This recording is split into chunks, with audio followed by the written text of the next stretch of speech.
In a great abyss just beside the vast mountains, a rabbit silently examines the field. Just then, a light, too bright for a human to see, stretches beyond the forest. A magical tree appeared, its vines hanging on the branches and flowing on the ground, as if surveying its surroundings. The tree suddenly coughed. It almost choked to death. The tree looks around and realizes that it is lost. It seems aware that it is in the middle of wilderness. A bee buzzed in front of the tree. Zzz, as it said. The tree began to panic. It realized that its hair had gone thick with leaves. The tree started to think it was a strange dream. Maybe because its life had gone busy. That's why many weird things are happening. The tree decided to go back to sleep. Maybe it will be back to normal after it wakes up. Seconds later, it panicked again. This tree is, in fact, a human who turned into a tree. This tree, a human rather, remembered having a sip of water. It actually choked on water and died. How hilarious is that? The tree then started to ask more questions. Did I get reincarnated? Why did I turn into a tree? To this tree, being reincarnated means being attractive and having a harem. The tree realizes that it doesn't even have limbs. Without arms, how can it do one-handed pull-ups? Moreover, the tree began to think deeper. Repentance seems impossible. The tree suddenly noticed something. Commonly, trees do not have eyes, but this tree is different. It has a full range of vision. Imagine not turning your head 360 degrees to see everything. Furthermore, the tree sensed that it does not smell, but rather, it feels. The tree noticed that it has 50 branches, but the ironic thing is, it can only move one. The tree tried to move the remaining 49 branches, and it worked. Voila! The tree can finally control all its branches. As the tree thought of what it could do, he imagined being pecked by a woodpecker. Just a single woodpecker is enough to kill a tree. Up on the horizon, a plane zooms by. The tree concludes that maybe it is in the modern world. Maybe the timeline is the same too. The bees buzzed again, but this time it was louder. The tree was furious. Like the legendary Bruce Lee, the tree chopped the bees with its branches. Double kill. The enemy has been slain. A series of notifications popped up in front of the tree. According to the projection, Yuzu, a mutant willow, has a lifespan of 0-120th years. Its ability is mutated branches. Passive abilities include receiving sunlight and killing other creatures. Yuzu recently gained 0.2 evolution points for killing the bees and receiving sunlight. Consequently, branches can be strengthened using the evolution points. Yuzu ruminates. He decided to use the evolution points to strengthen a few of his branches. He laughed. It felt like he had lifted weights in the gym. Yuzu spotted a beehive nearby. The buzzing is loud again. This time, there's nothing to worry about. With a swift cut, Yuzu slapped the shit out of the beehive. Half a month later, Yuzu had finally gained strength in all his branches. He thought of striking a huge slab of rock in front of him. Whirlwind tornado charge. His branches fused into one as he struck the rock. Yuzu examined the rock. His branches did not touch it, yet a small part of it was smashed by airwaves created by the branches. This could be a good technique to use for an attack. Lure the enemy and kill it in one hit. Yuzu noticed that he also grown taller. He is not the same as the ordinary trees that we see. He's definitely a unique one. The roots are extraordinary as well. Yuzu feels like he is absorbing raw energy from the earth. He realizes that he's a special tree, and unlike humans, he can live longer. One day, he'll become as significant as the world tree. Acknowledging that life is better being a tree than a human, Yuzu is quite ecstatic with this new beginning. Breaking a few of his branches, he discovered a nest of peregrine falcons. Comparing an adult falcon's nature to a leopard, Yuzu was amazed by this creature. Fascinated by this knowledge, he realized that he lacks an air battle ability. Gaining another life as a tree, he must conquer all odds and do his best to survive. Tempest wolves roamed freely, ravaging every scrape left on Earth. Large-sized ants flew like tornadoes, destroying everything in their wake. A gigantic spider queen looms, making each tiny creature feel insignificant. Do you know that King Kong also exists in this world? What about a viper with a huge axe on its head? Yuzu killed another creature again. This time, it was a rabbit. He fed it to the baby peregrine falcons. After further strengthening his branches, he wants to grow his tree roots and trunks as well. Giving his evolution point to his roots, he felt a sharp pain as if he was being drilled continuously. His roots grew thicker than before. He proceeded to his trunk, but alas, it felt like he was kicked in the balls. The only life source he had. With no evolution points left, Yuzu decided to hunt again. Something moved behind the bushes. It's hero time. Out of curiosity, Yuzu went to the source of the sound. A wounded fox lies on the floor. Its mouth is open as it takes its last few breaths. With his branches, he poked the wounded fox. It is not dead yet due to the poison. He can't let it feed to the peregrine falcons. Yuzu contemplates. According to the projection, the liquid from his branches can be used as a cure for the fox.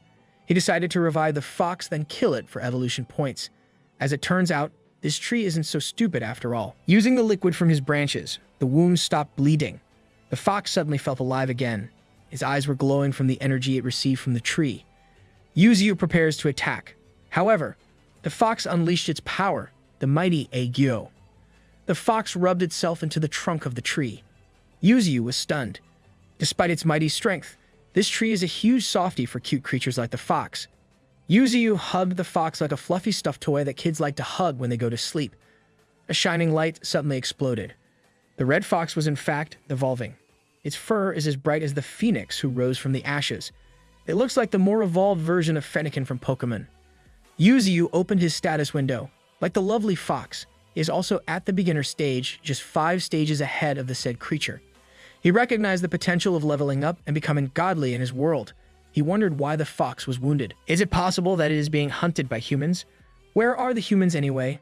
Yuzu heard another sound nearby. 2 young women approached him carrying a pail of water and a basket of fruits. Recognizing these 2 unfamiliar faces, Yuzu activated his stealth mode. One of them called him Papa. It seems like he is the father of these 2 women. Yuzu realized that their father is buried beneath his tree roots. The 2 women offered their prayers and ate their offering. After eating, the 2 decided to take a bath. Yuzu, being a pervert that he is, wanted to see these beautiful women. Whether you are a tree or a human, perverts will remain perverts, and Yuzu is still one of them. As another week passed, Yuzu's world is filled with unknown dangers. A soar of eagles screeched. Apparently, these eagles are mutated golden eagles, a more dangerous bird than the peregrine falcons. From a distance, a red fox pounced, seizing the eagle by its powerful jaws. The 2 struggled for power. With the eagle's deadly claws, the red fox was crushed beneath it, its blood spilling from its skull. The eagle noticed a sound nearby. Before it could attack him, Yuzu unleashed his whirlwind tornado charge. The eagle wailed as it fell to the ground. Gaining additional evolution points, he wondered how the golden eagle found him. It must have been his aura. Yuzu, still vulnerable despite his level, decides to get stronger, together with his companions. Something erupted from the ground beneath. Feeling hazy, Yuzu saw several of his branches and roots being cut off. He did not sense the enemy. Alarmed by this thought, he prompted the system to show the enemy's attributes. The enemy was in fact a war axe snake, a similar level to Yuzu. The snake counters his abilities, making him more vulnerable. It grabbed one of his branches.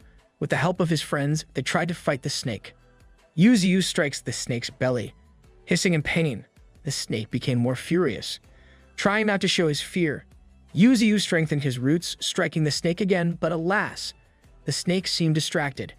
It slowly retreated, going back to where it came from. Yuzu realized he is not as strong as he seemed to be. Not wanting to face the same situation again, Yuzu continues to evolve along with his companions. His branches grew back and his body got bigger. The red fox grew robust. The peregrine falcons zoom across the sky faster than the speed of light. Yuzu noticed that his change affected them. Wanting to finish what he started, Yuzu asked the falcons to search for the war axe snake. Just then, the 2 women from the other day came back, running towards Yuzu. A horde of wild animals was chasing them. He thought that his aura lured them towards him. A wild boar chased down the girls, but the red fox leaped towards the boar, saving the 2 women. The other animals began to attack the red fox, but the peregrine falcons soared to them, defending the red fox. With his newfound strength, Yuzu positioned himself ready to attack these ferocious beasts. Prepare to be evolution points, you bastards. Striking them with his enhanced branches, Yuzu killed several mutated creatures. Instead of killing the brawny ones, he decided to keep them. After being chased by the wild beasts, the 2 women were exhausted. Yuzu thought of any worst-case scenario. Out of all scenarios, being an ugly tree in the zoo seemed like an unfavorable one. I guess being attractive still matter in your second life, huh? One of the girls woke up. Yuzu showed his most ominous look. The girls thought the tree would attack them, but Yuzu did write something on the ground. As he anticipated their reaction, the girls asked him about their greatest secret. Luckily, the system knows. Xiaoling likes her neighbor, while Xiaoqing skipped school to take care of their family. Is it because their father is buried under this tree that it knows their secrets? What if the time flow made their father's soul fused with the tree? Yuziu gave the sisters a pair of hairpins as a gift to them. Xiaoqing and Xiaoling told the tree about the unexpected happenings for the last 2 months. The spiritual energy of the East and the magic of the West could be the reason for this occurrence. Xiaoling, being the silly girl that she is, fed the untamed wolves some scraps from the animal war. Xiaohong, the red fox, threatened the wolves. Whimpering, the wolves decided to eat the scrap. Yuziu contemplated what to do with the beasts that he captured. He gained additional strength from this sudden event. After leveling up from the beginner stage, maybe he could reach the ranking stage this time.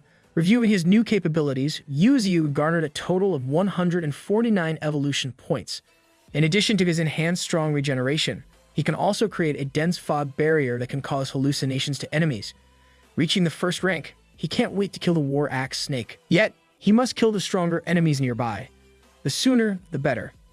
Activating his dense fog barrier, Yuziu told Xiaohong to send the sisters down the mountain. Still recovering from the sudden turn of events, the sisters cannot believe they are riding on a red fox. Yuziu continued to evolve. The hallucinogenic effect of the fog has a great reaction on the creatures surrounding him. He decided to upgrade this ability. However, he can't upgrade another skill, the life force, due to insufficient evolution points. His roots continued to spread underneath the ground. Feeling more connected to the world around him, the peregrine falcons came back. Perching on one of his branches, they told Yuziu that they couldn't find the war axe snake. He told them to continue the search. Disturbed by the noise created by the wolves, Yuziu slapped them with his branch. The sisters came back from the ride. Xiaoling was furious with the idea of bullying the wolves. Wolves are cute. This girl must be crazy. Xiaoqing, on the other hand, treated their wounds. The wolves whimpered silently. Meanwhile, Xiaoling and Bald Head are fighting over a beef jerky. Yuziu realized that the Bald Head escaped. Tying it carefully this time, the Bald Head squirmed violently. Xiaoling gave it a slice of beef jerky. This Bald Head is actually a softie. Xiaoqing befriended other creatures that Yuziu kept. It seems like the sisters are getting cozier with these animals. What a cute sight, indeed. Despite this positive event, another danger lurks behind the curtains. Back in the village, the sun shines brightly. Xiaoling and Xiaoqing hurriedly headed towards the mountains. Already concerned, their grandfather wonders why they frequently go there, as if there is something going on that he does not know about. Good grandparents are the best thing in the world, aren't they? Meanwhile, Yuziu searches for Xiaohong, the red fox. Apparently, Xiaohong picked up the sisters again. With the sisters on its back, the red fox leaped into the forest. Xiaoqing, the quirky one, smirked. She bought fertilizer for Yuziu, the tree where their father was buried. They wanted to make their father stronger, not knowing that it continuously evolves by killing creatures in the forest. Xiaoling looked up to the sky, sensing that rain would surely come. Xiaohong was alarmed by an unexpected visitor. The war axe snake looked more powerful than before. The snake hissed at them. An impending doom is coming for the sisters. At Yuziu's territory, the tree fights a swarm of mutated bees. He continues to gather more evolution points. Despite the expensive cost of leveling up, nothing gets in between him and the thought of getting stronger. His branches grew more frightening, collecting more creatures at once. It looks like the mind flayer in Stranger Things. With his improved senses, he formed a protection circle around him. Meanwhile, the creatures he kept are still tied to his branches. Yuziu wonders where Xiaohong went. Unbeknownst to him, the war axe snake became more dangerous, killing anything that is on its path. What does this mean to the hero of our story? Yuziu is getting more worried. The sisters haven't arrived, as did Xiaohong. The tree urged Ada, a peregrine falcon, to fly with its brothers to search for them. Xiaohong suddenly arrived, badly wounded from the encounter with the war axe snake. No, not our precious red fox. Yuziu hurriedly used his life essence to cure Xiaohong. The red fox slowly regains its strength, whereas Xiaoqing and Xiaoling. From a distance, the war axe snake is about to devour one of the sisters. Yuziu was furious. With his swift branches, he grabbed the girl before the snake could eat her. Yuziu got angrier. The snake did not solely want to eat Xiaoqing, and it seemed like it ate the branch that it got from Yuziu. Yuziu knocked the snake out, sending it far away from his territory. Sensing that the tree was back, the war axe snake retreated.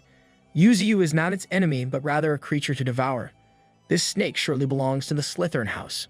Sneaky and devious as freak. After getting Xiaoqing, Yuziyu used his remaining life essence. He repeatedly healed her, utilizing more of his energy. The creatures got uneasy. The system told Yuziyu that there is no sign of vitality from Xiaoqing. No, Xiaoqing, please don't die. Xiaoqing lies still, its lifeless body unmoved. At the village, Xiaoling does not move either. Their grandfather grew anxious as the village doctor delivered a terrible news. Even if Xiaoling survives, she might become a disabled person. Please fight Xiaoling, we need your pure soul. The village head came back from the search. They found nothing of Xiaoqing. Ada, who was sitting on a tree, looks at the window. Yuziyu also knew of Xiaoling's condition. This unfortunate event fueled Yuziyu's anger. Together with his companions, he rallied with them, getting ready to fight the war axe snake once and for all. Avengers, assemble. Due to the energy released by Yuziyu and his gang, numerous accidents have been reported. 17 planes crashed near the archipelago. More than 20 ships sunk within half a month. Mutated crows flew everywhere. Even the sea creatures turned into mutated beasts. As these beasts get stronger, they want to conquer more areas within Peng Lake. Reports said that it became a dead zone. The spiritual energy era officially begins. Why does this feel like the spirit world from Avatar? The legend of Korra? As reports of mutated beasts continue to increase, the head officer commanded his subordinates to mark out areas that has a spiritual energy exceeding 5,000. Creatures who have 1,000 plus spiritual energy are hard to suppress, as they act like well-trained military soldiers. Moreover, creatures who have 5,000 plus spiritual energy are worse. The head officer detected 8 areas with 5,000 plus spiritual energy. Maybe it's Yuziyu and his friends. The red alarm alerted everyone in the room. Apparently, the system detected a spiritual energy with an amount of 18,000. What the F? Is this the end of the world for them? In Yuziyu's world, creatures' size matters more than anything. Yuziyu's mates are currently fighting the war axe snake. The white crane, who is on beginner rank 3, coughed out blood. The black cow, who is on beginner rank 2, cries in pain. Bald head, being as crazy as Xiaoqing, attacked the war axe snake as well. Despite their quantity and upgrade, Yuziyu's companions have no match against the war axe snake, who is currently on beginner rank 9. Together, they simultaneously attack the snake in hopes of achieving victory. The war axe snake hissed as blood spilled from its eyes. Yuziyu's companions were not yet finished. Another creature enters the scene, full of bloodlust and fury. Xiaohong bares its teeth. Hue and some battle music, please.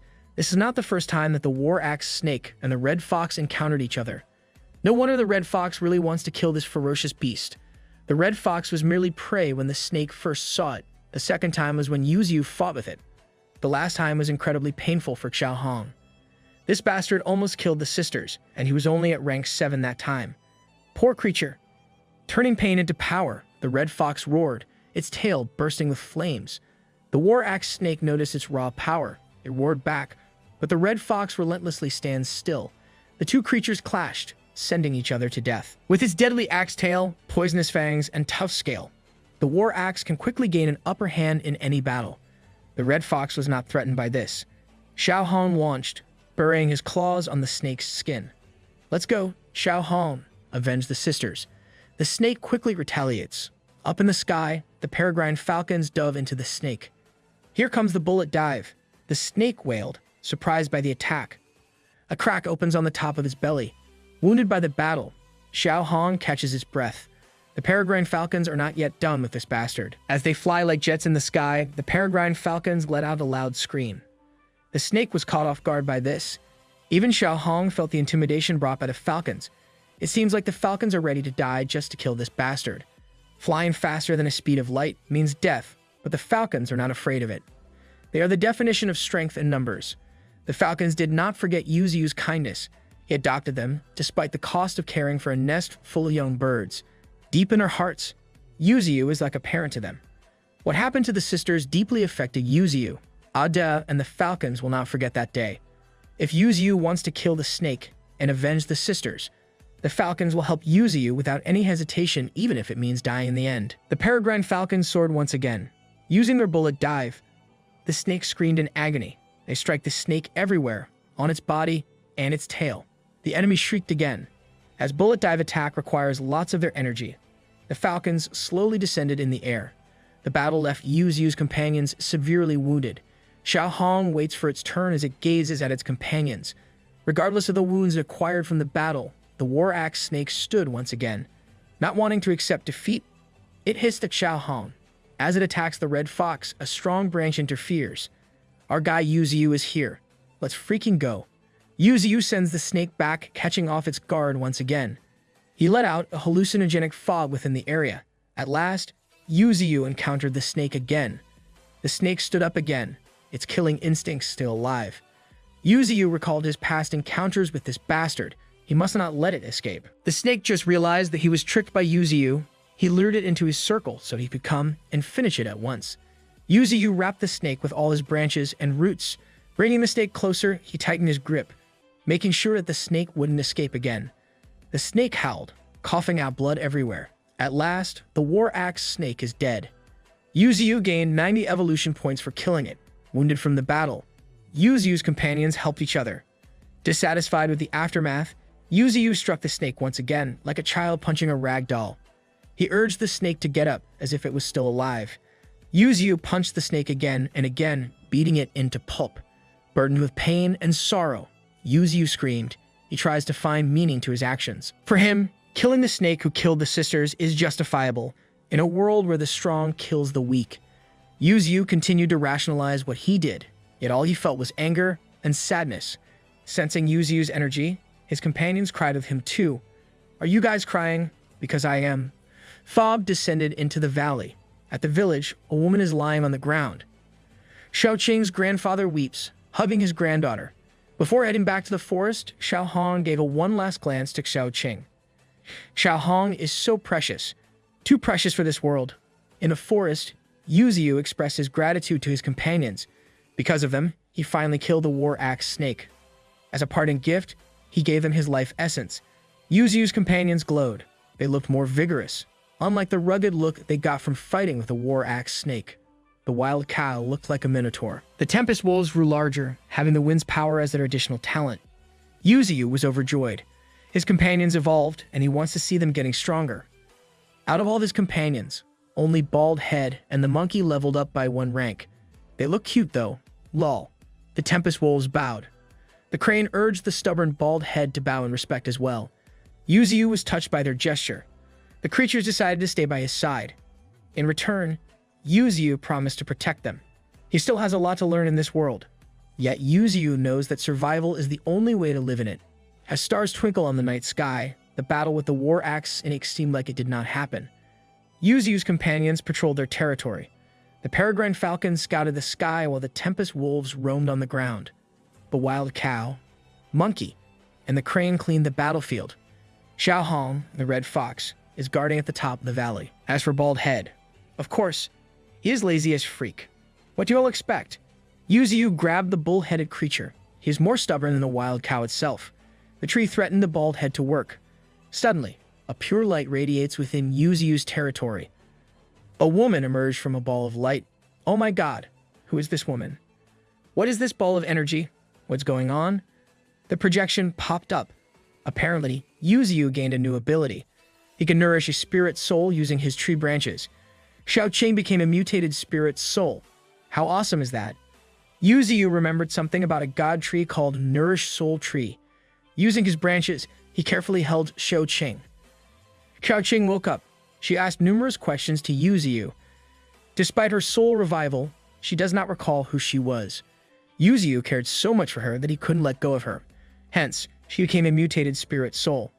He swore to protect her once again. Bald Head wonders what is happening to his master. As it turns out, only Yuziu can see Xiaoqing's spirit. Bald Head thinks he was the most important person to Yuziu. His face went oh woo, literally. Xiaoqing clutched her head. She hears a lot of voices inside her head. Voices of people she's not familiar with. Xiaoqing felt a pang of sadness. Who are these people? Yuziu observes. Since her soul did not appear, it means that Xiaoling is still alive. As twins, maybe their souls fused together. Xiaoqing coughs in pain. Her soul isn't stable at the moment. Yuziu gave Xiaoqing a bit of his life essence. Xiaoqing felt calmer. She sees things much more clearly now. Xiaoqing told Yuziu that she can enter Xiaoling's consciousness. Their unconscious bodies were at the village, yet their spirits stayed with Yuziu. Consequently, Xiaoqing's spirit can control Xiaoling's body. However, controlling a body takes a huge toll on Xiaoqing's spirit. Apparently, she can both enter and control Xiaoling's body. The tree concocts a plan. Yuziu wants Xiaoqing to live as Xiaoling in this world. Oh my god. Meanwhile, the officer's next target is the mountain surrounded by a dense fog. What does this mean to Yuziu and his friends? Rain and fog swept along the valley. Using a GPS, the officers detected a village nearby. They decided to stay there for the meantime. As the spiritual energy era consumed their world, some humans gained extraordinary abilities. These humans are called super beings. One of the rumored first-generation super beings is a man named Yango Yuan. In Yuziu's territory, Xiaoqing is practicing her newfound abilities. Yuziu asked her regarding the day they encountered the snake. After their death, Yuziu assumes they will not let this slip like nothing had happened. The tree decides on what to do in case the villagers attack their territory. Yuziu does not want to fight with humans. Consequently, he released a fog cover, expanding its reach. Yuziu also wants his companions to evolve quickly too. Soon, he will be able to create a foggy country. They will dominate this mountain. Yuziu detected an unusual energy. A group of humans entered his territory. Oh no. The commander asked the other officers to stay behind and guard their vehicle while others went to the village. Apparently, these armored vehicles are their weapon in killing the beasts. A small armor-piercing projectile sits inside the vehicle, loaded with powerful bullets. This is going to be a bloodbath. Sensing the urgency of the situation, the commander informed his people about the beast with 10,000 spiritual energy. Suddenly, a cry erupted from the village. Yan Gao Yuan told the commander to find out what happened. As fast as the peregrine falcons, Yan Gao Yuan fled. Yuziu detected his energy. He thinks that the people who entered his territory are different. This is definitely bad news for them. Yuziu wondered how they came into their territory. Utilizing her profound abilities, he asked Xiaoqing regarding the situation in the village. Xiaoqing felt strange. She started to feel like Xiaoling's memories were trying to merge with her spirit, recalling what happened with the snake. Yuziu urged Xiaoqing to drink his life essence. Why does this sound so weird? Lol. In the village, Xiaoling's body lies still. Yan Gao Yuan arrived, looking at her unperturbed body. Wake up and run, Xiaoling. Yan Gao Yuan examined Xiaoling's body. He knew that there was something going on in her body, as if a weak spiritual energy exists in it. According to her aura, her fire element is rare. Is this turning to Avatar? The Legend of Aang? Lol. If the village knows about Xiaoling's power, they would not understand it. Yan Gao Yuan lifted his sleeve and pulled a potion. Apparently, the potion can get energy from its surroundings and replenish the one that uses it. In the forest, Yuziu asked Xiaoqing about the village. His life essence helped Xiaoqing, but it was not enough to boost up her power. Back in the village, Yan Gao Yuan gave the potion to Xiaoling. Xiaoling glowed. Power surged not only on Xiaoling's body, but also in Xiaoqing's spirit. A streak of red light burst into the sky. Astounded by this sight, the officers could not believe what they saw. At last, Xiaoling was awake. The villagers were overjoyed by this wonderful event. Yan Gao Yuan was shocked. How could she just wake up like that? Some people need almost half a day for them to replenish their energy. What the F is going on? Xiaoqing is not yet used to Xiaoling's body. Yuziu urged her to adapt, as he needed her to act as a spy in the village. Because of Xiaoling's revival, the village decided to celebrate. They toast and eat in honor of Xiaoling. Xiaoqing, still in Xiaoling's body, asked Yan Gao Yuan about their plan for the village. According to him, the mutating beasts are roaming everywhere, and they are planning to do some research. Acting like a real spy, Xiaoqing continued to ask for more information. Apparently, spiritual energy satellites detected a strange energy in the forest. Yuziu was surprised by this. Humans are not so dumb after all. Well, furthermore, the soldiers were tasked to evacuate the area. They also want to search for the new mutated beast that the satellite has found. Yuziu decides to evolve deliberately. Now that humans have advanced technology, he can't risk being detected. This is the war axe snake's fault. He also concluded that they are carrying advanced weapons as well. It seems like the forest creatures are not the only ones that they should think about. Yan Gao Yuan asked Xiaoling's grandfather, the village head, about their plans. The village had no other choice but to let Xiaoling come with them. Yan Gao Yuan reassured the village head about Xiaoling's condition. He will make sure they will get the best doctor to treat Xiaoling. They must go down to the mountains first before picking her up. After an exchange of goodbyes, the soldiers descended further into the mountains. As the fog continued to thicken, the soldiers started to get anxious. It seemed like they had lost their way. Little did they know, The Tempest Wolves were waiting for them, ready to tear the soldiers one by one. As the soldiers went deeper into the mountains, they continued to get lost. They sensed that something was wrong with the fog. It must have been the increasing amount of spiritual energy in the area.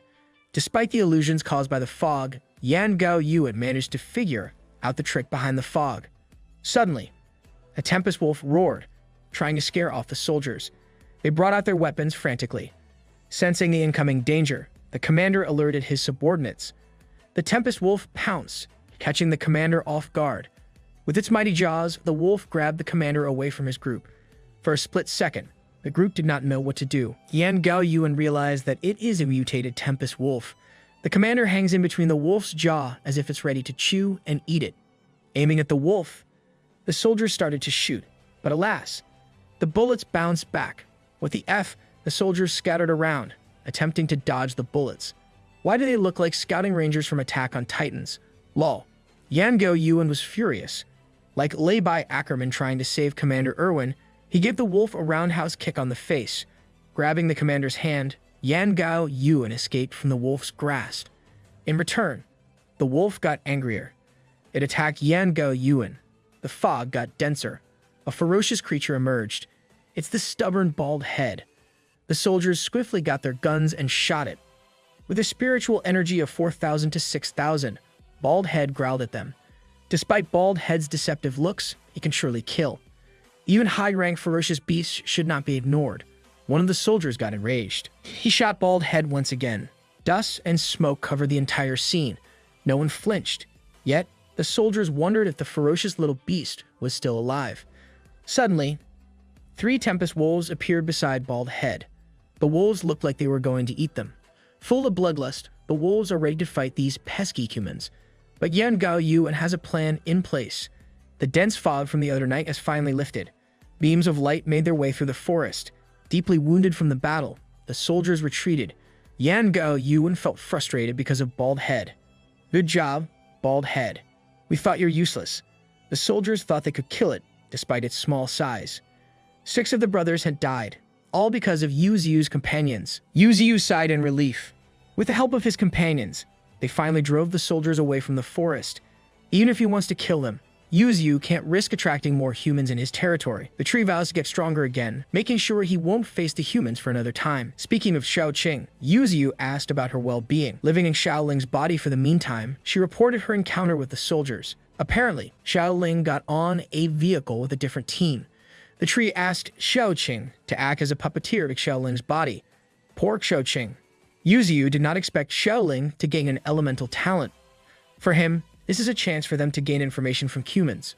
One of the soldiers checked out Xiaoling. Poor Xiaoling. Men are really perverts. The soldiers chattered as Xiaoling fell asleep. Little did she know that the 2 soldiers were checking her out. As it turns out, Xiaoqing can control Xiaoling for a limited amount of time. Yu Ziyu decided to provide more life essence to Xiaoqing. Yu Ziyu, you manipulative bastard, lol. After fighting in the battle, Bald Head and the Tempest Wolves had finally arrived. The honey badger was severely wounded. Yu Ziyu reconsiders whether to give his life essence to his companions. As he thinks of a better idea, the tree managed to make a pond full of life essence. His territory looked like an oasis in the middle of the desert. Yu Ziyu's companions were amazed. The wolves, together with Bald Head, bathed in the soothing pond. The Spirit River, the source of the pond's water, has incredible amounts of spiritual energy. Yu Ziyu's roots absorb its water, making him more robust. If he could make a pond out of it, maybe it could nourish his friends as well. This will be a huge help for them. Furthermore, Xiaoling arrived at the Super Being Research Center. The leader has been waiting for them, Yan Gao Yuan, wonders if she will be compared to others who are stronger than her. At the Super Being Research Center, the leader looks stern. He assumed that Yan Gao Yuan fought firmly with the soldiers at the mountain. Being the dutiful super being that he is, Yan Gao Yuan affirmed the leader. The old man asked about the fog. Who knows if it can affect the human's mental spirit? For them, the condition of the mountain is still unexplainable. The leader ordered a yellow warning in the area.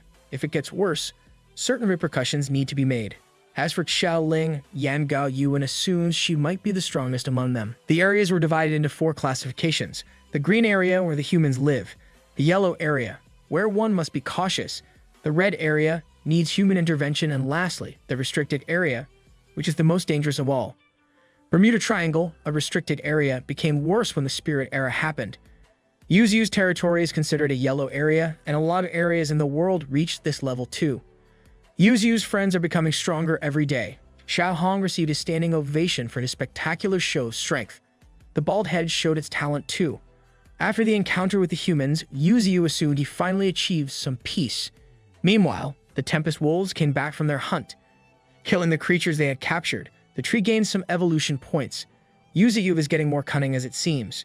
Mutualism at its finest. The wolves ate their catch. Disgusted by the sight, Yuzu turned to the red fox. Xiao Hong is so composed, very graceful and elegant. On the other hand, the monkey eats Yuzu's leaves. Like the graceful Xiao Hong, the crane silently glides on the pond. Gaining 172 evolution points, Yuzu contemplates what to do with it. As he ranks up, upgrading becomes more expensive. His branches can cause ultimate paralysis and stun attack. Curious by his new abilities, he used it on Bald Head. What the F is wrong with this tree? Lol. Yuzu was amazed. However, Bald Head was not affected by his powers. Lol. According to Xiaoqing, Bald Head is born with anti-poison properties, making it invulnerable to poison. Yuzu was surprised that Xiaoqing came back. She reported what happened to the research center. Having two souls fused in one body, the twins are definitely stronger. With the aid of Yuzu's life essence, she will become a powerful creature. The greedy tree gave another dose of his life essence to Xiaoqing.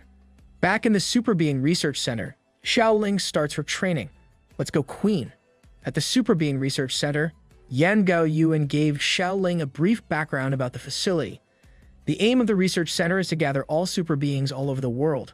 Moreover, it also facilitates researching spiritual energy. Because of this, Yan Gao Yuan thinks it should be called as Academy instead of a research center. As they both entered the recruitment ground, one of the super beings noticed Xiaoling's energy. Standing on the top floor, the director informed them what they were about to do. Super beings must adapt with the changing nature of the world. With their abilities, they will begin a new era. The students shouted in unison. The first test begins. One by one, the students undergone the spiritual energy test. The examiner checks each of the super beings' energy. Others have low to medium amount of spiritual energy. This batch of super beings are worse than the previous ones. A slender woman named Yan Langling finally took the test, garnering 2,000 energy. She passed the test. The examiner was stunned by the numbers. Yan Langling was not surprised by this. The examiner called another name. This time, it is Xiaoling. Everyone, even the director, anticipated the outcome. As Xiaoling put her hands on the screen, a huge beam of energy erupted. The number continues to rise as if it could reach 10,000 points. With her limitless energy, she broke the energy test. Yan Langling nervously laughed. She never thought that a country girl like Xiaoling was stronger than her. The examiner told everyone to go to their designated arenas. For super beings who have a high energy standard, they must try to touch Yan Gao Yuan within 1 hour using any method. Back in the forest, Yuzu is chilling by the pond, as if everything is alright. Bald Head silently poops, ruining Yuzu's mood. The two bickered again. These two are like a married couple. Lol. Barely scraped from the fight, Yan Gao Yuan stood in the center of the arena. Around him, the super beings were exhausted from the battle.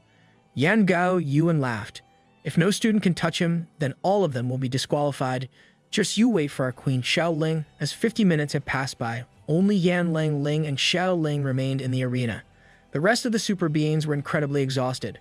Yan Gao Yuan challenged them once again. Taunting the remaining students, Xiaoling got anxious. She can't get disqualified. Surging with raw power, Xiaoling prepares to fight. Yan Langling got terrified. This woman has no chill, the F. Using her fire energy, Xiaoling darted past Yan Gao Yuan, but she barely managed to leave a scrape. He challenged her once again. Going in multiple directions, Xiaoling flew everywhere. She's like an OP hero from an anime. For a newbie, everyone was surprised. Xiaoling hit Yan Gao Yuan as fast as she can. Before she could attack him again, Yan Langling sent her flying off the wall. Yan Langling successfully passed the test. Sneaky woman. Yan Gao Yuan swiftly approached Xiaoling. Despite her bleeding head, Xiaoling ignores it. She suddenly remembered what Yuzu said to her. Yan Gao Yuan wanted Xiaoling to go to the clinic, but Xiaoling told him to freak off. Yan Langling teased Xiaoling. She did not expect Xiaoling to lose against her. Xiaoling repeated what Yuzu said to her. Filled with anger, she put Yan Ling on the ground. Gasping for air, she urged Xiao Ling to let go of her. Xiao Ling is so scary. She really wants to kill Yan Ling. Before she could release a final blow, Yan Gao Yuan stopped her. He told Xiao Ling that she passed the test as well. Yan Ling, still on the ground, catches her breath. Seeing her raw energy, the research center decided to make Xiao Ling stronger. Back in the forest, Shou Qing told Yu Ziyu what happened at the research center. The villagers were urged to move to the city since the mountain is not safe anymore. Winter finally arrived. Yu Ziyu continues to get stronger day by day. Another creature looms. This time would be different. In the northwest region, the soldiers succeeded in excavating spirit stones from the earth. Despite the victorious mission, a lot of lives were lost because of it. As the soldiers retreated, a giant creature broke out from the ground. Armored with silver, the centipede roared. As usual, Yu Ziyu strengthened his branches. He cannot wait to reach rank 2. Reaching rank 2 means being invulnerable to nuclear weapons. Interesting. If he evolves into Transcend rank 2, humans will definitely know his location. For the first time, Yu Ziyu was afraid of humans. Back in the research center, the super beings are struggling to deal with the Spirit Stone mission. Its energy lured huge amounts of mutated beasts. At the beginning, the soldiers only encountered 4,000 spiritual energy from mutated rats and birds. Eventually, a Transcend rank 2 centipede slithered, spreading terror in the northwest region. The research center sent a team of super beings to deal with the crisis. Shou Qing delivered this news to Yu Ziyu. According to the research center, the Spirit Stone is a special ore with an immense amount of energy.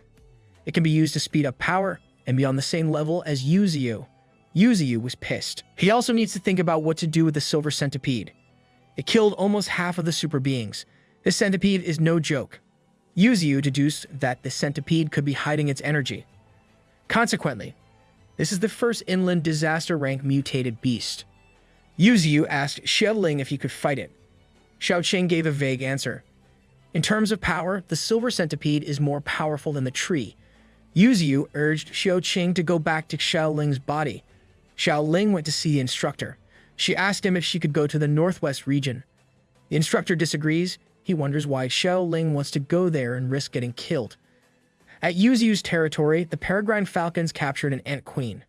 Together with its colony, Yu Ziyu prepares himself to kill these creatures and turn them into evolution points. Garnering almost 800 points, he strengthened his tree roots again. This tree has no chill too. Pain increases every time he levels up. On the other side of the forest, Baldhead lies on a ground full of snow. What the F does this mean for Baldhead's fate? Deep in the frosted areas of the forest, Baldhead catches his prey.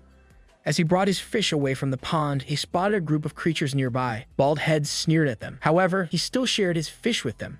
Baldhead is so wholesome. That's my boy, lol. In return, they gave an offering to him. Waving his hand, Baldhead said his goodbyes to these creatures. Baldhead surely is having a good time. Suddenly, Baldhead flung from his seat. A tide of snow almost ate him, twice as big as he is. The creature looked at Baldhead. The green turtle stood still, as if he wanted to squash Baldhead with his giant feet. Baldhead looked like he was going to cry. His newly found friends were crushed beneath the turtle's feet. He let out a loud scream. Sensing what was going on, the Tempest wolves ran into the source of the sound. Baldhead was buried deep in the snow, as if the green turtle did what his giant feet could do. Terribly wounded, the wolves brought him back to Yu Ziyu. Obviously, Yu Ziyu used his life essence again. The tree commanded the wolves to find the creature that tormented the honey badger. Yu Ziyu asked Xiao Hong to come with him as well. He badly wants to kill the green turtle. Shou Qing also asked the tree to go with the search too. After her encounter with the instructor, Shou Qing told Yu Ziyu about the Spirit Stone. It seemed like the Spirit Stone can conceal spiritual energy. The tree realized why the silver centipede grew without being detected. Shou Qing asked Yu Ziyu for some patience. Soon enough, they will get the Spirit Stone and use it to level up. Even a pair of Spirit Stones will not conceal Yu Ziyu's power as soon as he continues to get stronger. Yu Ziyu reassured Shou Qing that she needs to secure her Spirit Stone first. Surely, the underground Spirit River will help him in other ways. After deducing, it seems that the power of the river itself came from the Spirit Stone mine. The tree realized that his opponent this time is tougher than the War Axe snake. Yu Ziyu changed his mind. He commanded Xiao Hong and the wolves to check out the scene. Yu Ziyu asked the crane and the falcons to fly around and see if there's anything suspicious. Digging a hole in the ground, the tree asked Xiao Qing to follow the river's path. Yuziu tells his friends to report this time, instead of getting engaged with the enemy. With the task at hand, Yuziu's companions flew to their designated areas. Let's go, Yuziu's friends. You all can do this. Xiaoqing found several spirit stones in the mine. A roar echoed inside the cave. An African giant tortoise emerged from the hole, guarding the blood herb. The plant serves as a treasure for evolution. Xiaoqing thinks it could help her master, Yuziu. Not wanting to let go, the tortoise roared again. Striking the oars, Xiaoqing flew as she held the blood herb. Up on the ground, Yuziu sensed that Xiaoqing made the creature furious. The tree searched for Bald Head. It seemed like the honey badger was gone. It probably wants to poop again. Lol. Xiaoqing activated her mental spirit energy. The tortoise countered her attack. The earth shakes as the tortoise darts towards Xiaoqing with all its energy. Xiaoqing hurriedly led it to Yuziu. Creating another barrier, the tortoise made sure not to let the blood herb escape. A tiny creature passes by Xiaoqing. It's the Bald Head. Like a shooting star, the honey badger lunged itself into the tortoise. The tortoise groaned in pain. Bald Head wasn't finished. He won't let this bastard get away again. Xiaoqing warned Bald Head, but the honey badger couldn't hear her. Bald Head charged in multiple directions, knocking the tortoise off. He let out a scream of revenge as he bit the tortoise. The honey badger bleeds, but it does not care. Bald Head just wants to kill this beast once and for all. Before he could attack the tortoise, its huge paws struck back. Xiaoqing warned the honey badger for the second time, its teeth barely gripping. Bald Head recalls his precious memory with the tiny creatures that he befriended. Another cry erupted from the honey badger. Is this the end for the tortoise? Originated from different parts of the world, the honey badger is an incredible creature. With its strong paws, wide head, and plump body, it can counter any attacks from the enemy. Furthermore, it is the most vengeful creature out there. As it turns out, the honey badger hasn't reached its final form. Prepare to die, you giant tortoise. The honey badger suddenly changed its color, looking more deadly than before. The electric energy emitted from its body burns brightly. Moving at a lightning speed, Bald Head flew towards the tortoise. However, Xiaoqing interfered. The honey badger didn't stop fighting. You can do it, Bald Head. Bald Head dashed everywhere, making sure that the tortoise would knock off on its feet. Xiaoqing cheered for her friend. They thought it was dead, but the show is far from over. Bald Head surely lives up to his name. He is defiant as hell. Even if it is smaller than its opponent, the honey badger simply does not give up. Thankfully, Xiaoqing came to his aid. With his remaining strength, he released a huge blow against the tortoise. Yuziu arrived to help his friends. His roots grew larger, and with Xiaoqing's power, they faced the tortoise together. Go-Go Power Rangers. At last, Yuziu arrived. Currently on Transcend Rank 1, the sand-rock giant tortoise can shake the ground with its earthquake ability. Yuziu looked at Bald Head. Badly injured, he reassured the honey badger. You did very well. You fought valiantly. Our honey badger is the best. He told Bald Head to leave the rest to him. Bald Head sobbed. Who wouldn't cry? Our guy experienced a lot of pain. Meanwhile, the tortoise finally charged towards the tree. Xiaoqing informed Yuziu not to fight it directly. Ignoring her advice, Yuziu punched the tortoise. It struck one of its horns. Still clutching Bald Head, he threw the honey badger to Xiaohong. The tortoise roared again. Using its feet, it shook the ground, sending earth spikes to the tree. Yuziu's strong branches countered its attack. He slashed the earth spikes as debris fell everywhere in the area. He grabbed the tortoise from the ground, slashing it again with his branches. The tortoise shrieked. The war axe Snake Fist, his final weapon, created a dent on the tortoise's shell. He sends the tortoise away from its territory. Yuziu finally killed the tortoise. 8,000 evolution points? What the F? Bald Head looked at the dead tortoise. The tortoise got what it deserved. Yuziu was overjoyed. They found a lot of ores inside the tortoise's hideout. Xiaoqing also gave him the blood herb. Together with his friends, they started mining the spirit stones to bring back as many ores as they could. Yuziu dug a cave towards his roots. Xiaohong and the wolves dragged many stones while Xiaoqing and Bald Head made a burrow in the cave to cultivate his roots using the stones. They gathered lots of ores, even bigger than the one that the centipede has. Excited to gain more evolution points, the tree evolved again. The spiritual era brought huge changes to the environment. Normal birds migrated to the south, while mutated birds can endure harsh winters longer than normal ones. As the bird flew across the sky, Yuziu struck each one of them, as well as the creatures on the ground. His roots spiraled everywhere, as if they had grown throughout the ground. Yuziu's appearance changed too. His colors changed and his eyes grown fiercer. The tree gained more than 13,000 points due to the spirit stones. His abilities enhanced, as well as his branches and roots. Apart from his hallucinogenic fog, he can control the sand too. You mean ground? Lol. He quickly tested his ability. Achieving Transcend Rank 2 is terrifying. The sand control can only range to a few hundred meters. With this additional talent, maybe he would be able to walk freely. Having sufficient points, Yuzu enhanced his life force talent. Enhancing his regeneration ability would make him more invulnerable. As he evolved, his surroundings became more colorful. Flowers began to grow, and his appearance felt like he's a tree during autumn season. Cutting one of his branches, Yuzu saw the improvement of his abilities. His friends rejoiced with this progress. Xiaoqing thinks the tree reached a spiritual energy of 30,000. Those ores are something. The falcons came back from their patrol. However, only 2 of them reported to Yuzu. Apparently, they discovered something suspicious on the ground. Yuzu asked one of the falcons to fetch his brothers. Suddenly, the wild cow asked Yuzu for a sandflower. It quickly grabbed it by its mouth. The wild cow transformed. It finally reached beginner level 9. Furthermore, the wild cow can speak too. He plans to enhance Xiaohong as well. Hungry for more power, Yuzu expanded his cave. All of his companions continued to transport more spirit stones. As for Xiaoqing, she returned to Xiaoling's body again. Her fire energy and mental spirit fuse, making her more awesome. Slay Queen. The instructor asked for Xiaoling. He showed her a mutant who has genes of both human and wolf. What does this mean to the human race and for Yuzu? Sitting on Yuzu's branches, Bald Head recalls his memory with the tiny creatures. As he sat with his loneliness, Yuzu slapped him with his branches. Bald Head is being lazy again. Back in the research lab, the instructor talks about the mutant. It seemed like the cells extracted from the humans could not resist the wolf's cell. As a result, thousands of experiments failed. Moreover, another batch of humans will be tested for the experiment. The instructor stated that sacrifice is necessary for the sake of humanity. To achieve it, they need to capture Yuzu. As Yuzu gets stronger, humans are getting smarter too. At the Bayou Canyon, Qianqing, a super being, is leading a group of people towards the mountain.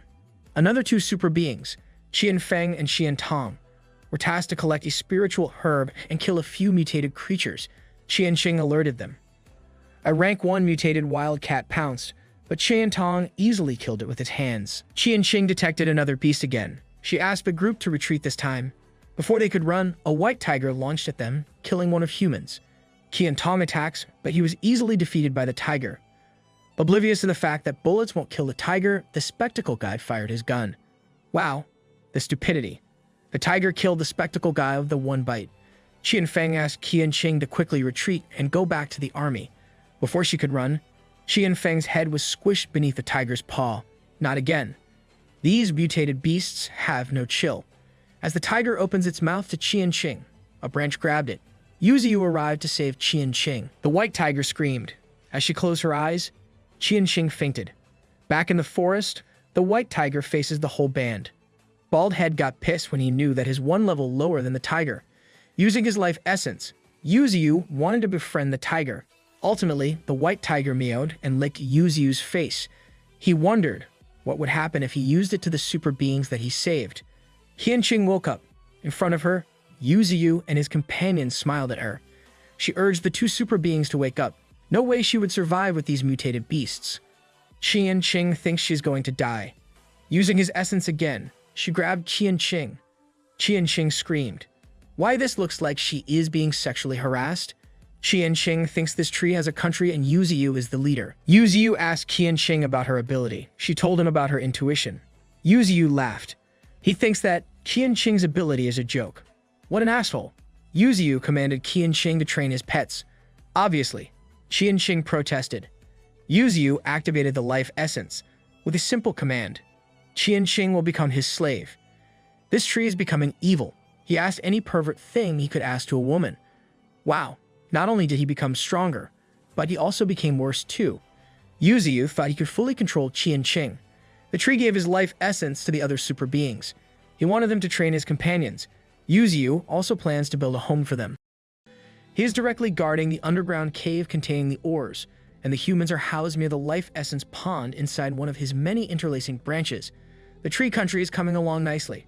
Now that his chores are done, it's time to get back into business. Not only can he move freely on land, but he also has the potential to become an existence known as the God of Willows.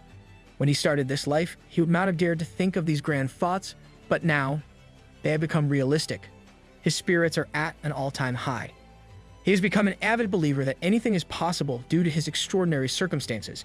He has become a mutant willow with a 500-year lifespan. His passive inherent skills are improving at a decent rate, and he has 13,432 evolution points to spend as he sees fit.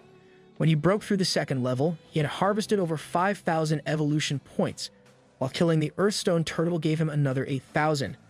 He has observed that entry-level 1 monsters provide 10 evolution points, and entry-level 2 provides 20 subsequently. For creatures of extraordinary rank, on the other hand, the evolution points gained are calculated according to their spiritual power. A beast with 80,000 spiritual power can net him around 8,000 evolution points. He was also notified that he had gained the power to manipulate the earth element. An earth-bending tree combo goes crazy. He can upgrade this ability further by absorbing a large amount of earthstones or hunting more earth turtles. Consuming 1,000 evolution points, he decisively reinforced his earth element ability. He could not help but feel a sting with the number of points he must spend the minute he achieved his second-order transcendental status as a creature. With his reinforcement, the whole forest lit up in a blinding light. Every single creature under his rule felt that the tree they all served just got a whole lot stronger. Finally, it's time to get up. The ground trembled in his power as the terrain that was once flat is now filled with raised cliffs made by his power. His power to control Earth has become significantly strong, but the range is still somewhat limited. The honey badger, Bald Head, was once again a victim of his master's experimentation as he slowly loses grip at the edge of the raised cliff. He slowly fell from a terrifying height, and as he banged against the side of the cliff multiple times, he began to accept his fate. Thankfully, all he sustained were some minor injuries, but the pain of always being the victim of his boss' shenanigans hurts more. The boss tree is playing favorites when it comes to his underlings, consuming 3,000 more points to reinforce the earth element. Yuzu has become even more determined. The ground raised even higher than he initially did, and Bald Head was once again propelled to the sky on the platform against his will. Every tree root in his body has become akin to that of a turtle. It can now tear apart the land and cause catastrophic earthquakes. If he goes all out with his roots, it'll be enough to raise a wave of land hundreds of meters tall that can drown anything in its path. But using spiritual energy at that massive of a scale only increases injuries in his own body. The first thing he needs to do is take control of this land, and only then can he travel across the world. Yuzu revels in his recent achievements while Bald Head cries at his fate. His misfortunes probably came from incurring debts in his past life as he's now stuck atop his master's artificially made concrete towers. Meanwhile, in a county on another continent, a peaceful port city can be seen. A man looks out to the sea, and impending doom strikes him as this peaceful port city might become not so peaceful anymore. Ocean waves tall enough to devour the city rampage and reach land before the people can even react. Their charge is so powerful that it reaches the city and almost devours the high-rise buildings. This tsunami is tearing away the homes of a lot of people, but the wave itself is the least of their concerns. Along with the tsunami, a monstrous sea creature jumps on the residential buildings looking for humans to prey on. Zooming out of the rampaging wave, it seems like the monstrous deep has emerged onto Earth as they look for nourishment in the form of the entire human population. This is genuinely the worst-case scenario for us if it becomes real. The masses are wildly unprepared for this development as they become an all-you-can-eat buffet for the monstrous creatures. Amid the high-rise buildings flooded by the ocean, a massive figure starts to emerge. It is the first-order transcendentalist creature, Crimson Octopus. Its power is demonstrated simply by its size, which rivals that of a building. Not far from this monstrosity, another massive figure is also rising from the fog. It is the third-order transcendentalist, Golden Eel, and it is also heading towards the bustling human cities. 5 hours later, in another location far away, we see the prestigious place housing the leader of the country, the White House. That White House looks fancy as hell. The frantic and angry voice of the nation's leader can be heard inside as he receives reports that the military response has been at a snail's pace with regards to the recent monster development. The entire city of Jinshin has been brought into ruins, and the death toll is continuing to rise. He needs an update regarding the mutant sea creatures invading their land. The woman named Aaron promptly explains that they have discovered that the mutated beast is a large basilisk belonging to an ancient species. It is estimated to be 100 meters long and weighs 70,000 tons. As for its spiritual power index, the lowest estimate they have is 170,000, and it can be upwards of 250,000. Everyone in the room knows that this piece of information is a game changer for the nation and for humanity itself. It turns out that they have already tried launching 3 nuclear bombs to slay the beast, but only one has landed. As of this moment, it has retreated to the bottom of the sea, so pinpointing its location has proved to be impossible. The leader becomes furious that only a single nuke hit, and they still haven't confirmed if it was eliminated or not. These deep-sea creatures are fiercely targeting humanity. From now on, it's only going to get worse. Nukes just became useless so fast. How can humanity bounce back from this? Back in the Tree Empire of Yuziu, his superhuman with the shadow ability named Qian Feng is brandishing a steel handle with determination. His companion, Qian Qing, is fervently urging someone not to fail this time around. The body-strengthening superhuman, Qian Tong, is also giving his all and demonstrating his strength. The 3 stooges are quick to adapt. Zooming out of the scene, we see Qian Feng cooking with passion. Qian Qing is teaching the same tiger that attacked them some basic human phrases, while Qian Tong is grappling with the monkey, which completely overpowers him. Even the mighty bull is acting as the assistant chef, assisting with the cooking, while the tiger is too unintelligent to absorb any human language. This beast is the most foolish among all the monsters in the forest. This tiger is just like me, for real. Though devastated by their tasks, the battered muscle freak offers soup to the stressed-out teacher. Surprisingly, the evolved bull can now speak fluently as it comforts them, explaining that even he cannot completely subdue the other beasts. It's been 3 days since they arrived here and had their lives essentially handed over to the tree. Now, they work according to his wishes. They never would have thought that 300 kilometers away from the city, this type of mythical creature would exist. If the military knew about this, they would surely use everything in their power to eliminate him. Anyway, if they want to leave, they must teach the beasts the ways of humans. They have no choice in this matter. Seeing the foolish tiger, the primary reason that they're here in the first place, they cannot help but facepalm at their decisions. Yuziu stands tall and stalwart as the monarch of the forest, and Qiaoqing asks him why he made the superhumans stay. He explains that he did it because he's aware that human knowledge is crucial for all of them, including in battles. With that in mind, she also has something to report to her master regarding developments on the human side. She informs him that the humans have finally utilized a nuclear bomb. Out of the 3 that were fired, 1 hit its target while the other 2 bounced off due to the golden eel's roar. By using sound pressure, it changed the trajectory of the targeted nukes, and even after being hit by 1 nuclear bomb, it managed to escape back into the sea. The monsters have finally witnessed humanity's terrifying side. This makes him think that unlike the sea monster, which has the sea as its escape route, he has nowhere to go. He must evolve fast to the point of nuke invulnerability. When asked if the sea beast would die, he simply reasons that the nuclear bomb's power isn't the scariest part. It's the radiation. Now that they're in the evolution era, if the sea beast can evolve and gain resistance to radiation, it would spell disaster for humanity. Let's just wave the white flag at the point. They need to search for stronger companions from now on and quickly establish the underground empire. Meanwhile, in the depths of the ocean, the golden eel writhes in pain as the radiation and wounds from the nuclear weapon's impact slowly test it. Back in the valley, Yuziu's branches and roots spread far and wide across the plains. He picks up every single unevolved beast that he deems worthy of a new life and brings them directly in front of him. Bro is casually picking new members for the evolution tryouts. He lowers them into a shallow hole surrounded by the evolved beasts. The 3 humans watch with confusion as it appears they're witnessing some sort of ritual.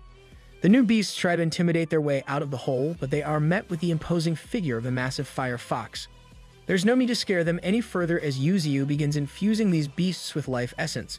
The humans watch with envy as they witness precious life essence being given to a bunch of wild beasts. The boar evolves into a beginner rank 6 mutated wild boar with a defensive life force talent, pleasing the tree. Though it's not stronger than the fox and the tiger, it still belongs to the second tier along with bald head, monkey, and the peregrine falcon faction. They could be the 4 powerhouses.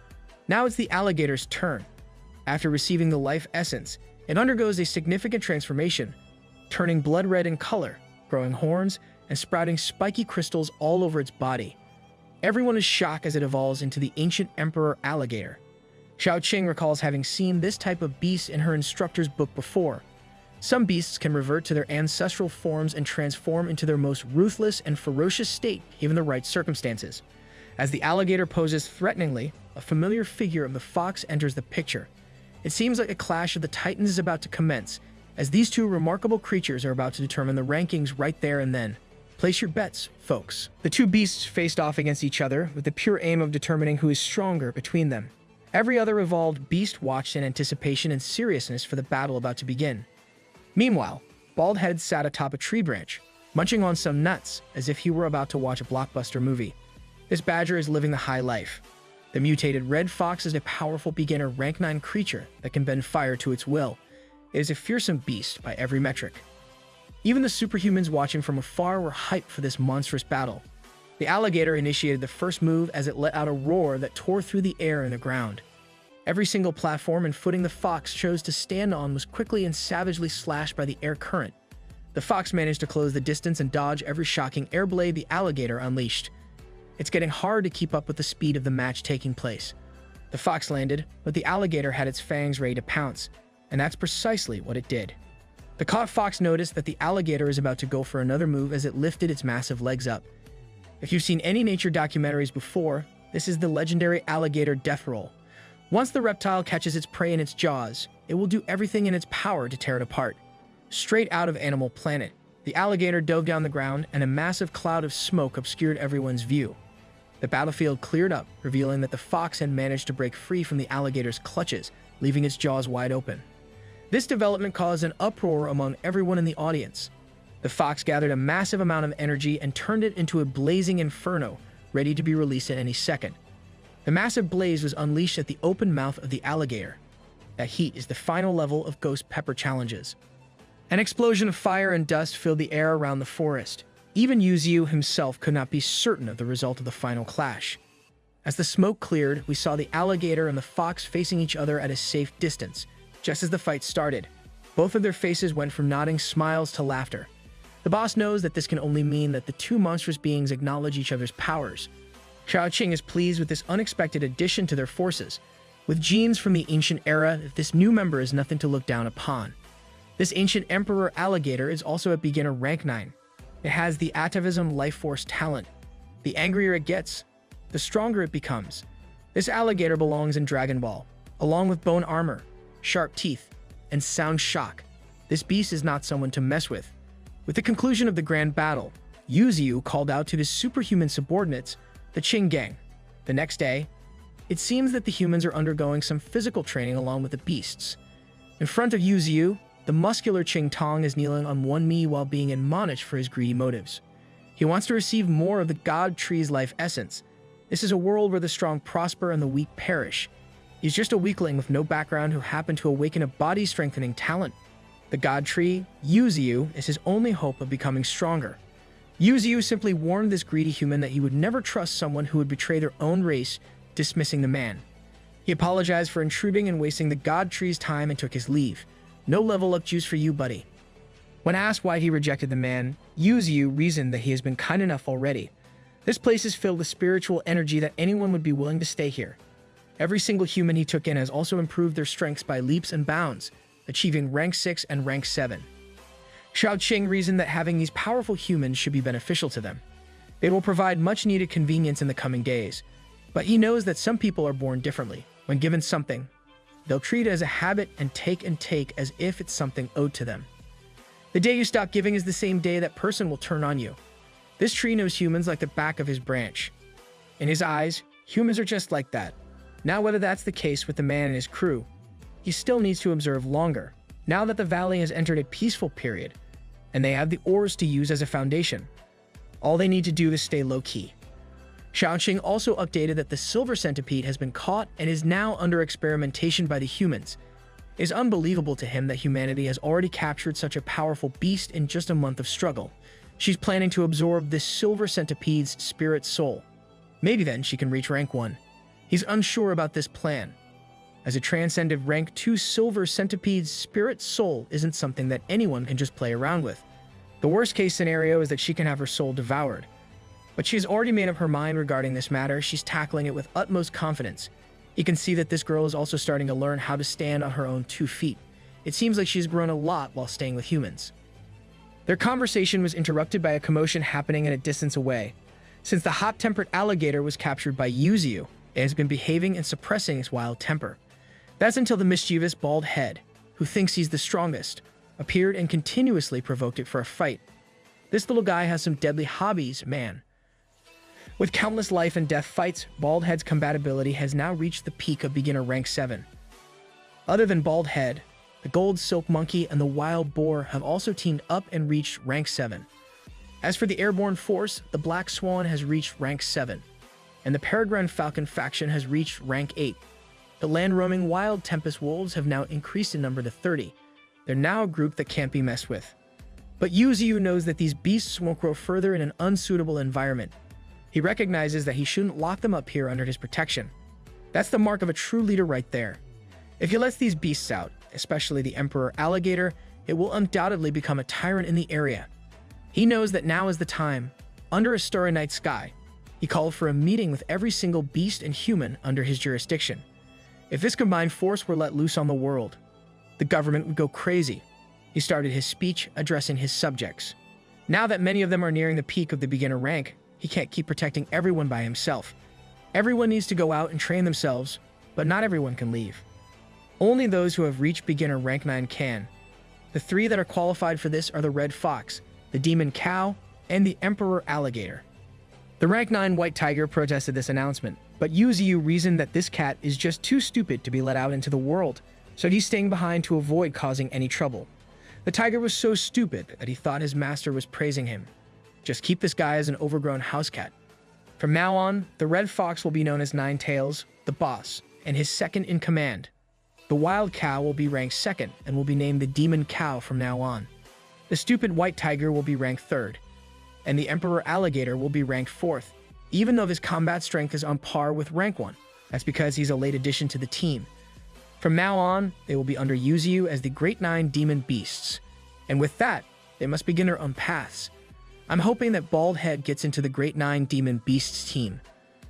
Other than human cities, they can claim any other places they fancy with their own strength. The fluent demon cow approached him and objected that he does not want to leave, a decision that he respects. This caused a stir in the alligator's mind. Yuzu respects this decision, but he reminded everyone that no matter how strong they become, they can't fight alone. These words lit a fire in every beast's heart. Nine Tails and the Emperor Alligator rush out of the valley at their top speeds, eager to strengthen themselves for their master. Far away from the valley, in a state-of-the-art research facility, the captured silver centipede lies dormant as it's contained by humanity's best binding technology. Xiao Qing stood in front of this beast, admiring this experiment. The body was cut, and all that's left is the head, but it's still alive and well. The transcendent rank 2's life force is truly out of this world. She got right down to business, as this creature can understand the human language. She urged the beast that rather than struggling to live in this facility with just a breath and as a shell of its former glory, it should join her and become her power.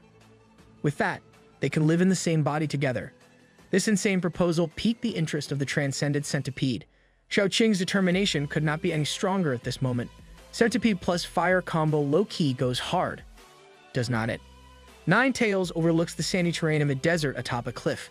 The Emperor Alligator dove deep into the heart of a massive river, and White Tiger still cannot be taught the basics of the human language.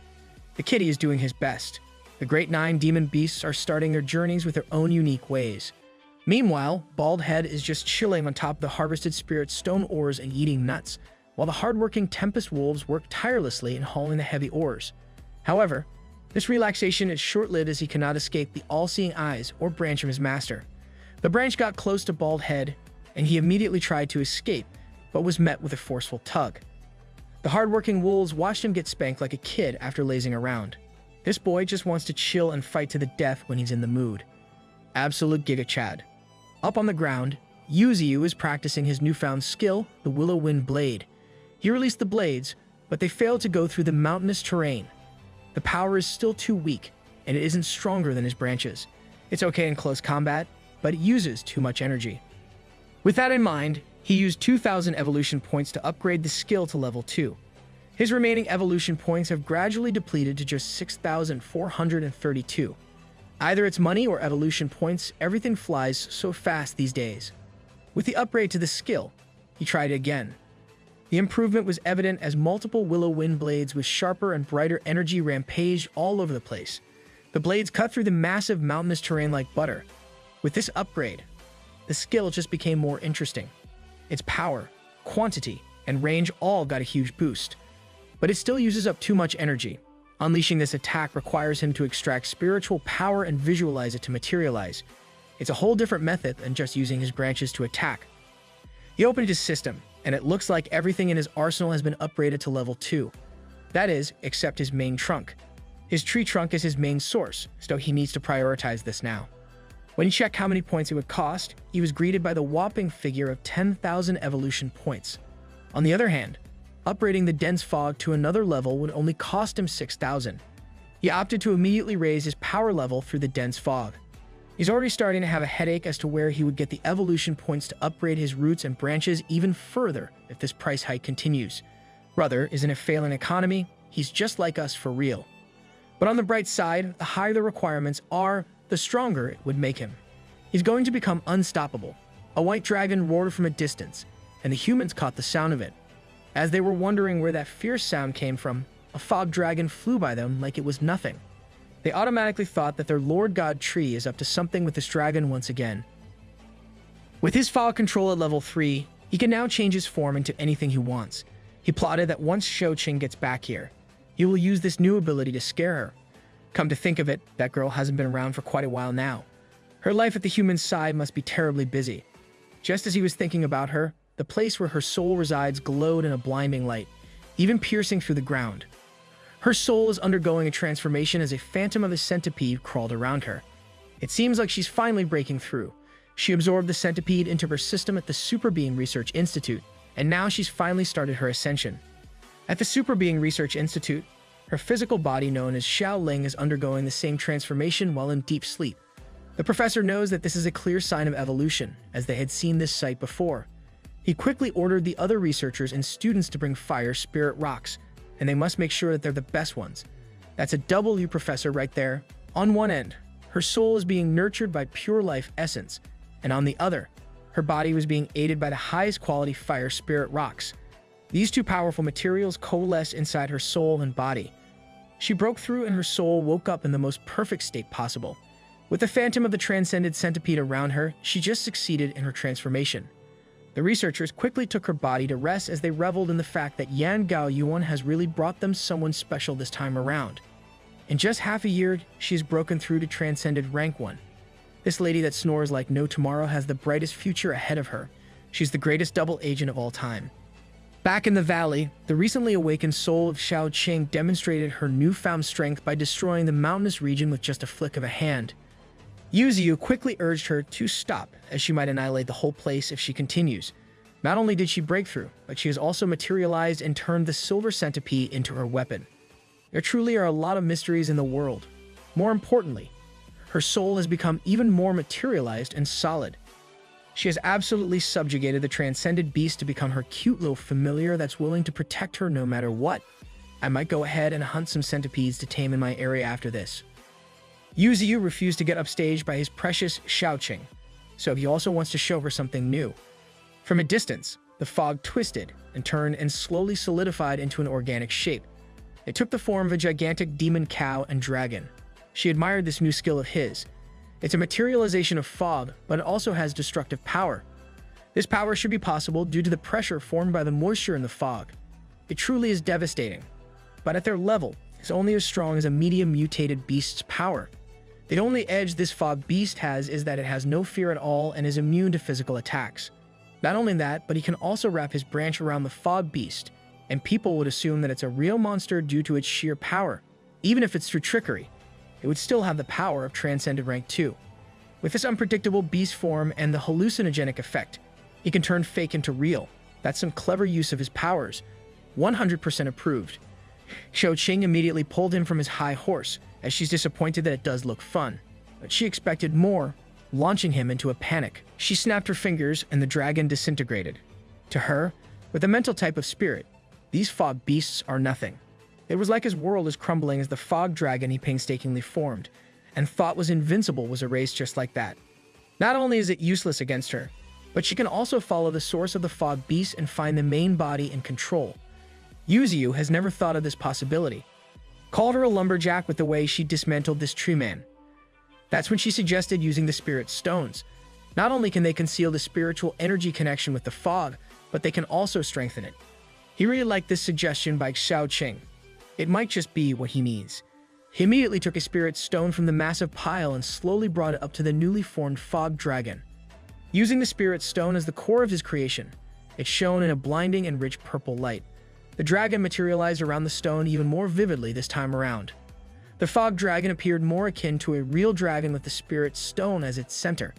This dragon looks like a menace to society already. They were both amazed at what just emerged in front of them. The fog beast's energy is totally concealed. With that issue perfectly addressed, Xiaoqing turned to him as she has one more thing to show him. The war between sea beasts and humans raged on in a different part of the world. The sea monsters relentlessly flooded and charged towards human settlements. The military tried their best to halt the savage rush of the mighty beasts with artillery. They even deployed their best fighter jets equipped with heavy missiles. These fighter jets targeted a specific sea beast that had been causing them trouble for quite some time. Despite the countless explosives they threw at it, the sea beast's carapace remained undamaged, boasting an absurdly high defense. The militant force was starting to lose hope, knowing that their only way out of this predicament was the Freedom Federal reinforcement. With the war dragging on, they had accepted the possibility that reinforcements might not arrive in time to save them. Press F to pay respect, boys. Resigning themselves to their fate, they faced the transcended rank 2 giant coral crab. The citizens of the city watched in horror as the gargantuan giant coral crab ravaged their home. This place had been their sanctuary, where they had built their lives and livelihoods. But now, it was being burned to the ground. Meanwhile, in the valley, Xiaoqing reminded Yuzu to send out the peregrine falcon to a specific location she had mentioned earlier, as she had something to give him. Xiaoqing stood in a mountainous area as the peregrine falcon locked onto her. The falcon, named Ada, initially thought that the two sisters had perished at the hands of the snake a few months ago, so seeing her in the flesh was quite a shock. Ada couldn't contain his excitement and joy at being reunited with a kind woman he knew. She tried her best to calm the noisy bird down to avoid attracting attention. However, the emotional falcon couldn't contain himself. Finally, she handed the package to the falcon to deliver to their master. Does anybody know where I can get a falcon for a pet? Within moments, Yuzu had the package in his grasp. He immediately turned on the switch on the side, unable to contain his curiosity. Inside the package was a golden ant with weak signs of life. Although it hadn't awakened yet, its life force, talent, and abilities were already excellent. I've seen this arc in Hunter x Hunter before. Xiaoqing's soul manifested as she yelled at her master for not waiting for her to take a look. She explained that this tiny ant was a miracle produced after sacrificing hundreds of millions of ants. Fortunately, it had a short lifespan, so the professors agreed to give it to her for the final dissection. Yuzu truly believed that this ant was something extraordinary, a creature that had emerged from hundreds of millions of experiments. He closely examined the ant and made up his mind. With his help, this ant would not breathe its last breath that day. Since his pure life essence was too dense, he diluted it with water from the spirit pond and slowly infused it into the ant. The ant gained a new light of life in its eyes. Its vitality instantly increased, and it began to stabilize. They celebrated as the ant glowed with a vigorous light. Perched on a branch, the ant began to undergo evolution. The smoke slowly cleared, revealing its new form. It now stood upright with a body befitting a creature that was 1 in 100 million. It had become a mutated gold ant with a strength 100 times greater than its predecessors. Imagine how painful this ant's bite is. The mutated ant and Yuzu exchanged meaningful glances. He swiftly struck out with his branch, but the ant had quickly vanished. He followed up with multiple branch strikes, but the beast gracefully dodged them, leaving afterimages in its wake. This beast was truly fast. When he managed to make contact with his branch, the ant raised its arm and effectively blocked it. Although it was pushed back by the sheer force of the strike, it quickly regained its footing on the ground. Even though the ant was only as big as a palm, Xiaoqing praised its speed and strength for keeping up with her master's branch.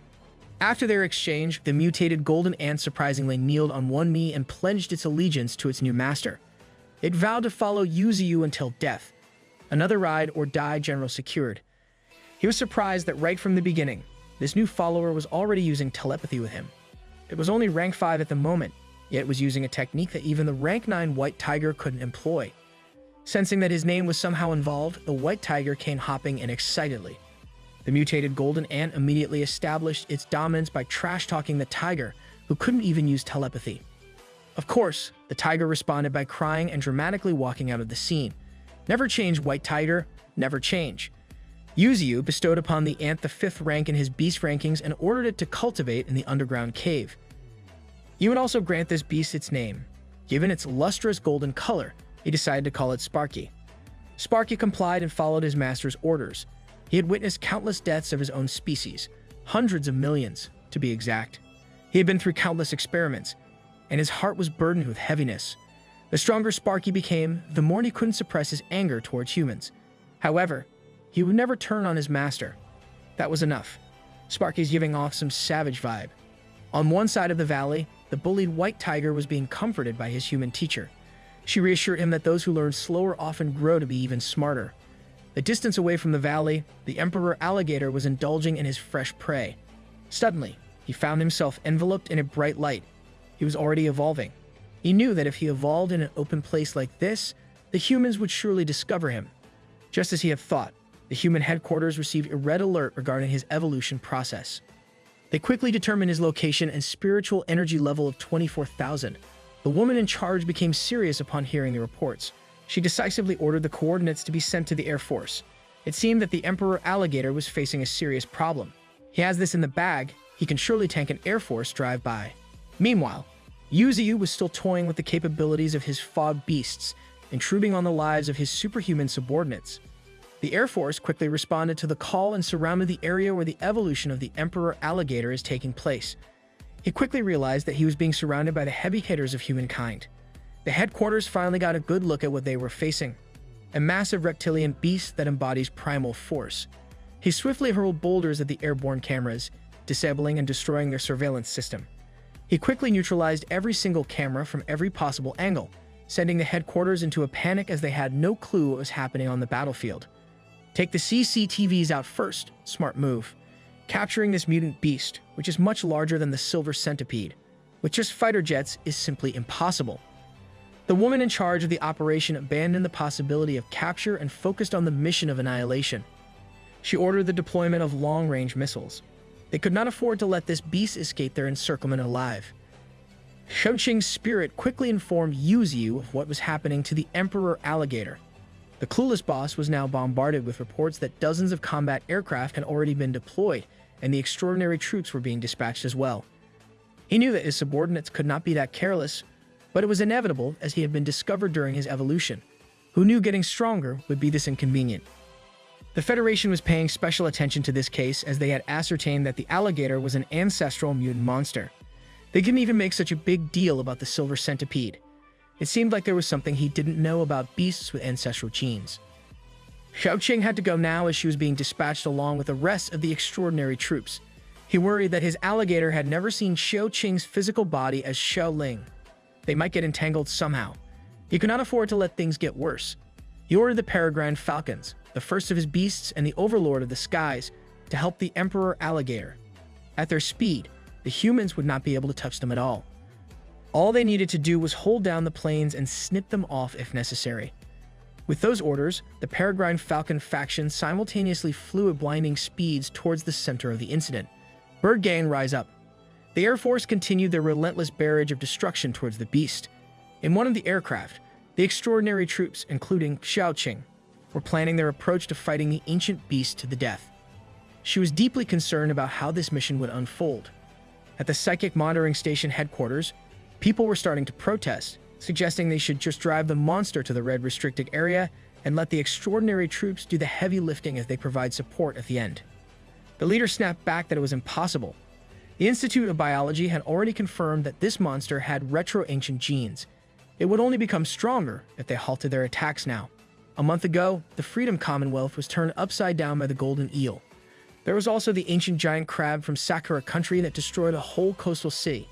Oh snap, sea beasts are staying on top. If they let this alligator go now, it would spell catastrophic disaster for them later. The Emperor Alligator continued to use his powerful tail to hurl gigantic boulders toward the airborne fighters. With multiple projectiles at a time, his attacks were extremely effective. He's just the beast titan in the form of an alligator. One boulder hit a missile mid-air, causing an explosion of smoke in the sky and blocking their vision. Veiled behind this smoke, the beast started hurling boulders at a faster pace, decimating a large chunk of the airborne fighters. They were becoming increasingly certain that this monster was vastly different from the silver centipede. It was as if it had gained wisdom. The alligator observed his enemies and began to make a run for it. The pilots panicked, realizing they couldn't let this chance go to waste. They had to utilize their bombs. They rained down heavy force on the terrain surrounding the alligator, sinking its footing. In response, he calmly stood still, and his foot started to coagulate. He dug deep into the ground, and his tail followed suit with coagulation. He came to a complete stop, and his muscles stiffened. He was also becoming increasingly exhausted. The pilots wouldn't let this chance go by without emptying their ammo on the stationary beast. A barrage of missiles and explosives rained down hellfire from above. The Emperor Alligator's defense was starting to give in to the man-made terrors pouring upon him. This is just unfair, man. The only thing he could think of was to call out to his master. The humans watched this downpour as every shell dropped. Everyone, including Xiao Qing, held their breath while watching the scene unfold. Humanity was looking forward to their seemingly imminent victory. Under the ceaseless downpour of explosives, the Emperor Alligator was almost invisible amidst the countless explosions. He was spitting out blood and tanking the missiles with nothing but his scales and body. That's a real tank right there. Eventually, the airborne units started running out of ammo one by one. With their last load, they had to finish off this vulnerable beast. While the units ready for the final drop, the headquarters was alerted that other creatures were approaching the scene. There were 8 of them, ranging from 8,000 to 9,000 in spiritual power. They still could not identify what kind of creatures these were, as they were too fast to get a visual. It was the peregrine falcon faction, flying at inhuman speeds towards their comrade. Determined to save their fellow beasts under their master's orders, the falcons approached the targets. The pilots were warned of the approaching creatures, finding it impossible that these beasts were rushing towards them at 4.6 max speed. For context, that's about 5,680.08 kilometers per hour. Just as they were about to confirm what they had heard in their comms, the Falcons had already broken through every fighter jet in the air. The headquarters had lost all contact with every single air unit they had. To make matters worse, the Emperor Alligator had successfully escaped.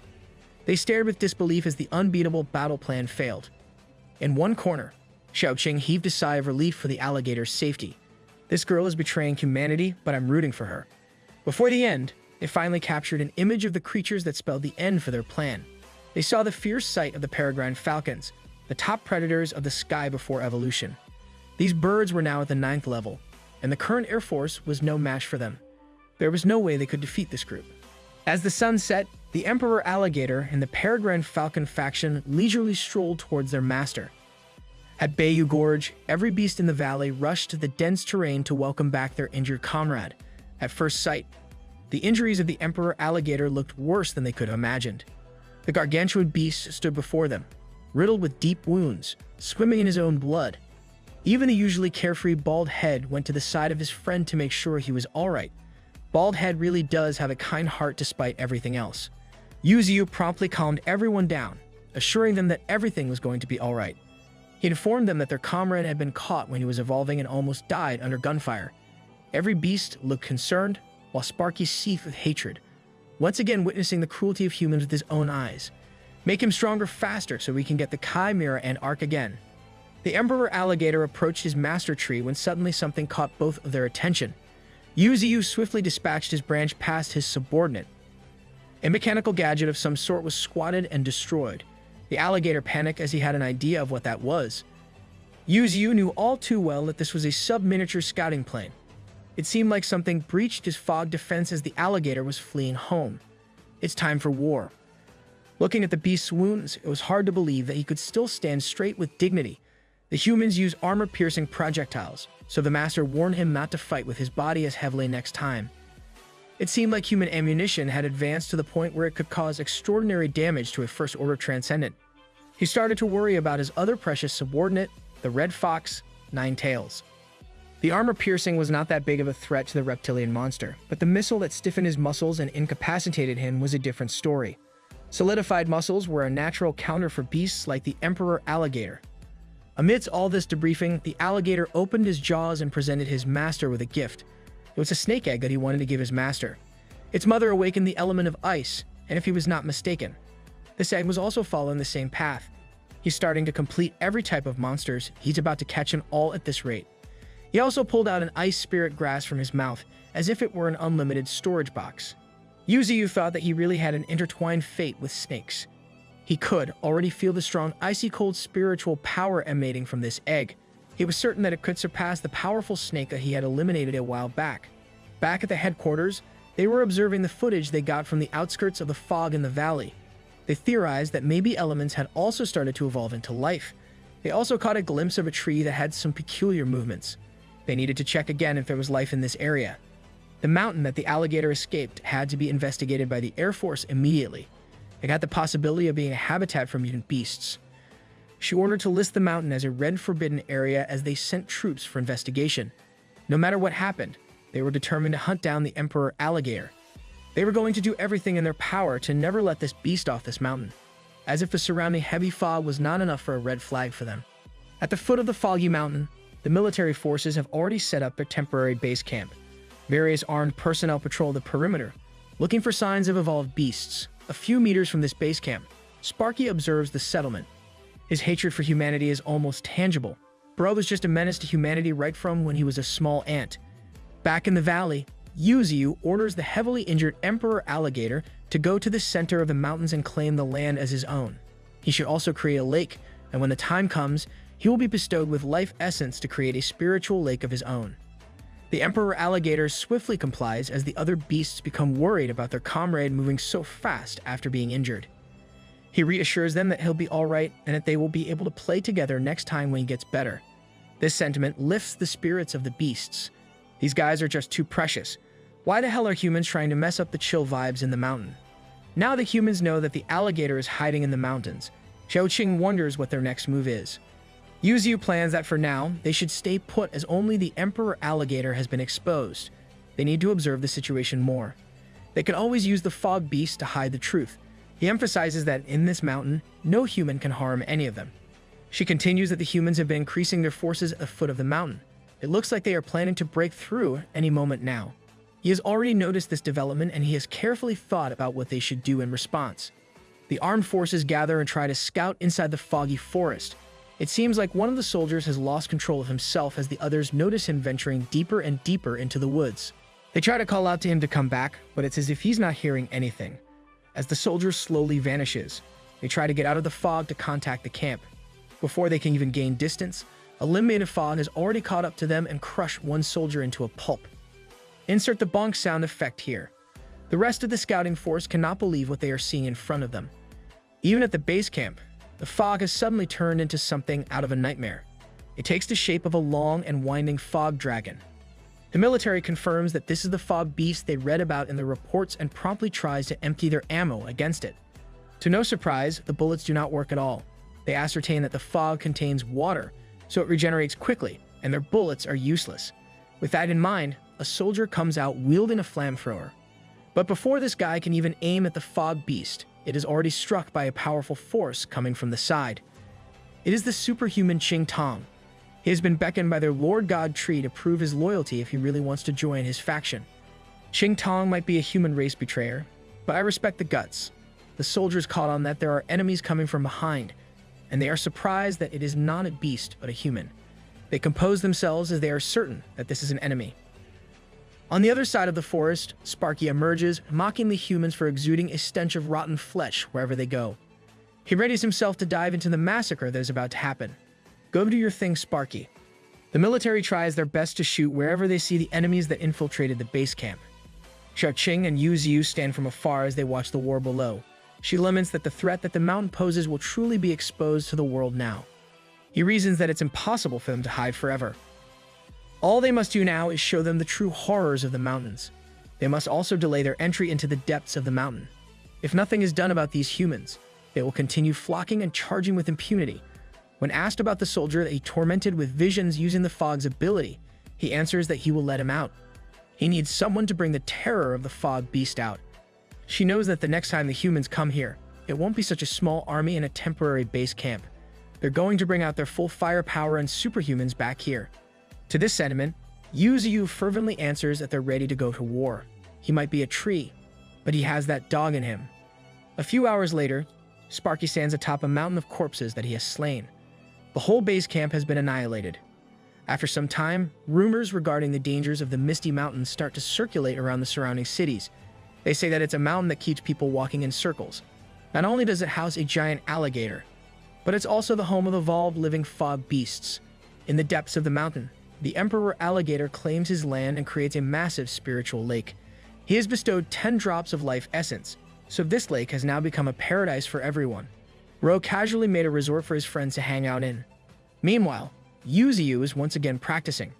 His branches take on a different color as they split into multiple branches at their ends. It turns out that he has upgraded 2 branches to level 3. The strength and speed have increased significantly, and you can now adeptly catch targets with its instantaneous splitting feature. Upgrading a single branch cost a whopping 1,000 evolution points, so upgrading everything's out of his reach. His main route even costs 100,000 evolution points to upgrade. He's having doubts about how long it will take him to evolve further. Whether you're a human or a tree, being broke is universal. Spending his remaining points, he upgrades 8 more branches. His current power is estimated to be around 490,000, a staggering figure above the 2nd level. He direly needs to speed up his evolution.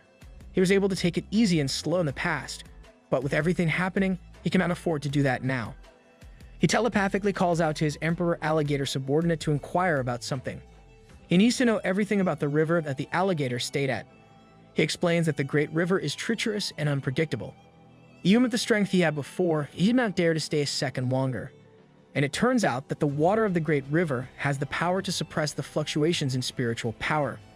This might just be what Yuzu is looking for. But he has a big obstacle in front of him as he feels something lurking in that river. He is sure that there are existences of transcendent 2nd order and above prowling about in those waters. Water monsters are just built different in this world. Meanwhile, at City Z, the soldier that Yuzu let go has been suffering mentally the whole time since he got out of the forest. The only useful clue they got from this soldier was about the Fob Beast, and there is no other clue. Their superhuman Yan Gao Yuan is enraged, as he is now determined to assemble the army and the superhuman troops. He also includes the extraordinary 10 heroes of the Federation. This war is a war that he will personally wage and command. That alligator did a number on their troops, and it ranks amongst the top 3 of all mutated beasts discovered. He vows that even if there are only ashes left, he will burn the mountain to the ground. This dude thinks he's the main character or something. Yuzu was shocked by this piece of information. He did not expect the Great River to house a 2nd order transcendent. The Emperor Alligator did not dare to go any deeper, but he felt a terrible sense of oppression in those waters. He suspects that there are more than just 2nd order transcendent in those depths. There might even be 3rd order transcendental existences lurking beyond. What are these beasts eating down there?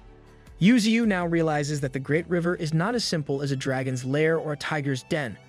With this line of questioning, the Emperor Alligator is beginning to catch on to the God Tree's plans. And it was exactly what he was thinking.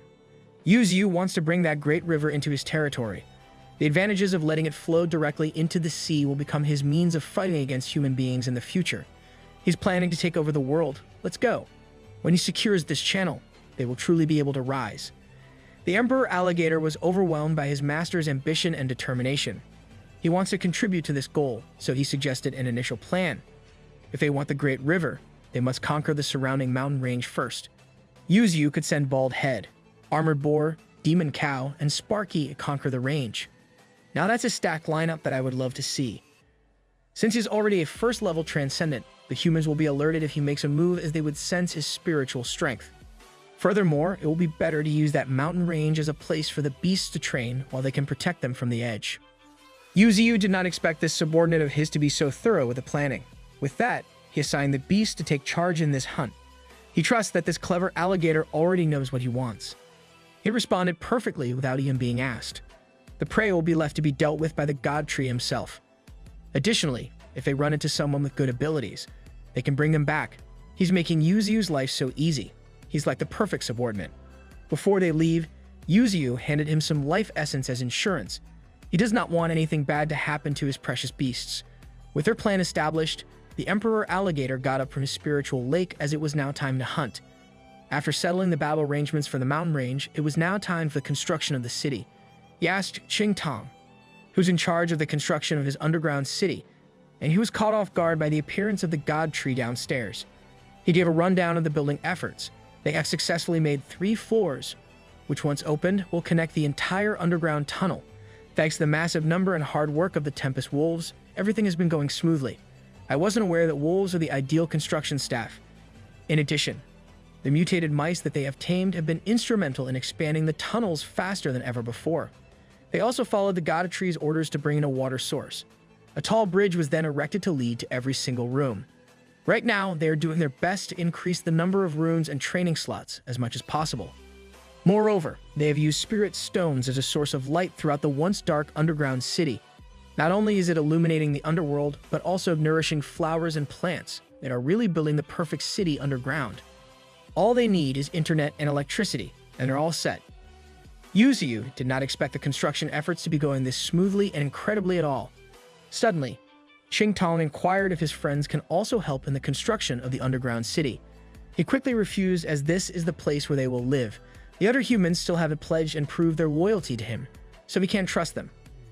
Qingtong asked what he would do if they were unwilling to show loyalty. He timidly asked if he would kill them. He fell silent and thought for a moment. He answered that even if he wants to kill them, his little guys will not agree. The beasts have simply grown accustomed to the presence of the humans above ground. Even though they're at war with the human race, it's still up to them to decide whether they wish to stay or leave. Deep in his heart, he hopes that Qingtong's companions will not sell information to humans if the situation ever arises, as these people have grown and gotten along with the beasts under his jurisdiction. A king with a heart. We love that. Qingtong looked meaningfully at his master. Suddenly, someone called out to Yuzu that the snake egg is about to hatch. Excited about this development, he quickly excused himself and climbed above ground. The snake egg glowed in dazzling light as cracks began to form on its surface. The light climbed up to the heavens as a cold energy surrounded it. Out of the shell came an elegant, pure white snake that resembled a tiny snow dragon. It was a mutant white snake with a remarkable talent to control cold air and freeze anything. Offensively and defensively, it can utilize cold air to its will. Yuzu and Xiaoqing celebrated the birth of the new member of their family tree. Not only did it look majestic, but its abilities were also remarkable too. While the two were happily celebrating, other things were happening on the other side of the mountain. The stomps of a beast's hooves could be heard from everywhere in the mountain range. The Expeditionary Beast Unit had arrived at their new mission point. The White Tiger, Demon Cow, Armored Boar, Gold Silk Monkey, and Bald Head all had pure determination and hunger in their eyes. Beast Avengers, assemble. They stared at the mountain that they must conquer ahead. Their mission was to eliminate all the forces around. They must capture them alive and bring them back to the one in charge of the hunt, the Emperor Alligator. Every single one of them charged with bloodthirst right out of the gate. Sparky presented to lead the scouting efforts by going first. Demon Cow approved, reminding him not to provoke any strong foes carelessly. With a stomp on the ground, the tiniest member of the unit charged forward fearlessly with his sharp blades drawn. That's a short king right there. He vanished from view, and an explosive impact could immediately be seen from a distance. The remaining members inspected their surroundings menacingly, but as always, Bald Head could not be patient even for a minute. He was already charging his electricity course throughout his body. Without hesitation, he socked a wild horse in the face. This badger is so chaotic, he's the best. Meanwhile, White Tiger just brought down another tiger. For what he lacks in academics, he makes up for with savage ferociousness. Sparky continued to wreak havoc wherever he passed. Predators that were multiple times bigger and heavier than him viciously fell without even a fight. Unbeknownst to the rampaging Expeditionary Beast Unit, a glowing eye had been watching them since they first entered the mountain range. It was the sneaky First Order Transcendent Chameleon, and there were not just one, but 2 of them. Potential new teammates, they would be perfect as scouts or assassins. Back in Yuzu's territory, cries of various beasts could be heard all over the mountain. He was starting to deliver the final blows to the beasts brought to him by the Expeditionary Beast Unit. Killing a hare, bat, and lizard granted him 30 evolution points each. Brown bears granted 40 points, while a wild horse yielded 70 points and a wild wolf was worth 65 points. Bro was getting boosted by his subordinates non-stop. He resembled a death god, harvesting the lives of countless wild beasts. The only thought in his mind was to kill and kill some more. In the past few days, they had hunted a massive number of preys.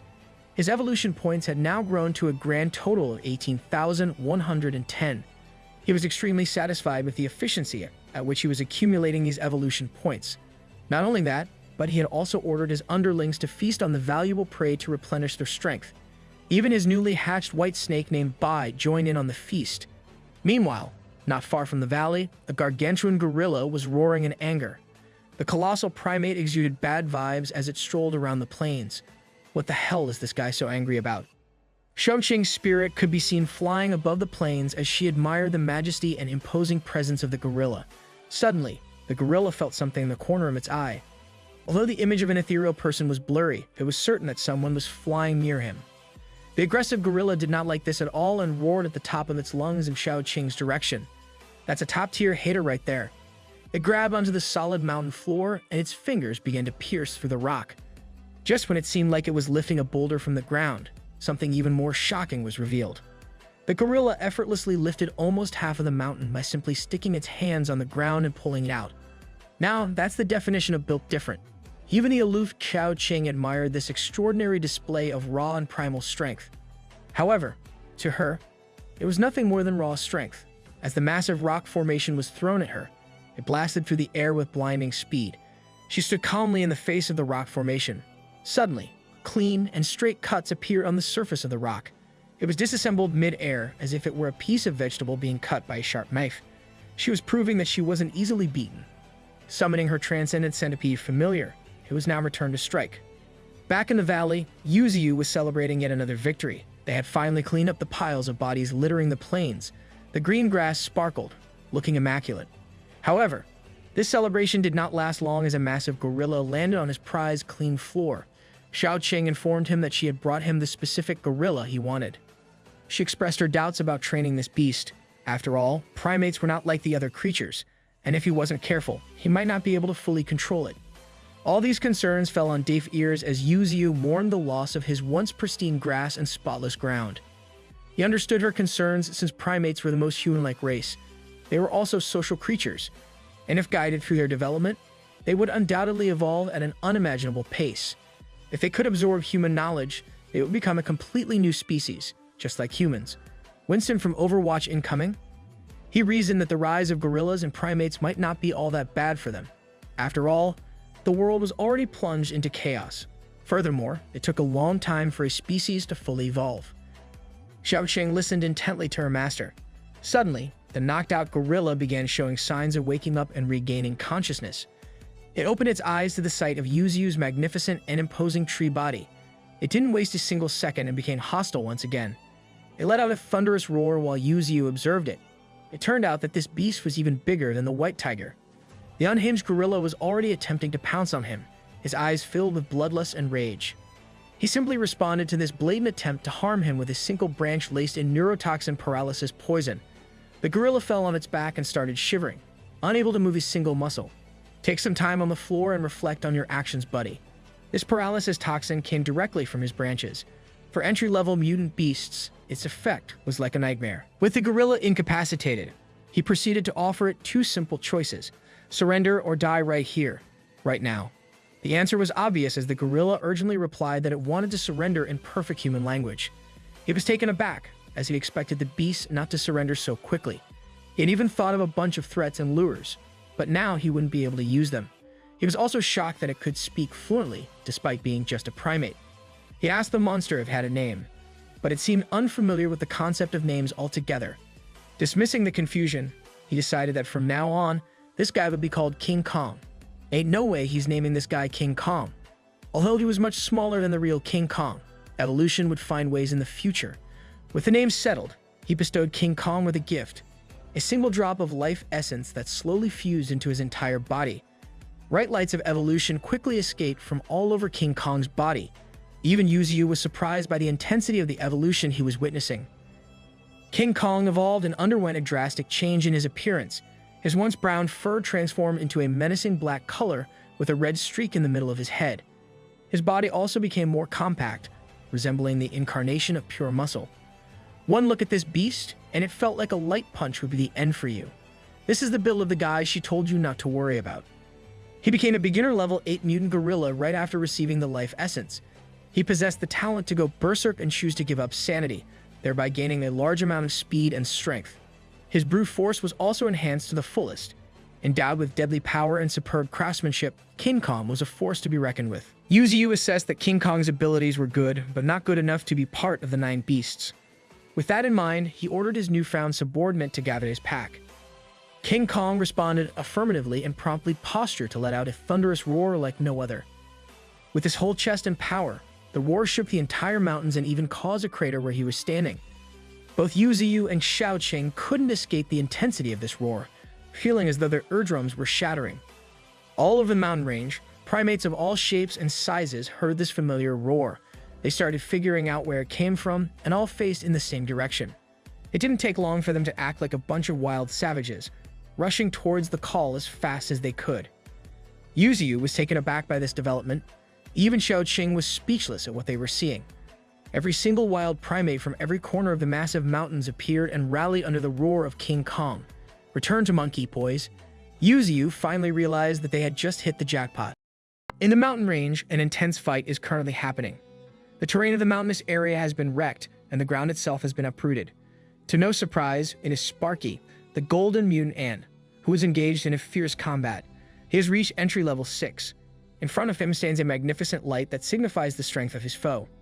It is revealed to be Blue Mantis, the fearsome entry level 7. Bugs versus bugs, some insect repellent, and these guys are done. Sparky knows that even though he is only at level 6, he can still go toe-to-toe with level 8 beasts. Contrary to his belief, this level 7 mantis in front of him is sending him into the back foot. It truly is a strong beast. Blue Mantis does not waste a second and identifies a gap in Sparky's defenses.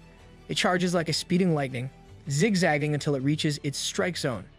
Sparky blocks the charge and slash of the mantis with his extraordinarily armored limbs.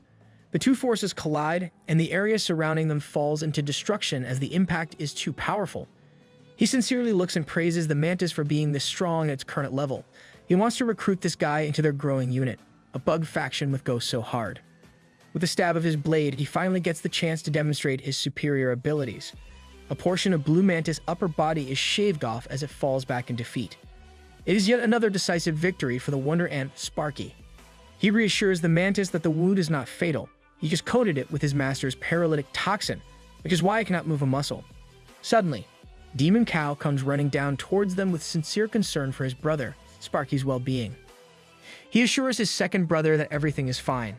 That doesn't stop the caring Demon Cow from backing him up like a worried big brother against the paralyzed Blue Mantis. Sparky assesses that this mantis has the ability and affinity to control the wind element, giving it unparalleled speed at its level. Demon Cow remarks that it is already dawn, and the sun is coming up. It's almost time to wrap up today's hunt. The Expeditionary Beast unit takes the long trek back home from the mountain ranges. The Tempest Wolf, Demon Cow, Sparky, Armored Boar, Gold Silk Monkey, Bald Head, and White Tiger stand side by side as they slowly become the overlords of the area. The Emperor Alligator diligently waits in the fog. When Sparky asks why their fourth brother is looking at them with such intensity, Demon Cow simply answers that it's for their safety. If they were to encounter a strong enemy, he will be able to rush out of the Misty Mountains and back them up at the first opportunity. With that cleared up, they suddenly notice that the stupid White Tiger has gone missing. It turns out that it already ran away, carrying the unconscious Blue Mantis. It's probably rushing to claim credit from their god tree. Meanwhile, Yuziu has been incredibly busy with his diligent day-to-day training. His roots, branches, and everything else have been working tirelessly to be at their best. He can be seen effortlessly lifting rock formations the size of a small hill. It has been a whole day, and he is already exhausted. He has finally used up all 450,000 of his spirit energy. There are still 27 branches that he has yet to upgrade. He reckons that a few more hunts would suffice for the whole boost. The White Tiger can be seen running joyfully towards him as it eagerly calls out to him with lively howls. The first day of the hunt is finally over for the beasts, and now he must deal with this noisy cat of his. When asked why it's so excited, the White Tiger spits out the unconscious Blue Mantis. Yuziu is flabbergasted at this spit-covered offering, but he is quickly amazed at the stats of the mantis in front of him. It is already at entry level 8. Not only that, but it also has the abilities wind power and mimicry of the environment. It looks like this little guy would be a valuable addition to his team as an assassin type. He honestly praises the White Tiger for doing a good job of bringing back someone useful. Meanwhile, the real beast that did all the work is still en route home. Yuzu promptly takes the mantis to the spirit pool for a dip. This will help it recover from its injuries. The mantis comes into contact with the life essence in the pool and is completely healed and alert. The little guy quickly tries to take off and escape before it even realizes what's happening. Yuzu simply responds with his swift signature spanking. The mantis is once again brought down into the pool while unconscious. He's truly become just a strict parent for the beasts at this point. The demon cow and the rest of the gang have finally arrived home. The concerned beast expresses his worry for Ninetails, who hasn't come back yet for such a long time. He wants to personally embark on a quest to find his first brother. Yuzu thinks it over, but Ninetails has only been gone for half a month. With the fox's strength, he should be doing fine for now. He reassures the demon cow that there's nothing to worry about. But the demon cow continuously pleads with him to let him get out and look for the fox. He sternly rejects the demon cow's proposal, as simply being strong doesn't make him a great candidate for a search operation. It would be an arduous task to look for someone in a massive desert. Furthermore, if he were to encounter an opponent with the same level of strength as the fox, it would certainly spell disaster. Finally, Yuzu promises the cow that if he can break through to the next level, he will allow the search. The demon cow understands his master and promptly asks for permission to train in the stone spirit mine. Yuzu reflects that this cow has been by his side, absorbing the spiritual power he emits. After a long period of accumulation, it has finally reached entry level 9. Now that he is determined to cultivate at the stone spirit mine, where the soil matches his properties, this beast will surely reach the transcendence limit. He cannot wait to find out just what sort of crazy power it will achieve. 3 days of non-stop hunting have passed for the expeditionary beast unit, and in those 3 days, all of Yuzu's branches have finally been strengthened. Every single one of his 50 branches has changed into its level 3 appearance, making him more majestic to look at. After fully upgrading his branches, he learned something new. If he infuses his branches with constant spiritual power, they can split into even more branches. His branches look a little sus though. Now, he wants to try an experiment. He will infuse every bit of spiritual power into the branches to see what happens at full power.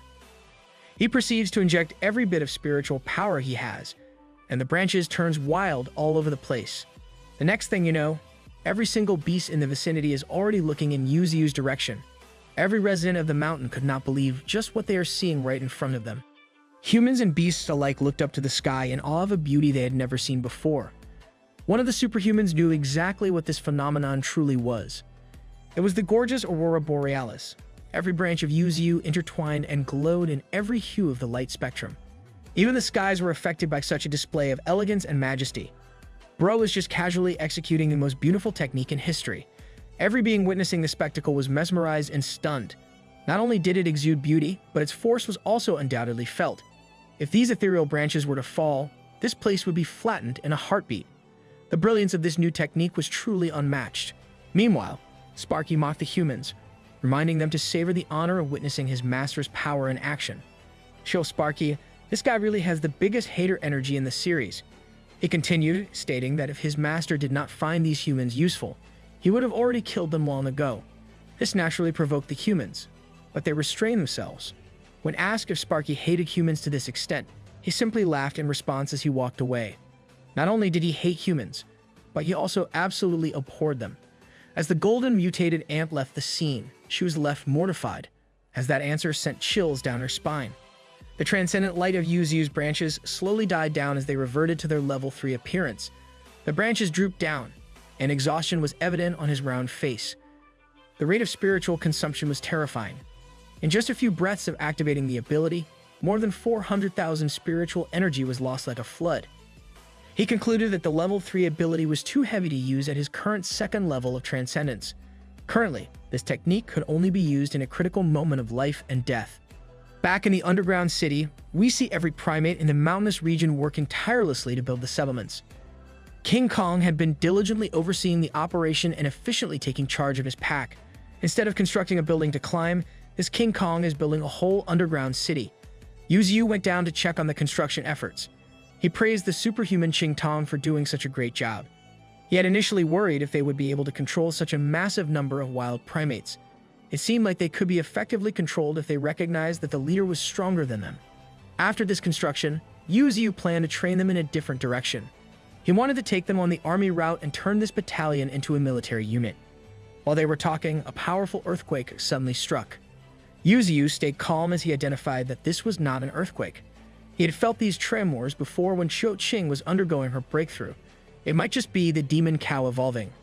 The demon cow was undergoing a transformation under the veil of the spirit stones, so the rampant spiritual power was being blocked, making it impossible to perceive.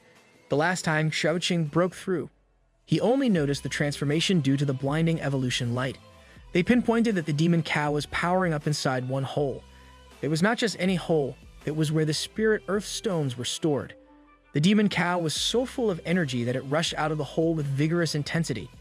Yuzu saw its momentum and could already tell that this was something extraordinary.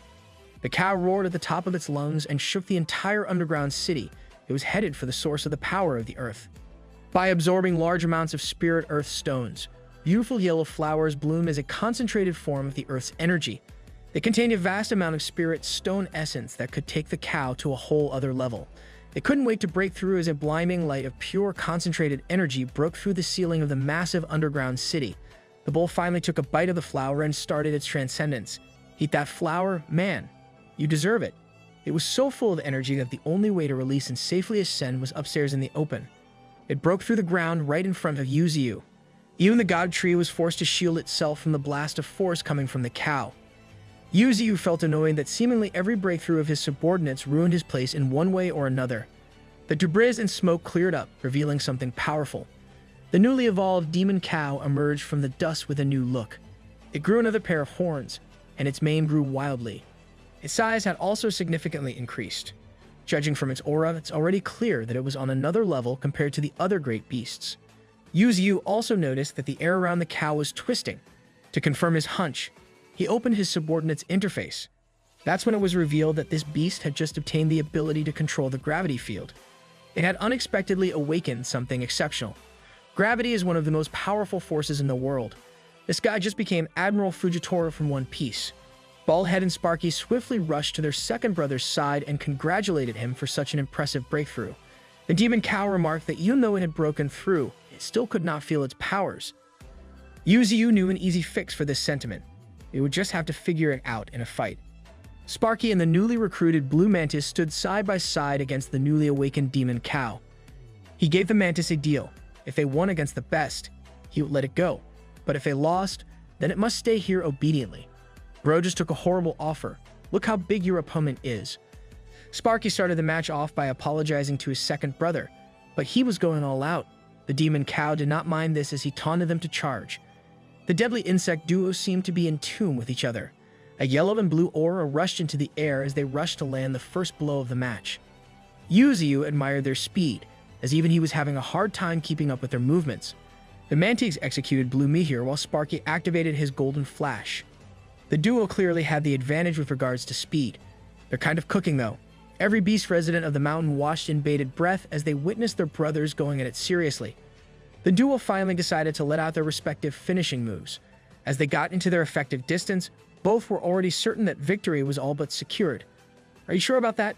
Sparky and the Blue Mantis got as close as they could with their blinding yellow and blue auras respectively. Demon Cow promptly responded by activating a powerful aura of his own. The violet and violent force caught the insect duo by surprise as they started falling towards the floor in less than the blink of an eye. Their small bodies created massive craters around where Demon Cow was standing proudly. Yuzu concluded that pure speed was no longer a problem in front of this beast. He also advised Baldhead to not even think about sneaking inside the battlefield. A sneaky honey badger stopped in his devious tracks as he realized that he might just die if he faced Demon Cow.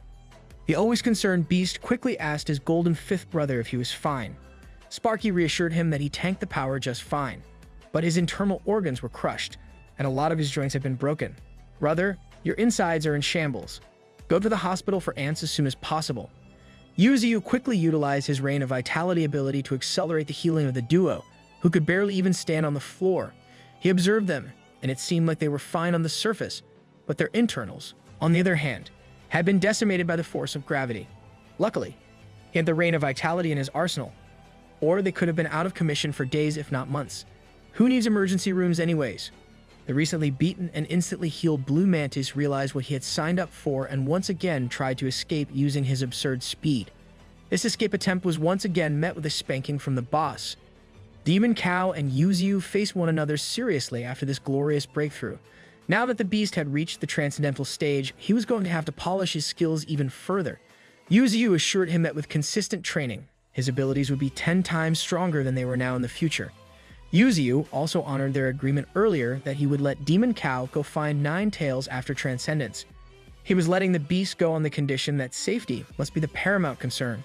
Once Demon Cow found 9 tails, he must come straight back to the mountains. Demon Cow complied as he was now tasked with a crucial mission. He strode off with majestic steps as he embarked on a new journey. Best of luck, bro. Out on the outskirts of the mountains, the humans had once again established a military base with armed personnel. When will you guys learn from your mistakes? The soldiers patrolling was still shaken by the incidents of the past as they remained paranoid of the Emperor Alligator's presence. They deluded themselves of safety as they were 20 kilometers away from the previous incident. However, their confidence had been rising due to the presence of people from the Transcendental Force this time around. Now, all they were waiting for were the bulk of the troops and the artillery to arrive. Once they were locked and loaded, they planned to level the entire mountain. Meanwhile, in the Transcendental Research Institute, Xiao Qing and Xiao Ling's body was undergoing her intense combat training, with a fiery butterfly seen by her side. Her power was truly extraordinary as she caused nothing but destruction inside the training facility. After entering the transcendental stage, her power had been much stronger than she initially thought. It was like she had a perfect fusion between physical and spiritual abilities. Her flames had undergone a fantastical change. Her thoughts were interrupted by a staff from the Research Institute. It sounded like she had some business to attend to with the mentors. She complied, and the personnel was left inside the training facility. The aftermath of the genius's training was certainly a sight to behold. The walls of the facility were caved in and twisted in such inhuman ways. How the hell can you do that with fire butterflies? This training room was made of a super alloy as well. Her power was just on another level. She arrived among the crowd of people and promptly greeted her instructor, who was very happy to see her. A muscular man with a thunder tattoo and a familiar woman looked at the woman they knew as Xiao Ling arrived at the meeting. From a single glance, they could already feel the wave of heat emitting from her body, a vigorous burst of spiritual energy putting pressure on everyone in the room. But there was one more thing that the muscular man found of utmost interest. She was extremely beautiful. She's out of your league, bro. He introduced himself as Li Hao, arrogantly assuming she had already heard of his name. This egotistic introduction fell flat as she had never seen or heard of this man in her entire life. The instructor could not help but laugh at such a satisfying interaction between his pupil and the overconfident man.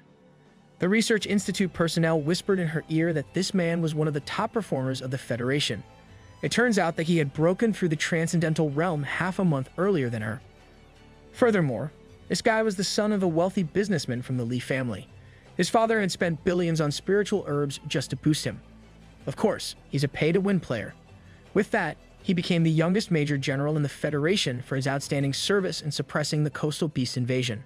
With his attempt to impress failing, he just got down to business and invited Xiao Ling to join the 2nd Military District. But before that, he must test her to see if she would qualify.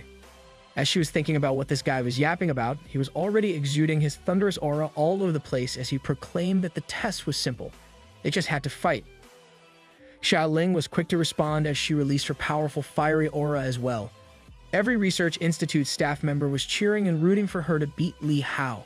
They had full trust in their ace, as the instructor even tipped her off that this guy used a very special thunder element. This guy already looks like a disappointment to every badass thunder user ever. Meanwhile, the familiar-looking girl, the one that Xiao Ling had almost killed at the entrance exam, was cheering for her downfall. Get her next, Xiao Ling. The savage electricity of Li Hao soared as she warned her that he was charging in. In response, she just conjured up a single fire butterfly. As soon as he saw this technique, he was already starting to look down on her.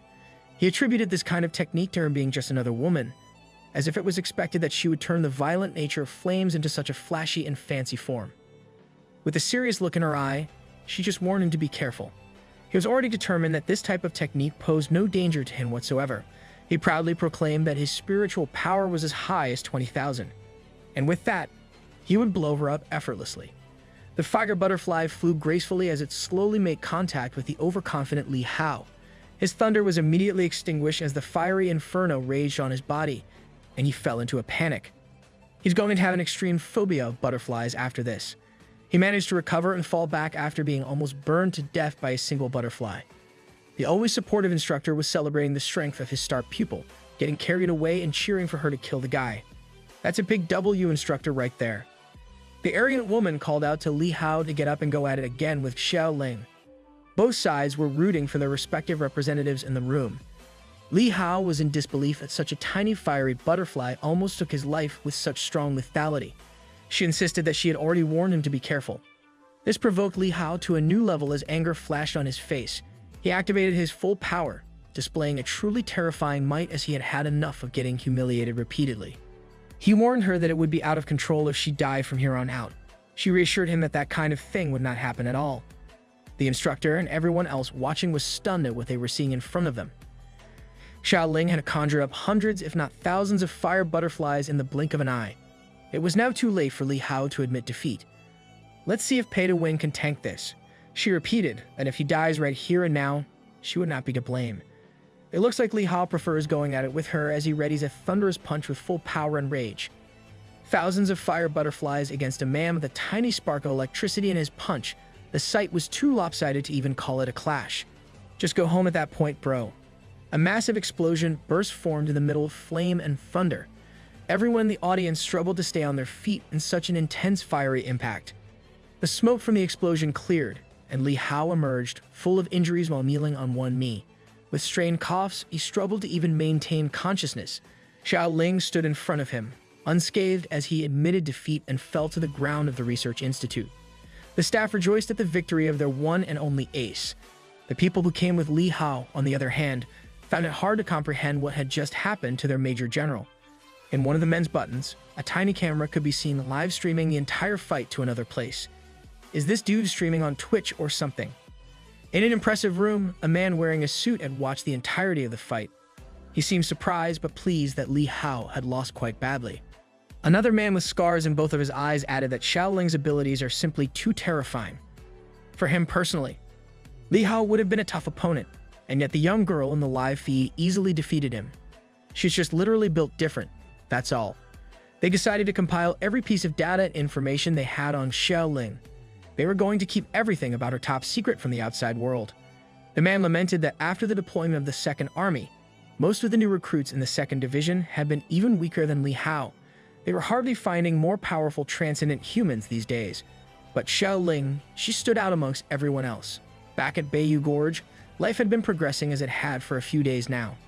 In the eastern part of the Foggy Mountains, Yu's beasts were still on the prowl, hunting and helping him level up efficiently. The roar of the beasts could be heard from afar as they had established themselves as the kings of the mountain range. Meanwhile, Yu's spiritual energy accumulated within his body, and he began to strengthen it further. Currently, his spiritual power hovered around 450,000. He was currently waiting for all his body parts, including the leaves, branches, and roots, to be fully strengthened. Once he got that sorted out, he could then begin his breakthrough to the third stage of transcendence. I wonder how his appearance would change at that point. What he did not know and had not noticed at this time was that deep in a nearby cave, a red aura was exuding massive bursts of evil energy. Because the spirit stones had the power to cut off spiritual energy, none of the creatures in the gorge could sense it, including Yu himself. But there was one exception to this, the awakened human transcendent with the intuition ability, the designated human language teacher of the beasts, Qian Xin. For a while now, she had been feeling waves of unease pass over her repeatedly, but they were irregular, so it was hard to be sure. She conducted her own investigation and finally made a discovery. Right in front of her was an underground cave that had been expanded just a few days ago. She pinpointed that there were some strange waves of energy emanating from this very cave. Is this about to turn into a horror movie? She stared intently at the mouth of the unsettling cavern. Once again, she felt the unfamiliar energy washing over her. Right now, it was stronger than ever before. She found it hard to believe that their master had not even noticed this anomaly at all. As she was lost in thought and uneasiness, malevolent crimson-red vines started coming out of the cave, aiming at her. She was immediately caught by the vines that immediately wrapped around her. These vines are kind of sus. Have you guys seen something like this somewhere? Before she could even scream for help, the seemingly intelligent vines had already covered her mouth. In a last-ditch effort, she managed to call out to her master one last time telepathically. She was dragged into the dark abyss of the cave. And just like that, it was as if she had never been out there in the first place. Yuzu was busy concentrating by himself when he was woken up by a distress call. He immediately identified that it was Qian Chen calling out to him. Inside the cavern, she was trying her hardest to reach her God Tree Master, and Yuzu on the other side began to think that something dire was happening to Qian Chen. He checked her house, and he could not find her there. She was not around the plains either. He was getting increasingly worked up as he blamed himself for not noticing sooner. A living person, a resident of his territory, had just disappeared right under his nose. Time to invest in CCTVs, my guy. These days, the fog was so thick that he could not keep an eye on everyone consistently all the time. But that should not be enough reason to not have noticed her going missing. She also could not have just run out of the mountains. With that in mind, he activated mist sensing in the thick fog. His sensations echoed throughout the whole gorge. After a while, he finally found her. He immediately sent his powerful root towards where he sensed her and descended towards the ominous cave. In the deepest depths of the cave, he found her right in that faint red light that he could dimly see from a distance. As he got closer, he found it harder and harder to believe that Qian Chen had gotten here by herself. What greeted him in the deepest pits of the cave were the same crimson vines that had abducted Qian Chen. Wriggling about, he saw her in a bad shape, being held by the vines and having her spiritual energy squeezed out as if the vines were straws connected directly to her. These vines were being controlled by a visibly malignant being, a mutant plant class. That's not a plant, that's the devil himself, bro. It could breed a forest of vines, it could corrupt enemies with a blood mist, its vine thorns were parasitic barbs, and it could parasitize a creature to gain control. This nasty-looking fellow was a real threat. Yuzu recalled that he had seen this plant before. This blood-colored plant was found in the Spirit Stone Mine originally. It looked like it had mutated to its current state right under his nose. Now it had even kidnapped Qian Chen, indicating that it had already attained some level of intelligence. It used the blocking property of the spirit stones to hide itself, remaining undetectable to the outside world. The nasty plant began its attack as it brandished its vines towards Yuzu. He felt the evil and hostile aura of the plant immediately. It had no regard for him, even though they had just met. With that in mind, he could go kick some ass right here. Yuzu cut off the vines that had been absorbing and binding Qian Chen and her spiritual energy. It seemed like this guy was unaware of what he was really facing. His stalwart branches wrapped around the nasty creature, and he proceeded to tug and pull the vile plant. In just a second, he had uprooted the malevolent herb out of the ground. As it lost its life, he was notified that he had gained a new ability. He acquired the Seed of Vitality, giving him the capability to quickly grow multiple trees in the ground up to the density of a small forest. Bro can single-handedly repair the earth. He discarded the lifeless plant as he celebrated his new ability.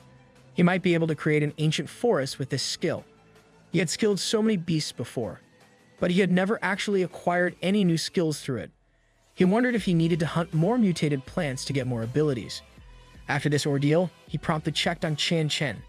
It seemed like he was too late, as Qian Chen had passed away just like that in the hands of the mutated plant. It truly was a pity. Rest in peace, Qian Chen. You were the most patient teacher in the gorge. Qian Chen's lifeless body lay on the cold, hard ground, riddled with wounds from head to toe.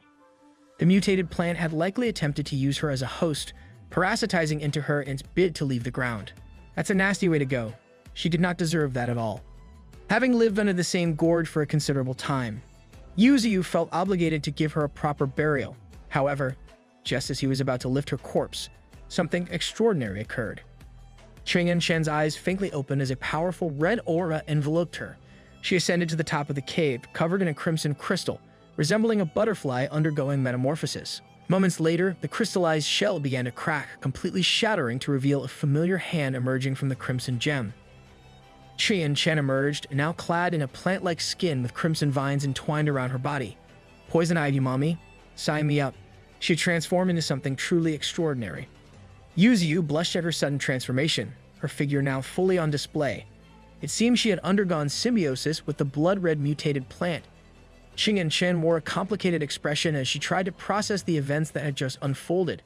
Suddenly, she was struck by a splitting headache. Yuzu panicked, as even for him, this was unfamiliar territory. Tears streamed down her face as she gradually realized the magnitude of what had happened to her. She turned to her master, the God Tree, questioning if she still retained her humanity after such a profound alteration. He answered her directly, stating that she was no longer human at this point and jokingly referred to her as being in a vegetative state. This dude is taking care of so many beasts like a father. Now he's starting to quip dad jokes. However, Chen was in no mood for jokes. She was facing an existential crisis like no other. Setting aside the jest, Yuziu offered her a choice to decide which side she wanted to belong to. He also asked her if she believed she could truly reintegrate into human society given her new appearance.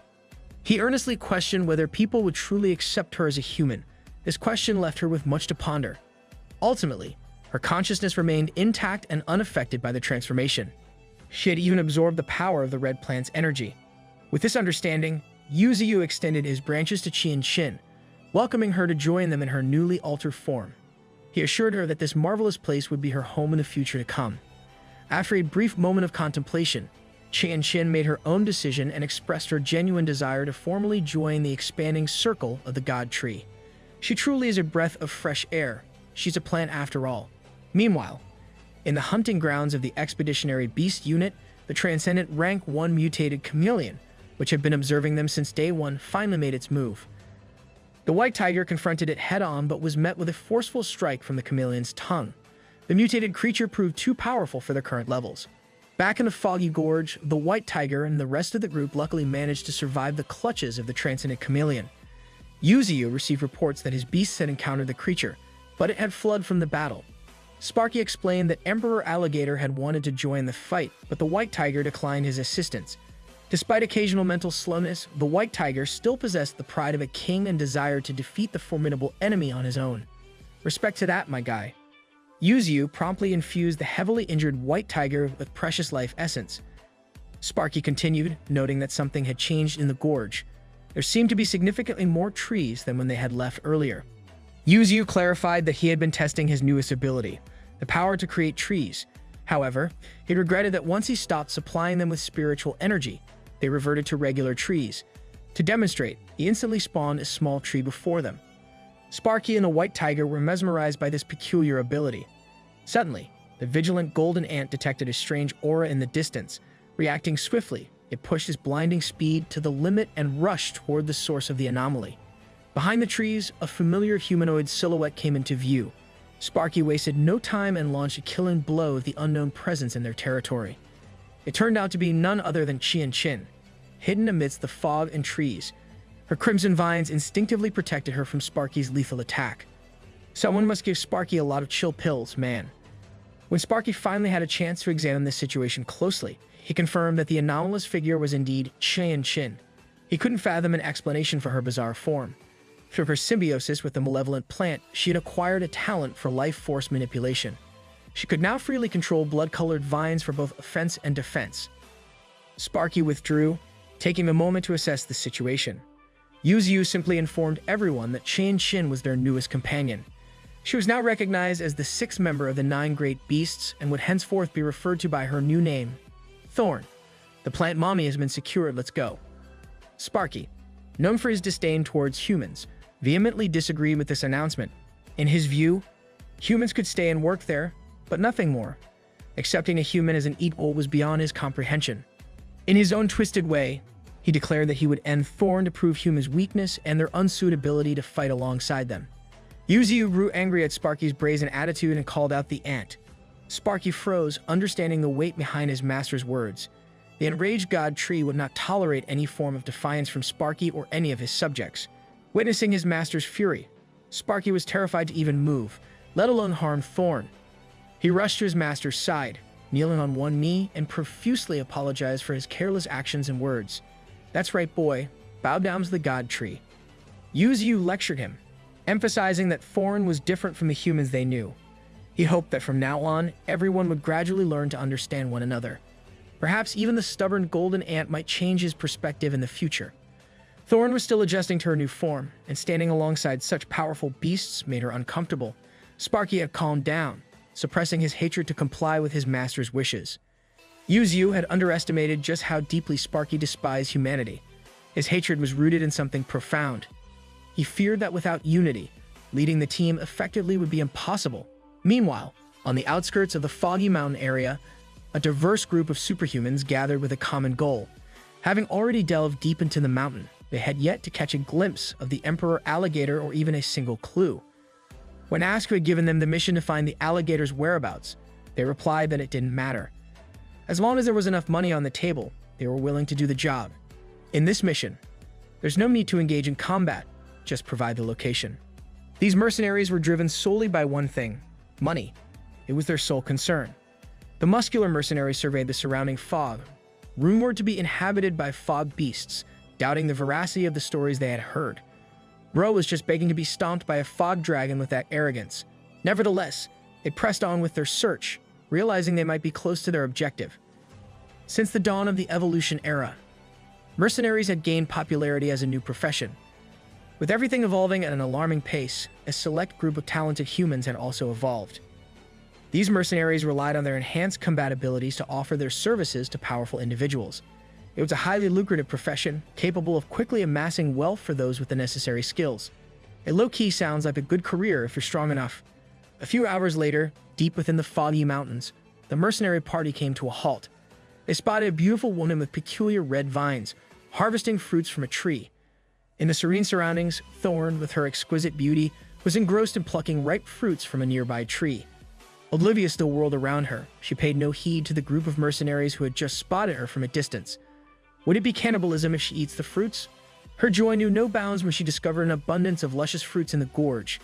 The very thought of collecting some for her superhuman friends would have been deprived of fresh fruits for an extended period. Immediately crossed her mind. She's too thoughtful, man. However, her peaceful endeavor was abruptly interrupted as the muscular silhouette of a mercenary swiftly approached, coming within inches of her. A single glance at him was enough to discern his nefarious intentions. The mercenary squad wallowed at their astonishing find, a rare encounter with a mutant like Thorn. It was only when she finally noticed the man standing beside her that panic gripped her, confronted with the presence of these unfamiliar and suspicious humans. Without warning, the burly man forcefully grabbed Thorn's delicate face, ruthlessly thrusting her against the tree trunk. Rendered unconscious by the sudden, brutal blow, Thorn became an even more significant prize in the eyes of the captor. This guy needs to go as soon as possible. To the shock of the others, the older mercenary reprimanded the man, but not out of concern for Thorn's well-being. Rather, he cautioned against disfiguring her face, as it would diminish her value on the black market. Apparently, there was a lucrative demand for rare mutant specimens such as her. This dude looks like Killu's grandfather. Go back to your own anime grandpa. The despicable blonde mercenary shamelessly proposed a twisted proposal to play with her maliciously, arguing that it would be permissible as long as they didn't inflict severe harm. The rest of the group eagerly joined in, seeking their share of sadistic amusement. However, the lone woman amidst the mercenaries interjected, attempting to steer them back to their primary mission, urging them to stay focused and not be distracted by other pursuits. Yet, as the woman caught a glimpse of Thorn's mesmerizing beauty, her demeanor took a dark turn. Her eyes gleamed with madness as she drew a knife, threatening to gouge out Thorn's eyes and leave her crippled for life. Regaining consciousness, Thorn pleaded desperately with the mercenaries to halt their sinister intentions. In an act of desperation, her protective red vines surged to life, effortlessly swatting away the assailants as if they were insignificant pests. Go girl, use Vine Whip. The muscular mercenary found himself impaled by the piercing red vines. Everyone was stunned by the sudden shift in Thorn's aura from weak to strong. Clearly, she was in an unstable state. The mercenaries regrouped, realizing that Thorn was a recent mutant with little control over her newfound abilities. They believed that by launching a coordinated assault, they could overwhelm and subdue her. With unfaltering determination, they charged towards Thorn, their actions synchronized with military precision. Overwhelmed by fear, Thorn found herself utterly defenseless against the onslaught, clueless about how to combat trained opponents single-handedly. Just as she braced herself for the mercenaries' relentless charge, a swift and incandescent golden streak sliced through the battlefield, targeting one of her assailants. It's our golden boy. In the blink of an eye, the mercenary group bore witness to one of their own losing his head at the hands of an unidentified assailant. The severed head lay separate from the body, while a familiar golden limb stood triumphantly atop the lifeless corpse. A whirlwind of emotions enveloped Thorn as she recognized the unexpected savior, the human bloodthirsty creature we all know and love as Sparky, who had arrived to defend his master's territory. Perceiving the peculiar sight of a golden mutant ant protecting a human mutant, the remaining members of the mercenary group struggled to comprehend the surreal scenario unfolding before their eyes. Realizing that his mission was merely to track the Emperor Alligator and not engage in combat, the older mercenary hastily attempted to flee. However, before his comrades could call out to him, He met the same fate as one of their fallen members earlier, rot in hell, old perv. Witnessing yet another of their comrades meeting a headless demise in the blink of an eye, the woman mercenary switched to survival mode, her instincts taking over. Sparky refused to tolerate these contemptible humans trespassing arrogantly in their territory, determined to exact vengeance for any sacrilegious acts against his master's domain. He swore that none of them would leave the mountains alive that day.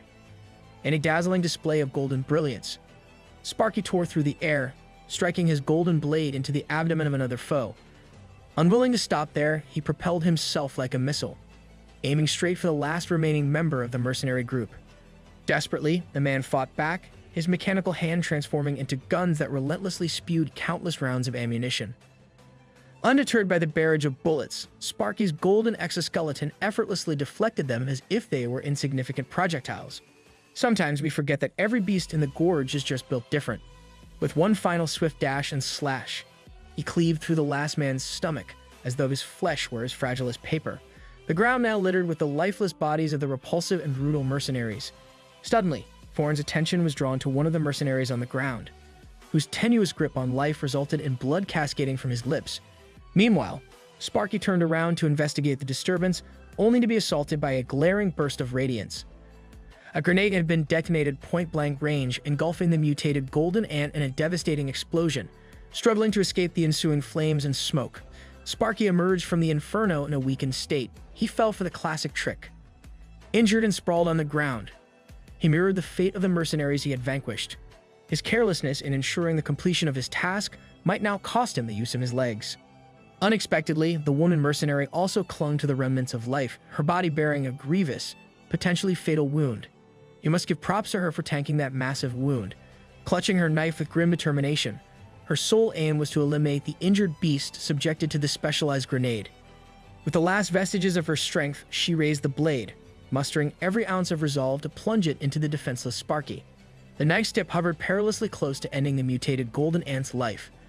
As tension reached its zenith, copious amounts of blood erupted into the air, painting a grim picture. With blood hitting the floor, the arduous battle finally reached its conclusion. The lifeless mercenary's eyes faded as a single crimson vine pierced through her skull and brain. Headshot. Thorn, without deliberate thought, successfully commanded one of her crimson vines to make a crucial play. Realizing the gravity of her actions, panic, relief, and shock flooded over her in a complicated mix. Moments later, the battle concluded, and the serene surroundings of the mountains returned as if nothing had happened. Amidst the battlefield, Thorn could be seen bawling her eyes out, crying like a child. She's climbing up the list of best girls. Sparky went to her side, scolding her to stop crying as she was being too noisy. One couldn't blame her, it was her first time taking to life, and she naturally felt horrified and horrible about her actions. Initially, she had merely accompanied her friends to the mountains to pick some spiritual herbs and earn a bit of money. Now, everything had turned extraordinarily. Her body had become mutated, and she had taken someone's life. Sparky became lost in thought, questioning why humans only feel a true sense of loss when it's the life of another human that ends. This ant is making me think philosophically. He used to be a simple and normal ant, but now he was a beast that had endured and survived constant torture and destruction from human experiments. He remarked that if Thorn had been captured by those mercenaries, her fate would undoubtedly be worse than what he had experienced. He reassured her that she had done the right thing, saving him. There was no need for her to feel guilty at all. Looking at the uncontrollably crying Shin, he sincerely thanked her from the bottom of his cold, golden heart. That's called character development. Our boy is growing up. She cried even harder as just a few days ago, this little guy had threatened to kill her simply because she was human. Sparky told her to forget he had said such cruel things. Standing side by side, facing the beautiful scenery, he curiously asked if she ever thought about her family in the outside world, if she misses them to this day. A profound sadness washed over her as she revealed that she was an orphan with no family to come home to. Sparky looked at her and genuinely proclaimed that now she had one. Sparky has that family riz. Wait, that sounds wrong. Hearing this lifted her spirits, bringing her out of her shell. From tears of pain and guilt just moments earlier, a glimmer of tears of joy at her newfound family rolled down her beautiful eyes. She had finally embraced her new form and her new home. Sparky caught a glance of her perfect beauty, and even a golden mutated ant couldn't help but become flustered by such a pretty sight. Not going to lie, I would have blushed too. Back at the gorge, Yuziu monitored the whole incident with vigilant eyes. He was surprised that he didn't even have to do anything this time. He was extremely pleased to see Qian-Chin's heart fully open to her new life. In the human settlement created by Yuziu, Thorn, formerly known as Qian-Chin, argued with her remaining friend who hadn't sworn loyalty to the God Tree. He couldn't believe she was making the life-changing decision with such confidence. She was determined to live her new life far from the past. She warned him to make plans for the future as well. The man was still conflicted, as unlike her, he had a family waiting for him to return. At this current day and age, the beginning of spiritual recovery had finally commenced. Inland cities were ravaged by beasts daily, and the death toll continued to rise. The most horrific disasters were experienced by coastal cities, as the world was hit by a frenzy of sea beasts. The death toll in the hotspots had even reached hundreds of thousands. I would hate to be a human in this world. During this time, humans dubbed this situation as the Dark Age. World leaders, military commanders, and other important decision-makers gathered around a round table to discuss crucial developments all over the world. The head of the China Federation initiated the discussion, raising the conclusion of the Spiritual Research Institute regarding the global sea beast frenzy. He demanded a further account of the current situation. According to the director of the Inland Spiritual Power Bureau of the China Federation, the concentration of spiritual power in the depths of the sea was rapidly increasing. Based on graphs and figures, the value of spiritual power in the deep sea had significantly risen over the past 6 months. Just give up at that point, bro. She explained that spiritual power could be compared to oxygen. In its pure form, oxygen is highly toxic, and the same goes for concentrated spiritual power. If a creature couldn't withstand the strong spiritual power, it would undoubtedly be poisoned to death. Consequently, countless deep-sea giants were forced to push up from the depths and take over shallow waters. Since shallow sea beasts couldn't face the fearsome monsters of the deep, they kept rushing towards coastal areas worldwide. As it stands today, the global sea beast frenzy cannot be avoided. General Zhou Jianjun of the China Federation anxiously inquired how much longer they would have to endure this frenzy. However, the answer simply terrified everyone in the room. The director of the Inland Spiritual Power Bureau was certain that this was merely the beginning. They had detected signs of spiritual energy rising not only in the deep seas but also deep inland. The so-called spiritual tide would come again, and the beasts of the continent would undergo a frightening second mutation. Coastal cities would be plagued by sea beasts, while inland cities would be attacked by savage beasts. That's a double checkmate. The inland presented a completely different problem from the coastal areas, as heavy and nuclear weapons couldn't be used to avoid catastrophic collateral damage. What awaited everyone in the world was a land-based fight, a war that would be even more terrifying than the one in the sea. Hearing the honest truth of their future sent shivers down the spines of every world leader present. In addition to this new information, the head of the China Federation had something to show everyone. Back at the gorge, on the other side of the world, Yuziu was intensely diving underground. His main route had reached a depth of 10,000 meters. As he descended, a sense of unease and oppression filled him, as if the world they knew was facing an unprecedented catastrophe. Ro was digging towards hell. The spirit of Xiao Qing accompanied him in the downward excavation as they grew closer to their destination. They were so close that they could see the ground emitting a strong, unnatural light.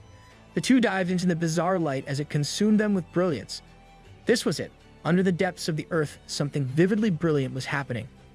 The Rook and the spirit arrived at their destination. The world of light exuded an aura and power unlike anything else. This was the spiritual tide itself. The spiritual power in the air was so thick it became tangible. Yuziu called out to Xiaoqing, informing her that amidst all the current happenings, a new cycle of evolution had begun. It depicted a golden ant protecting a woman while speaking perfect human language. Moreover, the one in the video seemed to be either a mutant plant or a mutant human. The head of the China Federation explained that this was a clip transmitted by a mercenary through a machine implanted in his eye. This man has cameras everywhere, dude. He's probably watching us right now. The clip contained vital information. Everyone in the room should have heard the words spoken by the ant. It had clearly shouted "Master" at one point. He concluded that besides the sudden appearance of the 8 peregrine falcons during the alligator hunt, he suspected that someone or something was behind everything, running the show. And that included the existence of the fog beasts. His leader is too smart for his own good. Yuziu is currently holding a curiously high-tech device in his hand, inspecting it, and concluding that it is indeed a spirituality shield. He hurriedly and angrily crushed it as this tiny device was responsible for interfering with his fog spread ability. He did not expect human technology to progress so fast to the point where they can develop devices that can interfere with spiritual energy. He worried that if they continue their momentum, he won't be able to sense life forms by using fog spread anymore. This development is proving to be quite troublesome. In front of him appeared Sparky, loyal and dependable. He tasked the golden mutant ant with calling a meeting for his inner circle. That's when the Emperor Alligator suddenly contacted him through telepathy, informing him about some bad news brewing on the other side of the gorge. It seems like there is a large number of strange disturbances appearing in the atmosphere as of late. In the sky, where the sky beasts soar, a very unnatural event is taking place. Airborne attack units fill the skies as the military is seemingly sparing no expense in this mission they are undertaking. While attack helicopters and fighter jets scour the air, the land is being flattened by countless tanks and artillery vehicles. The loud and coordinated march of soldiers can be heard echoing throughout the whole area. With the number of aircraft, heavy-duty land war machines, and the sheer number of foot soldiers on the ground, it seems like the Federation is gearing up for a war of historical proportions. Humans are finally making some smart moves. Every soldier in the line has a mix of anxiety and determination on their faces as they know they are about to head to their possible deaths. One particular aircraft landed on the ground, and its doors slowly opened to deploy the forces inside. Just one step out of the aircraft, and you can already tell that these troops are not your run-of-the-mill soldiers. This was the Transcendent Force Genetic Modification Department. Handcuffed humans that have mutated with the properties of various beasts disembarked from the aircraft as they readied themselves for the war that is about to commence. Some of the mutants that stood out were a man that resembles a vampire in a cloak and a woman with cat ears and tails. The familiar-looking cat woman looks particularly unhinged right from the get-go. They got crazy cat girls in the army. The enlistment numbers are about to go up. On the other end of the site, another aircraft deployed the superhumans of the Federal Transcendental Force Academy. One look at these humans, and you can easily tell that each one of them is a war-torn veteran with a lot of field experience. Right at the edge of the woods, the beast silently watched the deployment of such an impressive human force. Even the Expeditionary Beast Unit watched carefully from the safety of the fog. No matter how fierce these beasts are, they can still feel the undeniable pressure that the humans have been exerting as they pour their resources towards the mountains. Bald Head is already ready for the smoke. The already hateful Sparky was not pleased with this intrusion that the humans are daring to do. White Tiger could not help but let out a fierce roar as he's battle-ready for the conflict to come. One of the superhumans took in the scenery of the gorge. He looked at the highest peak of the foggy mountains from afar. The place they are aiming to conquer is certainly something to behold. After receiving reports from his beasts, Yuzuyu was put into crisis mode as the humans are moving faster than he expected. He worries that something might have happened to Xiaoqing, as she would have reported this development to him as soon as possible under normal circumstances. He knows that with such a large army and ridiculous resources being used, this is not just about catching the Emperor Alligator. It seems that they have another, bigger purpose for this operation. 5 days ago, in the roundtable meeting, the head of the China Federation proposed to everyone the mission to find out just who is in true control of the Misty Mountains.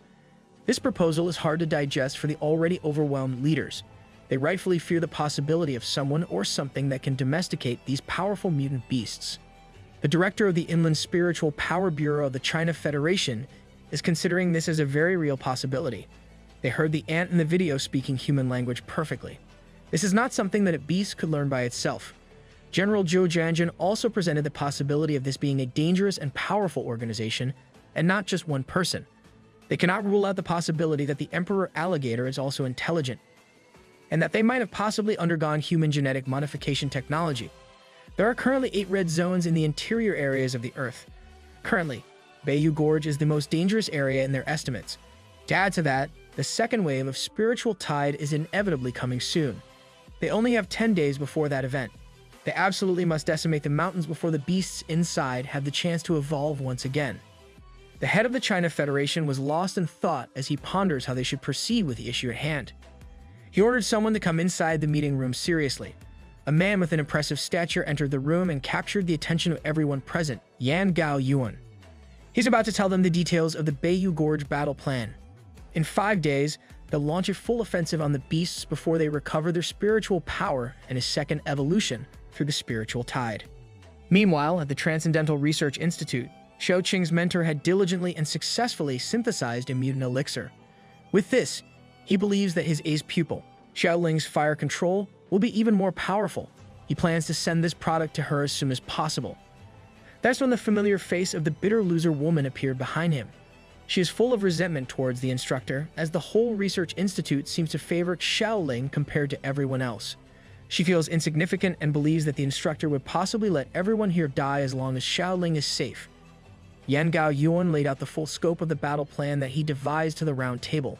He was immediately met with resistance, as his plan would require resorting to such extreme methods, and even if they win, they will gain nothing out of it. Another criticism is that they were using a gargantuan number of resources and troops, way more than they have ever used before. He reassured them with a simple fact: if they lose, there will be more serious consequences than they can imagine. He continued that every single beast in the canyon will be completely out of control after the spiritual tide. Realizing the gravity of the situation they're in, the leaders could not help but feel a shiver down their spines. Besides, they are treating this mission with utmost secrecy. All battle plans are kept secret from all ranks below major. And finally, Yan Gao Yuan requested that one person must absolutely be included in this battle plan. If the beast that stirred up the fog is human, then they must pick out someone with the corresponding abilities to deal with any unforeseen circumstances. Everyone already knows who the person he has in mind. The vital part of this battle plan is the man with scars through each of his eyes, the enigmatic General Li. This guy is not surviving 1 versus 1 against the God Tree.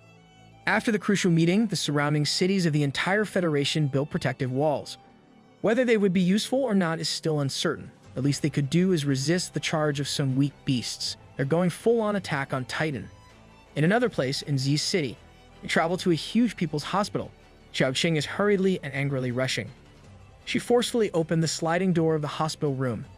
What she saw inside was her mentor, who had been nothing but kind to her at the Transcendental Research Institute, lying on the hospital bed with fatal injuries. The other research staff already knew that it was a bad idea to let the hot-tempered ace see her mentor in this state. He's barely clinging on to life, becoming increasingly weak with every passing moment. She's experiencing a rage that cannot be suppressed. Back in the research facility, it turned out that the bitter woman had gone ahead and snatched the elixir synthesized for Xiaoling. She was immediately consumed by its power as she struggled to fight with all her might. The elixir was made from the inner crystal of Fire Leopard. Although she wasn't a fire elementalist, her body would inevitably mutate. The instructor hurriedly ordered her to spit it out for her own safety. In response, she struck the kind-hearted man with her claws, critically injuring him. She better get used to the heat. She's going to hell soon. The deranged woman named Yan Langling was then taken into custody by the genetic unit of the military after she fainted. However, she received a lighter sentence since she was under the influence of the elixir when she hurt the instructor. She is now imprisoned and will soon be deployed to the front lines. He started to wake up, calling out to Xiaoling. He took out the other half of the elixir, having managed to defend it for his favorite pupil. She urged him not to talk too much as it was clear he was still in pain. He reminded her that she was still young with a bright future ahead. She didn't have to blame anyone for causing him harm. He didn't want her to ruin that good future just for him. Xiaoling's rage could not be contained towards the girl who had sent her instructor into this state. But reluctantly, she promised the instructor to do as he said. He felt at peace, and now he could rest assured. His words started to trail off slowly as he closed his eyes. He took his last breath as the life-supporting apparatuses indicated that the instructor had indeed passed away. He was a real one, R.I.P. The researchers frantically called out to the doctor as Xiaoling stood still. Inside her, a grudge burned that could not be extinguished, even with her promise to the instructor. This was the face of a woman ready for vengeance. She held the elixir in her hands, the last thing the kind-hearted instructor had bestowed upon her. The thing that ultimately cost him his life defending. She clenched it in her fist, refusing to let it go. She walked out of the hospital with a singular goal in mind, but she was interrupted by an officer inviting her to the headquarters of the Second Army. She was ordered to go to a new combat location as soon as possible. The first Transcendent group had already arrived, and she was part of the second group to be deployed. She had to go with the officer right away. When asked about the battlefield, he stonewalled her, as the details of the mission would be discussed later. They flew over in a military chopper, and the view of the terrain became increasingly familiar to her. She had finally confirmed that they were headed to the Bayou Gorge, the home for Master. Countless awakened soldiers lined up with utmost discipline as they prepared in the place where the war of humanity and beasts would take place. Yan Gao Yuan stood imposingly in front of the monstrous force he had arranged for this conflict. He promptly introduced himself as the supreme commander of the entire operation. Xiaoqing was caught off guard as she was suddenly thrust into a complicated spot. This operation marked the first time humans had launched an attack against the inland beasts. Their goal on paper was to deal with the fog beasts and the emperor alligator in the perilous Bayou Gorge. In addition to that, they had to eradicate the powerful beasts living within the treacherous mountainous areas. Looking at the impressive force of humanity, he proclaimed that their goal was to kill enemies they had never encountered before. He knew the enemy's strength was beyond their wildest dreams. He warned them that this would be a brutal battle. After all, the opponent they were facing was a mutant beast that could easily destroy fighter jets. This time, 30,000 personnel would be deployed for the operation, hoping to overwhelm the enemy with their massive numbers. However, with this tactic, the casualties on their side would be severe. But all that mattered was winning. It was the only way humanity could survive and live freely on this land. They were the first and last line of defense and offense against the inland beasts. And thus, the code name for this operation was the Hunt. This was his commander Irwin's speech. Only real ones knows that speech by heart. Every single soldier steeled their resolve as they readied themselves to charge into the jaws of the beasts. Xiaoqing knew that with this type of operation, something wasn't right, and the Federation must know something. She had to hurry back and report to her master. Suddenly, another officer approached her as she was being summoned by the infamous General Li alone. At the operations department, Xiaoqing stood before the general. He informed her that he had read her profile and knew that her hometown was at the foot of the Bayou Gorge. He also knew that she and her sister had been attacked by mutant beasts in the Misty Mountain, and that she survived but her sister wasn't as fortunate. With this knowledge, he believed she should be familiar with the road leading to the center of the Misty Mountain, and more importantly, she must desire revenge. She tried to reason that she couldn't remember much of what happened before the attack. She tried to get to the point and ask if that was all the general wanted. He extended a proposition to her. A few moments later, using her spirit, she managed to slip away and immediately reported to Yuziu. It turned out that General Li wanted to take her in as a disciple, and she said yes. Yuziu knew that with Xiaoling's talent and potential, ordinary people would want to take her in as a disciple. It was good for them to be able to join the inner circle of such a big shot. She informed him that the attack by humans would happen the next day. She was unsure whether they could win against this powerful assault.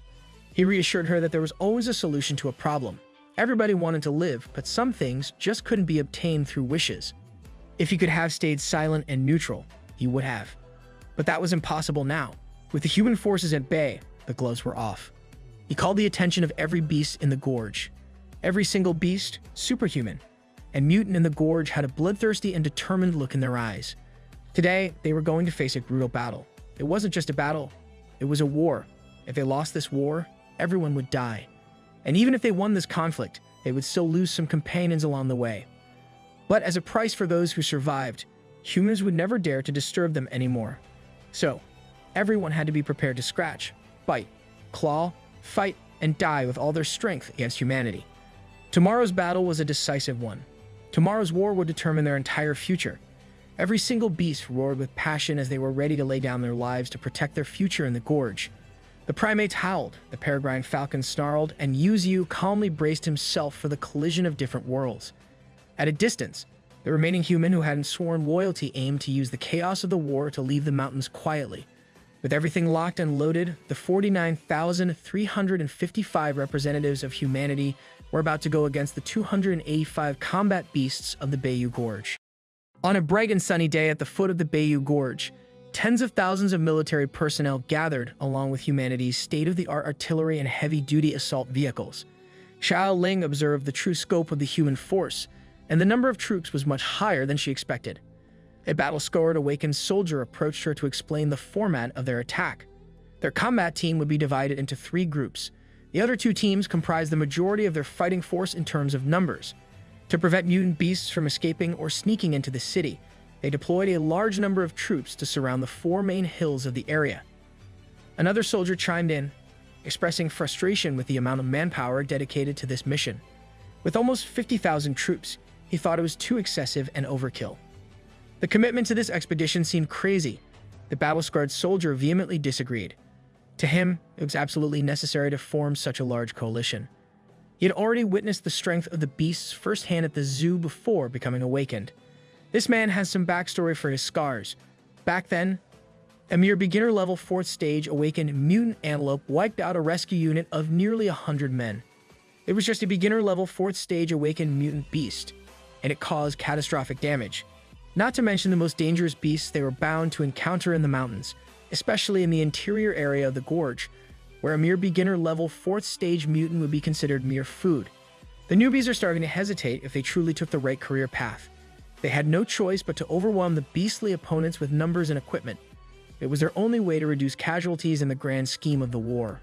Hearing all this information, Xiaoling's face revealed a complicated expression. She thought back to the remarkable power of her master and contemplated the number of human troops in 3 different points. She wasn't sure anymore if her beloved master could weather the coming storm. The god tree and the great beasts are looking like the biggest menaces to society, though. In the commander's tent at the base camp, Yan Gao Yuan briefed the rest of the officers on their plan of attack. As mentioned earlier, this operation would be divided into 3 directions. The middle troops would be the main offensive force, while the left and right flanks would encircle the enemy. They would initiate the operation by using ZT-Z999 tanks to bomb their way forward and pave the way for the infantry. The awakened troops would then act as the main attackers, carrying out the encirclement and suppression. All combat soldiers would be equipped with spiritual power shielding devices to conceal their spiritual power and scent. This method would make it harder for the beasts to detect them. Yan Gao Yuan summoned his troops. As the preparation time had elapsed, they have exactly 24 hours to execute. The hunt had officially begun. This war arc is about to go crazy, boys. The tanks from all sides of the gorge readied their heavy artillery and unleashed the culmination of human ingenuity. Each resounding shot echoed throughout the area, destroying the obstructing woods in the path of their unstoppable charge toward the main battlefield. The left flank forces rained down hellfire on the mountains, showing no mercy to any wildlife that resided in the massive area. The forces on the right flank utilized their airborne units, causing fiery explosions that transformed the landscape. They're going hard against the wrong trees. Some soldiers worried about the scale of bombing and wildfire they were causing on the perimeter. However, they had come prepared with a large number of firefighting units stationed around the mountains. The bombing served not only to clear the way to the gorge, but also to drive many beasts into a single location ahead. Suddenly, an imposing voice and an even more imposing figure interrupted the discussions among the foot soldiers. The man strongly urged them to focus solely on their mission and not think about anything else. The foot soldiers were shocked and scared by the appearance of this man. General Li, with his gigantic height, was truly menacing in every detail. This man is just the Giga Chad template. After all, he was one of the strongest generals in the Federation, a single man with the strength of an army. Arguably, he was the most powerful transcendent among everyone in the Federation. Let's see how he does against real power. The soldiers were confused as to why the general had jumped right into the front lines at such a high altitude. But when the smoke from the explosive bombardment cleared, a mountain that had been obliterated came into view. Every officer called for the attention of their troops. They were now ready to advance into the battlefield, filled with determination and courage, facing either death or glory. However, the fiery determination of the military was quickly extinguished as a giant silhouette appeared above their heads. It was none other than Yuziu's roots, disrupting the march and destroying the landscape with sheer force. Countless troops were crushed or flung away by this display of primal strength. That is how you draw the first blood properly. At the same time, gray and foggy creatures landed on the battlefield. Yuziu's fog beasts materialized, even more ferocious than before, as their howls filled the ears of the advancing humans. Xiaoling immediately recognized that her master had finally arrived on the scene. Yuziu, in his draconic form with his roots and various forms of materialized fog beasts, towered over the tiny specks of the human military forces. This scene is right out of Naruto. Yan Gao Yuan panicked at the report that they were already under attack from the front, not only their main force but also the left wing, where the awakened soldiers were currently being ravaged by savage fog beasts of different forms and unfathomably strong tree roots. A similar sight was taking place on the right wing. They reported to the headquarters that they were under attack by unidentified creatures in the fog, and their biggest threat was a winding and massive creature resembling a tree. Yan Gao Yuan looked at the entire battlefield and was taken aback by such a different start than what he had envisioned. Yuziu was now in his most ruthless state. With these detestable humans trying to break in and take away their peaceful lives, he would not let them get off easy. The stressed-out Supreme Commander, Yan Gao Yuan, ordered an accurate report on the number of fog beasts and monster trees. He also called for air support on the left and right wings. This dude is going to pass away not because of the war. He'll probably kick the bucket due to stress. They went all in, putting anti-aircraft guns on standby while releasing incendiary bombs. Explosions almost reached the fog beasts, which were susceptible to fire. Yuziu's sturdy and almost indestructible roots came to the rescue, tanking multiple rounds of anti-aircraft fire. In response to the firepower of the humans, the barbarism of the primate faction was unleashed upon the infantry. A large group of mutant gorillas suddenly appeared on the flank of the foot soldiers. Let's go King Kong faction. These apes possessed unfathomable strength and viciousness, now facing the armor-piercing bullets of the human soldiers. With a devilishly smart move, the larger apes in the group started digging out massive boulders from the rocky ground of the mountain, while the smaller ones rushed with unpredictable speed and pace. The boulders were tossed at the tanks, causing massive explosions at the flank of the human soldiers. The gorilla faction didn't waste this opportunity and charged with full rage and ferocity. Zooming out from the battlefield, the air forces could be seen arriving at the flanks for support, but Yuzu's massive root was ready to match their forces. He was extremely pleased with how effective he had been in dealing with and halting the initial advance of the impressive army. That's when the Emperor Alligator reached out to him, informing him that a few mice had silently broken in. He assured his subordinates that everything would be okay. No matter how elite and covert those mice were, there was already someone ready to deal with them. If the humans have shooters, he has even wilder ones. The elite forces sneaking inside the foggy mountains maintained their vigilance in the unfamiliar woods. Suddenly, a laser sight caught the presence of a vicious-looking beast ready to pounce at any second. It was none other than Baldhead himself. When the light was shed upon their direction, it was revealed that this was the entire Expeditionary Beast unit, a force with the strength and madness to conquer a whole section of the mountain range and hunt countless beasts. These guys are about to go nutty with their kill-death ratio. This time around, the Federation has deployed around 50,000 troops. These numbers consist of 100 tanks, 75 helicopters, 1,000 awakened troops, and 2,000 genetically modified soldiers. Most of the numbers are composed of China Federation's strongest military force. To top it all off, they have General Li on the battlefield. They'd already established that simply finding the Emperor Alligator is not their real mission. They are aiming for the root of it all.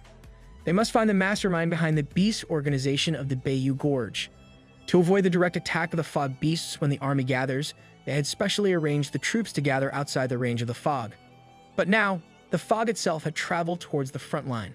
Even though they have no idea how the enemies accomplished this seemingly impossible feat, one thing is for sure.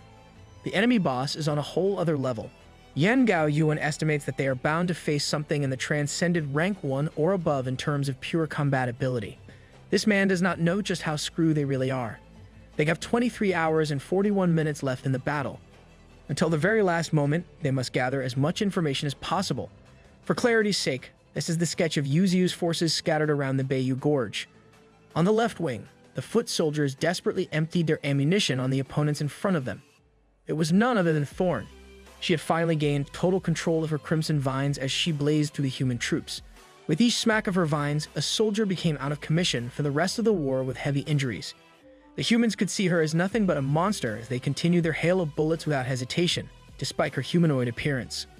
Coming from the flank, a ferocious jaws stretched open as a gigantic figure of a white tiger descended upon the fighting soldiers. Blood spurted out everywhere as the white tiger finally started going on a rampage for his bloody feast. Thorn and the white tiger, the teacher, and the dumb student teamed up. They had to remain careful with their moves, as they were massively outnumbered by the enemies ahead. The white crane hurriedly rushed to their side to warn them of something big incoming. It was a powerful missile bound to crash and explode on them. It swiftly made contact with the area they were standing in, and a loud detonation echoed throughout the mountains. The supergenetic modification team duo watched as the beasts in front of them were swallowed up by a massive blast. The detestable woman Yan Lang Ling had reached beginner rank 8, while the lion man Shizi was at beginner rank 9. They were already celebrating the deaths of the opponents standing in the way of their advancement. She even joked that the white tiger's skin was hers for the taking. Why did they have to make the cat girl evil? That's when she was taken aback by the sight in front of her. The rank 9 white tiger, rank 7 Thorn, and the duo of rank 6 Tempest Wolves stood their ground unscathed from the destructive force of the missile. The lion man, Shizi, became even more fired up as he admired the opponents in front of him. They had survived a cannon missile that was specially developed to deal with beasts. He did not expect them to still be alive, let alone uninjured after taking it head-on. I've told you guys 1,000 times, these beasts are just built different. His eyes were fixated on the ferocious-looking white tiger, the king of the beasts. Yan Lang Ling proposed that they should capture the woman. With this method, they would truly be able to get the mastermind to show up. With an agreement that they would split the white tiger's skin and the woman, Shizi readied himself for a fight between two kings as he transformed into a monstrous lion. Meanwhile, in another part of the battlefield, A stick traveled in a forceful trajectory. It was the gold silk monkey brandishing his stick toward a soldier's crotch. "I can feel your pain, soldier man." The war armor boar, on the other hand, was drop-kicking the troops like he was in an exhibition wrestling match. Lastly, Baldhead was running all over the place with a speed so fast that he was dodging bullets mid-air. The foot soldiers were starting to panic as none of their shots were landing no matter how hard they tried, and the beast was slowly getting closer to them. Baldhead finished his rush with a booty smack toward the soldier's face. The disrespect is unreal. That's a stinky finisher. The three Beast Stooges had become a deadly trio when it comes to dispatching troops. After all, they had gained plenty of experience fighting beasts in the mountains. Just like a wholesome group of friends, they celebrated their victory with a cheerful high five. As they were leaving the area to patrol another place, the gold silk monkey noticed something fishy amongst the bushes out of the corner of his eye. Coming off from a decisive victory against the foot soldiers, he immediately and confidently jumped towards the bushes as he readied a stick strike, like he always did. While midair, he realized his mistake as the figure in the bushes came into view. It was a man who was part of the super being team. He had purple hair and massive scorpion tail growing from his back. That's a whole villain. The gold silk monkey was too late in identifying that he had just made a huge blunder with his overconfidence as a scorpion tail stab was already upon him. He tried his best to guard against the brunt of the tail's force as the man smiled confidently at him. The gold silk monkey flew back to his friends with minimal injury, but he was in a worse condition overall. He was stabbed by the scorpion's tail, and the venom was already circulating through his body, judging by the looks of the wound. The man claimed that this is the strongest venom of all the venomous scorpions out there. In just a minute, the gold silk monkey would die. Hearing this angered Baldhead, and he did not waste any time rushing at the limits of his speed. He swiftly locked onto the man from the flank. As he was rushing with unparalleled rage and aggressiveness, someone managed to keep up with him. It was a man with a thick yellow aura, running side by side with him, praising his exceptional speed. It's Overman, the got old Flash on their team. The man promptly grabbed Baldhead midway through his rush and forcefully sent him crashing through the floor like it was light work. Another member of the super being team descended from above, wielding a massive spherical hammer. She was coming in with a bang, her heavy smash locked and loaded towards the already poisoned gold silk monkey. Fortunately, the war armor boar managed to take the heavy smash squarely to his head, protecting his weakened brother from being crushed on the ground. He gritted his teeth at the pain of taking such a heavy attack literally head-on. The super being team trio stood at a distance as they easily gained the upper hand just like that. The lightning-fast older man is the beginner rank 8 Lei Su. The freakishly strong cute woman is the beginner rank 7 Yun Chui. And lastly, the venomous scorpion hybrid is the beginner rank 6 Du Shi. The beginner rank 8 Baldhead, beginner rank 7 war armor boar, and gold silk monkey were suddenly torn down from their high spirits and driven to a corner by such an effective series of ambushes. Seizing the opportunity as the two beasts were badly injured, the super being team trio saw it fit to bring the battle to its conclusion. They rushed towards the beasts with everything they had. Without hesitation, Baldhead took the initiative to meet the rushing team midway. He had finally activated his thunderous ability. Baldhead will clutch this.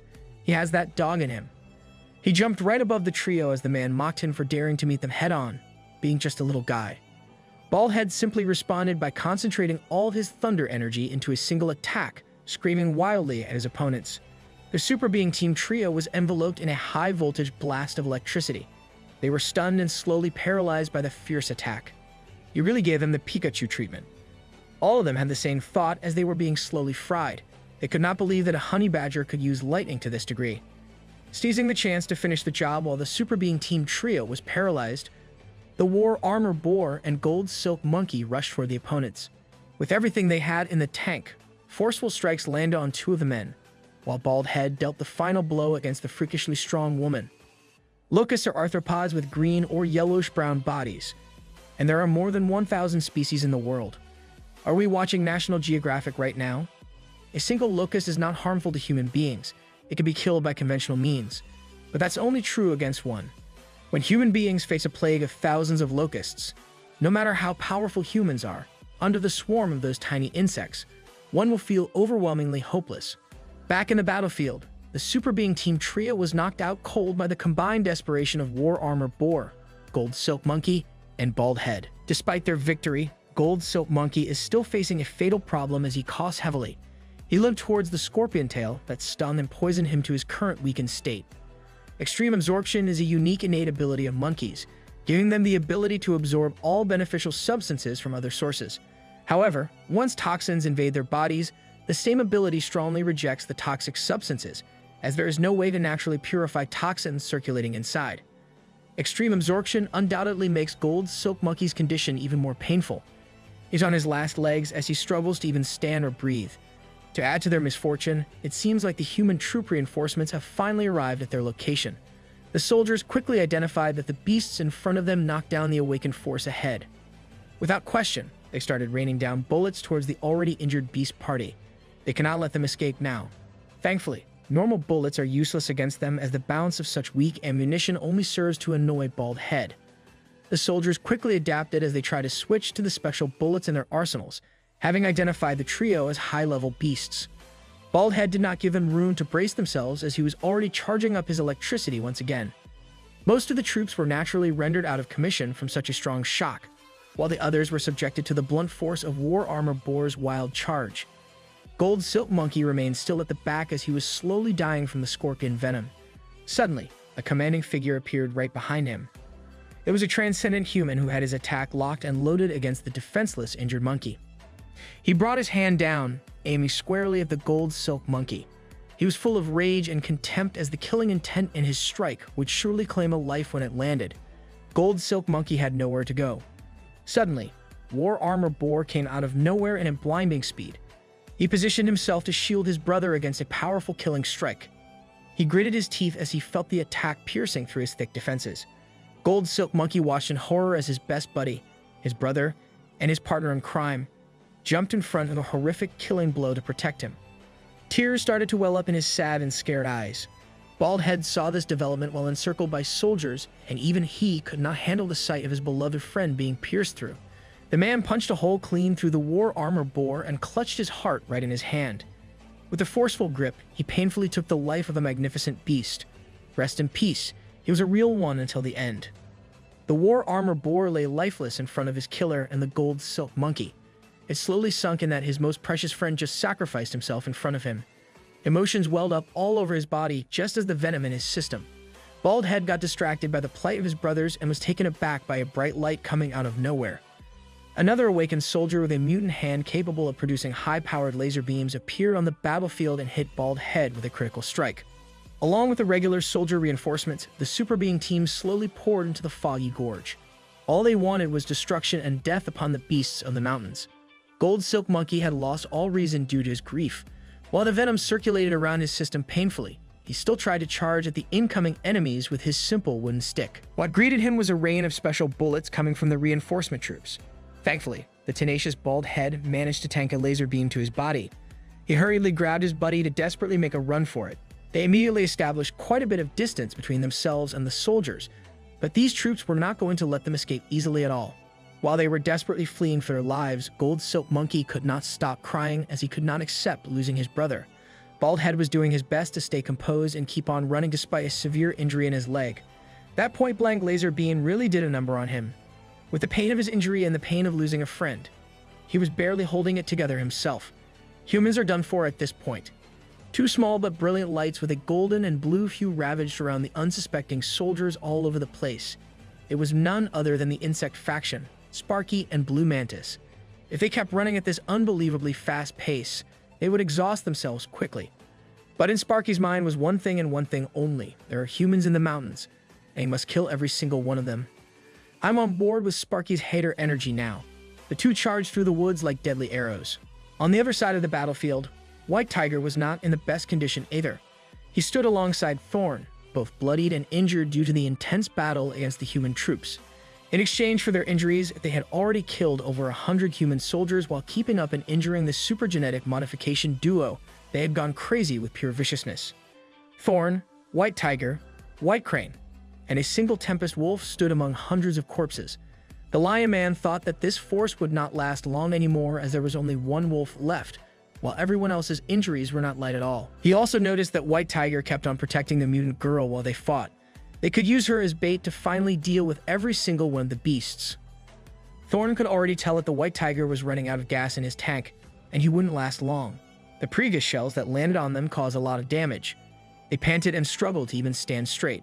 She knew that if it wasn't for White Tiger lasting this long despite running out of energy quite some time ago, they would have been caught already. Suddenly, even more awakened reinforcement forces arrived on the battlefield. They were being led by a familiar face from the supergenetic modification team.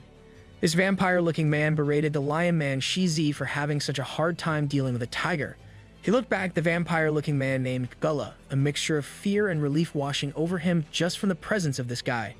The already discouraged Thorn was sent into an even deeper despair as she saw the reinforcements arrive. She also sensed that the guy named Gullah had a huge spiritual amount in his body. Only her master, the god tree himself, could deal with this mutant, the genetic transcendent Gullah. Feed this man garlic and he'll probably die. He ordered the troops to just keep on attacking as they had been doing. The beast squad would fall sooner or later. This time around, every single awakened soldier was charging in for the kill. There was no way that the White Tiger and the rest of the party could take another full-force charge from these reinforcements. But White Tiger was just too tenacious. He alone met their charge and promptly latched onto one unfortunate soul as he crushed him with a powerful jaw and unbelievably sharp teeth. The White Crane and their remaining Tempest Wolf did not give up either as they slay their fair share of awakened soldiers. Even the docile Thorn did not show any mercy to anyone that came within her strike zone. The crazy cat girl Yan Langling took advantage of the commotion of the battlefield and threw 2 flash bombs towards Thorn. She was enveloped in a blinding light, stunning her in place and halting her crimson vines. Throwing flashbangs in an open field with your teammates is crazy. Yan Langling's hand transformed into nefarious claws as she aimed to take down Thorn. She did not waste a second and brandished her claws. Heavy artillery missiles rained down hellfire from above, decimating the airborne units of the military. The primate faction was forced to endure and dodge the full brunt of the explosions pouring down upon them. The infantry on the ground observed with maximum anxiety as they tried to catch a glimpse of whether the monstrous beasts had been blown up or not. Contrary to the foot soldiers' wishes, the primates were safe and sound, as bloodthirsty as ever. They sought asylum at Yuzu's roots as soon as the missiles were released. The roots and the beasts remained unscathed despite the best efforts of humanity's technology. Realizing that the apes were unharmed, the soldiers promptly tried their best to hinder the beast charge by unleashing a hail of bullets upon them. Meanwhile, in the air, the Peregrine Falcon faction had finally arrived on the scene. They did what they did best, flying at incredible speeds and eliminating every single airborne unit of the human force. Yuzu sneered, knowing that missiles, explosives, or any of the human forces could never penetrate him, just as he was boasting about his resilience. A decisive step could be heard just a few meters from him. A fearsome silhouette, with extremely powerful proportions, slowly approached him. The figure was a human with 2 scars on his eyes, showing no hint of panic or worry. Yuzu celebrated that, finally, a human had reached his main body in this ongoing war. We're finally seeing another boss fight. Let's go. Of course, this so-called human was none other than General Li, the most powerful transcendent of the Federation. Back in the intense battlefield, Yan Langling forcefully thrust her sharp claws towards Thorn's body. Blood spurted everywhere as she utilized every muscle in her body to pierce through. She exerted so much force that she lifted Thorn into the air, charging through the battlefield until their momentum was halted by a massive tree. Thorn suffered a grievous wound at the side of her body, bearing the full brunt of Yan Langling's ferocious attack. The insane cat girl cursed Thorn, claiming that she smelled just like the country girl she despised from the bottom of her black heart, Xiao Ling. She continued to say that the smell stank and made her want to throw up. Yan Langling planned to end her ridiculous rant with a final killing blow to the mutant woman, but she immediately felt that something was severely wrong. A massive claw strike came so fast that she did not even have time to process what was happening. She was thrown to the side, tossed away like a ragdoll by Thorn and the White Tiger. The Lion Man called out to his partner as she crashed through the ground, sustaining fatal injuries. She struggled to speak and breathe as blood spurted from her neck. Thorn was not in a better condition either. Gasping for air, the severe injury at the side of her body grew even more serious with each passing moment. That's when something unbelievable happened. In perfect human language, the White Tiger asked her to leave wholeheartedly. The White Tiger continued with his words as if he were a toddler who had just learned how to speak. He wanted Thorn to go and find their master, the God Tree. Thorn was taken aback by the White Tiger's words. In the months she had lived in the Bayou Gorge, he had been the only beast who had a hard time even understanding simple words, let alone speaking them. She had been a patient teacher, while the White Tiger proved to be her most troublesome student. He continued with his broken, childlike, but ultimately meaningful speech. He explained that behind them, there were many powerful spiritual resources. If Thorn didn't leave right away, every single one of them would die. She understood the gravity of their situation, but she couldn't bear to leave the beasts who had grown closer to her heart over time. She tried to protest the White Tiger's words, but she was met with a loud, gentle, and meaningful howl. White Tiger should be nominated for Best Cat Award. The howl finally gave her the determination to do what she needed to do at that moment. With her grievous wound, she utilized her powerful crimson vines to flee from the battlefield towards the location of their master, the God Tree. Naturally, the awakened forces would never let her go easily, so they promptly chased after her fleeing figure. The first ones to get close to her were immediately chewed up by the ferocious jaws of the Tempest Wolf. Following that, the reinforcement soldiers took their positions and prepared to rain down long-range special bullets upon the mutant woman. Just as the bullets were about to reach the already injured Thorn, the White Crane took the shots like the loyal subordinate that he was. This allowed Thorn to get further away from the chasing units. The White Crane teared up and chirped as he started to feel the pain of tanking the human's special bullets. The last Tempest Wolf on this side of the battlefield also succumbed to his stamina as the awakened forces unleashed their simultaneous abilities, overwhelming the beast. The human forces gained momentum as they released their full force upon the battle-worn White Tiger. Thorn couldn't help but cry her heart out at the thought of leaving her friends and her pupil, White Tiger, to fend for themselves against the brutal humans. Even though they couldn't hear it, she apologized profusely for not having the strength to help them at all. More awakened forces rushed in, attempting to chase after the fleeing mutant woman. The last line of defense against these pursuers was the stalwart White Crane, spreading his wings and enduring the strikes from the awakened humans. With every attack he took, blood spurted from his frail and slender body. He remembered the fight he never wanted to participate in. In the White Crane's mind, he had no emotional attachment to the two girls attacked by the war axe snake. He didn't want to die, and he couldn't understand why creatures that were already dead needed to be mourned so heavily. For him, such behavior was meaningless. But in the end, he still chose to fight and ultimately lost horribly. Cranes are large terrestrial birds that live in flocks. Usually, they consist of several families and form an even larger flock. They were considered an endangered species, but with a revival of spiritual energy, they barely escaped extinction. After his experience against the war axe snake, he sought refuge under the protection of the God Tree.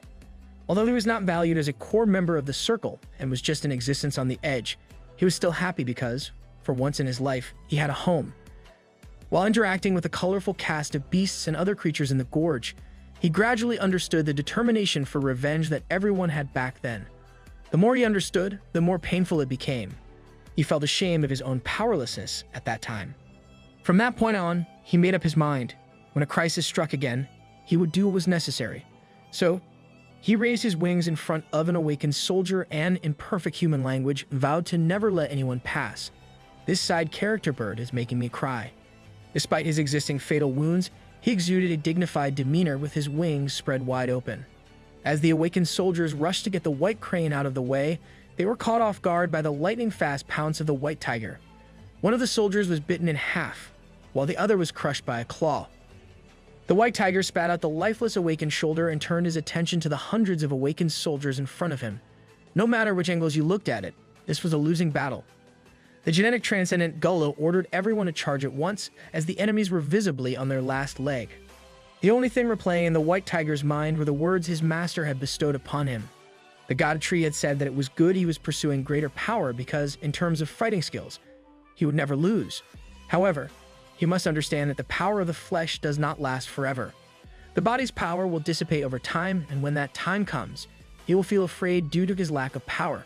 So, he must sharpen his mind. The courage to never retreat in the face of a powerful opponent and the righteousness to shoulder responsibilities were the things he must learn, as he would undoubtedly need them later. And that's because, out of everyone in these mountains, the White Tiger is the king of the beasts. You all got to put some respect in his name. A few moments later, Sparky finally arrived at his destination. He rushed with all the speed he could muster, and the sight that greeted him was nothing short of unbelievable. It was as if he was seeing the god of death itself in the form of a monstrous beast. The White Tiger had properly claimed his title as the king of the beasts atop a mountain of hundreds of awakened human corpses. He might be a cat, but he got that dog in him. Even Sparky felt a shiver run down his spine, witnessing their once silly tiger in this fearsome state.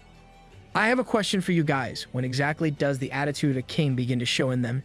Is it from the moment they leave their mother's side? Is it when they achieve their first successful hunt? Or is it when they face death for the first time and show unwavering courage? No, it's none of those things. Instead, it's after the grueling tribulation White Tiger just went through. Sparky looked up from below, and all he saw was something on a priceless painting. White Tiger stood on top of his foes, cementing his throne with their blood as the king of the beasts. But a closer look would reveal an almost lifeless light in his once vibrant eyes.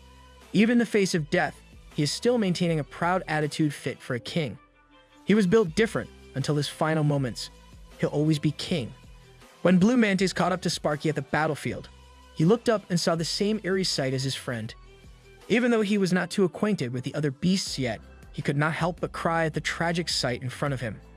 The skin on the right side of White Tiger's body was peeled off completely. Blue Mantis looked at Sparky on his side, unable to believe if the brutality he was seeing was real. The golden mutant ant that had suffered the most at the hands of humanity was visibly shaking and crying at the sight of his brother in this condition. His already intense revulsion towards humans was starting to boil to another level. His golden aura started resembling that of a bloody crimson energy. He simply could not stomach just how many more precious things the humans were taking away from him. He felt equal parts defeated and enraged by just how far humanity had extended their hatred. We fully support Sparky turning into the dark side completely. On another side of the battlefield, Bald Head and the slowly dying Gold Silk Monkey took shelter on a broken-down tree after fleeing from the awakened soldiers who were actively pursuing them. Gold Silk Monkey was clearly not in any condition to run anymore as the scorpion venom continued to ravage his system. Bald Head was tired and injured. He was on his last legs with little to no gas in his tank. Suddenly, the voices of the awakened soldiers could be heard getting closer and closer to their location. These guys were not going to let them escape at all. Gold Silk Monkey was starting to become delirious as he knocked on death's door under the leaves that Bald Head had blanketed his cold body in. Come on, man. Can we just go back to happy times? The honey badger looked back at his longtime friend with profound sadness in his eyes. He had lost far too many precious comrades in such a short time. To distract the pursuers from his dying friend's body, Bald Head decided to rush through the woods and head toward the voices he heard. Sometimes the power of friendship is not enough. The awakened soldiers knew that the honey badger beast had defeated the Supreme Commander Yan Gao Yuan's team before. They knew it was a beast that could not be killed even with the use of armor-piercing bullets. They planned to take it on themselves to deal with this mighty monster. Just as they were wondering where Bald Head could it possibly run off to, a ferocious gaze of a hunter was already lurking right behind them. Just like a traveling bullet, he lunged through one unsuspecting awakened soldier and tore through his shoulder as if it were made of paper. The rest of the squad immediately went on high alert as one of their members fell lifeless on the ground and a beast jumped right over their heads. Go for more assassinations, buddy. We're rooting for you. Without hesitation, an awakened soldier with a menacing gauntlet landed a critical hit squarely on Bald Head's small body. At the same time, another soldier wielding a fearsome mallet was readying her brutal strike. To cap off the combo, the mallet brought the injured Bald Head from the air to the floor with tremendous force. But the awakened soldier felt that something was off with her vicious attack. Lifting the mallet, she saw that the honey badger beast had surprisingly tunneled through the ground below. They had just lost their target once again. They quickly tried to regroup and conduct another thorough search of the perimeter. Just as they were about to leave, the ground shook in front of one of the soldiers. Bald Head tunneled upwards with unstoppable momentum as he unleashed a skull bash against the guy above him. This caused explosives with safety pins to fall all over the place. Bald Head was finding it hard to even stay conscious at this point. That's when a familiar, hateful voice appeared at his flank, asking for the location, and insulting his friend, the Gold Silk Monkey. The awakened soldier who had killed the war armor boar released a vicious chop right in the middle of Bald Head's struggling body. We don't even know who this guy is, but I hate him with a burning passion. The force was so powerful that it caused the surrounding terrain to break, bend, and cave inwardly towards the epicenter of the chop. Bald Head was suffering and shivering from the agony of his injuries piling up on top of each other. The ruthless man was not done yet. He released another punch that caved in his chest. This awakened soldier was simply full of hatred towards beasts, seeing them as nothing but bugs that dared to mess with him. Bald Head endured a brutal flurry of strikes from the soldier as he cried in pain. He raised his arms in a weak attempt to guard his broken face, but the onslaught did not show signs of stopping at all. The awakened soldier finally finished his rampage with an uppercut to the unconscious honey badger.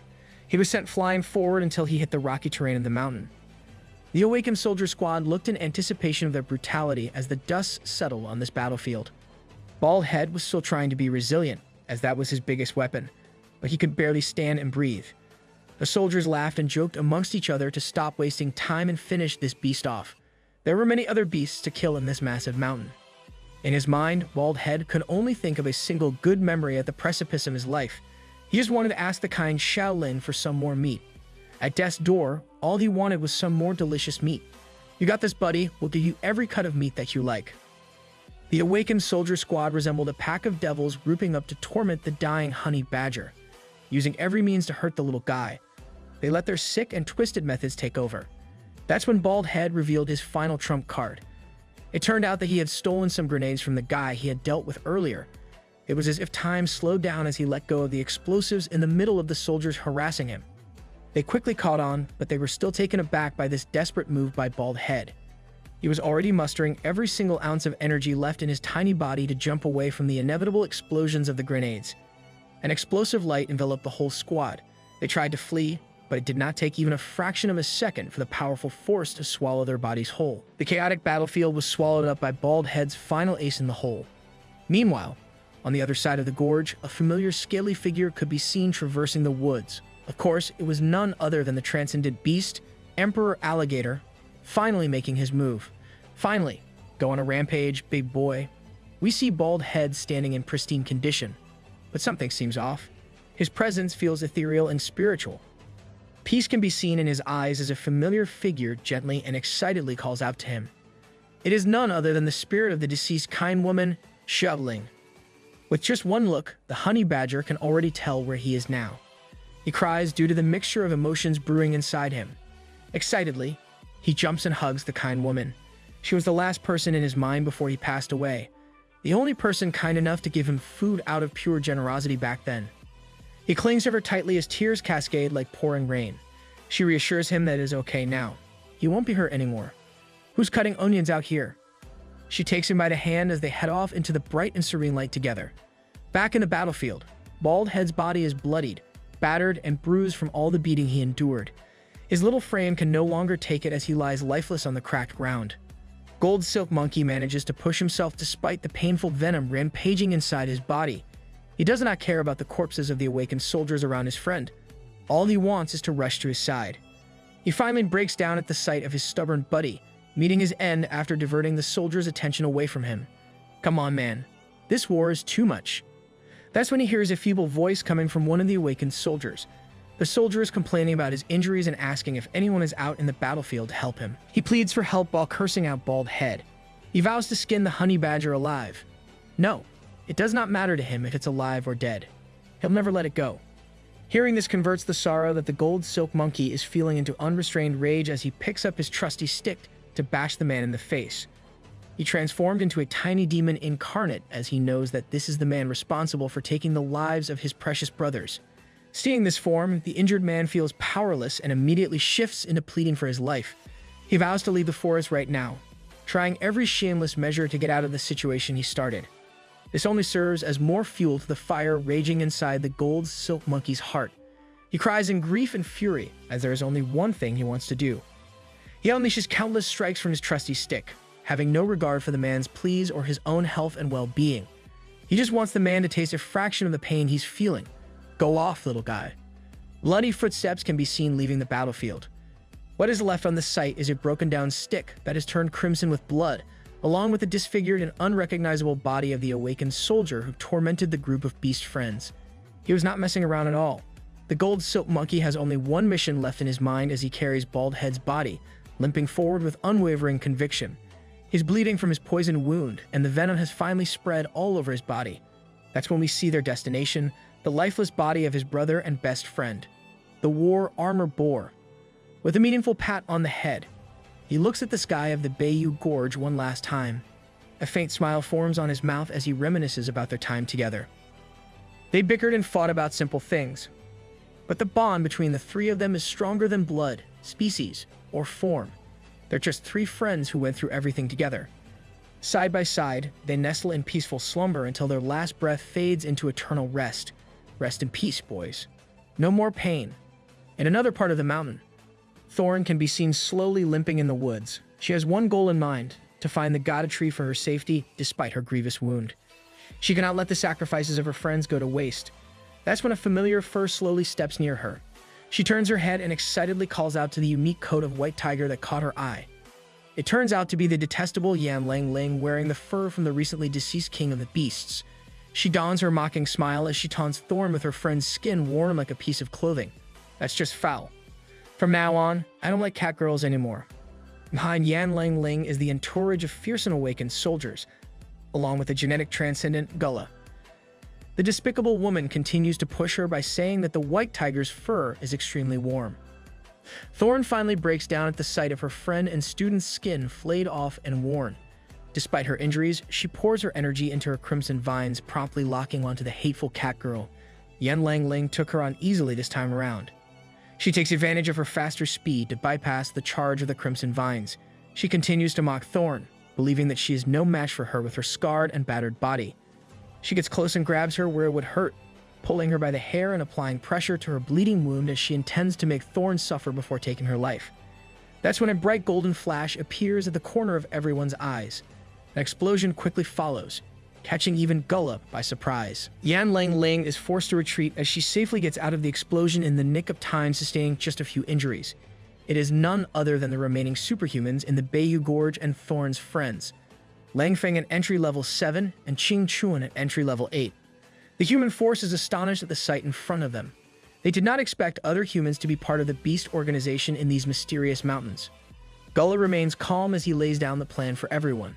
If they catch these humans alive, they can interrogate them about the organization's affairs. He also instructs the once again injured Yan Lang Ling to retreat, as there is no way she can handle these reinforcements in her current state. The genetic transcendent himself will take them on alone. He looks dope though. I hope they can convert this guy into an ally or something. Back in the heart of the forest, General Li and Yu Xiu stand in front of each other. The strongest presence on each side, just a few meters away from crippling one side or the other. General Li starts the conversation by stating that the massive god tree in front of him seems like the boss here. Yu Xiu does not waste any time and confirms that probing statement by the general. Inside Li's mind, he formulates his next move. They already knew from the beginning that intelligent beasts exist, but even after speaking and interacting with this sentient creature, it still feels fantastical to him. He does not expect the boss to easily admit that he's in charge of everything directly. Slowly, he draws his sword as he continues to ask if Yu Xiu made the fog beasts as well. It turns out that General Li is an extraordinary second-order transcendent. He has the innate ability of innate wisdom. He's also mastered sword chi alchemy, allowing him to increase his spiritual power and giving him the ability to go toe-to-toe with enemies stronger than him at the cost of his own lifespan. He's a man deserving to be called one of the strongest generals in the Federation. You got those crazy stats on paper. Let's see if he can hold candle to the goat. Yu Xiu casually confirms that he created everything around them and that humans should not have barged in here indiscriminately. The general claps back, stating that strange beasts shouldn't take away the places where humans live. If you don't get rid of them now, he fears that humanity won't be able to live in peace. Ticked off by this entitled and arrogant rebuttal, Yu Xiu concludes that words alone cannot solve the problem today. Blood must be drawn for a resolution. The general does not waste a second as he slashes his sword with every fiber of his spiritual energy. Yu Xiu simply responds by swinging his gargantuan root to intercept the general's blade, shattering it into a million pieces like glass. Along with the broken shards of his precious sword, the general's confidence slowly fragments as he realizes just who he is trying to fight.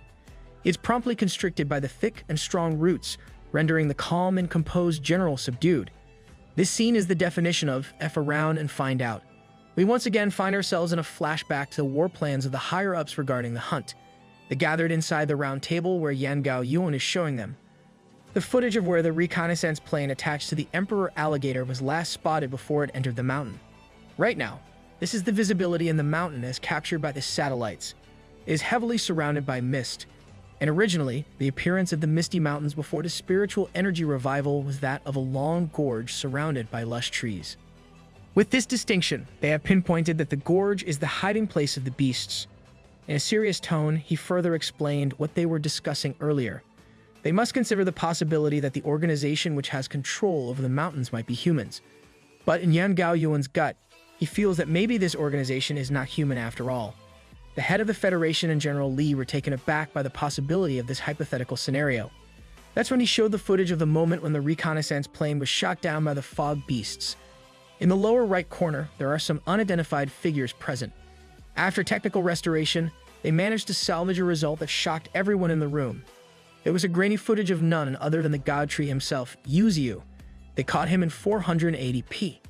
They could not believe that they were seeing a tree evolving the beasts. It's only been half a year since the first spiritual revival. Being able to control 8 peregrine falcons and tame a first-order transcendent emperor alligator in such a short amount of time is unbelievable. They estimate that the strength of this tree could not be lower than that of the first-level transcendent. You must pump those numbers up to be able to manipulate all the strange beasts, evolve human beings, and learn the human language. They think that the answer to these mysteries will only be revealed to them when General Lee personally arrives at the enemy's location. What they are going to confront is far from human. This will be their first direct contact with a newly awakened intelligent monster. Back in the heart of the gorge, General Lee is being continuously pummeled by the almighty Yuzu. He brandished his root in the form of a sharp blade, only stopping a few inches from the man's throat. Just a few moments ago, this guy was making boastful statements that he would win right here and right now. This all-might-looking dude really thought he got this in the bag. But now, the scene is far from what he expected. Here he is kneeling in front of the god tree. His life is now in the hands of the boss monster. Yuzu stated that he had no intention of starting a war against humans at all. They did not have to attack this place. He extended an offer that if every human force retreats right now, he will never invade human territory.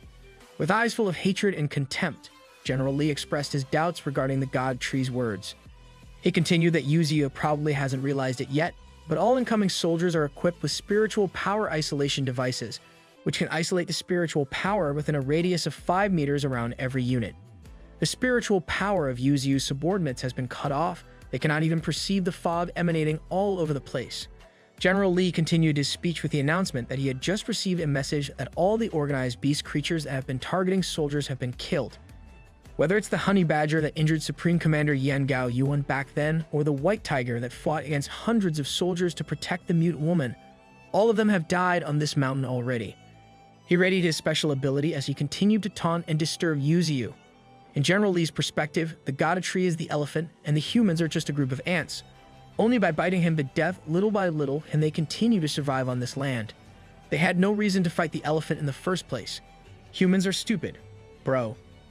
Yuzu finally showed signs of giving in to rage, but he held himself back.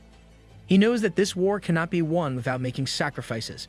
But what that means is every single citizen in this gorge is not afraid of death. The peregrine falcons are continuing their job of bursting through the sky to erase every single airborne unit the human forces possess.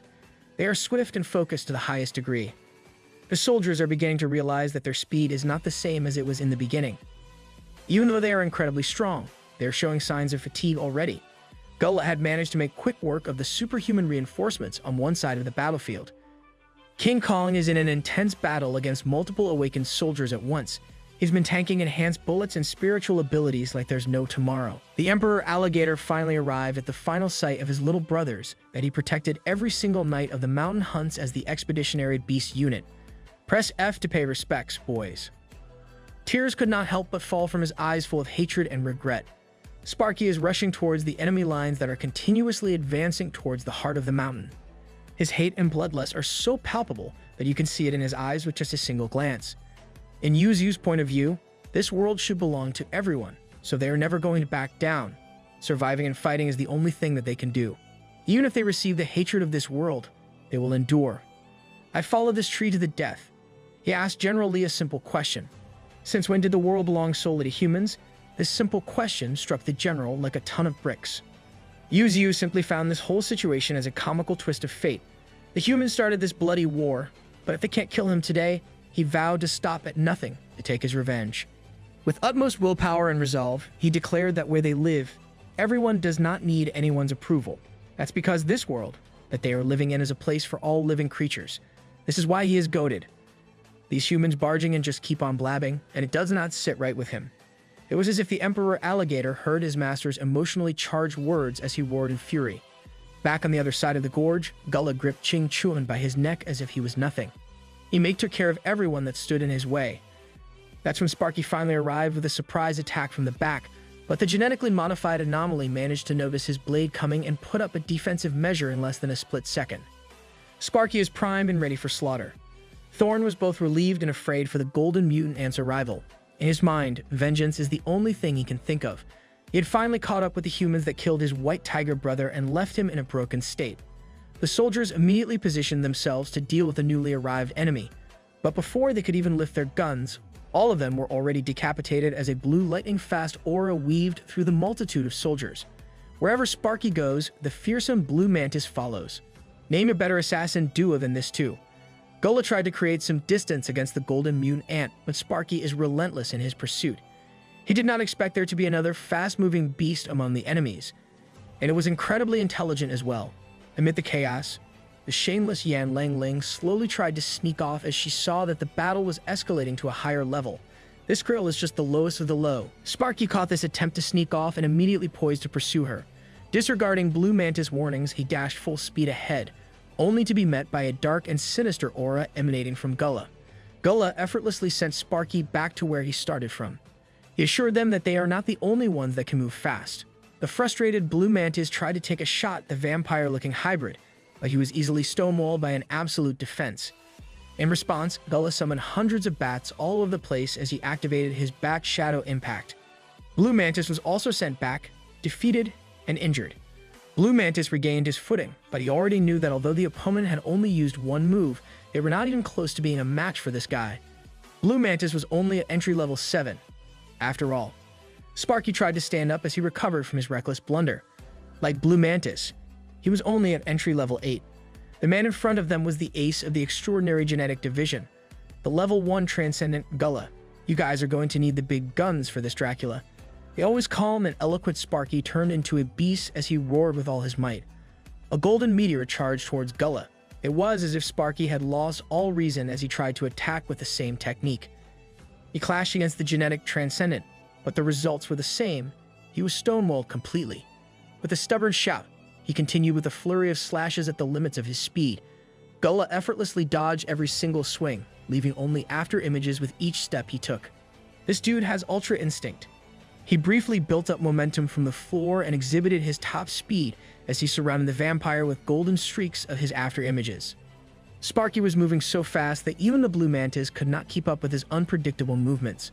The pure animosity he felt towards humanity culminated as he reached the highest speed he could muster. He slammed down like a golden comet directly towards Gullah. Instead of the end of the battle, all Sparky saw was a face full of contempt. Gullah insulted him for going all out, using all of his strength and speed, only to be unable to penetrate his skin. He raised his cloak, which took on a sharp appearance as it swiped Sparky as if he were just a useless bug. As always, Blue Mantis came to his rescue with the fastest speed he could muster. Gullah simply laughed at this charge as it had already been proven that their attacks were no match for him. That's when something unexpected happened. The unconscious, beaten, and bloody Ching Chuan stood up, catching Gullah by surprise. When it came to pure body strength, Ching Chuan was at the top of the charts. So when he grabbed Gullah with a grapple, he held him tightly. He screamed for Lang Feng to finish off their surprise attack as a silhouette of a sword-wielding man came into view from the dark skies. He stated that since he was too weak to cut through the transcendent skin, he would go from Gullah's eyeballs all the way through his intestines. That's a Mortal Kombat fatality. For the first time in this war, the ace of the extraordinary genetic division felt genuine dread and anxiety. When the killing blow was supposed to land on his hateful eyes, the vampire naturally transformed into 100 different bats, rendering their grapple and stab useless. Lang Feng gritted his teeth in frustration at letting such a golden opportunity go to waste. From a distance, a weak voice telling them what to do could be heard. Among the hundreds of bats flying in the air, there was certainly one particular beast that bore a special feature. Thorn had successfully and immediately recognized the distinction, yelling at her friends to target the bat with red eyes. Gullah clicked his tongue as his trick was so easily seen through by Thorn's intuition. But before he could do anything about it, Blue Mantis was already behind him, going for a sneaky death blow. The bat with red eyes panicked, not expecting the coordination of his enemies to be as quick. In his weak bat form, Blue Mantis finally landed a clean blow on his back, prompting him to scream in pain from the sharp slash. He started losing balance mid-air, blaming his luck for the relentless attacks coming at him one after another. That slash really took a toll on him as he crashed down at unbelievable speeds. Sparky would never let an opportunity like this pass him by. Gullah, in bat form, was once again put in a pinch as the hateful ant approached him at absurd speeds with killing intent. Sparky finally caught up and immediately grabbed the tiny, red-eyed bat by its tiny head. He repeatedly shouted the word "die" as he exerted his authority over his enemy. He crashed the bat onto the ground, causing a massive impact with just his sheer force. Langfeng and Qing Chuan watched in anxious anticipation to see if they finally won this time around. Blue Mantis rushed to Sparky's side to see what had just happened. That's when his sinister aura started to emanate directly from the ground where the bat had been slammed into. The only thing on their minds was to run as fast as they could. Gullah activated his powerful transcendent ability, the Shadow Impact. Dark beams of shadow exploded in every direction, swallowing even the light itself. Blue Mantis hurriedly shoved Sparky away from the direct beam of shadow, taking it into his body. Similarly, Qing Chuan pushed Langfeng to safety as he took the brunt of the force from the shadow beam, piercing cleanly through his body.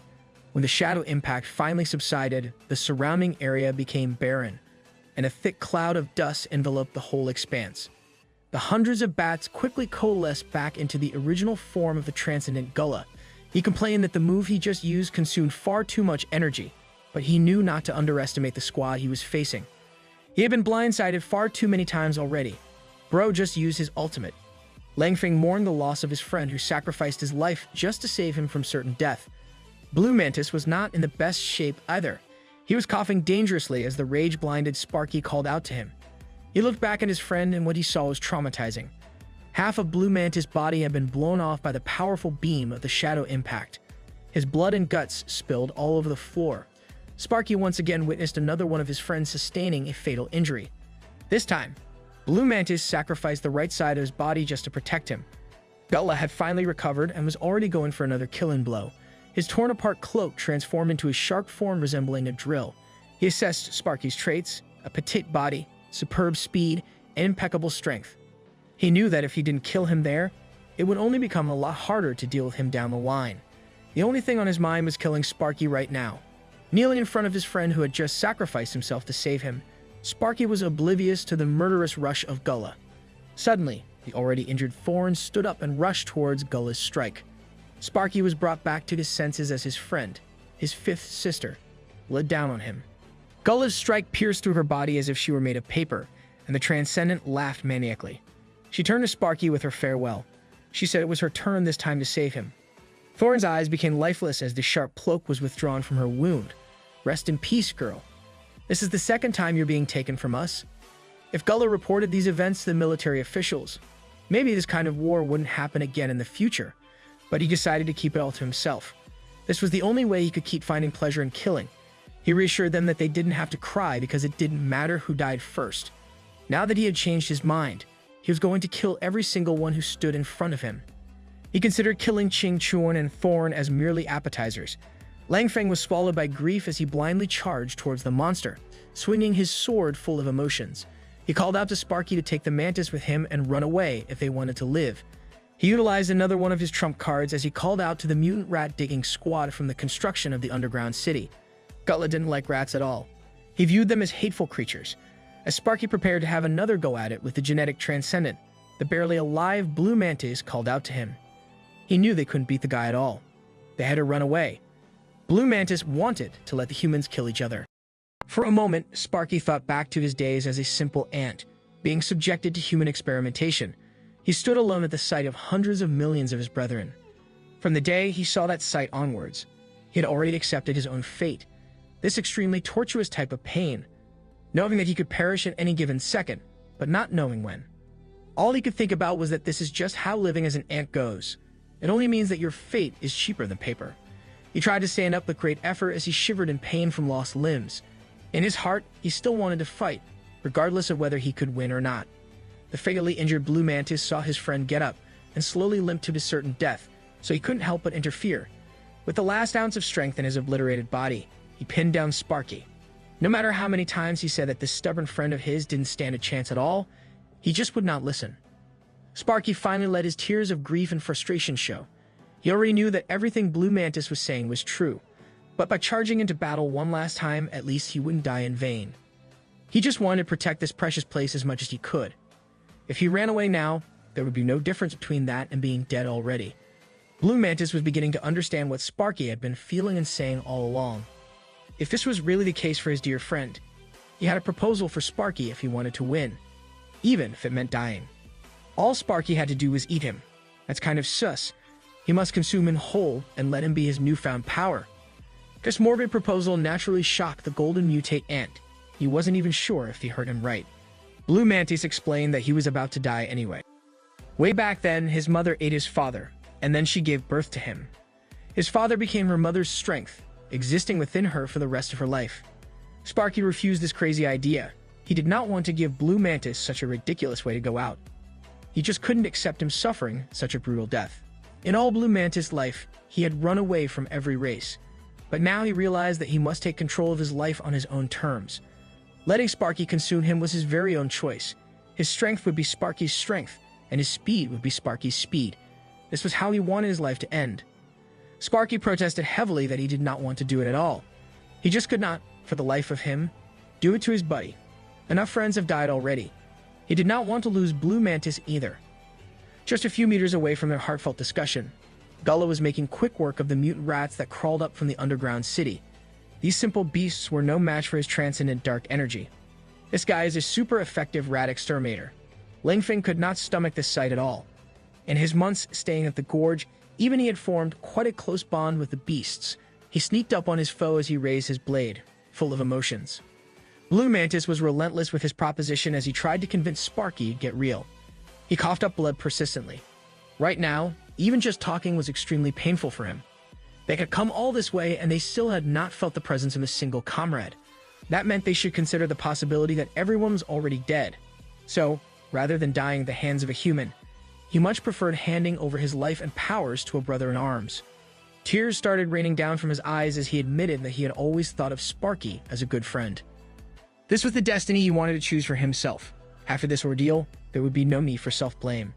Sparky knew that this was the only way for them to survive. He cried and shook with powerlessness once again.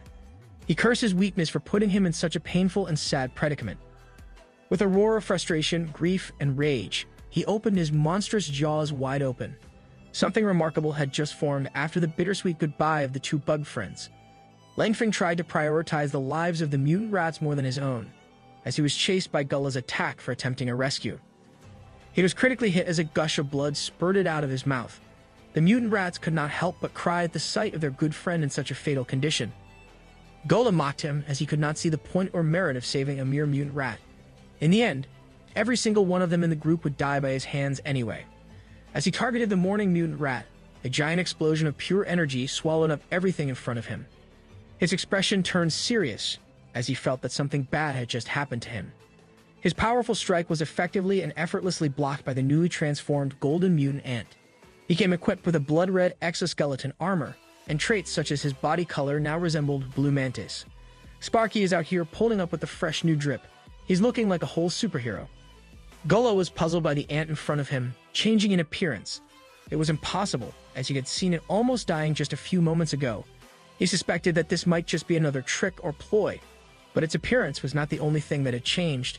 Its aura had undoubtedly become stronger as well. Sparky had finally broken through to entry level 9. Gullah quickly determined that this beast in front of him only had the aura of someone entering the 9th level. He, a proud transcendent being of the 1st level, assured himself that the ant in front of him couldn't be his opponent at all. He mocked Sparky continuously, calling him hopelessly stupid for tossing away the opportunity to escape that his friend had painstakingly given him. He boasted that even if Sparky became stronger, an ant still wouldn't be a worthy opponent for him. Sparky simply responded to this relentless mockery by moving so fast that he rushed past Gullah in less than a blink of an eye. This is the part where he should say, "Nothing personal, kid." Before the genetic transcendent could even process that speed, panic could be seen painted in his eyes as he tried to find Sparky's location behind him. The speed he just witnessed was terrifying. He promptly activated Cloak Impact as his dark cloak spun with a destructive force and a formidable speed of its own. To his surprise, it landed on absolutely nothing at all, as it only dug through the rubble with no sign of Sparky. He had a bad feeling about missing such a supposed surefire strike. Standing proudly like the menace that he is, Sparky had not only dodged a transcendent being's attack, but he was also so fast that he was able to rescue every single mutant rat in the area before Gullah could even detect where he was. low-key looking like a sharper Iron Man. He knew that this lifeless human, Lang Feng, had never been on the side of their divine god tree. But he had also observed that this guy had treated the strange, mutated rats as if they were his own. And now Sparky was returning them to his side. Sparky turned around and faced the humans that he once hated simply for the fact that they were humans. He vowed that he would avenge every single one of these people. Gullah was surprised that in just an instant, the corpses were moved. He mocked Sparky's vow, saying it sounded like he was certain of defeating a transcendent being. He admitted that he had underestimated him earlier, but he wouldn't let him go now. He intended to make this ant regret living. Before he could even finish his evil monologue, a solid punch had already landed squarely on his jaw. That's the best way to shut a villain up. The force was so immense that it sent the vampire flying like a rag doll. Sparky beckoned his opponent to stand up and not fall next time. He had no intention of letting this guy die so easily. With a sinister and fiery aura, he declared that he was going to torture Gullah endlessly. The genetic transcendent couldn't believe that he was getting beaten by a foe who was only at the 9th level. He stood up and refused to give in to Sparky's threats. He prepared himself for their next bout, gloating that his foe was not qualified to issue such intimidation. He dashed towards Sparky with blinding speed, immediately delivering a punch enhanced by his cloak. He laughed maniacally as crimson thorns started to cover his weapon. He slammed it directly into Sparky's thick armor. Ramping up the intensity and speed, he pummeled the ant with pure brute strength. He mocked the ant for being just a mere level 9, thinking that incredible speed was inconsequential against him. In the end, he believed that the most important thing in battle was not speed but power. As he enjoyed his onslaught, a chill ran down his spine as Sparky emerged from the dust with a fierce glare. Once again, he responded with a punch to the face, but this time it was infused with a much denser force. Get some rest, buddy. Gullah promptly lost his balance due to the powerful surprise punch that Sparky had just unleashed. He was starting to resemble a blood-armored battle god as the duel continued. The genetic transcendent was being put at a disadvantage little by little. He was fully aware of this and desperately opted for a different approach. His back bulged grotesquely as a multitude of bats were summoned around him. He controlled his summoned bat to rush and dive through the air like a flying bullet at top speed. It reached Sparky, but this bullet-fast speed was no longer enough to touch him. With a light step to the side, Sparky effortlessly dodged the diving bat. The bat went past him and promptly detonated into an explosive mess. It turns out that Gullah can turn his summoned bats into lethal bombs. This is his unique technique. This is just Batman gadgets, bro. He warned the ant that if he continued to dodge his volatile summoned bats, he would redirect them towards the corpses of the humans that Sparky had gathered, annihilating them even after death. Sparky felt darkness welling up inside him as he decided that he must kill all the bats flying around the area. Gullah thought he had heard wrong, finding this sentiment absolutely ridiculous. He asked the ant just how many bats he thought were in the air right now.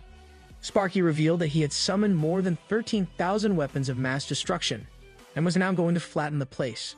Those are rookie numbers.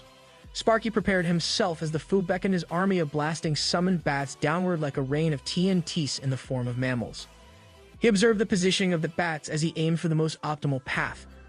A powerful golden aura surrounded his hand, ready for the slaughter that was about to come.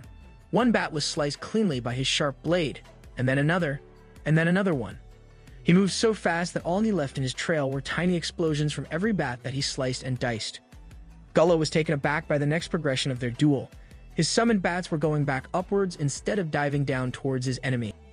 Before he could even make sense of what was happening, and why his summoned bomb bats were coming back to him, the little packages of explosives were already ready to burst all at the same time. He was swallowed whole by a massive explosion, helpless and clueless as to what had just happened to his own special technique. He was flung out of the blast with severe injuries, having tanked the brunt of his own special ability. He was not in good condition at all as he tried to stay conscious. He needs some milk. As he was free-falling through the air, a shiver ran down his spine as he felt the unbelievably fast Sparky appear right behind him mid-air. In true Sparky fashion, he sent the guy hurtling through the air like a bat without wings using a single, classic, solid punch. The force was so strong that Gullah resembled a meteor falling and hitting the cold, hard ground at terminal velocity. He was beaten, bruised, and bleeding as he lay flat on his back on the earth. Sparky was not even remotely done yet. He stomped his clawed foot down on the villain's head, locking him down in a humiliating position.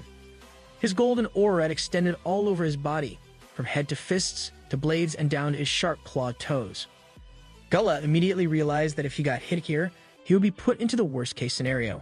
Sparky's lethal strike was already upon him as he started pleading for him to wait and hold on for just a second. Bro was just catching non-stop else.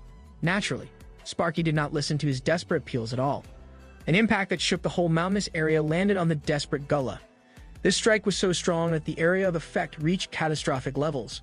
True to his reputation as a genetic transcendent, Gullah had managed to survive the monumental beatings with nothing but humiliating wounds and a desire to run away as far as possible. He coughed intensely as he bled from seemingly every part of his body. He could not believe that he was being brought down to this state so proficiently. He could not fathom just how the golden mutant ant's true strength was suppressing him so hard. Not only was he devastatingly strong, but he was also blindingly fast, and Gullah just could not keep up at all. He was starting to feel genuine fear in the face of such overwhelming power. He simply could not accept this. With frustration and denial, he still had the audacity to mock his opponent for being only at the 9th entry level while he was a first-level transcendent. To him, it did not make sense that he could not win at all. What a crybaby. With dissatisfaction and rage, he started gathering power inside his mutated body. His muscles started to grow at an inhuman rate as energy surged.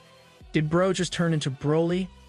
He grew to the point of resembling a rampaging giant against a tiny ant. He wanted to make Sparky regret ever getting on his bad side with a heavy punch from his gargantuan fist.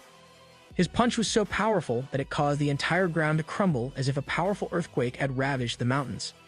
But all this power was useless as Sparky effortlessly evaded the heavy strike.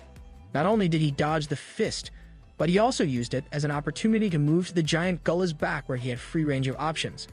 The colossal vampire quickly turned his body around and unleashed a flurry of lethal punches that could end the battle by itself. He was at his wit's end, as all strategies were thrown out of the window in his desperate attempt to kill Sparky.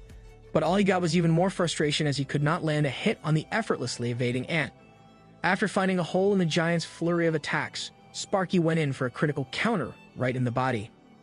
Unfortunately, it was a trap set by the enemy. His punch not only missed, but his arm was also caught in a lock. Oh snap, he fell for the classic move. Sparky swiftly went into alert mode as he realized the blunder he had just made. Gullah was already celebrating despite his bloody injuries. For once since Sparky had evolved in this battle, he finally grasped a single advantage. He charged forth with his claw as he once again flaunted his status as an extraordinary first-order powerhouse. The rampaging claw hit Sparky directly. Gullah reveled in his guaranteed victory, as a point-blank strike with all his force was simply too strong for enemies to endure. Sparky remembered the words of the divine God Tree to him. From the start, he had a strong hatred towards humanity, but God Tree assured him that not every human is bad, and that perhaps in the future, he would change his opinion of human beings. And at that time, he would have true companions. Sparky was alive, well, and full of vengeful grief in his eyes. Gullah was at a loss for words as this beast had survived his full force at close range. Sparky had completely transformed as his energy turned dark and malevolent. He looked at Gullah, the one who had slaughtered his human companions, the one who had offended his master and tried to take their home away, the one who had brutally killed the only friend that he had. That ain't an ant anymore, bro. The genetic transcendent felt fear like he had never felt before. Sparky deemed his actions unforgivable. A punch full of hatred caved his face in as the two flew at top speed. Another impact that was even bigger than the ones before decimated the terrain. Gullah was sent halfway into the ground where he belonged, and Sparky stood before him like an armored death god. He truly is built different. Sparky's long and arduous duel with a genetic transcendent has finally come to a close. All of a sudden, his newfound armor started crumbling from within.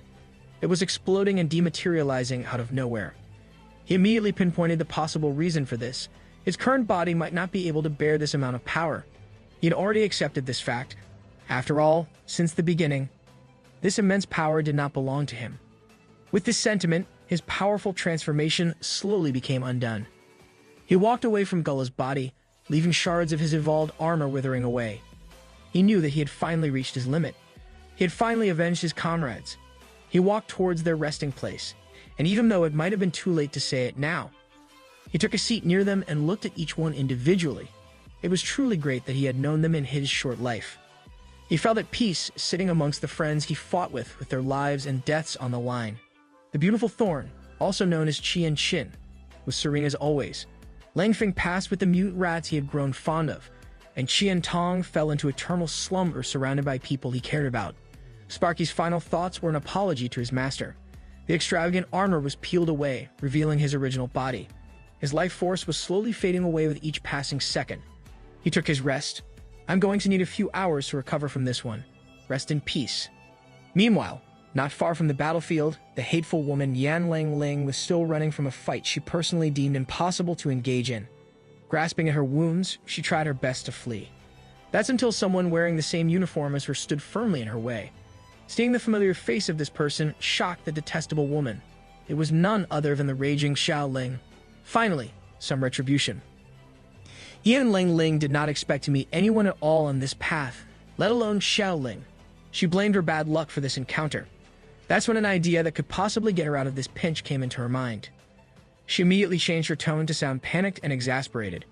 She warned Xiaoling that the situation was not good at all.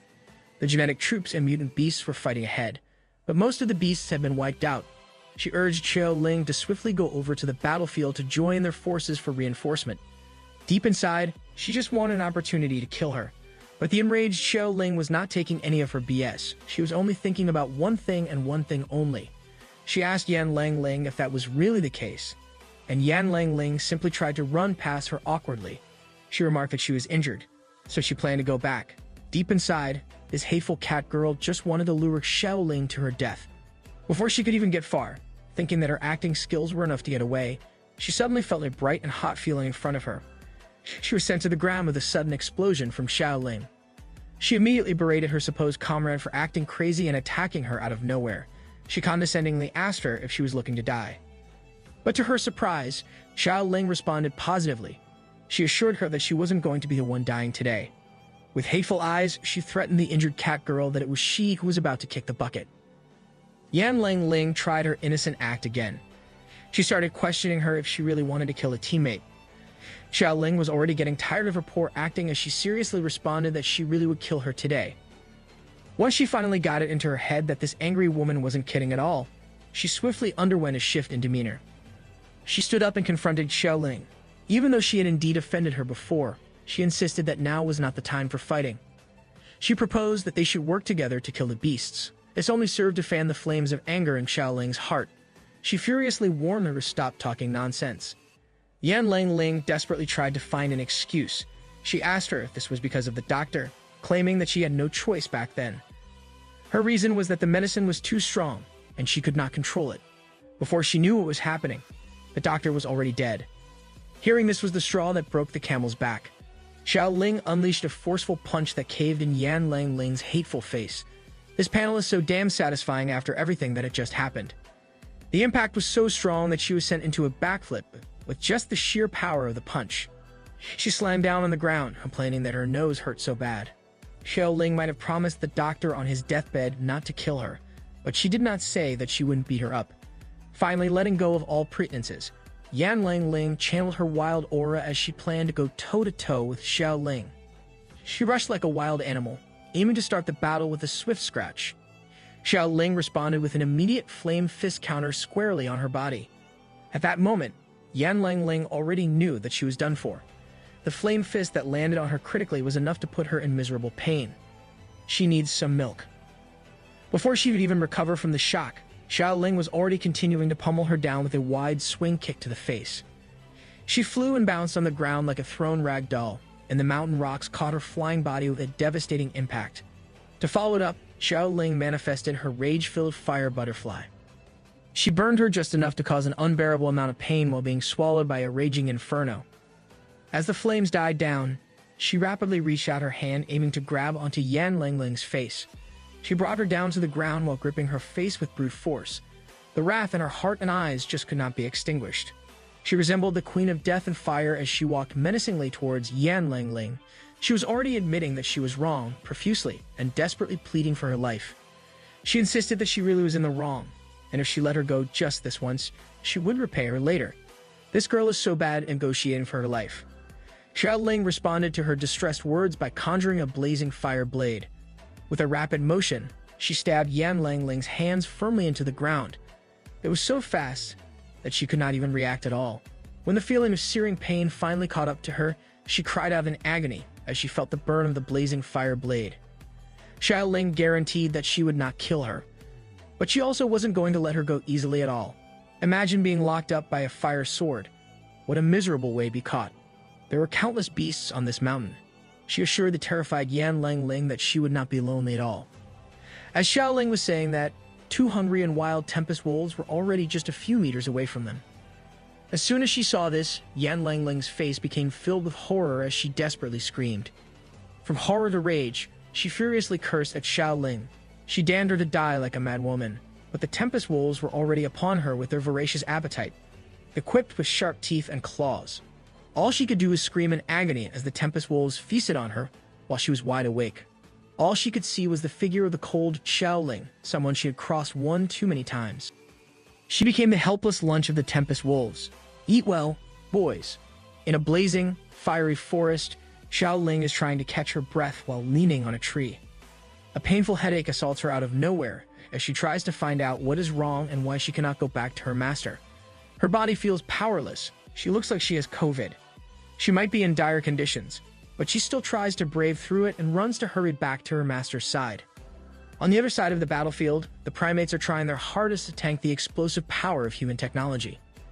Yuzu's roots are doing the heavy lifting by thwarting and guarding against most of the explosive and fiery attacks. Grass should be weaker than fire, but the god tree is just built different. The Peregrine Falcon faction, along with the Fog Beasts, is doing their best to break through enemy lines and launch an assault on the headquarters. Yan Gao Yumon is starting to feel the pressure of the formidable forces from the Beiyu Gorge as he orders for all the incendiary bombs to be deployed as soon as possible. The artillery vehicles carrying the incendiary bombs do not waste a second as they unleash hell upon the charging beasts. The incendiary bombs in the form of fast-traveling missiles lock onto the massive Fog Beasts. The vapor monsters are successfully deterred as the bombs blow up directly on their fog bodies.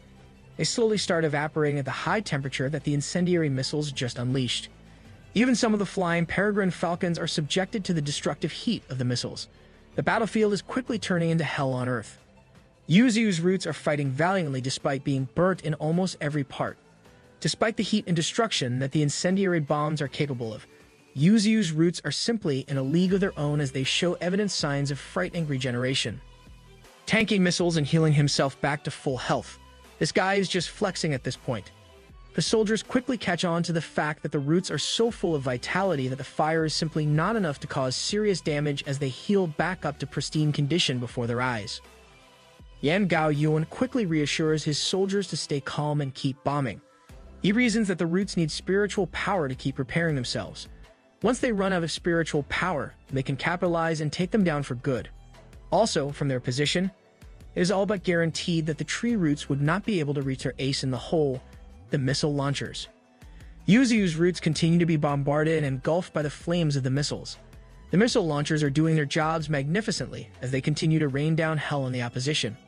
To try and tip the balance of the battlefield, 3 peregrine falcons can be seen rushing through the air, obviously aiming for the missile trucks.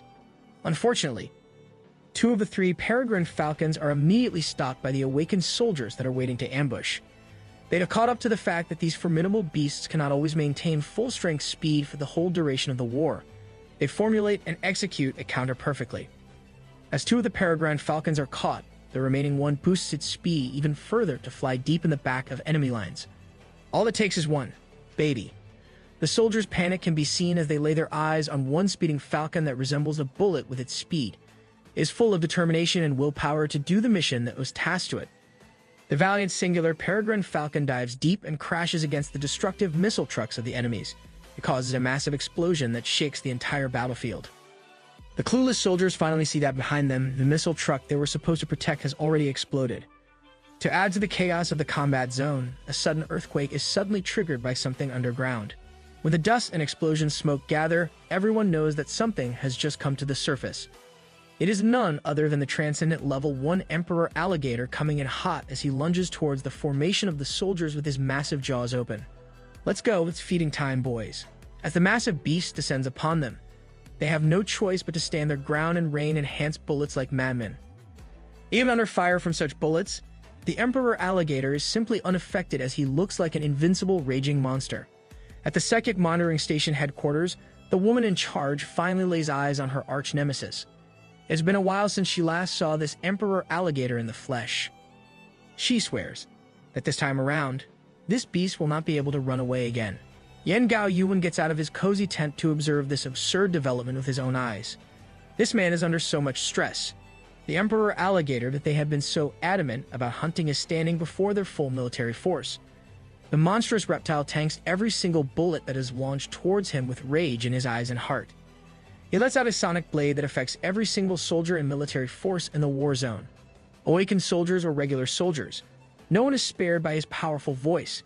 Tanks and troops are mowed down as the emperor alligator starts his rush towards the base camp of the force. This looks just like how we played with our toys when we were younger. The humans try their best to stop him. No matter what happens to them, they must keep this monstrosity away from the Supreme Commander. Yan Gao Yuan promptly orders for every infantry and supernatural unit to fall back. He also requests the Air Force to get ready and deploy muscle-paralyzing bombs as fast as they can. The Air Force does not waste a second as their aircraft start dishing out muscle-paralyzing bombs and bullets towards the Emperor Alligator. He takes them with his thick and tough scales like a boss as always. Deep in his thoughts, the Emperor Alligator has already figured out his plan of action. Flames engulf the whole battlefield below as the base camp above the cliffs stays safe. The Supreme Commander of the whole operation, Yan Gao Yuan, tries to look at the state of the war zone for himself at the top of the cliff. He is greeted by the sight of the Emperor Alligator shouting out the God Tree's name in perfect human language. Imagine seeing this in the middle of a war. Just wave the white flag. Yuzu's roots move lightning fast in response to the Emperor Alligator's plea. He makes quick work of destroying every single airborne unit of the Air Force, effectively ending their reign of muscle-paralyzing bombs. That's some clutch assists. Call him Nikola Jokic. Taking advantage of the space that his master created for him, the Emperor Alligator jumps and roars into action as he rushes forward. No matter if it's humans, tanks, or whatever else, he does not care for the damage that he is unleashing. He only has one target in mind. Yan Gao Yuan is sent into his fight-or-flight mode as he is now exposed to the enemies. Suddenly, a singular muscle-paralyzing missile has found its way heading towards the Emperor Alligator's eye. Even the supposedly safe cliff that their base camp is located at is engulfed by the explosion of the missile from point-blank range of the Emperor Alligator. Yan Gao Yuan muscles through the impact of the explosion while his secretary tries her best to hold on for her life. He must see if the Emperor Alligator is neutralized with his own eyes. Contrary to what he was expecting, a massive figure with a gaze that would make anyone freeze greets him. The Emperor Alligator is uninjured by the missile that he just tanked directly. He has reached his destination and asks if this man in front of him is the master of the soldiers. Yan Gao Yuan realizes that he is now at the mercy of a bloodthirsty beast with its human-sized teeth aiming at him. The Emperor Alligator judges that if this single human die, everything ends right here and right now. He scoops the whole side of the cliff that the man is standing on as he intends to end this war. Supreme Commander on the rocks. What a lunch. Yan Gao Yuan takes his stance, refusing to surrender. He declares that they cannot lose here. He orders his troops to fire directly into the beast's open jaw. The Emperor Alligator quite literally eats a bunch of explosives. The remaining Air Force units in the air also take their revenge as they rain down hellfire on the vulnerable Emperor Alligator. Once again, he is being swallowed up by the unrelenting sea of fire from humanity's bombardment. These guys just won't give up. Back in humanity's world leader headquarters, the fearsome spiritual missile they had been developing is finally ready. This is humanity's last resort when push comes to shove. If even the powerful General Lee can't handle the mutant beast of Bayou Gorge, then only God knows what will happen. Humanity is so fast when it comes to making weapons of mass destruction, man. The commander of the outpost is getting antsy as he asks for updates regarding General Lee's side. It seems like there has been no news from their ace for the last hour or so. Back in the heart of the battlefield, General Lee is continuously being beaten by Yuzu. With just one powerful root, he manages to thwart the Federation's strongest general with no problems at all. He asserts to the powerful soldier that he could easily beat him. This general refused to listen to the words of Yuzu. He insists that he is not the type of person to back down. He believes that he will not lose. Seeing the willpower of the man, Yuzu decides that before ending his life, he will show him his real strength. General Lee is taken aback by this statement. He did not expect that after the intense beating he had just experienced, his opponent wasn't using his full power the whole time. This is not even my final form. With a powerful roar, Yuzu pushes his spiritual power to the limit. The entirety of the gorge starts crumbling just from the pressure he is exerting. The general cannot believe that this is real spiritual power coming from a tree. As the terrain begins to crumble, Yuzu's red vines start going wild all over the place. General Lee looks powerless in front of such an impressive display of might. He braces himself for impact as he looks at the figure of Yuzu's empowered form. He was already strong, and now he's even stronger. If humanity cannot kill him now, General Lee thinks that he will surely become a menace in the future. Rather, he was living peacefully. You guys are the ones that's turning him into a menace to society. He takes out a black pill that he really did not want to resort to. He does not want to take this pill at all costs, but seeing the God Tree power up, he does not have a choice. He bites down on the black pill. He must destroy the tree in front of him before the medicine wears off. He refers to Yuzu as the demon tree. Even if he must risk his life, he vows to never let him live. He pledges that he will bury him along with the wild beasts right here on this very mountain. He starts undergoing a fearsome transformation. His skin turns to a darker hue as his strength rapidly increases, while his health rapidly declines. He finally achieves the strength of a mid-third level spiritual power of 680,000 as his lifespan decreases to 10 hours. I respect the commitment. He's going up against the enraged Yuzu with his second level spiritual power of 490,000 and a lifespan of 200 years. Yuzu activates Landslide, spawning countless earth spikes on the ground between him and the general. The general quickly utilizes his new boosted strength and speed as he jumps on each earth spike with ease. He wants to distance himself from the Pharaoh general for a long-distance battle, but this man is not going to let him get what he wants. The general uses the debris as his footing to propel himself and get close to the target. He conjures up a blade made up of his pure enhanced spiritual energy. He slashes the blade down with mighty speed and force. It meets Yuzu's willow blade en route. The two colossal forces clash heavily. The whole terrain in the gorge suffers the brunt of the impact from the collision. General Lee finally gets close to Yuzu for the first time in their whole fight. Before he can even make his move, Yuzu already summons an earth punch that almost knocks the empowered general's head off.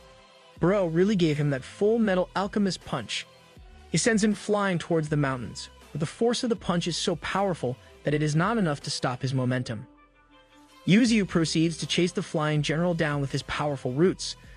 As soon as the roots surround and grip onto the general, dozens of sharp slashes are suddenly unleashed. Yuzu screams in shock and pain as his roots are sliced and diced. General Lee just activated one of his most powerful abilities, the 10,000 swords. After getting out of the root binding, he does not slow down his charge at all. He turns his 10,000 swords towards Yuzu himself, and the blades made up of pure spiritual energy lunge directly towards him. In response to this attempt, Yuzu picks up the whole mountainous terrain and lifts it up using his roots. General Lee catches on to what he's about to do, but is too late. The whole concrete arch of the mountain is bashed against the small body of a human. He ate those rocks like breakfast, bro. To cap the whole combo off, Yuzu lets the willow leaf flying knives loose.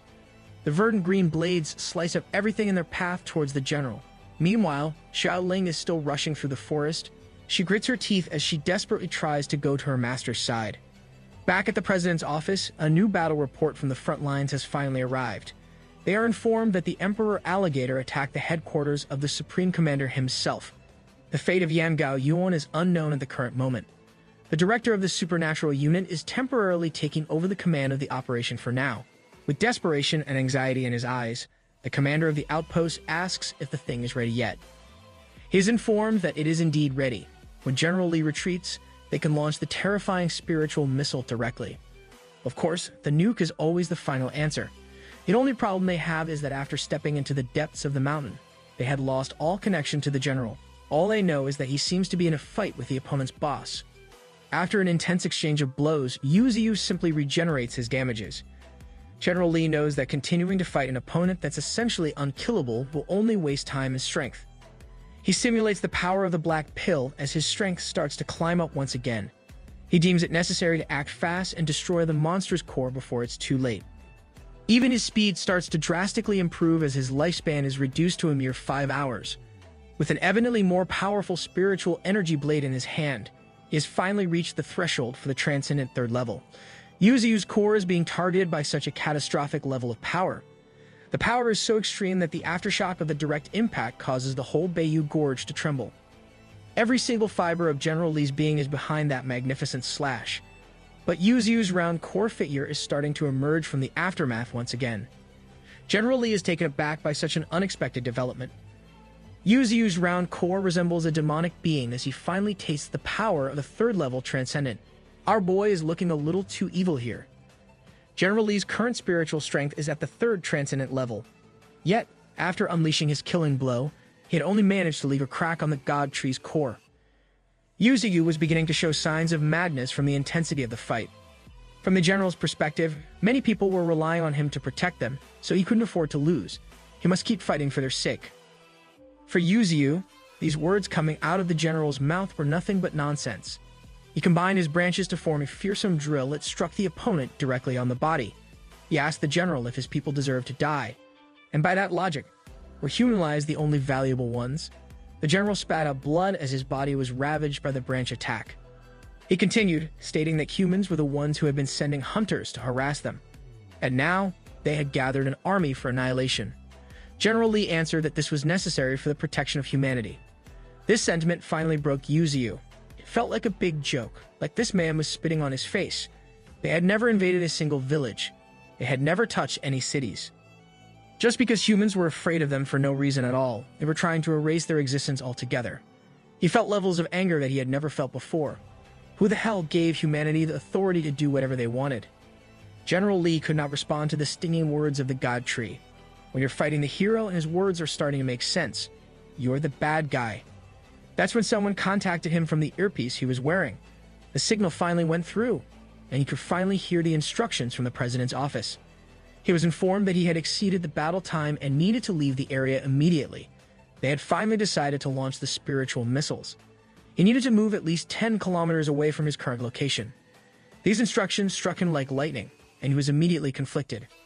In the end, he replied to the people on the other side of the earpiece, refusing to pull out of the blast site. This decision caught the commander of the outpost off guard. Even Yu was stunned.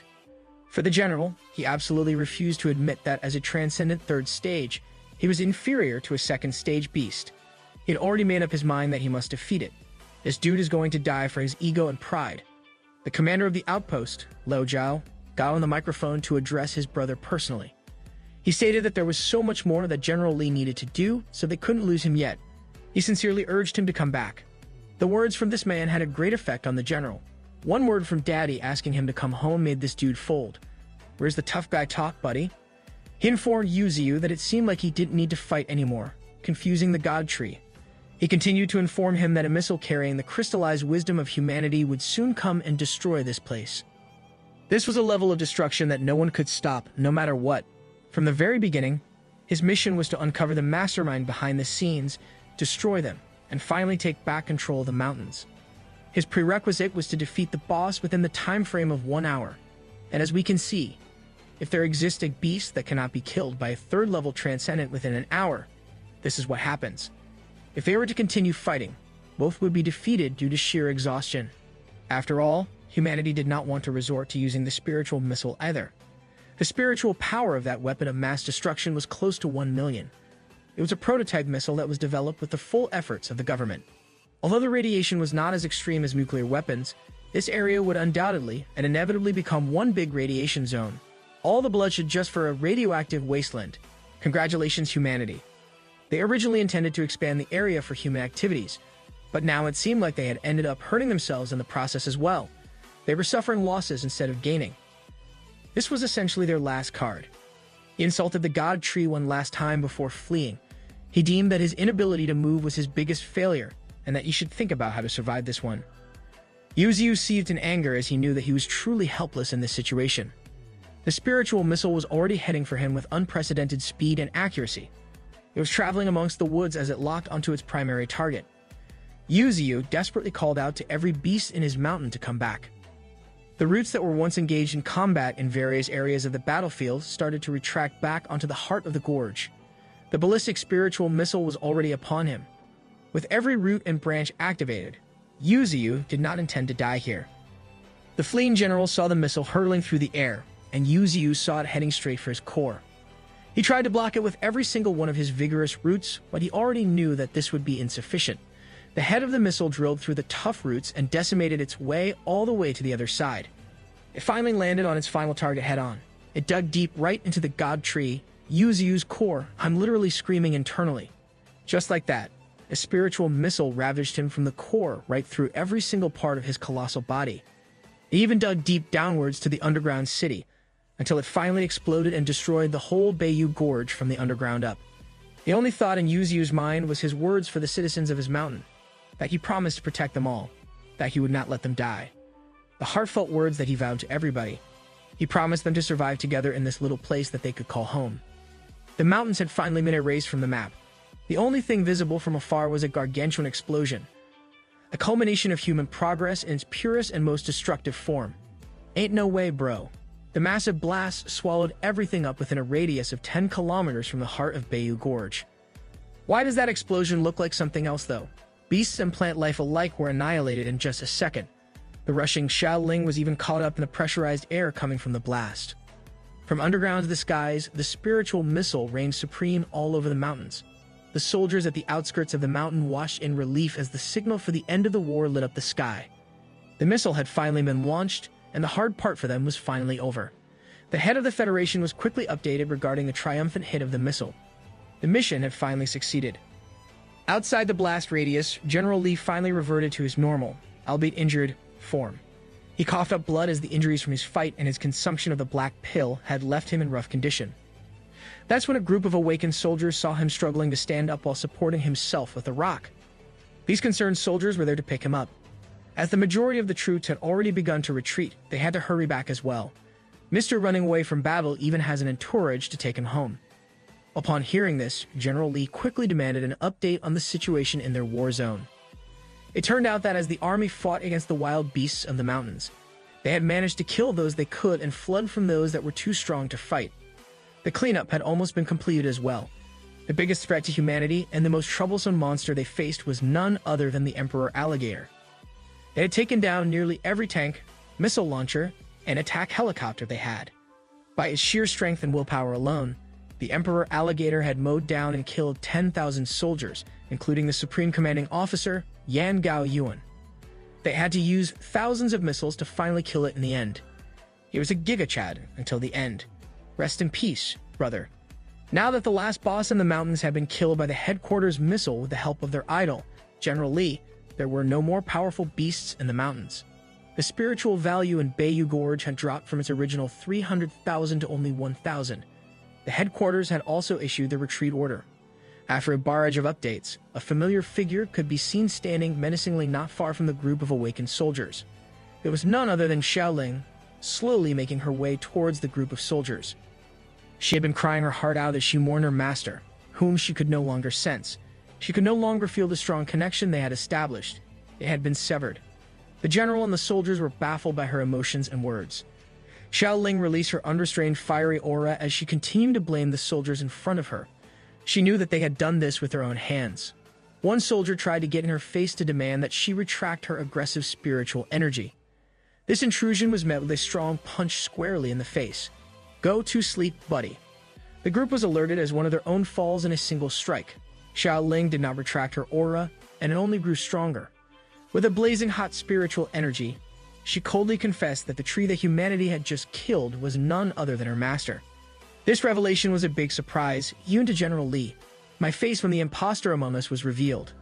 The awakened soldiers did not waste any more breath as one of them charged with a sharp claw, ready to land a killing blow on her. They'd have finally found out who the traitor in their own military was all along. Xiaoling stared coldly at the man charging towards her. In response to the man's claw, she summoned the spirit of the transcendent centipede to swiftly deal with him. The centipede constricted and bound the man until his last breath. Seeing this, the general finally connected the dots as to why the silver centipede in their custody had suddenly died. It had been absorbed by Xiaoling. The group of awakened soldiers immediately took up their positions as they readied themselves to take Xiaoling down, but the general promptly stopped them in their tracks. He confidently declared that he would be the one to do it. He warned the rest of the troops that they would only serve as a hindrance to him. Suddenly, he's the man again. This guy is a clown. Xiaoling executed a lightning-fast rush with her flames locked and loaded, charging towards the general. This clash resulted in a massive burning explosion, ultimately sending someone flying through the ground at incredible speeds, bouncing like a ragdoll. Naturally, Xiaoling was at a disadvantage as she was too weak compared to the formidable general. He emerged from the smoke and started to berate her for her actions. He insisted that he took her in as a disciple earlier to keep her close and monitor her. He had really hoped that she was not the mole they were looking for. With evil in his eyes and aura, he expressed that he felt heartbroken by this development. He saw Xiaoling as such a promising person. In response, she got up and activated her newfound power-up, the ability called Spiritual Empress. The general brandished his blade made of pure spiritual energy. He refused to believe that someone at the first level of transcendence did not stand a chance against him at all.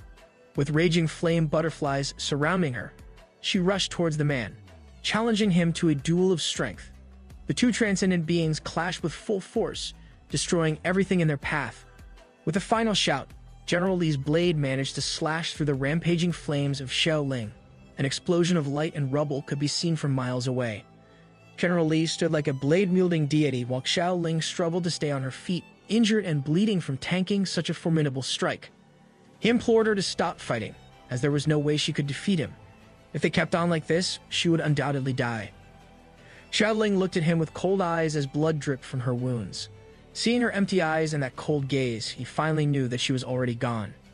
She tried to conjure up another batch of flame butterflies, but she quickly extinguished them as she no longer had enough spiritual energy.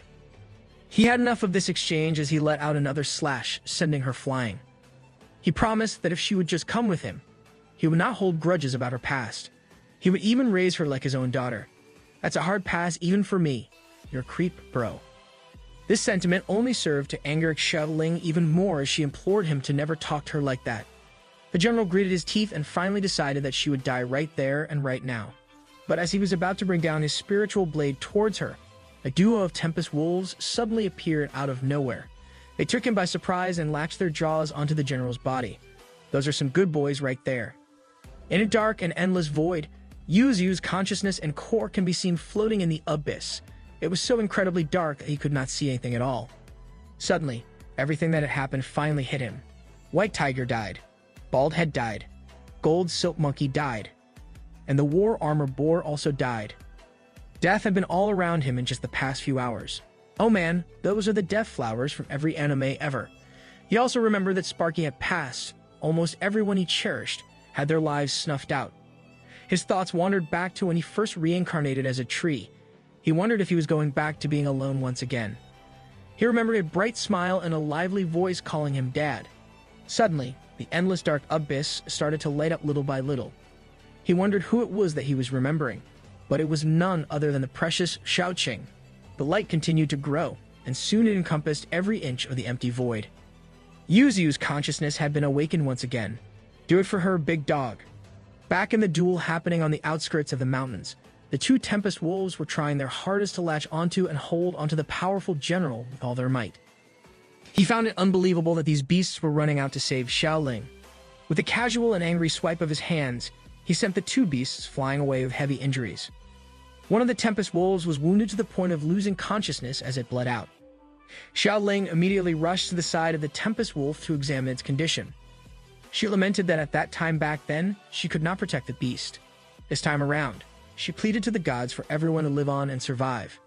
As the Tempest Wolf closed its eyes and breathed its last breath, Xiaoling finally broke down as tears uncontrollably rained down from her once lifeless eyes. She could not take the agony of everyone that she cared about passing away in such a short amount of time. The Tempest Wolves, Sparky, White Tiger, the Peregrine Falcons, Bald Head, and her master himself. It finally sunk in for her that everyone was gone. General Li stood before her with fury and bites from the Tempest Wolves all over his body. The group of awakened soldiers accompanied him from behind. He assessed that his body's functions were quickly deteriorating more and more as time went by. She questioned him if they truly had to erase everything. Just because humans could not solve the problem effectively, they resorted to such extreme measures. He looked at her meaningfully as she bawled her eyes out in grief. She asked them if there must have been other ways. They could have ended all of this. She resented that humans always resorted to war as if it would solve everything. She asked the general and all the soldiers around her a simple question. She genuinely asked them if it was the beast's fault for simply being alive and living. This question elicited a complex reaction from the general. At first, he was taken aback, but he regained his composure as anger welled up inside him. He yelled at her to shut her mouth. This man is willing to die on such a messed up hill. He justified his and everyone's actions, stating that they were just a bunch of beasts that spoke human language. They did not do what humans did. They could not guarantee that these beasts wouldn't attack human cities. No, in his viewpoint, even if there was a slim possibility of an attack, they wouldn't let it have any chance of ever happening. The awakened soldiers and the general surrounded Xiaoling as they tried to justify their actions collectively. They tried to convince themselves that they were not in the wrong while teaming up on an injured woman. Let the scene speak for itself. General Li conjured up another spiritual blade as he intended to send her to accompany the beasts they had killed. Xiaoling at this point was broken beyond saving from the grief and powerlessness that she was feeling. He was already within killing distance as he intended to end the war right there and then. Xiaoling's eyes looked lifeless already. She had given up all hope as she just stared at the charging, murderous general with no reaction whatsoever. That's just really sad, man. Suddenly, a familiar tree with burned roots and trunk came flying in from out of nowhere.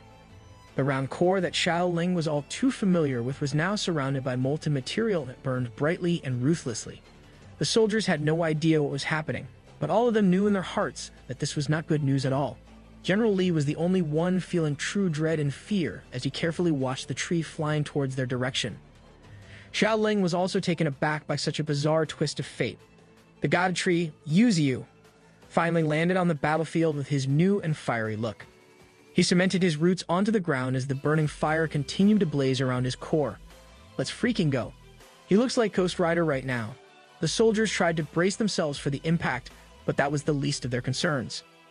The powerful roots of the god tree were already on the move, and the targets were unaware. General Li tried to scream and warn everyone that this was the boss of the mountain. But his voice was drowned out by a roar that was so loud and frightening. It engulfed everyone within the vicinity with terror upon hearing it. It was as if a new life was lit up inside Xiaoling's heart as she tearfully called out to her master whom she thought had passed. With a deafening and threatening roar, he warned the humans in front of him to get away from his precious Xiaoling. With a sudden sweep of his roots, the area was flattened along with a decent chunk of awakened soldiers. The surrounding troops had not even processed what was happening and what this blazing creature in front of them was. General Li shouted at the god tree, frustrated and infuriated at the tenacity of this monster. Looking at his status, all of his branches had been damaged, 9 of his tree roots were impaired, and even his regeneration ability had been disabled. He had been warned that his whole system would collapse soon. It would break down in exactly 10 minutes from now. The awakened soldiers tried to gain their composure and got into their respective positions to rush at the god tree all at once and try to go for the kill. General Li panicked at this charge as he hurriedly warned them not to go. He assured them that all of them combined would be no match against such an opponent. The raging Yuziu did not intend to leave a single one of these soldiers alive. His ferocity took over as the burning flames of his core grew even more. He stretched out his roots, eliminating the charging soldiers in less than a second. He continued to scream in rage and agony as his roots traveled from one end of his kill zone to another, claiming the lives of soldiers with maximum efficiency. With their comrades dying left and right from charging forward, the soldiers on the ground quickly realized that this was way above their pay grade. Some of them were too stunned to even step forward, but the roots took the chance to bring the action to them. Another soldier got his head crushed as the roots advanced forward. Where's your head, big dog? The only thing on Yuziu's mind was to kill and kill. All these humans must die. His rampage was so chaotic that some of the charging soldiers were even burned by his flaming core. Even Xiaoling found it hard to stay safe amidst the uncontrollable rampage of her master. General Li finally acted and jumped towards the god tree with his spiritual blade in hand. His longevity was also quickly dwindling down. He had 57 minutes of lifespan remaining. This would truly be their final fight.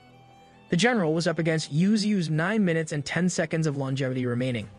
General Li, with his trusty spiritual blade in hand, rushed towards the rampaging and smoldering monster that is the god tree. Even with a massive damage at the upper part of his round core, Yuziu is not going to let that crack get in his way. Just as he was preparing a strike in response to the charging general, he was suddenly caught off guard with the speed of the spiritual blade. It landed squarely on his core, cracking and breaking off shards even more. After tanking that missile impact from just a few moments ago, the general believes that there's no way that the god tree could beat him anymore. He charged once more with the intent to kill. The roots immediately halted his charge and dragged him away effortlessly. Contrary to his belief, the roots themselves are enough to stop his momentum and injure him gravely. It held on to him like he owes it money. No matter how hard he tried to free himself, the root was unmovable. Yuziu started to burn even more brightly as his lifespan slowly ticks away.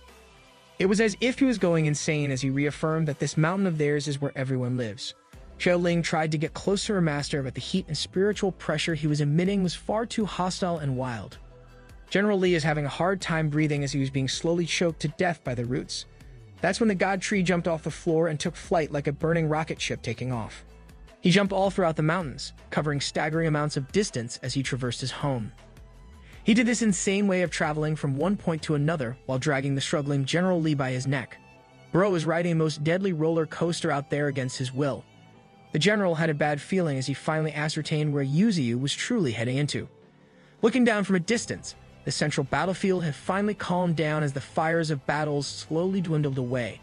Countless casualties on both sides littered the ground as the historic war had finally ended. The soldiers gathered to confirm that targets had been verified as out of commission. In front of the primate beast corpses, they celebrated that finally, everything has been cleaned. They gathered around the Emperor Alligator. This beast in particular was an insane force of nature. Every single one of them took a huge sigh of relief when they confirmed that it has finally died. Taking the tally of casualties on their side, they could not help but feel conflicted at their supposed victory. The Super Being team is now only left with around 30 people. Are you sure about that number? The highest-ranking soldier alive took charge as he ordered his troops to count their people and check the number of bullets. In his mind, he was quietly celebrating. Since the Supreme Commander, Yan Gao Yuan, had died, he is now the person in charge of everyone. He just needs to lead the soldiers to clean up the mountains. After some light work, all the credit will be his for the taking. With a commanding voice, he instructed everyone to prepare, heading deep into the mountain. He roused them to start the mission to kill all the remaining weak beasts. That's when the commanding officer got flattened to the ground by massive roots that came out of nowhere. The soldiers were caught off guard as the blood and guts of their acting leader was spilled and showered all around them. The flaming horror at the core of the god tree served as a reminder to the soldiers that this creature is not something that they can mess with. Yuziyu turned his attention to the surprised soldiers, and all he can see was hateful humans.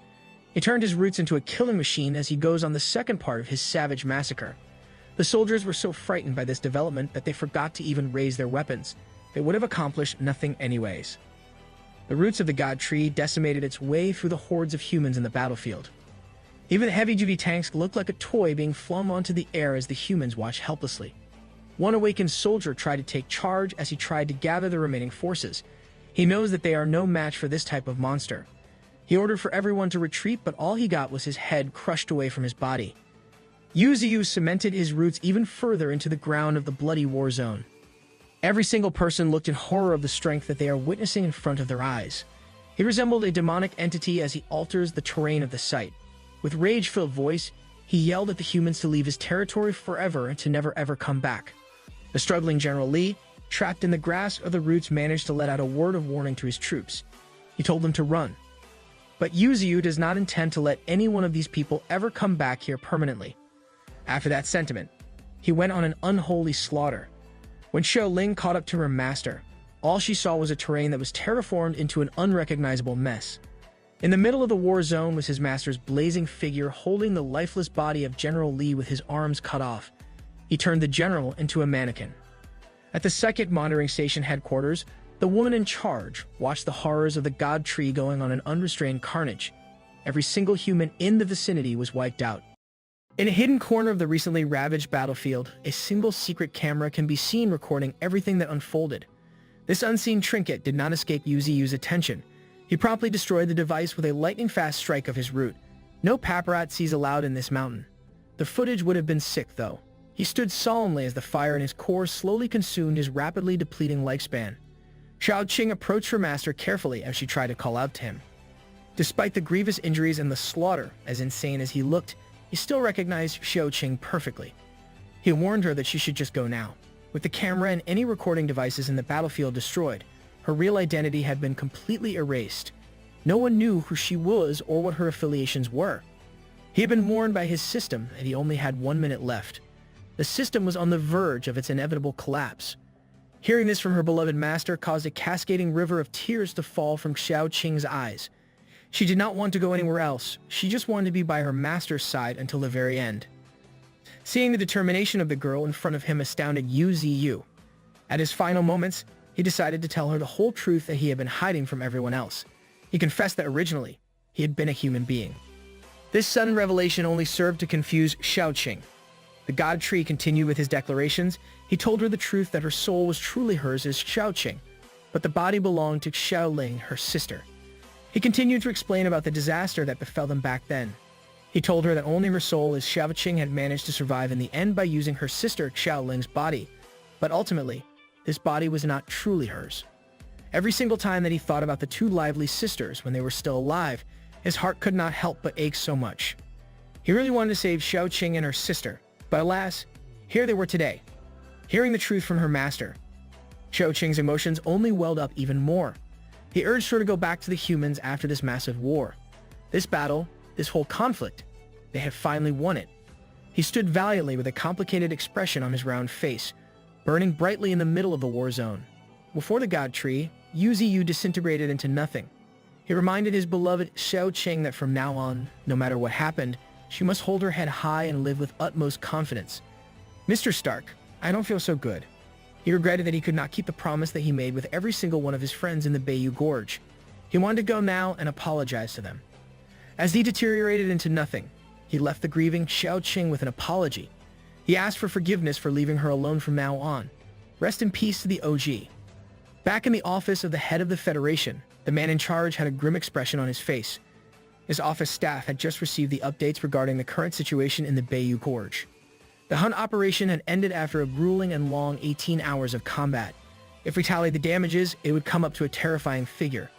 50,000 soldiers, including the superhuman unit and the genetic unity, had perished, a complete and utter wipeout. Except for Xiaoqing, also known to the humans as Xiaoling, every single troop that was sent to the north of the gorge had passed. If I was in the human side, I would find that incredibly sus. In return, the rest of the beasts were also killed. Meanwhile, somewhere far from the desolated war zone, we see a beautiful beach surrounded by the boundless expanse of the sea while the sun is beaming down. Oh snap, is this a beach episode all of a sudden? But hidden in the depths of this sea is an environment that nurtures countless terrifying beasts. A first-order transcendent baleen whale can be seen leisurely swimming around with menacing eyes. This beast dwarfs the regular whales in these depths. Zooming out in the frame, the mighty baleen whale was nothing out of the ordinary at all as the colossal killer whale king. A transcendent fifth-order beast holds the whole sea as his domain. Hell no, that's a big boy right there. The eyes of the beast in the depths shine with a savage gaze. We're only getting started. Out of nothing but an infinite void, we see the familiar sight of Yuziyu's system notification appearing and acting out as if it were glitching. It was trying to send a reminder that the system had been damaged. Since it was damaged, it naturally started to enter backup mode. And with the next reminder, system activation had finally commenced once again. Yuziyu's round core was intact and deep in slumber. He slowly opened his eyes as he heard an unfamiliar voice calling out his real name. He was startled as he faced the screen in the system that he knew all too well. He immediately panicked as he remembered his last memories. He was sure that he died, so why was he still alive? He did not know where he was, and the surroundings were pitch black to the point that he could not see anything. The voice that called out to him and woke him from his slumber confirmed that he really died earlier. The glitched out system had simply entered the settlement interface. He calmed down a little as he got the confirmation that he had really passed away. The remaining question in his mind was why his consciousness still existed. In conjunction with that, would he be reincarnated again? The glitched out system explained that even though he had died, it was still not over. Everything in the world would continue to operate as usual. As Yuziyu, he was completely wiped out, but as the willow tree, he was not dead yet. This revelation painted a curious expression on his face. He ardently asked the glitched out system what it meant by this cryptic information. The system started to glitch even more. The system was finally rebooting. It meant that the world would soon come to an end. In an enigmatic fashion, the system declared that Yuziyu must be dead when the darkness falls in order to become a true god. With a serious tone, he asked if the ones that would bring the darkness would be the humans. The system only informed him that there were much scarier creatures than human beings out in the world. After this war, that's not very reassuring at all. Row. So now, the system would give him an even greater strength, and it would give him a new lease on life once again. But there was a condition. Someday in the future, when disaster strikes, he must heed the system's request for help unconditionally. When asked if he was willing to accept this deal, he did not hesitate to agree as it was not like he had any other choice in this matter. The system confirmed that he was right. He had no control over this situation at all. his core started to become enveloped in a magical white smoke. But before anything happened, he wanted to ask the system one final question. He simply asked who the hell this entity known as the system was. It went silent for a moment, but the only answer it gave was that he would only find the answer to this question when the time was right. From the round core, he started to fuse into the magical white smoke. It was starting to form an image that resembled a human. This was UZU, a handsome form of a man with long hair made up of the power of the system. With a smile on his face, he was ready to get things started. Our boy looks majestic as a mofo. Back in the battlefield, Xiao Qing was still kneeling in front of the place where her master had passed. She was still in shock and intense grief. With her lifeless eyes, she started to see bright glowing magical lights slowly emerge. From just a few, they multiplied to the point that they surrounded everything around her. In her hands appeared the brightest light form of them all. In the deeply cratered Bayou Gorge, giant roots started to appear and move about with life. The bright lights turned up to the point of swallowing the whole area. With a small round core floating in her hands, the magical roots started to surround Xiao Qing.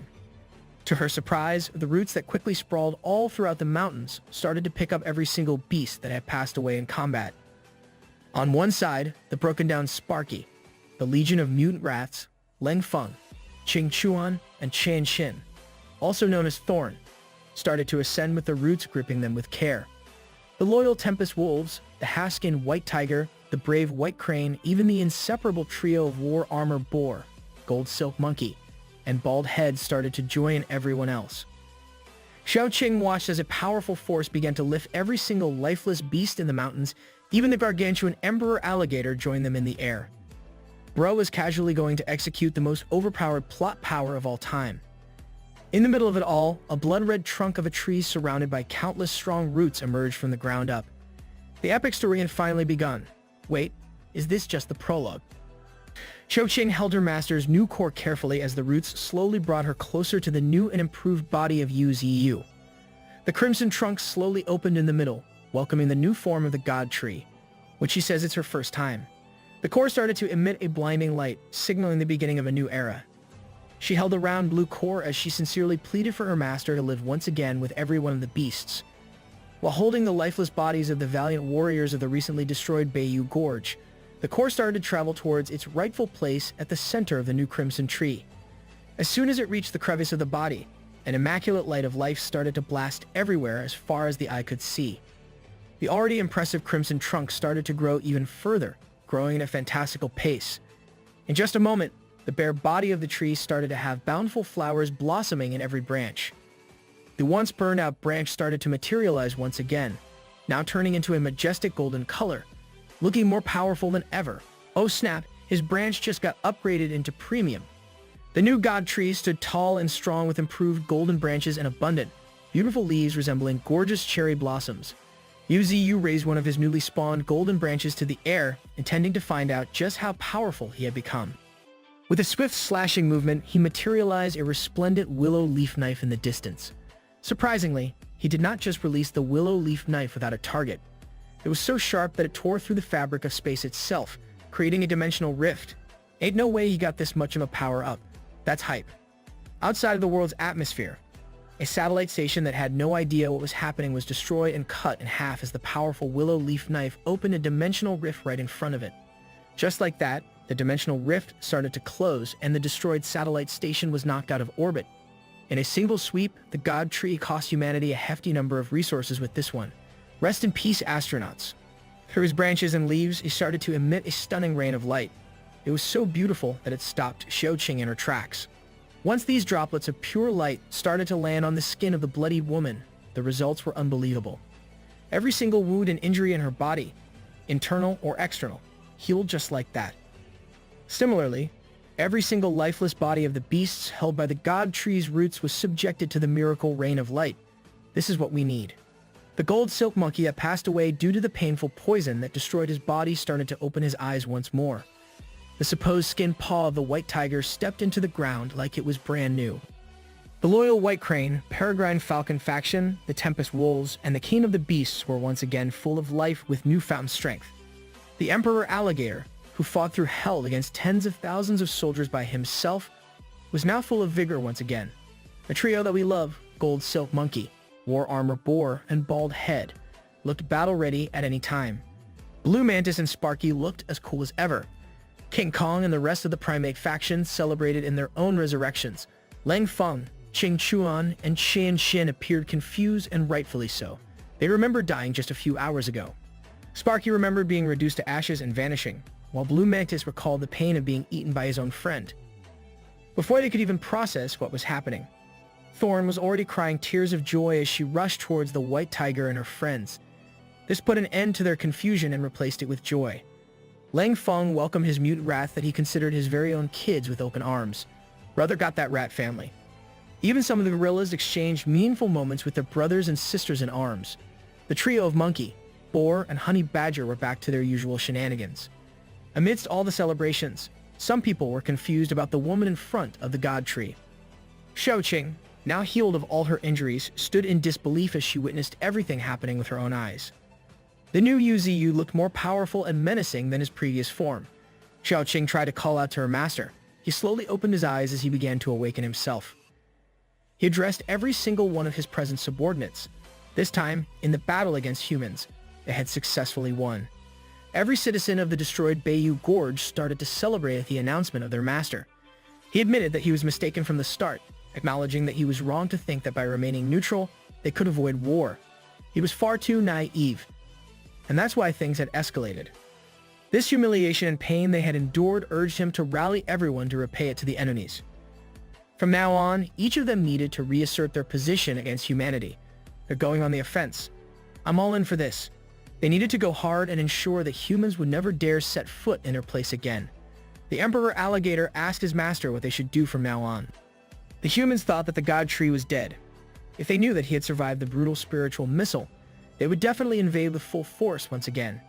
In preparation for this, they needed even more allies. They truly needed to bolster their forces since the beasts in the Bayou Gorge were not enough. He ordered everyone to search and scour the mountain ranges in the vicinity within 5 days. They must bring all the exotic beasts to him, regardless of whether they had good innate abilities or not. Those who refused to submit and come back to him would be killed immediately. Every beast was roused into another savage mission as he mandated them to subdue as many as they could. That's when something caught the god tree's attention. He called out to Bald Head, who had been acting highly unusual, more than he normally did. When asked what was wrong with him, Bald Head and the Tempest Wolves simply rushed towards Xiaoqing's side, crying tears of joy. That's so heartwarming. Man. Xiao Ling was also the one that welcomed him in the afterlife earlier. It only occurred to the god tree that in the eyes of his original beasts, Xiaoqing and Xiao Ling had already passed away a long time ago. He felt joy as he witnessed this heartwarming reunion. It must have been nice for them to see her again now. Sadly, this could not go on any longer as he reluctantly ordered Xiaoqing to go back to the human side. They needed her on the other side as they simply could not live without her valuable help. With newfound joy and life in her eyes, she agreed to the mission given to her by the god tree. After 5 days, the second stage of spiritual recovery would start, so they needed to move quickly. Meanwhile, the two men, Lang Feng and Qing Chuan, were blushing and still wondering who Xiaoqing was. They may not have known who she was, but they were certain of her beauty. Out in the desert, quite a distance away from the chaos of the Bayou Gorge, 2 sets of massive beasts' footprints could be seen marking the hot sand. A familiar fiery red tail wagged in the air. In perfect human speech, the owner of the tail complained about a beast called the Desert King Cobra for wasting so much of their time. A horned beast tried to politely calm his big sister down, as she had been cursing too much. This duo was none other than the Fire Fox Nine Tails and the Demon Cow. Nine Tails was incredibly annoyed as she continued to curse. If it were not for the snake, they would have already gone to their master's side. The Nine Tails and the Demon Cow, 2 of the strongest transcendental beasts under UZU, were finally coming home. They are about to work extra overtime time, make up for missing the war. Down in the underground city, everything had been ruined in one fell swoop. This was the area that the spiritual missile had ravaged with the most destructive force. Qing Xuan kneeled in defeat as he looked at the decimated fruit of his labor. King Kong and the primate faction were also underground, grieving the loss of their hard work in the underground city. They should just build a nuclear bunker this time around. Lang Feng was finally allowed to go downstairs to the secret underground city. He interjected that they had no control at all over this matter, but at least everyone was still alive. Qing Chuan agreed, feeling extremely grateful after being revived from death. The feeling he had right now could not simply be described as amazing. With this newfound motivation, he stood up with enthusiasm and urged everyone to start from scratch once again. He even invited Lang Feng to come and help with the construction. However, Lang Feng immediately declined, reasoning that he had kids to take care of. The god tree set up the fob on the gorge once again as its massive roots traveled all over the perimeter. At rank 2, his tree roots could only spread underground, reaching a depth of a few hundred meters.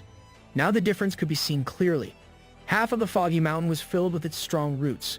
Even the growth of its 9 main roots had been much faster than before, and it could only feel that they were getting even stronger. It blushed in anticipation of this prospect. It was like an excited child thinking about its next unlocked ability. All 9 of its mutated roots had reached the 3rd level. They now spanned kilometers long, and one of them had reached the peak of rank 1, transcended when it came to speed and strength.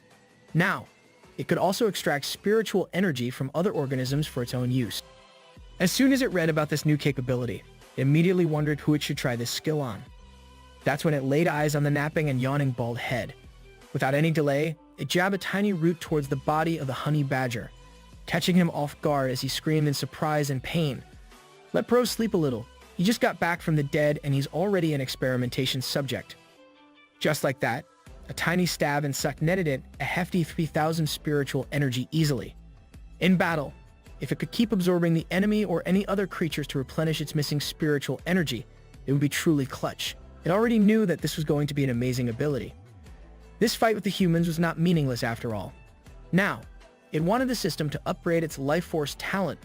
At least now, it knew the ins and outs of fighting against the forces of humanity. The system gave it 3 directions in which its life force talent could evolve. It could strengthen its regeneration speed, reduce regeneration use, or strengthen its regeneration ability. It immediately picked the last option, and a surge of strength started to flow through it.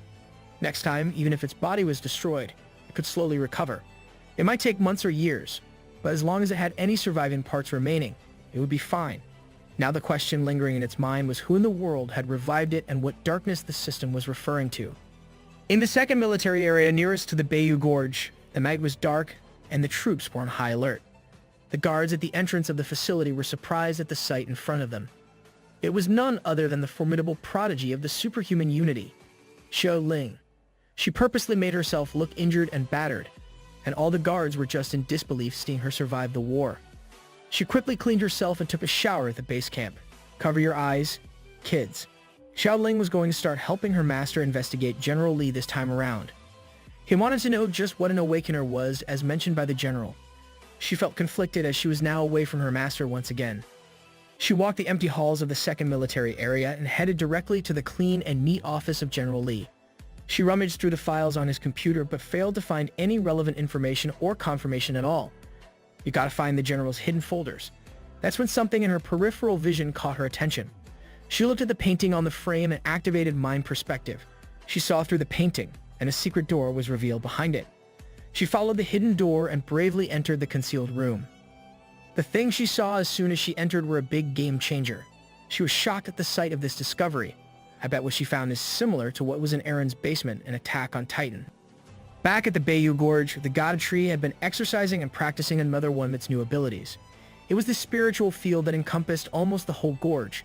Within this technique, everything was its domain. Using the spiritual field to surround everything around it within a radius of several miles was amazing.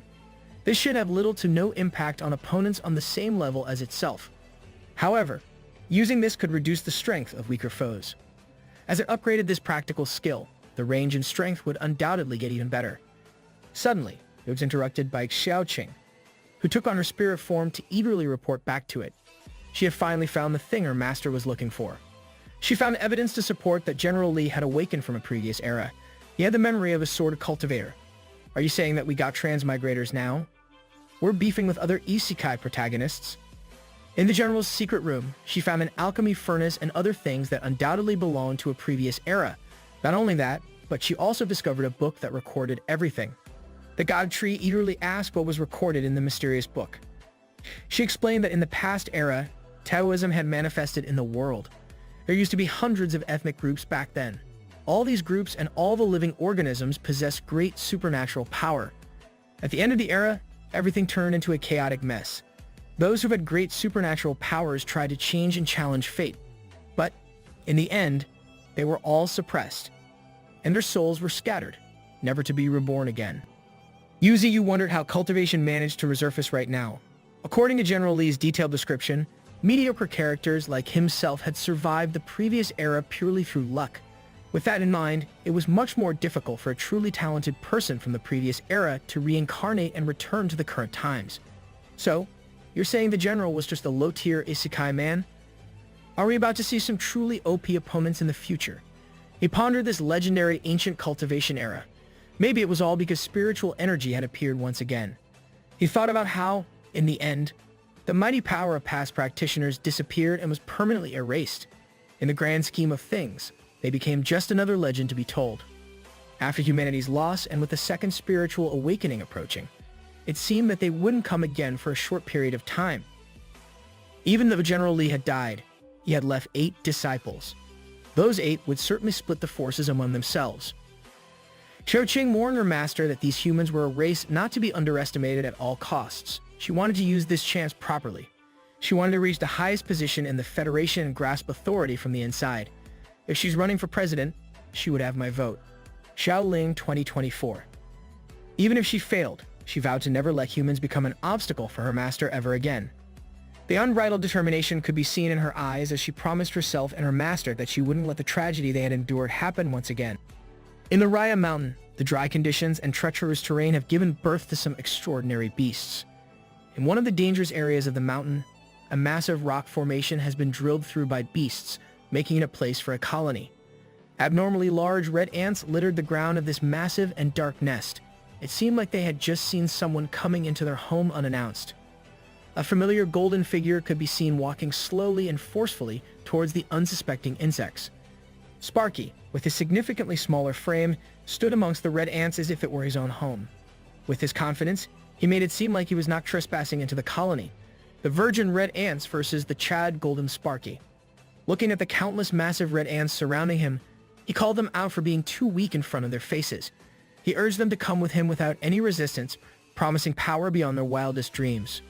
This invitation was naturally answered with the simultaneous charge of the massive red soldier ants. Without hesitation, Sparky let out a casual punch that effortlessly sent the rushing insects into the air. He sent the considerably bigger opponent diving into the rock wall behind him. The rest of the ants became hesitant to charge forward. Sparky insisted that he was just carrying out his orders. If these ants did not want to surrender, they could drop dead.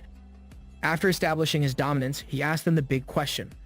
All the colony had to do was choose between living or dying by his hands. That's when a horrifying figure of a massive ant queen began to emerge from the dark recesses of the colony. It had white hair and a frighteningly monstrous appearance. Meanwhile, in another mountain, the gold silk monkey stood against a group of hostile monkeys with pure confidence while holding his trusty stick. This little beast had grown incredibly strong when it came to combat. The scars of his mistakes and the cause of his death were still evident on his body. The pack of monkeys became disorderly as they clearly did not like to see an outsider intruding on their territory. A colossal white monkey stood above them, quietly observing the situation at hand. This guy looks chill. Get him on the team. Bald Head found himself in a similar situation as he wrestled with a spider monster on the other side of the mountains. The last of the trio, the War Armor Boar, fiercely faced a drastically bigger and more menacing murderous wild boar. White Tiger, on the other hand, made quick work of subduing a large group of reptilian monsters. They were helpless against the sharp teeth and claws of the king of the beasts. Blue Mantis was on his own quest as he greeted his mother, indicating his return. Countless blue mantises stood around his mother, a beast that clearly stood on a league of her own. She looked at her returning son with a complicated expression.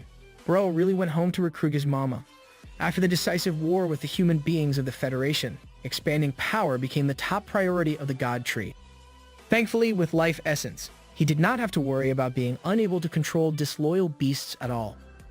After evolving to rank 3, the element flower that the demon cow ate for his breakthrough bloomed once again. Since the demon cow had not returned yet, he wondered who he should give this precious material to. That's when the idea of a suitable candidate entered his mind. He called out to the hardworking Qing Chuan with the element flower in tow. The man had been hard at work, leading the charge for the reconstruction of the underground city. To his surprise, the God Tree tossed the flower directly to him. The boss had just ordered him to eat it. Like the loyal subordinate that he was, Qing Chuan asked no questions and put the element flower in his mouth in one bite. This guy did not even check what he was eating. The effects of the powerful material were immediately felt by Qing Chuan. A power that he had never felt before started flowing throughout his body. He felt himself becoming stronger and stronger by the second. While undergoing his breakthrough, the god tree explained to him that this was an element flower. It would transform his body into the purest elemental body possible. The god tree knew that Qing Chuan had normal talent when it came to cultivation, but this was not an issue at all. On the contrary, his potential allowed him to sublimate the value of the element flower the most. Qing Chuan began experiencing a strength flowing inside him that he had never felt before. His body was absorbing the efficacy of the flower to the highest level. Bro was turning to a Super Saiyan. Once his breakthrough process started to stabilize, his human form changed drastically. He became bigger and more muscular, as sharp traces of the earth element protruded from his arms. He had just become a transcendent rank 1 earth element life form. He gained the ability to control earth. He could now turn earth into weapons with his earth-pierce skill. He could split the earth, and he gained the ability to turn his body itself into the earth element, making him immune to physical attacks. Qing Chuan clenched his fists as a frightening power flowed in his veins. This was his new power. He could only wish that he had this power back when they fought against the genetic transcendent vampire, Gullah. The god tree was pleased that everything went smoothly with his power up. He reminded this loyal subordinate to get acclimated quickly. The boss and everyone in the gorge would be relying on him in the future. Qing Chuan sincerely kneeled in front of his master. He solemnly swore to follow the god tree for his entire life. After this successful trip to the ruined underground city, Yu Ziyu quickly took his leave as he had other plans for their extensive preparation. With his subordinates leveling up, now was his turn to upgrade his own abilities and combat prowess. His element control was currently at level 2, and he had 12,000 remaining evolution points in the bank. He was prompted to confirm whether he wished to use 10,000 evolution points to upgrade his element control to level 3. Once he answered yes to the prompt, his roots started to go wild as the earth all around him suddenly became altered. His roots and the earth itself danced all around the massive expanse of the Bayou Gorge. With his newfound power, he could not help but imagine the humans trembling in fear as he warmed them in his mind. As the earth swirled all around him, he was already picturing humanity trembling in fear facing him. His roots started to move and serve as massively forceful feet against the earth that he had been manipulating. Finally, it had been almost a year, and he was only starting to obtain the ability that he wanted the most.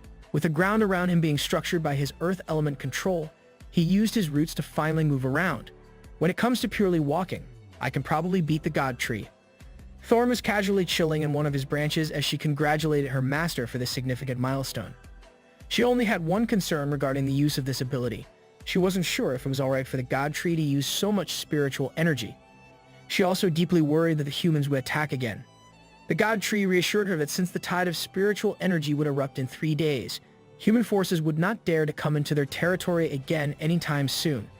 He wanted humanity to know that he was alive and kicking. In 3 days, he would declare their position in front of all humans. The beasts that he had sent out to expand their forces started to come home one by one. The war armor boar brought the horde of fearsome hogs with their frightening leader in tow. White Tiger commanded the reptilian monsters to follow him. Sparky, true to his style, came in a dominant fashion as he rode on top of the Ant Queen, surrounded by the entire beast colony. The mysterious white monkey beast and gold silk monkey looked like an ominous duo being carried by the loyal troops of primates like kings. That's cold as hell. Blue Mantis successfully brought his mother and the rest of their clan to serve the same master that he served. Big Mama got her whole family in the squad. Bald Head surprisingly worked tenaciously to recruit multiple beasts in different shapes and forms. The diversity and quality of his crew were astounding. Every single newcomer beast kneeled in front of their new master. With this, they would have an astronomical combat force that humanity had never seen before. Humanity would not know what hit them. The new beasts were successfully subdued and recruited to serve the god tree. In the middle of the manipulated earth, he meticulously observed the new members of his growing team. The representatives of each new beast faction expressed their submission and eagerness to serve with a simultaneous, thunderous roar. Yu Ziyu seemed pleased with the rate at which their forces had been expanding. The additional ones this time around were nothing to sneeze at. Even Xin Xin felt the urge to kneel and renew her vow to her master. She solemnly promised to fight for the sake of the god tree forever. He deemed that Xin Xin had stayed at the entry level rank 6 for far too long. He brought out one of his branches to address that issue. He was going to help her break through right then and there. As the life essence dripped down from his branch, Qing and Shin closed her eyes and braced herself for her reward. Wait, pause, that sounds dirty. Now that he was at the Transcendent Rank 3 level, a single drop of his life essence was equivalent to roughly 10 drops when he was at Rank 2. Additionally, Qi and Shin also possessed the half-plant attribute. Since they shared the same origins, she could likely absorb life essence much more efficiently and effectively. After receiving the life essence, her strength quickly shot up to the peak of the entry level, the 9th rank. She's so fine though. Yuzi was also notified that his ability called Vitality Seed had been upgraded to level 3. After obtaining this skill from the sinister Crimson Plant, it combined with Qi and Shin to form a single entity. Now, he could create a forest out of spiritual energy within just 5 seconds. It seemed that as Qi and Shin's combat ability increased, so did his Vitality Seed. With his new ability to create a magical forest in just a few seconds, Yuzi felt even more powerful. This current combat ability could even be used to overwhelm an entire city. With her new power-up, the God Tree ordered her to bring in even more companions to increase their forces. He decided that from now on, they were going to hit the reset button. She would be permanently referred to as the Fierce and Beautiful Thorn. Under the night sky, the God Tree observed his quickly developing beast kingdom. From a decent distance away, the serene ambience of the quiet night was disturbed by the explosion of a forceful impact in the middle of the woods. It was none other than the Emperor Alligator engaged in a fight against a smaller hedgehog beast. The White Crane was also hard at work as he followed the orders of the God Tree. On the other side of the mountain range, a beautiful blanket of snow could be seen surrounding the entrance of a deep and dark cavern. From outside the cave, sounds of a fierce battle could be heard. As they headed inside, a familiar set of crimson vines could be seen. The only difference now was that they looked significantly more formidable. Thorn had been going on a rampage inside the deep cavern. She toppled the whole population of the cave beasts. To think that she was once helpless in a similar-looking cavern, she had really come a long way. She ordered the trusty Tempest Wolves to bring back the unconscious cave beasts directly to the God Tree. Wild beasts of all shapes, sizes, species, and forms flocked towards the direction of Bayou Gorge obediently. Coming from the deep and dense woods, they soaked in the power of the spiritual pond one by one. As they emerged from the magical water, they became new and improved versions of themselves. Yuzi's attention was caught by a particular beast bound by his golden branch. It was the hedgehog beast. It seemed that this beast had the chance to use a powerful ability to escape when it had the opportunity. It was simply captured due to the sheer number of beasts that hunted it down. As Yuzi brought his branch down towards the hedgehog, it panicked and quickly signaled its willingness to submit to the god. It was just afraid that this transcendental being would kill it. Yuzi was disheartened that such a powerful creature was so cowardly. Suddenly, he felt something that put him on high alert. Oh snap, what the hell is it this time? He panicked as soon as he sensed a strong power coming close to them. Its spiritual energy was 10,000. No, it was 20,000. As it came closer, the power level reached 30,000. This beast was none other than a brown panda joyfully and leisurely walking alongside Qing Chuan. He was so lively that he was even singing to himself. Bro was pressed because he felt the energy of a cuddly plushie. He asked Qing Chuan if the god tree he had heard about was really that strong. He was also curious if the rumors were true that they had truly been gathering nearby mutated beasts. Yuziyu did not waste time and sent one of his roots toward the beast. He was surprised to see and hear the panda speaking human language so fluently. He asked if this beast was the same panda that escaped from a zoo. The panda confirmed that it was him. He boasted that thousands of humans had tried to chase and capture him. In the end, he still successfully escaped because, according to him, humans are just dumb. He was already addressing Yuzi as his Lord God Tree. He excitedly asked to be given a name. The God Tree reassured him that they would talk about that later. For now, they should climb onto his roots so they could travel quickly to the heart of the gorge. With childlike enthusiasm, the panda told him that there would be no need for a ride. He would simply roll until they got there. He claimed that this method would be way faster. He jumped and tucked his body in. He began to roll clumsily, painfully bouncing off the ground and obstacles multiple times. This boy is an absolute crackhead. In the end, he had to quit rolling around due to multiple injuries resulting from his stunt. Qing Chuan was chill though. He walked through the ground like a fish in water.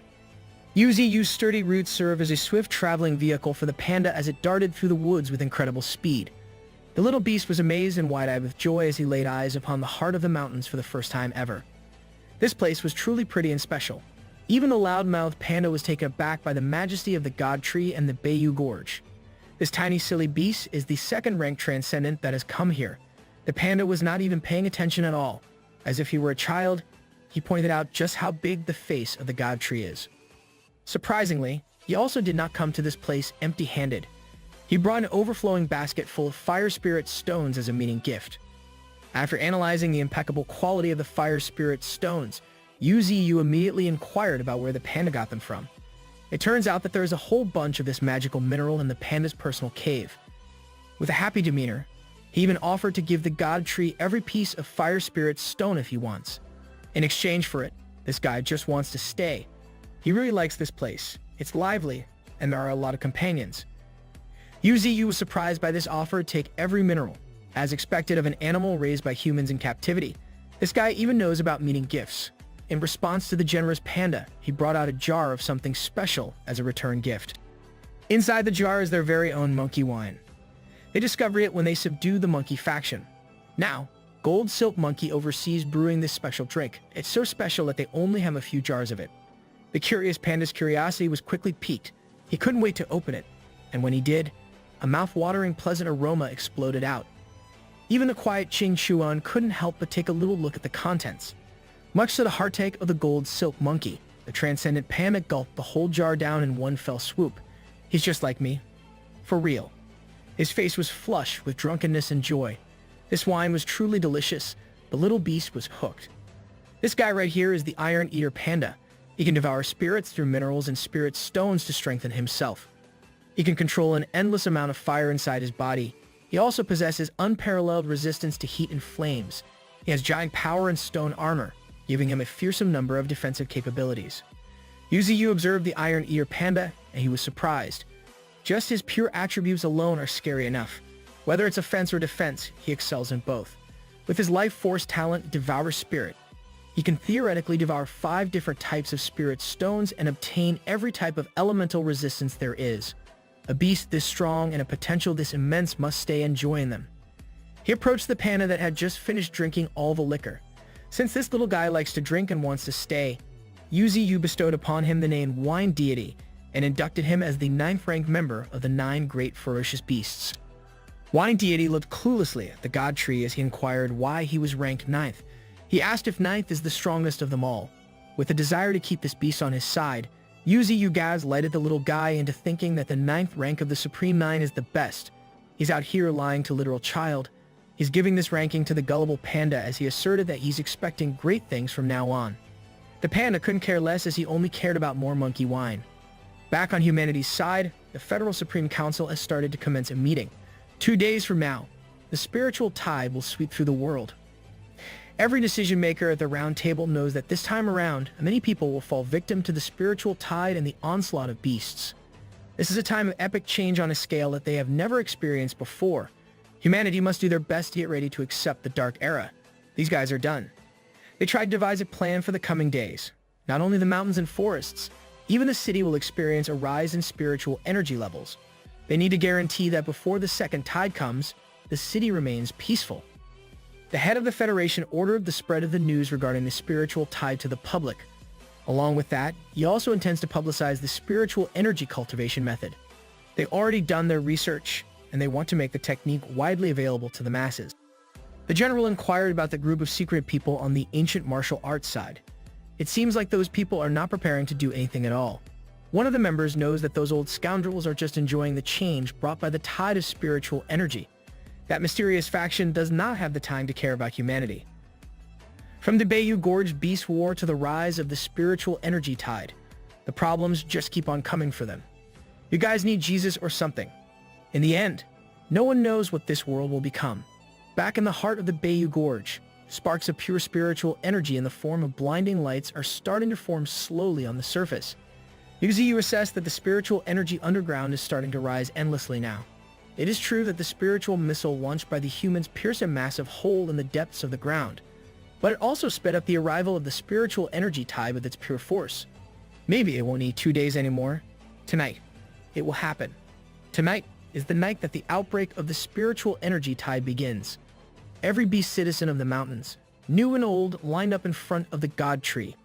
He's announcing the start of their new awakening.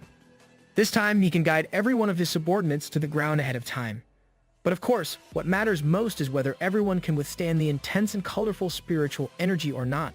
If they fail to do so and their bodies fail to withstand the spiritual energy, their bodies will undoubtedly explode and die. With this warning in mind, he urged those who do not have the confidence to move back. The beasts responded by roaring in unison, symbolizing their determination to undergo a new awakening. Seeing his beasts fired up, Yu proceeded to begin the process that would change everyone's life. He channeled a spiritual energy tide coming from the depths of the earth to manifest through his body.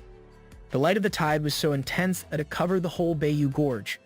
Lang Feng watched from a distance, admiring the sight of the god tree channeling a force larger than life. Sparky and Blue Mantis looked at each other as they felt an endless increase in their powers. King Kong, the Ant Colony, and the War Armor Boar glowed in different lights as they experienced the same boost. One Tempest Wolf started to shift and change violently, and it ultimately culminated in him not being able to handle the spiritual energy and exploding brutally. Rest in peace, puppy. You did your best. Yu ordered those who could not withstand the force to leave. After seeing the results of taking on the spiritual tide without the capability to do so, the wild beasts started to run in panic. That's when he finally saw some of the beasts on the verge of a breakthrough. Bald Head looked fierce as a golden aura and lightning surrounded him.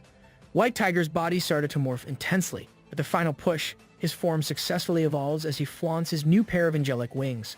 Both Bald Head and the White Tiger are now in the first rank of Transcendence. In the upcoming 48 hours, every one of them will keep getting stronger. The White Crane and the Peregrine Falcon faction tried their best to endure the excruciating evolution. Meanwhile, all sorts of wild beasts, whether on land or in the sky, rushed towards the direction of the spiritual tide.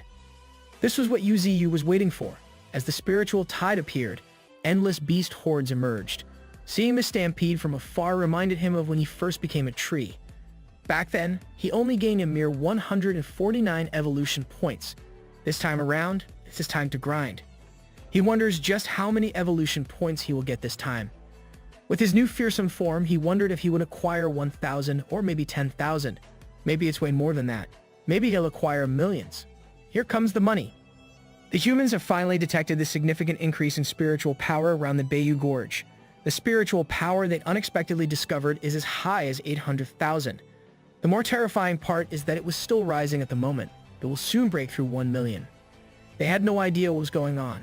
As far as they know, the beasts of Bayou Gorge have been wiped out in the war alongside the human forces. The only explanation that would make sense was that the monster they dubbed as the Demon Tree has not been destroyed yet. The one in charge ordered for the surveillance satellite focus on the Bayou Gorge. They could not believe that they had no information regarding the situation until now. They only discovered that they have lost the connection with the surveillance satellite right now. Someone must get fired from this department, bro. The leader could not help but bang the desk in frustration. Detecting 800,000 spiritual power out of nowhere felt like a cruel joke. How can humanity even fight back this time around? The spiritual missile not only failed to kill their biggest opponent, but it also made it even more powerful. After dealing with the charging beast horde, Yu has gained a whopping 720,000 evolutionary points in the bank. He did not expect that this wave would create a large number of first-order transcendent beasts. If he had not reached the third order himself, this fight would have been extremely difficult to handle. Among the countless beasts that he faced, 2 monsters stood out. He captured both the ancient behemoth, woolly mammoth, and the ancient behemoth, dinosaur. Bro is casually building Jurassic Park out here. He found it unbelievable that not only the gargantuan woolly mammoth but even the ancient dominator dinosaur has awakened. If even more dinosaurs return, even the wildest beasts atop the pyramid of hunters would have to make way. From now on, ancient ferocious beasts will only continue to return to the current era. We already have King Kong. It looks like Godzilla is next on the list. In addition to these 2, there are a large number of other transcendental creatures. He boxed all of them up with his impenetrable prison. They can stay here and evolve even further. While observing the captured beasts, a familiar voice called out to him. It was none other than the demon cow and 9 tails rushing towards their master's side. The long-awaited reunion is here, boys. He glowed with joy as he laid eyes upon his 2 precious beasts. They're finally back home. The transcendent 9-tailed fox has gained immense strength. She gained the mesmerizing beauty of enchanting gaze. Her flame claws, flame coat, and flame surge improve her combat abilities to another domain. Yuziyu also noticed that she gained an extra tail compared to the last time they saw each other. With each advancement in evolution, one more tail that possesses a terrifying innate power is added. She is becoming more and more like the legendary nine-tailed fox. He considers the possibility that his number one general, this young fox right here, might just be the inheritor of an ancient lineage. The two rushed to their master's side and frantically asked what happened to the Bayou Gorge. The terrain that they were used to was changed dramatically. He could only respond that it was a long story. You two missed so many parts, better work hard to make up for it. Bringing the two beasts back to the heart of the mountains, he shared what had happened while they were gone. A profound sadness can be seen in the eyes of Nine Tails. She's realizing that the humans were more scared of them than they had imagined. They truly believe that there is no place for beasts in this world. Demon Cow interjected that this was exactly why they must quickly build their own country. Now that these two are back, Yuziyu has two more generals to rely on. There's only one day left. In just 24 hours, they will announce their existence to the whole world. They will see the glory of the God Tree. Time passed slowly, and after a loud explosion, the entire world was enveloped in a colorful glow. It shook every part of the world. Whether it's land creatures, plant life, or marine species, everything's come to a standstill. The spiritual tide has officially erupted. People on the streets were forcefully subjected to the rampaging power of spiritual energy. The humans who can't bear this tide will experience a miserable fate. They will disintegrate into tiny particles and dissipate in the air. If I was here, I think I would not survive at all, boys, while those who survive will undoubtedly gain even greater powers. Moreover, the colorful spiritual energy rising from the deep mountains and old forests is even more abundant and exuberant. Bayou Gorge was in the heart of all of this. This was the epicenter that experienced it all. Furthermore, with the presence of Yuziyu in the Bayou Gorge, the concentration of spiritual power in the area became even more grand and exaggerated. All the creatures in the gorge were absorbing this majestic surge of spiritual power like they were hungry for it. Everyone is eating good today. And as for the other beasts in the world who could not bear the intense concentration of this tide, the desire for survival made them run away to places where spiritual power is thinner. And where else can you find lesser spiritual concentration other than human settlements? In Bark City, the military tried their hardest to hold the high grounds as the horde of countless beasts tried to break through the city's defenses. They absolutely cannot let these monsters enter. The wild fleeing beasts tried their hardest to barge into the city as the military rained down bullets upon them. Out of nowhere, a massive foot came stomping down on the unsuspecting guards on their high ground. There was a colossal elephant that rushed through with brute force, breaking the wall that separates the beast horde from the city. The wild wolves were the first ones to capitalize on the chance as they chomped down on the soldiers. In Ghazi City, a familiar sight can also be seen under the bright full moonlight. In Bangor City, countless monstrous bees littered the sky under a blood moon. They've ravaged the city and literally drained the life out of the masses. In Yasuo City, a collaboration between different beasts brought down the bustling metropolitan area. Is this the city of feeders and noobs? But their rampage could not go on forever. The beasts found something strange coming down from the sky. It was a nuclear bomb headed right into the heart of the city. The metropolis in chaos was being targeted for humanity's last resort. As it lands, a massive radioactive explosion decimated the whole area. Yasuo City has successfully eradicated 80% of the mutant beasts. In addition to that, 5 other cities are currently under attack. With this much chaos, they have no clue what to do next. They even considered the option of dropping even more nuclear weapons. At the Bayou Gorge of China Federation, something unbelievable is taking place.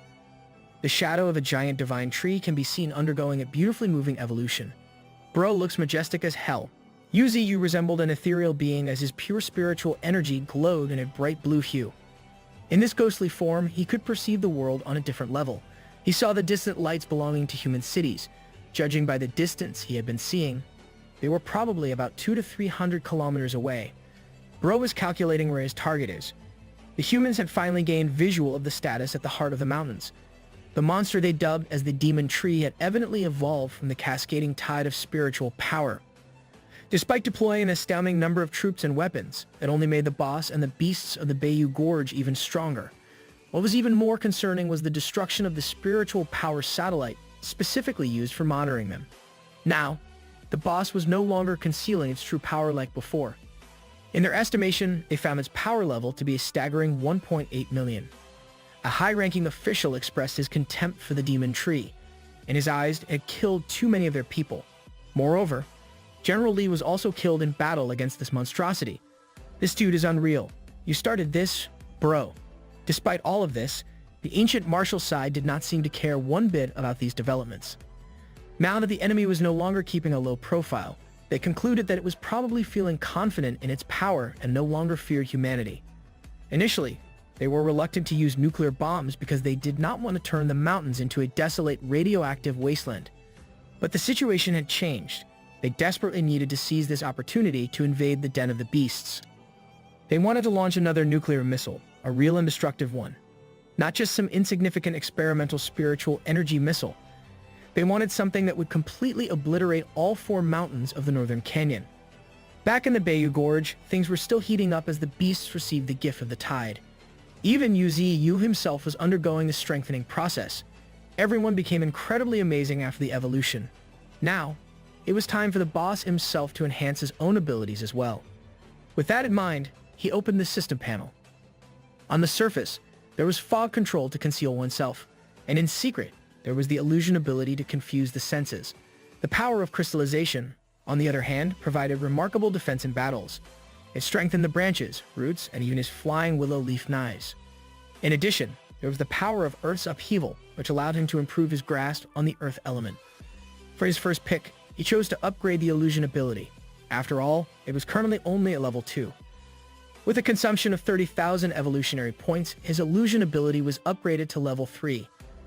With this enhancement, combined with his fog beasts, it would truly be fearsome. It would make the enemy perceive the fog beasts as even more surreal and terrifying. He immediately turned his attention back to the system panel, browsing through his choices to decide what to upgrade next. He still had a lot of evolution points left. That's when he felt something enter his area of influence at breakneck speed. It was a bar edge of nuclear missiles, courtesy of humanity.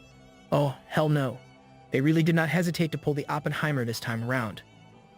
The missiles locked onto him with the aim of ending the war once and for all. As soon as he perceived the incoming nuclear attack, he ordered all his subordinates to go and hide in the depths of the earth. He urged them to run to safety while pushing his golden branches to their limits, going full power. He launched countless willowed flying knives into the air, targeting the nukes. The knives tore through the fabric of space as they collided with the nuclear missiles. As the 2 unstoppable forces made contact, an unprecedented nuclear explosion was unleashed onto the mountains. Every citizen of the gorge struggled to brace themselves from the impact of the blast. Meanwhile, Yu remained sturdy on the surface of the nuclear blast. This was not safe at all. The smoke obscured his vision as he wondered if that was it. He was quickly given the answer as another bigger ballistic missile tore through the smoke of the first wave of nuclear weapons. This was an intercontinental missile. This one was truly going to destroy him. They used decoy nukes. Bro, how big is their budget? As the intercontinental missile landed on the heart of the mountains, everything in the vicinity was lit up by the fiery colors of destruction. A gigantic mushroom-shaped cloud of nuclear devastation swallowed up the Bayou Gorge once again.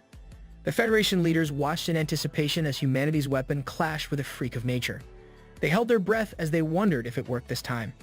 As soon as they saw the devastating explosion of the intercontinental missile, they heaved a sigh of relief, thinking they had finally succeeded in destroying the tree that threatened their existence. Some of them even wanted to inform the Prime Minister right away. But upon closer examination of the live footage, something didn't add up, and the analyst told them to wait, feeling that something bad was about to happen. The smoke cleared, slowly revealing a crystalline formation with a crimson luster. The people at the round table were slack-jawed and speechless as they watched the projector. It was revealed to be a massive crystal figure that remained unscathed from the terrifying force of the intercontinental missile. The Federation leaders couldn't believe their eyes. They found this sight impossible, thinking it was simply an illusion. As the crystal started to unravel, a familiar glint of an eye could be seen behind it. Just the sight of this menacing glare sent a shiver down the spine of everyone at the round table. Bro was contemplating his life choices. Yu emerged from his form and loudly cursed the humans for courting death by his hands time and time again. His roots and branches went wild as the earth around the mountains began to crack open. In the distant city from the gorge, unsuspecting people felt a sudden earthquake for a moment. The area around the Bayou Gorge was destroyed beyond recognition. But Yu stood with his undamaged, crystallized body and roots. His crystallization ability had resisted the impact of the nuclear intercontinental missile just now. It had also withstood the intense heat comparable to the surface of the sun. He may have survived, but the burning sensation he felt was still unbearable. Xiaoqing's spirit immediately checked on her master's condition. He assured her that he was fine and that they needed to leave now. The time had finally come for the humans to pay. He's about to go John Wick against these fools. The military troops tried their best to keep the beast horde at bay as the creatures went after them in every possible direction. With a wall standing between the beasts and the city, this is their last stand. They psych themselves up as they rain down bullets in the air and on land. All they know is they must never let the enemy rush in at all costs. No matter how hard they hustled, the beasts eventually started to gain the upper hand. It started from the top of the wall as the mutant beast swarm found its way directly into the enemy lines. In conjunction with that, the land beasts have also successfully managed to eliminate all the soldiers under the wall and break through the fortification. As soon as the colossal land monsters got into the wall, a single awakened soldier immediately responded and lunged into a beast's body, killing it with just a single blow. The gray-haired old man is determined to take care of this beast horde. This veteran awakened soldier, known as Mr. Li, urged the troops on top of the wall to leave the monsters pouring through the hole to him. All they have to do is concentrate on dealing with those outside the city. This sudden earthquake has certainly put them in a difficult situation. In just a few seconds, it caused cracks to appear in the fortified wall. The military units on the wall brought out the big guns as they intensified the hail of bullets. They were mowing down the enemies effectively, but there are just too many mutant beasts. They are heavily relying on the artillery to keep them at bay. They truly cannot afford to let even a single beast get any closer to the city walls. Mr. Li battled through every beast that managed to bypass the guns and artillery as he tried to raise the morale of the troops at the same time. The strength of these beasts is up to level 8, and there are way too many of them. He was certain that if they cannot deal with this horde as soon as possible, the city is as good as gone. As he jumped to attack a beast, another earthquake unexpectedly occurred again. The beast horde was taken aback at what they sensed as soon as the earthquake struck. Whether it was a land or sky beast, every single creature began to flee in the other direction. Even the countless beasts outside the city were frantically trying to turn around and run away. The military just attributed the beasts running away due to this sudden earthquake. Regardless of the reason, it let out a collective sigh of relief as they believed that they have managed to survive successfully. But that's when a grim feeling struck the veteran, Mr. Li. Bro started hearing boss music. After the beast hordes scattered around, a thick fog started to envelop the area. The military troops were sent into confusion as they had no clue what was going on. That is when they started to notice that something was coming out of the thick fog. A massive crimson trunk stepped on the ground with fearsome force. With every single combat beast of the Bayou Gorge eyeing the city walls menacingly, the land and skies were not a safe space for these humans anymore. With beautiful leaves and golden branches swinging in the air, UZU has brought his savage beast army to knock on humanity's door. The veteran soldier can already feel that this is way too different from the previous spiritual wave. The surge of spiritual energy coming from this charge is like a vast ocean. He already knew that they were screwed. They don't stand a chance at all. He urged every soldier to run for their lives and get out of the walls. They must sound the alarm and get the people in the city to evacuate as soon as possible. Whoever can escape should do so. Otherwise, every one of them will die. In the eyes of a human, the demon tree is finally here. UZU's roots have already extended beyond the city wall. He's already in the process of invading the metropolis with his vigorous roots. It grew all over the city to the heights that rival the high-rise buildings. Soon, every root started to connect with one another as they formed some sort of barrier. In the blink of an eye, a whole city was surrounded by the God Tree. He ordered his beast army to capture all the people residing in the city. The beasts immediately carried out the God Tree's orders as they breached the bustling city full of people. Demon Cow made quick work of capturing groups of people with his gravitational power. A beast spider trapped people in her web.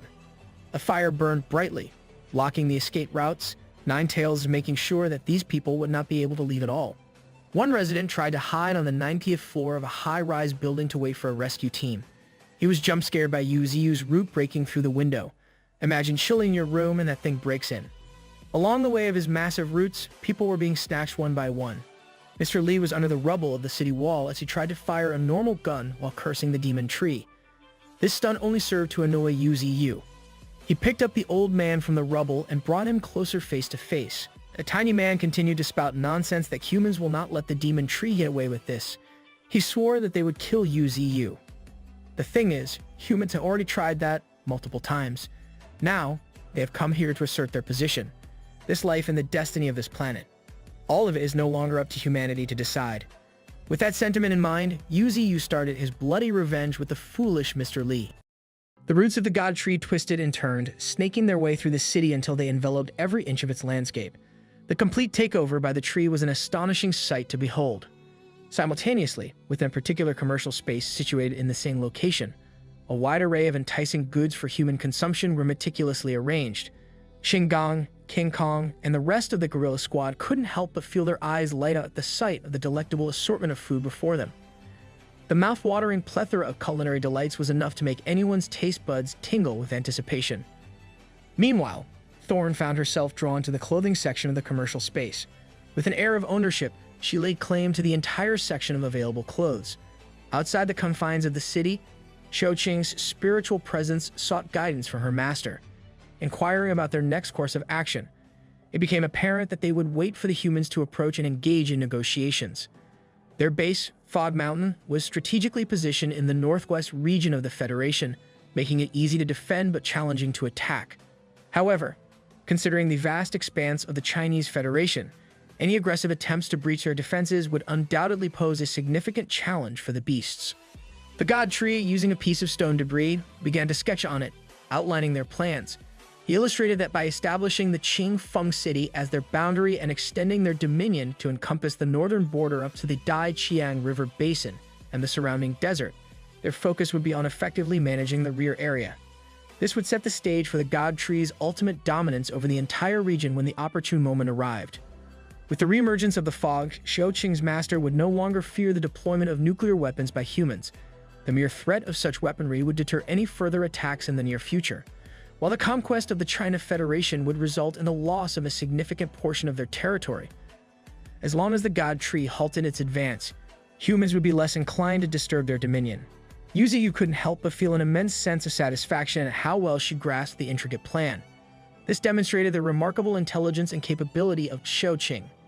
At this crucial juncture, everything hinged on the actions of a specific individual, a human who hastily fled the scene, ensnared in the root prison, using a getaway vehicle.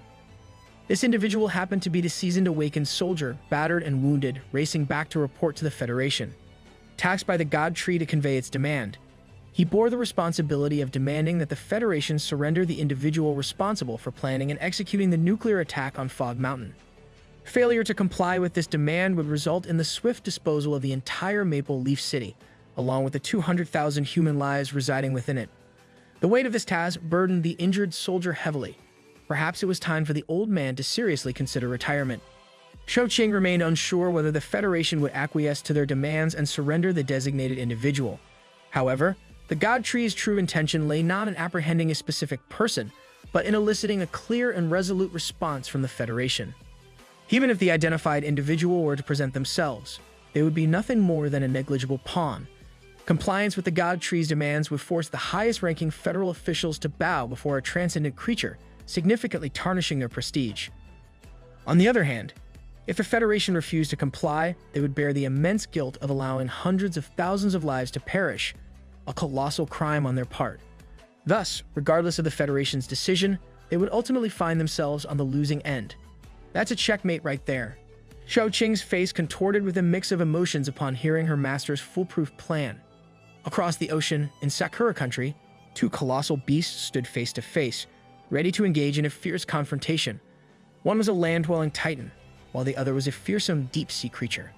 The grassland plateau harbored the formidable fierce wolf pack. The #1 restricted area hosted the white giant rhinoceros, and lurking beneath the earth was the underground king gopher rat. These transcendent creatures would soon plunge into a brutal battle against Yu. Impending beast wars promised a scale of conflict that no one was adequately prepared for. Surveying the root prison he had constructed, the god tree contemplated how to allocate his substantial reserve of 1.6 million evolution points. In addition to the evolution points harvested from the Fog Mountain beast horde, Maple Leaf City had also provided a significant amount for him to gather. Summoning two recently acquired ancestral beasts, the god tree beckoned them closer. A mammoth possessing the rare reversal gene and an actual dinosaur responded to his call, rushing to his side. These two creatures displayed immense potential, prompting the god tree to summon them and offer them a portion of his life essence. However, that was not all. The god tree also sought to confirm their rankings, solidifying their place within his formidable lineup of ferocious beasts. Henceforth, the mammoth would be known as Glacier, the seventh ferocious beast, while the dinosaur would bear the name Tyrannotitan, the eighth ferocious beast. By infusing them with his life essence, he aimed to enhance their foundations and fortify their capabilities. Bro was recreating the Ice Age movie. Glacier, the mutant mammoth, was a transcendent rank 1 beast endowed with abilities such as giant power, savage trample, brutal impact, and thick fur. Its life force talent, sky-tearing ivory, rendered it unbeatable against other beasts of the same rank. On the other hand, Tyrannotitan, the mutant lizard, currently holds a beginner rank 9 status. Its atavistic life force talent set it apart from its counterparts. Equipped with scales, claws, steel tail, and dragon roar, all enhanced by the berserk ability, it stood as a formidable and fearsome creature. Finally, with the assembly of all 9 ferocious beasts, the God Tree's long-awaited objective was achieved. Each of these monstrous creatures has that dog in them. Within the federal office, a somber and gloomy atmosphere prevailed. The revelation that the tree had mobilized an army of ferocious beasts to attack a human city caught them off guard. Meanwhile, the veteran awakened soldier who delivered the report lay in the infirmary, gravely injured and deprived of sleep for 3 consecutive days. Rather than spilling blood, the demon tree had invaded the city and taken hostages, cornering and threatening them. Its actions seemed more reminiscent of a human rather than a demon tree. The Federation had understood that regardless of their decision to comply with the demands or not, the consequences would be dire. However, the Admiral, who had devised the plan, viewed it as a clear-cut choice. He intended to offer himself in exchange for the lives of an entire city, demonstrating his unwavering resolve. The leader warned him that venturing forth would likely result in his death due to the tree's thirst for revenge. Yet, the Admiral remained resolute, unafraid of the prospect of death. Numerous doubts plagued his mind, and he yearned to confront the tree directly, seeking answers. Immediately following the meeting, a fleet of cars embarked on a journey to the imprisoned Maple Leaf City. However, in the presence of the colossal god tree, the fleet of cars appeared minuscule, rendering them insignificant in comparison. The sheer scale of the tree's presence defied imagination, leaving them awestruck as they witnessed it firsthand. UZU, finally sensing the arrival of the humans, instructed a transcendent soldier to approach and announce the Federation's presence for negotiations in a respectful manner. As the thick roots of the trees slowly unfurled, revealing what lay within the prison, the familiar face of the transcendent soldier brimmed with disdain toward the tree's arrogance. He prided himself on being a super being, having attained the pinnacle of transcendent rank 1 due to the surge of spiritual energy. If given the opportunity, he desired to risk his life in order to defeat the tree.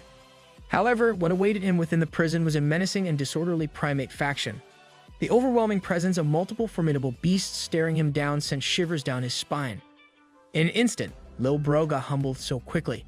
The thunderous roars of the gorillas could make even the bravest man tremble.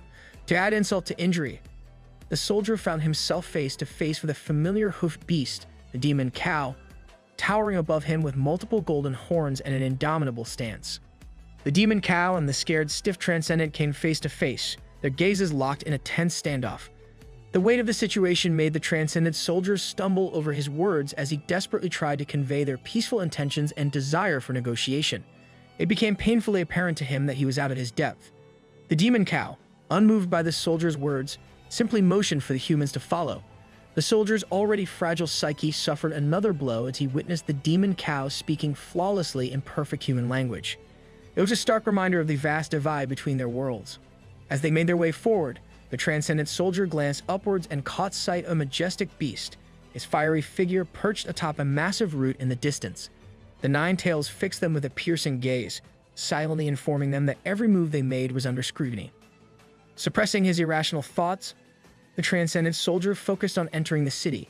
The deafening roars and taunts from countless powerful beasts echoed through the air, serving as a raucous welcome for the human delegates.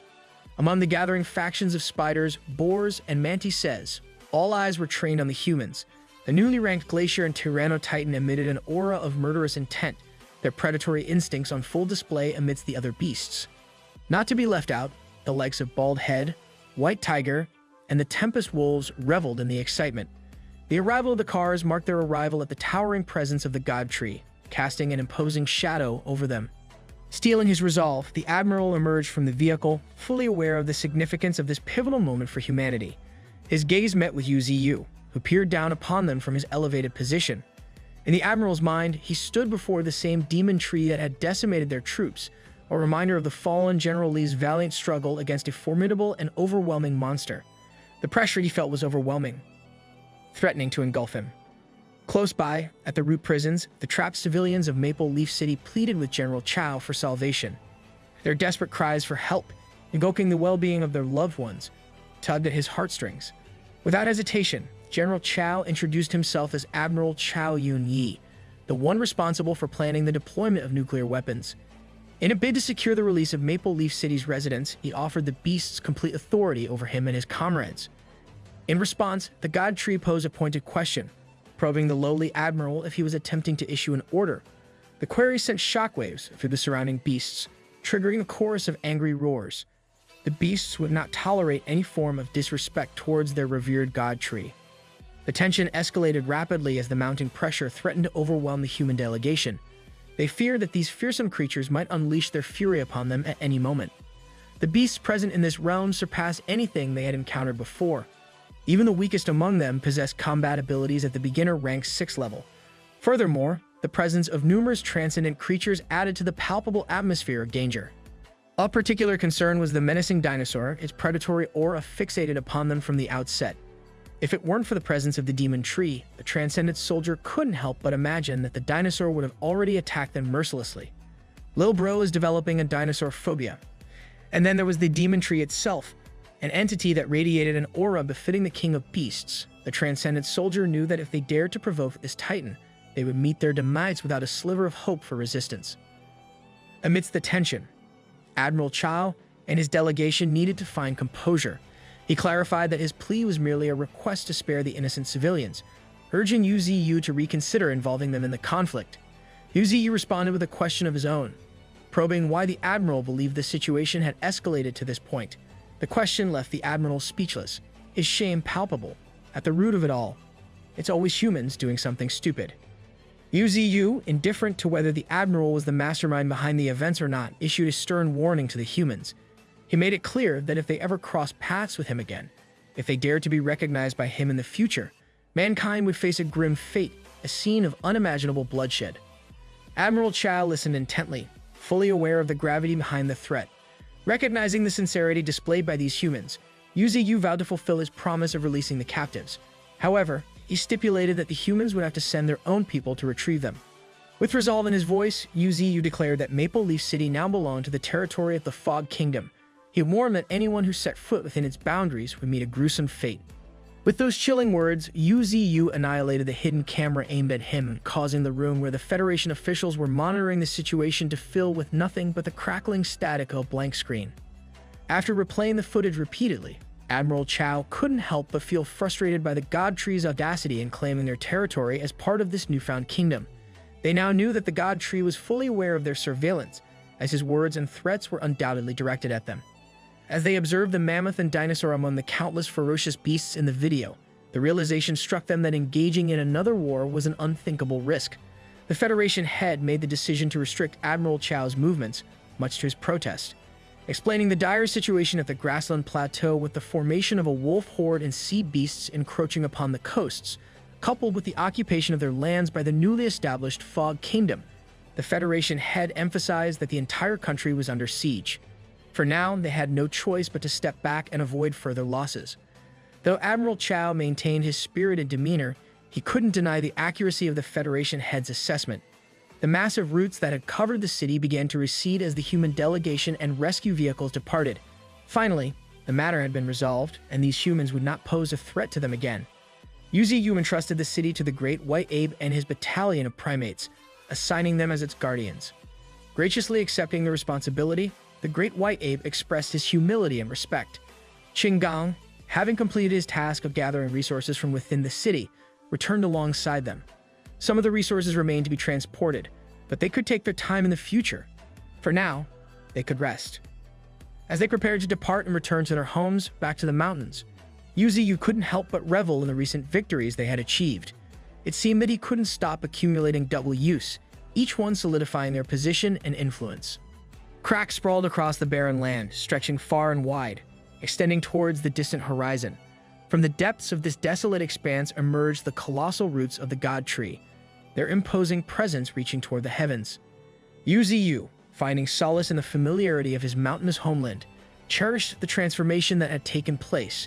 After enduring the devastating aftermath of nuclear baptism, the entire area had been transformed into a lifeless plain. However, this desolation suited him just fine. With a wave of his roots, Yu activated one of his abilities, causing thick roots to emanate a vibrant hue of vitality. These roots swiftly extended in every conceivable direction, teeming with life and radiance. In a matter of moments, the once barren land was rejuvenated, restored to its verdant and lush glory. The vibrant colors of flora and fauna adorned the landscape, breathing life into the surroundings. Thus, his home was once again perfect, a testament to his power and the bond he shared with the god tree.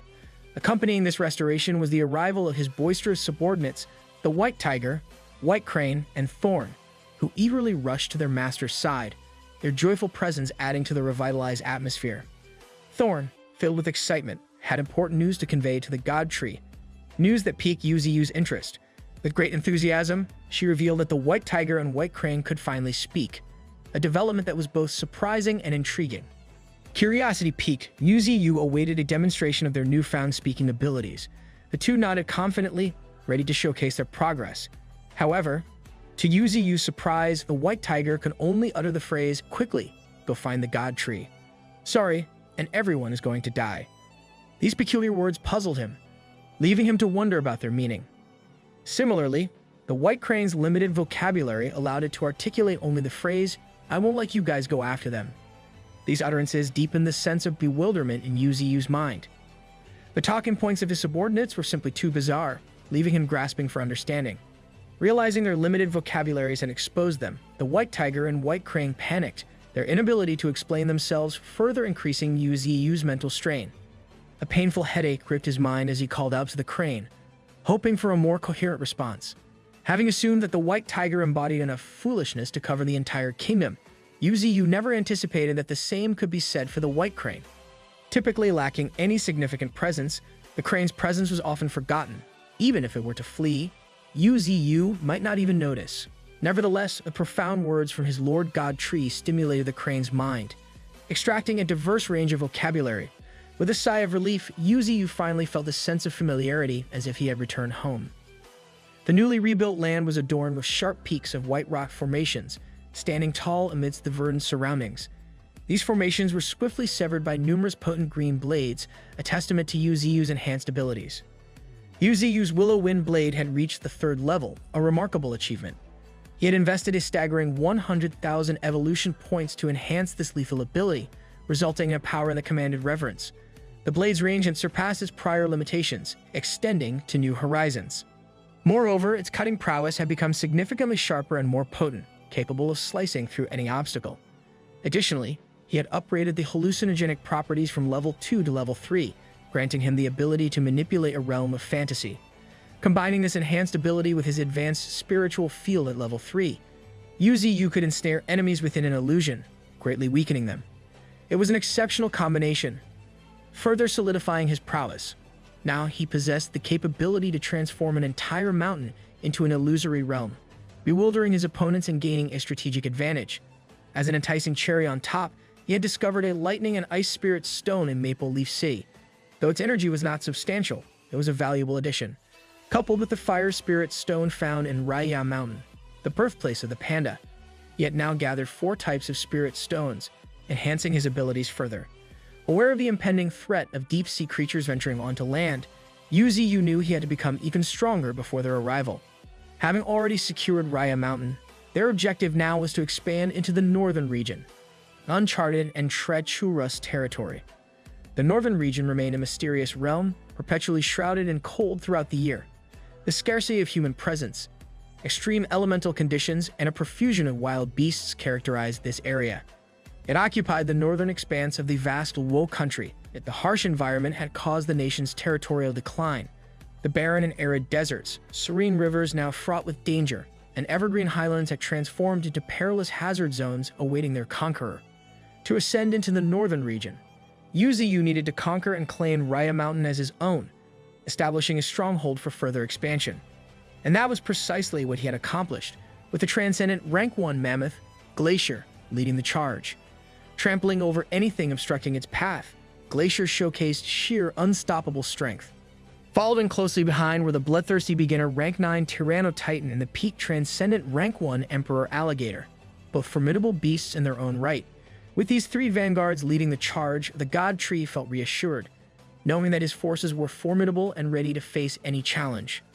Sparky and the Gale Wind, hungry for power, trailed behind, their transformations progressing steadily. The Gale Wind praying mantis had also reached beginner rank 9, a testament to its growth. Meanwhile, Sparky had advanced beyond the initial stage of transcendent rank, much to the God Tree's pleasant surprise.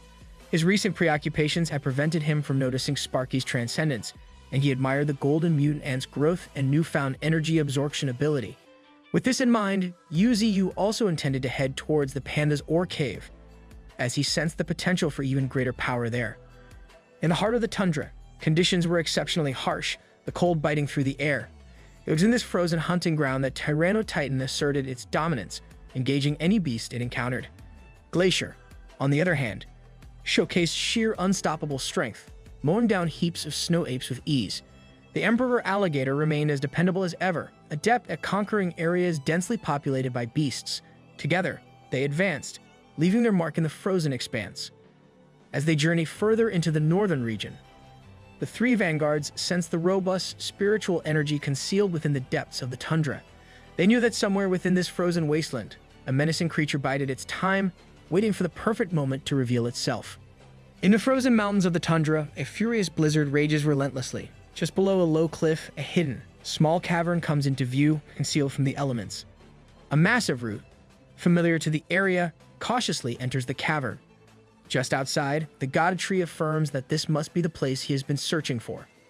At the bottom of the cavern lie fire spirit stones, shimmering and ready to be claimed. With a powerful punch, he breaks through the cave's floors and dives deep into its depths.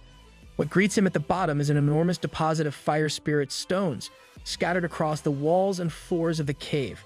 According to what Qinggong had mentioned, it should be a small-scale spirit stone mine. However, the sheer volume of these spirit stones should be sufficient for his needs. Now, all that remains is for him to commence absorption. Utilizing his main roots, he slowly devours the essence of the fire spirit stones. High above, the peregrine falcon quickly notices the change taking place within the God Tree. The pure element of fire radiates throughout his massive body. Is he about to become a fireproof tree? Even the falcon finds it challenging to cultivate such an intense amount of heat and spiritual power. Sensing the transformation in their master, Demon Cow and Nine Tails hasten to his side. His spiritual power increases from 1,810,000 to 1,830,000, with no signs of stopping. The peregrine falcon and the demon cow attempt to communicate with their master, but Nine Tails discerns that this is simply the reaction after absorbing the fire spirit stones.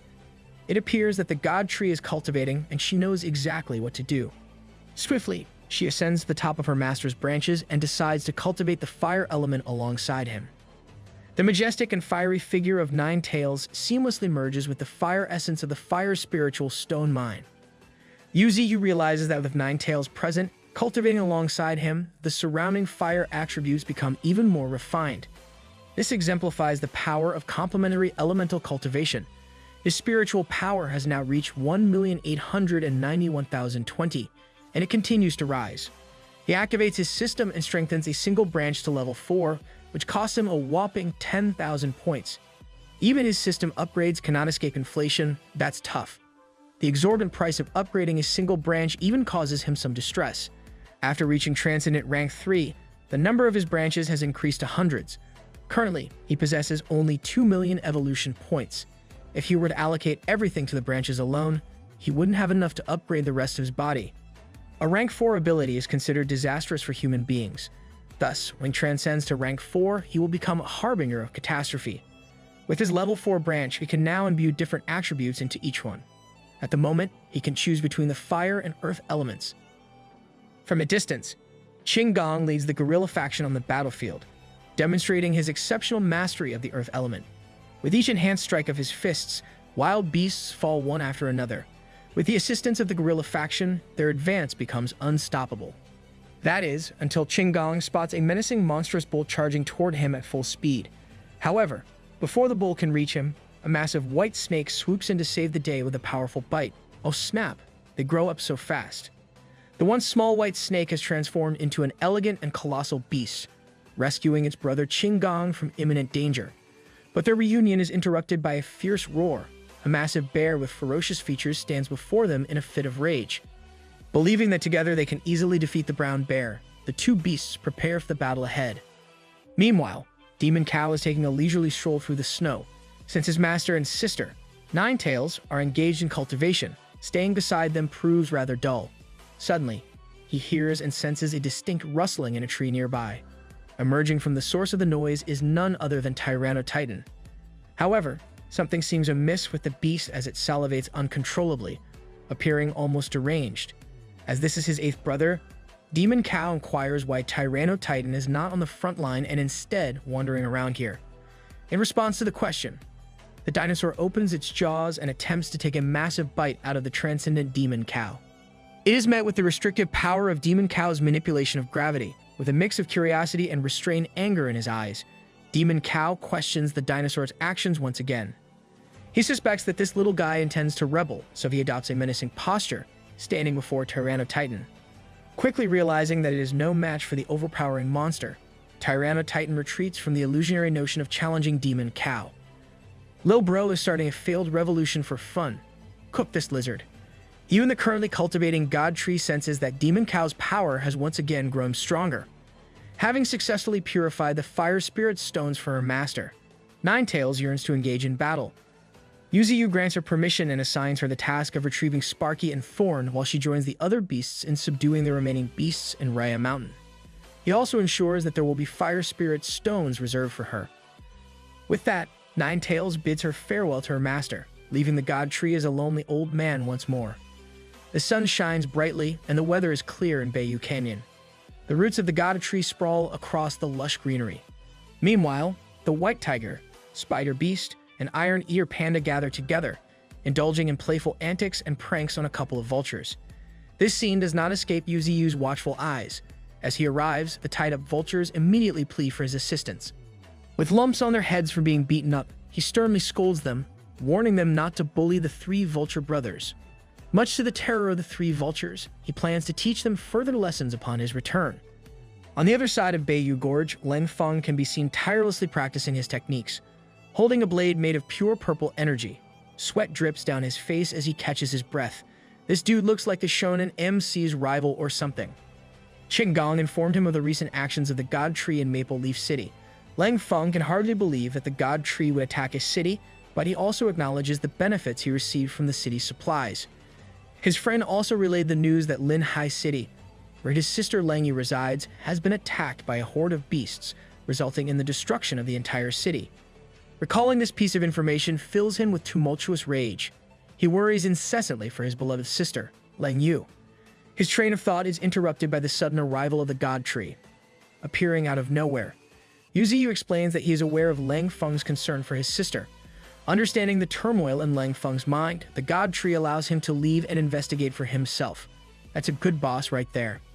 Yuziyu, the divine being who possessed immense wisdom and power, harbored a profound belief that Leng Feng's sister, whom he presumed to be alive, awaited her brother's return. Fueled by this belief and driven by compassion, Yuziyu tapped into the boundless potential of his enormous roots to construct a magnificent bridge that would aid Leng Feng on his perilous journey.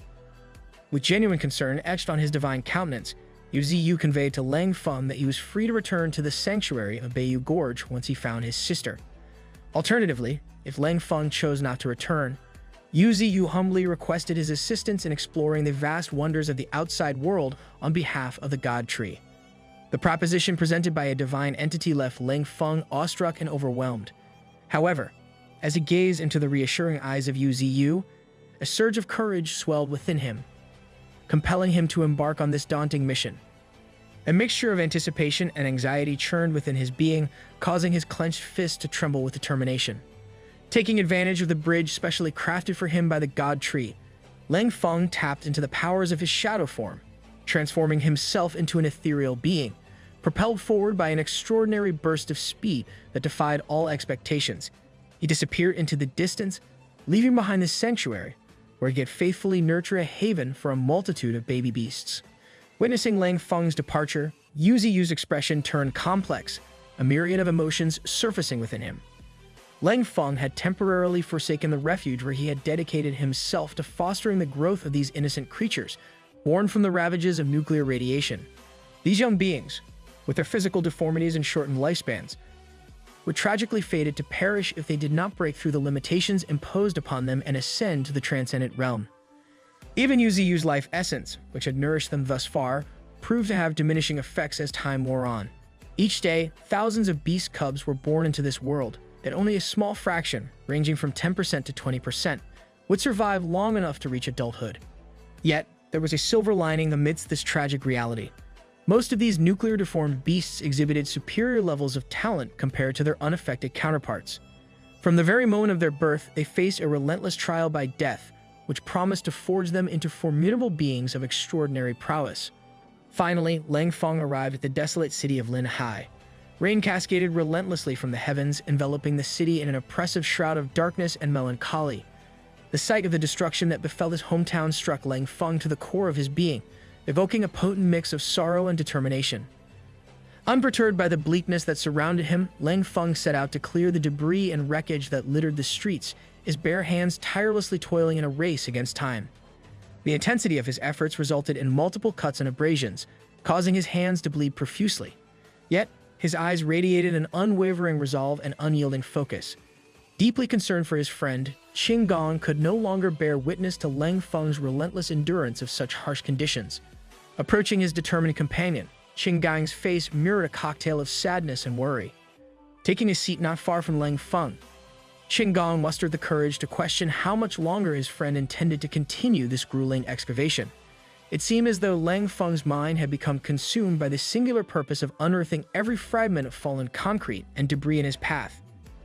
Qin Gong's worry only intensified as he observed Lang Feng's unyielding persistence. Unable to stand idly by any longer, he decided to intervene, lifting a sizable chunk of concrete road upon which Lang Feng stood. He inquired about the depth they needed to reach through their relentless efforts. Lang Feng remained resolute, unwavering in his determination to dig until he reached the profound depths he believed held the key to his sister's whereabouts. With unyielding hope, he clung to the belief that his sister might be found within the confines of their house's basement. Thus, the two friends, united in their purpose and standing alone amidst the abandoned city's desolation, delved deeper and deeper into the remnants of what was once a thriving and prosperous place. They tirelessly searched for any signs of life, determined to unravel the mysteries that lay dormant. However, their endeavors yielded no one and no trace of existence. With each passing moment, Lang Feng's unwavering determination and steadfast heart gradually crumbled under the crushing weight of this devastating realization. He finally comprehended the grim truth that no hordes of beasts inhabited this forsaken city. On his journey to this location, he had found it peculiar that not a single beast had crossed his path. But now, all the fragmented pieces of the puzzle began to coalesce, forming a heart-wrenching truth. This city, his cherished home, had fallen victim to the annihilating might of man-made nuclear weapons. We're really out here with blunder after blunder. Qin Gong, his heart heavy with sorrow, proceeded to explain the God Tree's desire for Lang Feng to transcend the shackles of hatred toward his own kind. Despite the complexity and weight of Lang Feng's emotions, Yu Ziyu, the compassionate deity, did not wish for him to make a choice tainted by vengeance. As Qin Gong's words pierced through the fog of Lang Feng's anguish, a glimmer of clarity broke through. In that moment, his resolve to align himself with the God Tree, to stand as a force of justice and vengeance, solidified entirely. Tears merged with the raindrops that cascaded down his face as he made a solemn vow to avenge his little sister. Meanwhile, in a different region of the Federation, bathed in the warm embrace of sunlight and serenity, a young woman with vibrant pink hair, donning the uniform of an awakened soldier, found herself standing on the edge of a rooftop. She's kind of cute, though. A veil of contemplation enveloped her features, as her thoughts delved into the depths of her being. Approaching her with genuine concern, another awakened soldier inquired about the nature of her thoughts. With a solemnity that matched her contemplative expression, she revealed that her ruminations revolved around her elder brother, whose whereabouts remained unknown. In an attempt to console her troubled soul, the soldier assured her that her brother was engrossed in rigorous cultivation in a distant location and would undoubtedly come to fetch her upon completion. Their current mission, he reminded her, was to assist their sister, Ling, in securing her position within the formidable second military region. Taking a final breath as if to release the weight of her thoughts into the wind, the young woman summoned her inner strength and adorned her face with a resplendent, radiant smile.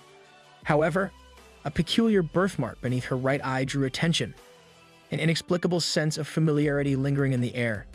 Returning to the sanctuary of Bayou Gorge, the roots of the majestic Gada tree pulsed with vibrant life, perpetually in motion. Finally, Lang Feng and Qing Gong emerged triumphant, their return triggering an outpouring of jubilation and relief among the nuclear-mutated beasts and the underground rats. Though Lang Feng's absence had been brief, these creatures had developed an unwavering fondness for their valiant savior. The roots of Yuziyu swiftly extending a warm welcome to the prodigal heroes. Curiosity burned within him as he inquired about Lang Feng's decision and his plans for the future. Overwhelmed by a deep attachment to the infant beasts he had nurtured with utmost care, Lang Feng expressed his earnest desire to remain within the sanctuary of Bayou Gorge. Moreover, after experiencing the intricacies and complexities of the human world during his arduous journey, he found solace and purpose within the hallowed grounds of the God Tree's realm. For the first time, Lang Feng respectfully addressed the God Tree as his lord, leaving Yuziyu visibly taken aback by this newfound reverence. Kneeling down on one knee, Lang Feng humbly requested permission to accompany Yuziyu on his divine exploits, vowing his unwavering allegiance. The joy that emanated from Qing Gong was palpable, a testament to their unbreakable bond. Recognizing Lang Feng's unparalleled talent, unyielding determination, and unswerving loyalty, Yuziyu commended him with profound admiration, urging him to never waver in the face of any challenge. The God Tree held Lang Feng's indomitable spirit and unwavering pride in the highest regard. Thus, with resolute authority and divine decree, Yuziyu declared that Lang Feng would henceforth serve as the shadow of the God Tree, an indispensable and integral member of their united front. As the final piece of the grand design fell seamlessly into place, the stage was set for the future. The monstrous energy of the God Tree filled the entire Bayou Gorge after assimilating the fire and earth elements, creating an awe-inspiring spectacle that left no corner untouched. In the future, as he delves deeper into his cultivation journey, the prospect of harnessing the powers of ice and lightning beckons, promising to augment and diversify his attribute attacks to unprecedented heights. Bro is about to become the Avatar. As he diligently strengthens every branch, absorbing the remaining spirit stones along the way, a tangible sense of anticipation arises. It is a foregone conclusion that his spiritual energy level, currently at an impressive 2 million points, will undergo a remarkable surge to a staggering 5 million points. With such an astronomical boost, no beast, no matter how formidable, will be able to withstand his overwhelming might. Meanwhile, at the outskirts of the northern region, the weather conditions remain as extreme as ever, imposing their unwavering dominance upon the land. It is within this hostile environment that the musk ox finds its home, establishing its reign as the ruler of the snowfield. Resembling a mighty ox but adorned with majestic goat-like horns, these imposing creatures embody a unique blend of strength and resilience. In the heart of this wintry domain, a colossal musk ox bellows at its opponent, exuding an aura of unwavering determination. Responding in kind, the demon cow, a force to be reckoned with, issues an even louder and more resounding challenge, setting the stage for an epic clash between these formidable beasts. The clash commences as the two titans engage in a fierce battle, employing their fearsome horns as deadly weapons. The impact of their collision reverberates through the surroundings, causing the musk ox's once mighty horns to shatter into countless fragments, leaving its head shattered and broken. Yet, the battle does not conclude with a single confrontation, for the golden silk monkey and the war armor boar duo swiftly rush to provide backup. Brandishing his trusty stick, they engage in a relentless onslaught, decimating multiple musk oxen in a whirlwind of swift and calculated strikes. Simultaneously, the wild boar charge, fueled by boundless force and power, indiscriminately claims the lives of numerous oxen, leaving a trail of devastation in its wake. The rank 1 transcendent mammoth, Glacier, does not shy away from the fray, eagerly trampling over countless musk oxen with unyielding determination. Following closely beside him, the formidable Tyrannotitan indulges his voracious appetite, making short work of any ox unfortunate enough to cross his path. However, amidst the chaos, the demon bull stands tall, bravely facing the overwhelming onslaught of the enemy horde all by himself. Channeling his formidable gravity manipulation abilities, he unleashes an unstoppable force upon the battlefield, rendering the charging enemies powerless, their movements stilled by the weight of the world itself. In an instant, a significant portion of the opposing forces find themselves buried deep within the frozen tundra, their hopes of victory dashed. Witnessing this display of indomitable strength, even Tyrannotitan, the ferocious Tempest Wolf, cannot help but feel a twinge of trepidation. Hungering for action, the Tempest Wolf eagerly awaits its turn, eager to join the fray. Suddenly, out of nowhere, a snow leopard emerges with a feral roar, pouncing upon the Tempest Wolf with savage intensity. Caught off guard, the Tempest Wolf bellows in pain as the powerful jaws of the snow leopard clamp down upon its flesh. Recognizing the dire situation, the golden-maned wild boar swiftly reacts, charging towards the scene. The snow leopard, momentarily distracted by this sudden development, finds itself in a vulnerable position. Seizing the opportunity, the wild boar successfully fends off the snow leopard's assault, freeing the Tempest Wolf from its grip. Yet, to its astonishment, a deep gash adorns the wild boar's face, evidence of the snow leopard's calculated retaliation. The snow leopard, arrogantly smirking at the wild boar's failed attempt, underestimates the lurking threat that stealthily approaches from behind. In an instant, before it can react, Bald Head, an electrifying entity, strikes with lightning speed, bringing down the snow leopard in a single devastating blow. This display of unparalleled swiftness establishes Bald Head's dominance, cementing its status as a fearsome predator capable of striking swiftly and mercilessly. Amidst the ongoing chaos on the front lines, the demon cow discerns movement at the Musk Ox camp, signaling the approach of a creature with an entirely different level of power and presence. Slowly but surely, the peak transcendent rank 1, Musk Ox King, emerges from the shadows, casting a towering shadow over every beast in its vicinity. In a different place altogether, at Rhea Mountain, a sudden and vibrant crimson glow pierces through the sky, marking the birth of a fire elemental flower under the watchful care of Uzu. Another elemental flower, condensed through his relentless pursuit of combat excellence, blooms in record time, a testament to his strengthened combat prowess. Returning to the battlefield, the culmination of the arduous conflict looms ever closer with each resounding step. Glacier and Tyrannotitan, formidable allies united once more, prepare to face the formidable Musk Ox King and its legion of relentless underlings. Their efficiency and prowess in battle have not gone unnoticed by Uzu, who eagerly awaits their return, his expectations met as they present him with the spoils of victory. Among the captives ensnared by Tyrannotitan's powerful jaws, the mutated snow leopard, a transcendent rank 1 beast possessing extraordinary talents, captures his attention. Marveling at the capture of this high-tier speed skill possessor, Uzu seeks to uncover the heroes responsible for this impressive feat. Glacier steps forward, recounting the story of how the snow leopard's arrogance led to its downfall, thanks to the stealthy intervention of Bald Head, the honey badger. Contemplating the snow leopard's fate, Uzu recognizes the creature's exceptional talents and resolves to keep and nurture it, recognizing its potential value. As for the remaining musk oxen, despite the peak transcendent rank 1 status of their king, their lackluster talents leave them deemed unworthy. Determined to utilize their resources effectively, Uzu determined that these oxen will serve as valuable evolution points, fueling his own growth and progression. The battle for supremacy in the northern region wages on, relentless and unabated, as the hands of time move with unyielding determination. In the blink of an eye, an entire month passes, bearing witness to the team led by the indomitable demon cow, whose mere presence strikes fear into the hearts of any and all who dare to challenge them. Even the self-proclaimed overlords of the snowfield, upon sighting this formidable team, find themselves overwhelmed by coward Diz, fleeing at the very sight of their adversaries. Nevertheless, the team does not emerge from this prolonged conflict unscathed, for they too bear the scars of battle. The Tempest Wolves faction, once a formidable force numbering 30, has dwindled to a mere 18, casualties of the relentless trials they faced. Similarly, the Wild Boar group, now reduced to a mere 7, has experienced its fair share of losses. However, amidst the carnage and sacrifice, 3 Tempest Wolves and 2 Wild Boars have achieved the coveted transcendent rank 1 status, a testament to their resilience and unwavering determination. Alas, the team's struggles reach a climax as they encounter their most formidable opponent yet, a transcendent rank 2 extreme ice bear, whose monstrous power dwarfs anything they have faced before.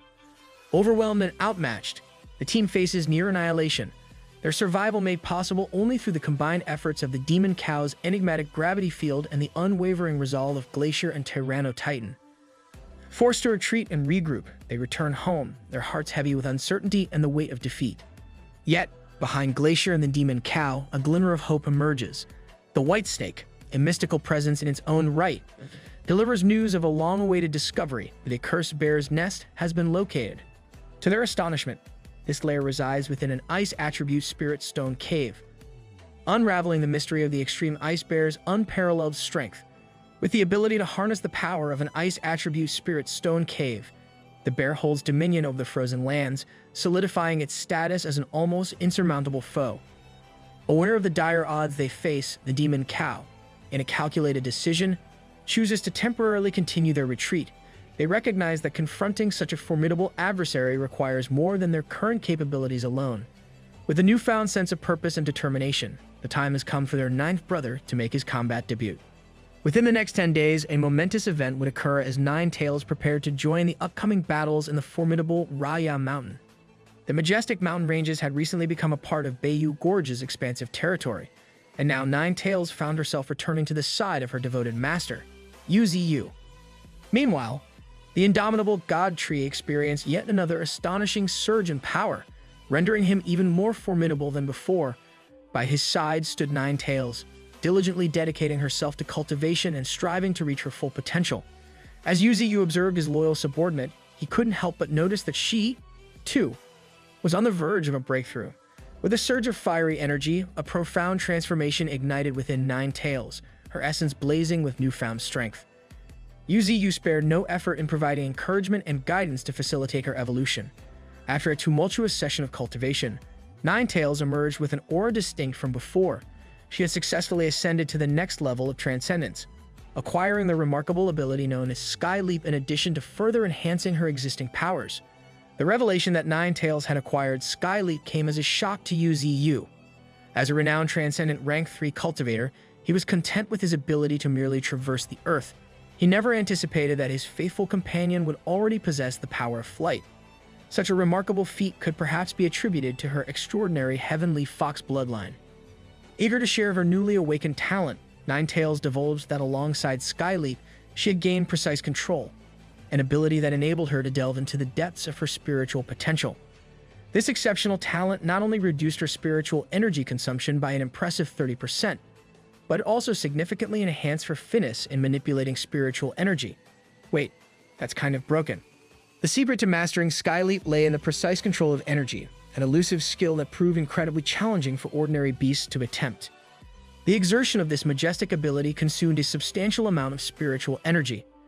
However, after a brief period of soaring through the heavens, Nine Tails reluctantly descended to the ground. Her flight lasted a mere few minutes before her spiritual energy reserves were depleted, unable to sustain the demands of Sky Leap. It became evident that further practice was necessary to refine her newly acquired skill. In an attempt to assist her progress, Yuziyu offered Nine Tails a newly blossomed fire spirit flower. Consuming this rare flower would elevate her spiritual energy level to an impressive 400,000. Much to his surprise, she declined this generous reward from her master. "Can I get it instead?" Baffled by her refusal, Yuziyu couldn't help but question the reasoning behind her decision. Nine Tails explained that she could easily enhance her spiritual energy through her own efforts. She suggested that the elemental flower would be better utilized by other beasts, as it held no value for her. She straight up told him that she's a strong and independent fox woman. Uncertain about whom to bestow this precious herb upon, Yuziyu pondered the matter at hand. A month had passed since the surge of the spiritual energy tide, a period of relative tranquility. During this interlude, Xiaoqing, their trusted ally, sent an urgent update message to her master. She detailed the devastating aftermath caused by the global beast horde, which ravaged numerous small countries within the Federation.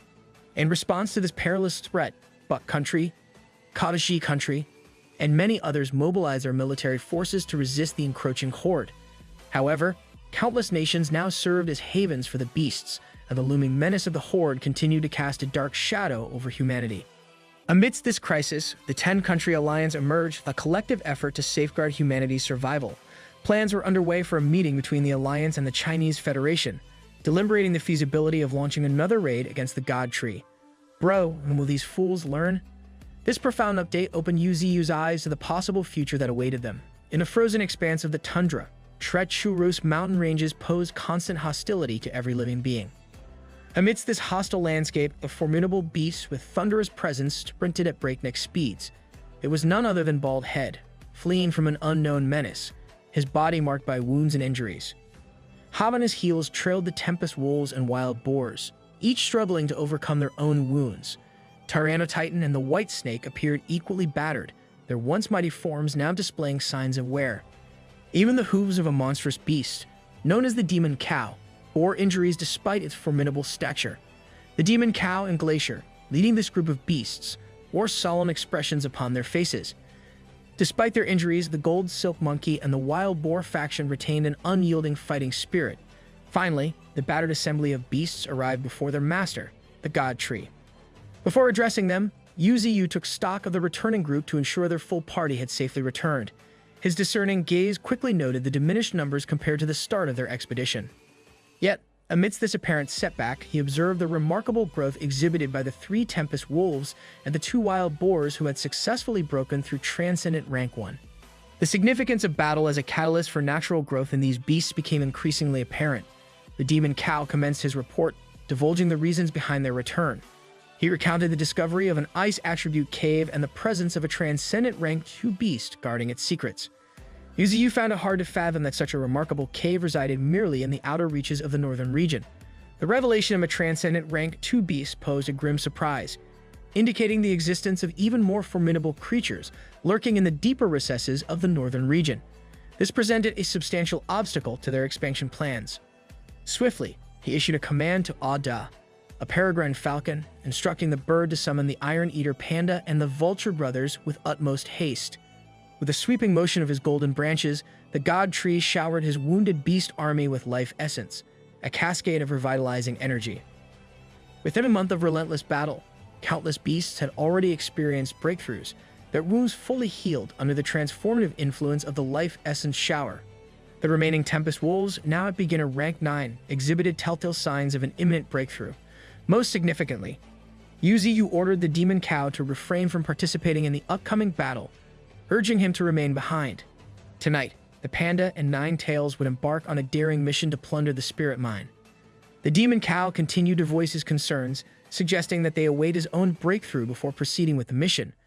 He feared that the extreme ice bear guarding the cave would prove insurmountable.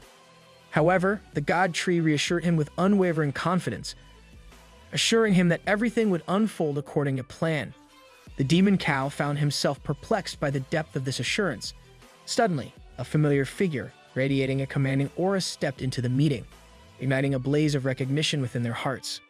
It was none other than the current 9 Tails, a majestic and deadly beast who had finally attained the 2nd rank of transcendence. With the indomitable presence of the powerful big sister of the ferocious beasts, the God Tree turned to the Demon Cow, questioning whether he now felt reassured enough to proceed. The snowstorm in the northern region continued to ravage the mountain ranges, relentlessly assaulting the towering peaks with its icy fury. Above the sky, the Vulture brothers soared with fierce eyes, and perched atop one of these birds, an unlikely companion rode with unwavering determination the Iron Eater Panda. As the winds howled around them, 9 Tails gracefully traversed the skies with her agile maneuvers, executing her sky leap.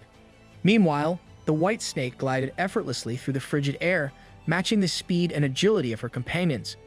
Iron Eater Panda, still in awe of the circumstances that led him to fight alongside his newfound sister, couldn't help but bombard her with an unrelenting barrage of questions.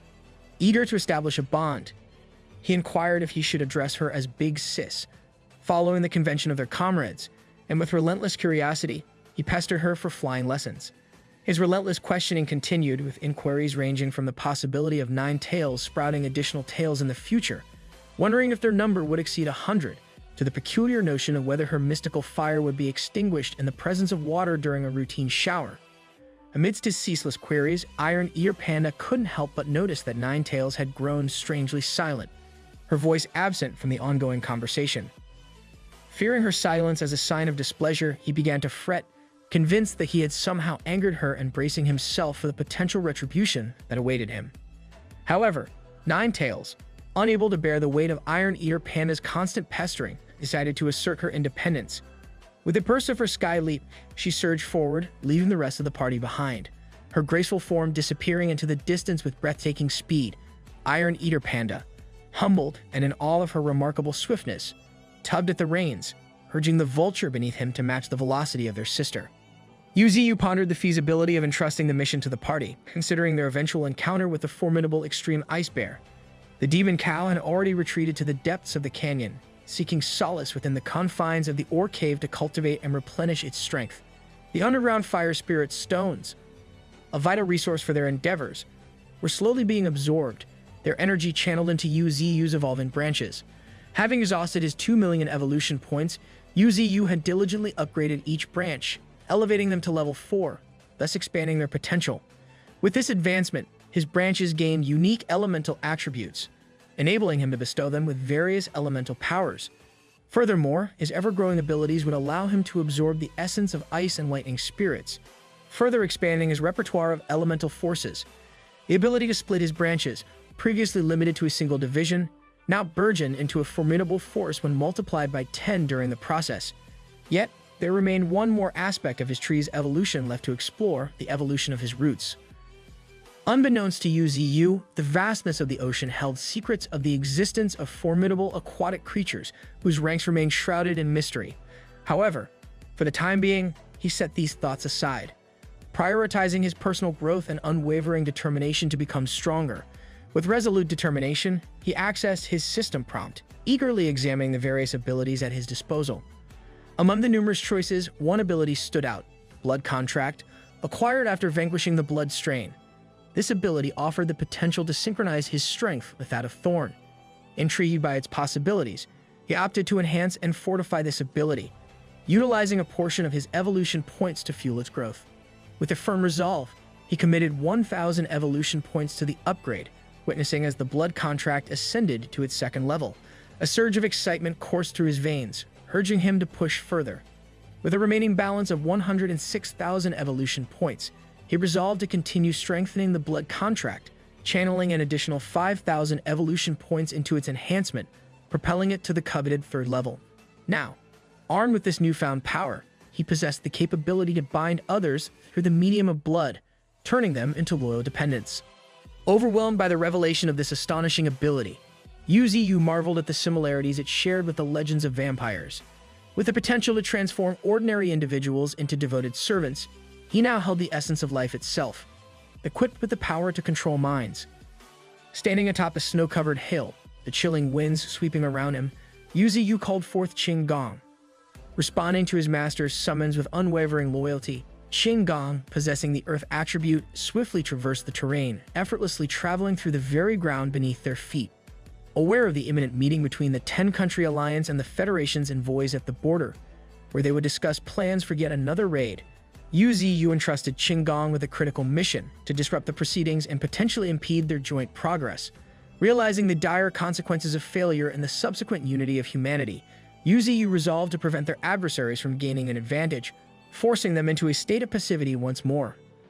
Understanding the magnitude of the task at hand, Yu couldn't help but worry about Qinggong embarking on this perilous mission alone. As a result, he granted Qinggong permission to enlist a group of beasts to accompany him, bolstering his chances of success. Furthermore, he instructed Qinggong to be on the lookout for talented individuals and, if encountered, to bring them back to their sanctuary. Filled with determination and unyielding resolve, Qinggong expressed his unwavering commitment, acknowledging the importance of the mission. Without hesitation, he swiftly journeyed to the area of the root residences, seeking the aid of his comrade, Lang Feng. Arriving at Lang Feng's domain, Qinggong's unexpected presence caught his friend off guard. Curiosity etched upon his features, Lang Feng inquired about the purpose of Qinggong's visit, and so Qinggong explained the dire need for additional beasts to aid in his crucial mission, emphasizing the urgency of the situation at the border. Lang Feng, puzzled by Qinggong's request when he already possessed the formidable gorilla army, questioned the rationale behind seeking additional forces. However, Qinggong revealed that the outskirts of the north had recently fallen under their control, necessitating the guerrilla army's deployment for the protection of the newly acquired territory. Mentioning the busy underground construction and ore transportation that occupied the An army, Lang Feng lamented their unavailability for the task at hand. Nonetheless, he conceded to Qinggong's request, albeit with a sense of resignation.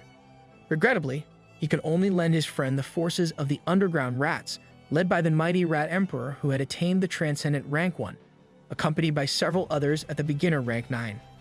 This revelation left Qin Gong astounded by Lang Feng's extraordinary feat, his efforts raising the underground rats to such awe-inspiring heights. To Qin Gong's astonishment, it was revealed that the Rat Emperor had awakened to the dark element, a development that Lang Feng believed would be an invaluable asset for their mission. Furthermore, Lang Feng divulged a secret known only to him.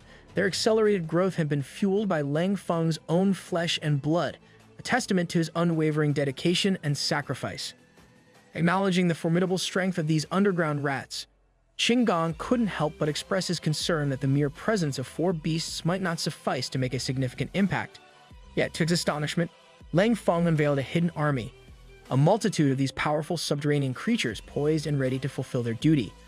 Overwhelmed by the sheer magnitude of this unseen force, Qin Gong felt a renewed sense of determination and conviction resonating within his being. Meanwhile, in the heart of the northern region, night descended, casting an eerie darkness over the icy mountains. Amidst the frigid expanse, a formidable beast stirred from its slumber, a transcendent ranked to extreme ice bear. Adorned with icy spikes protruding from its powerful form and exuding an air of malevolence with its piercing gaze, this creature sent shivers down the spines of all who beheld it. With a single swipe of its massive claw and a deafening roar that echoed through the frozen landscape, the extreme ice bear established its dominance, asserting its superiority over the surrounding terrain. In the distance, 3 vultures could be seen cautiously approaching the imposing creature. Undeterred by the bear's imposing display, Iron Eater Panda, standing at the back of the vulture, exhibiting a wide smile, brimming with unwavering confidence. Admiring the fearsome aura emanating from the extreme ice bear, he couldn't help but commend its formidable presence. Iron Eater Panda's words serve only to further enrage the beast, fueling its anger and solidifying its resolve. Seizing the opportunity, Iron Eater Panda leaped from the back of the vulture, his once playful countenance transforming into that of a fiery death god. With a calculated descent, Iron Eater Panda plummeted to the ground, his tiny form causing the earth to tremble upon impact, akin to a speeding meteor crashing into the tundra. The extreme ice bear, seeking to reestablish its dominance, released another earth-shattering roar, but its efforts seemed futile against the tiny, seemingly invincible panda. With a newfound air of seriousness replacing his playful demeanor, Iron Eater Panda declared his intent to commence the hunt. The White Snake and 9 Tails, observing the unfolding scene, chose to remain on the sidelines for now, awaiting the outcome of this legendary clash between the tiny yet resolute panda and the mighty guardian of the ice attribute Spirit Stone Cavern. The extreme ice bear is practicing caution as it anticipates what the panda will do next. Emerging from the impact of its landing, the cuddly-looking panda has turned into a monstrous pocket-sized warlord. With another roar, the bear initiates the much-awaited fight. The White Snake also notices that the bear has recovered from the wounds that they had painstakingly inflicted on it. Even though they did not manage to defeat it, they still wounded it badly. He did not expect that within just 5 short days it would completely recover. Not only that, but its aura has also obviously become even stronger. Standing in front of them, the Iron Eater Panda warns them that this bear is his prey, so they do not have to help. With a wicked smile on his face, he fully intends to defeat this monstrosity by himself. In response to that blatant provocation, the extreme ice bear makes the first charge with its massive mouth wide open. In response, the panda gathers his explosive energy in one hand. With the bear's flimsy defenses, the panda manages to land a critical strike that sends the bigger monster flying to the side. It flies without stopping until it eventually collides with the mountains in the distance. The White Snake and the Vulture brothers have a collective moment of shock, watching the annoying little panda send their biggest obstacle flying. 9 Tails watches intently. To make himself stronger, this panda keeps training his body every single day, be it speed or strength. Even after obtaining the Fire Spirit's stone mine, he has never slacked. So, with fiery determination and a serious demeanor, he invites the extreme ice bear to face him with full power. He wants the wounded bear to fight him with everything it has before he kills it. Even the bear has already realized that the opponent it's facing is on a different level. The vultures notice that something is amiss. The White Snake points out that it has started to snow, and under the snowfall, the extreme ice bear is finally reaching its peak power. The panda assesses that its spiritual energy has increased compared to just a moment ago. Since his foe has revealed its trump card, then it would be fitting to reveal his as well. The snow surrounding him quickly melts and evaporates as a massive fire akin to a volcanic eruption is released in such a condensed form. He has just activated his fire elemental power, with both of them powered up to a higher level. The extreme ice bear is the first to make a move as it conjures up its next attack. Multiple sharp ice circles are called forth, aiming directly at its foe. With the launch of the sharp ice circles, the panda's blazing aura brightens up even more.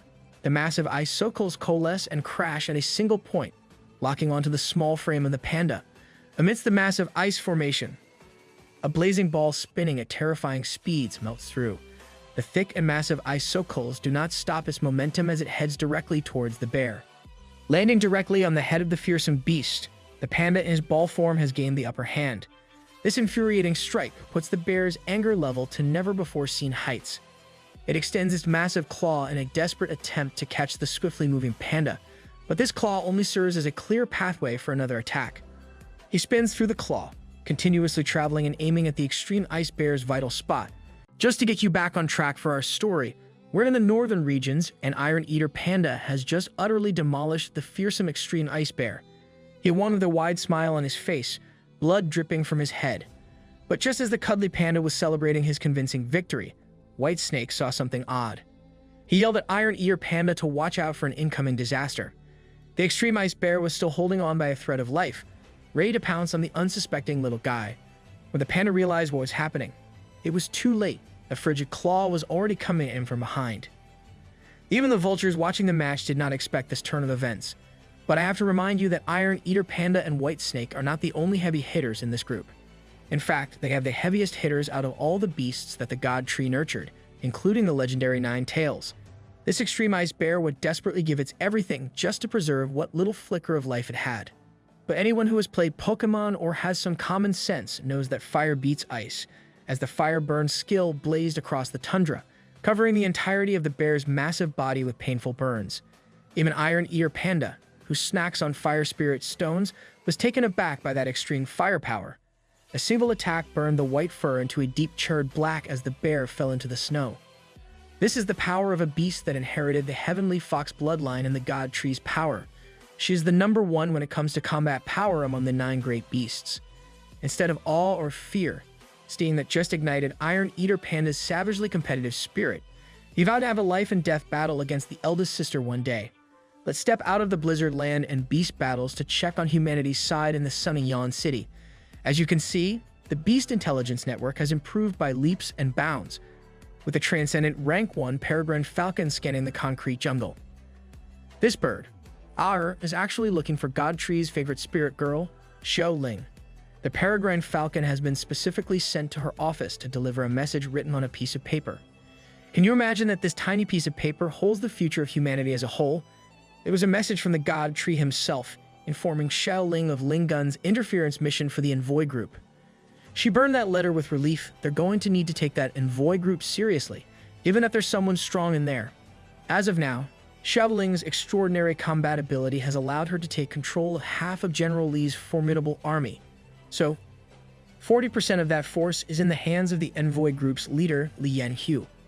If that guy can't come back alive, then that only means one thing for her: even more militant power. As she was mulling it over, someone materialized out of nowhere using bats while referring to her respectfully. This is one of the Jin Troop's elites, a vampire mutant, and he's here to inform her that Li Hao has come to find Xiao Ling again. This familiar-looking thunderbolt tattooed brute is already outside her office. She could not be bothered to entertain the guy, though her go-to excuse is that she's out to cultivate. The vampire was a very reliable secretary and butler. He understood his master's intentions. But before the vampire could leave again, Xiao Ling wanted an update about his natal blood essence refinement. It seems like 4 drops of this material have already been refined, with only 1 more left. After that, Major General Li Hao can be turned into one of their pieces. Meanwhile, at the Bayou Gorge, our boy Yuziyu, the god tree himself, is looking as majestic and powerful as ever. It looks like he managed to make another elemental flower bloom through his branches again. This one has 9 petals, a lot more compared to the usual 4. This spirit flower is in a league of its own. With that successful bloom, his avatar skill has also improved. He can now create countless feathery flames to burn everything. This one's different from his earth crystallization. This is an offensive elemental skill. When you get an unexpected bonus ability like this avatar skill, testing it naturally comes next. God Tree activated the powerful flame avatar, and you would never think that a tree would produce this type of burning blaze. The winged white tiger and thorn watched from a distance. admiring the flames of their god. One thing's for sure, Yuziu has gotten immeasurably stronger again. That skill alone pierced the heavens with a flaming pillar. You simply can't get more godlike than that. That pillar of fire eventually dissipated and turned into countless balls of pure thermal energy in the air.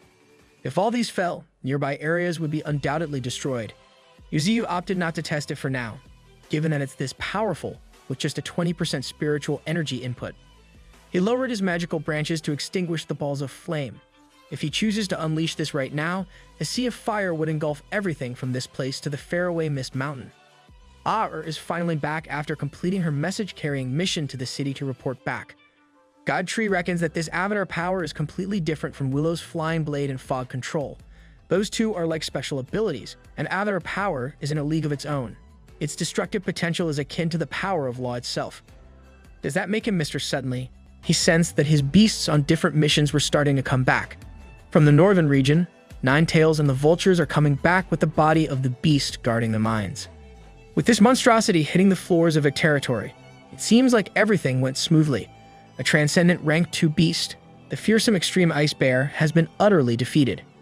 The bear is extremely rebellious. It would rather get killed by being burned to death than surrender. On the way back, it even tried to counterattack and almost injured the vultures. With transcendent rank 2 creatures, their wisdom isn't lower than normal people, but their combat ability is scary. Even though he towers over this beast, taming it won't be easy at all. As he holds the unconscious body of the bear, Godtree tries to do some cheeky power absorption. Much to his surprise, it quickly froze one of his branches at an alarming rate. Godtree is going hot and cold. Call him Todoroki. It seems like the absorption process with this bear is quite unique. It's not just pure spiritual energy, even the ice element is getting absorbed. That should not be a problem, though. As for his next move, it's to prepare for the spirit's stone mine in the tundra. Knowing what happens when you drain the bear dry, he went ahead and sucked in full force fearlessly. As for the situation at the newly conquered ice element mine, he turned to Ninetails for an update. They roughly estimated it to be a medium-scale spirit stone mine, and White Snake and her 9th little brother had already settled down and started their cultivation there.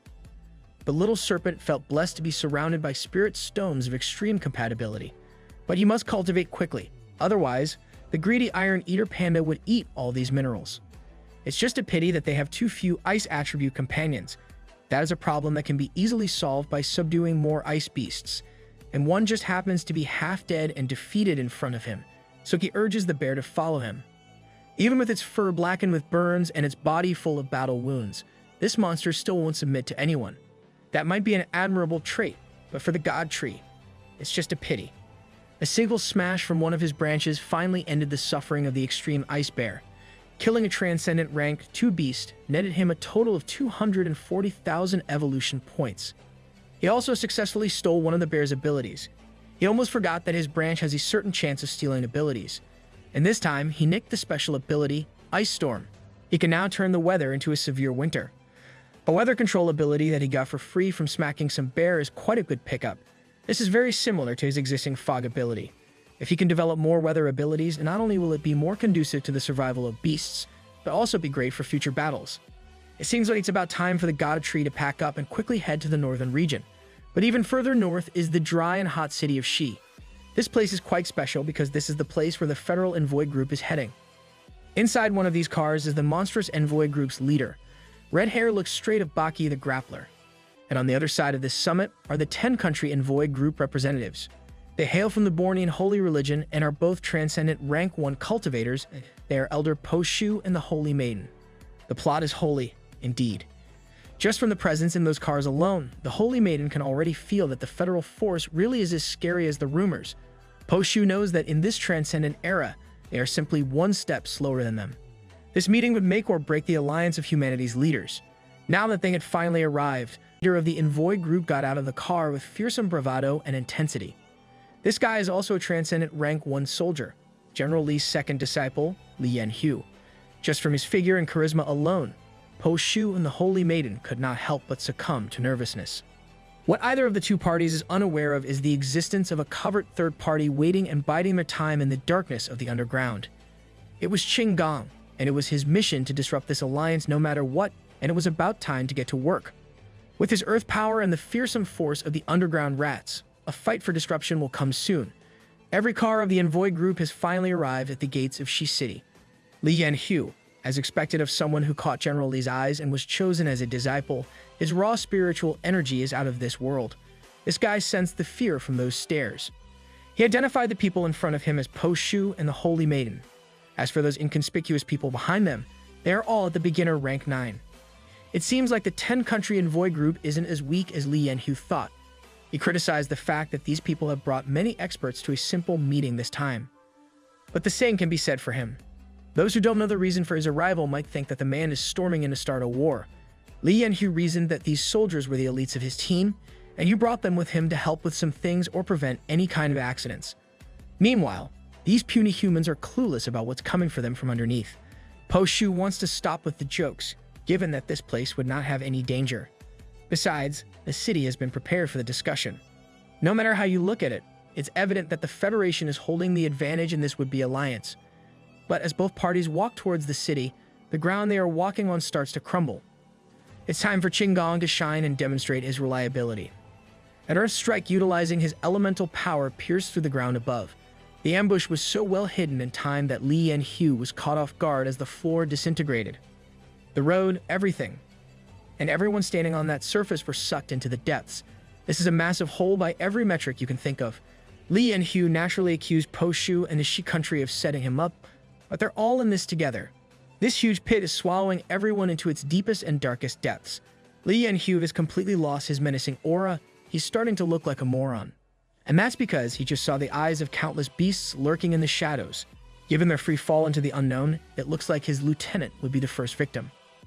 The soldiers were clueless and surrounded by an army of battle-ready beasts. The Holy Maiden noticed that they were being attacked by a mutant rat group. It quickly became an all-out brawl where either the humans or the beasts got wiped out. But with the incoming second wave of attack, I won't bet a single penny on humanity. The man who betrayed humanity, Qinggong, is about to join the fray with the elite group of mutated underground rats. He's low-key jacked as hell, looking like a JoJo character with a rat stand. A rat horde is one of the beast hordes that humans don't want to encounter the most, not just because of its sheer scary quantity, but what's more terrifying is they will be eaten, slowly bitten, and tortured to death. It's like being swarmed and feasted on by zombies, but a lot more painful.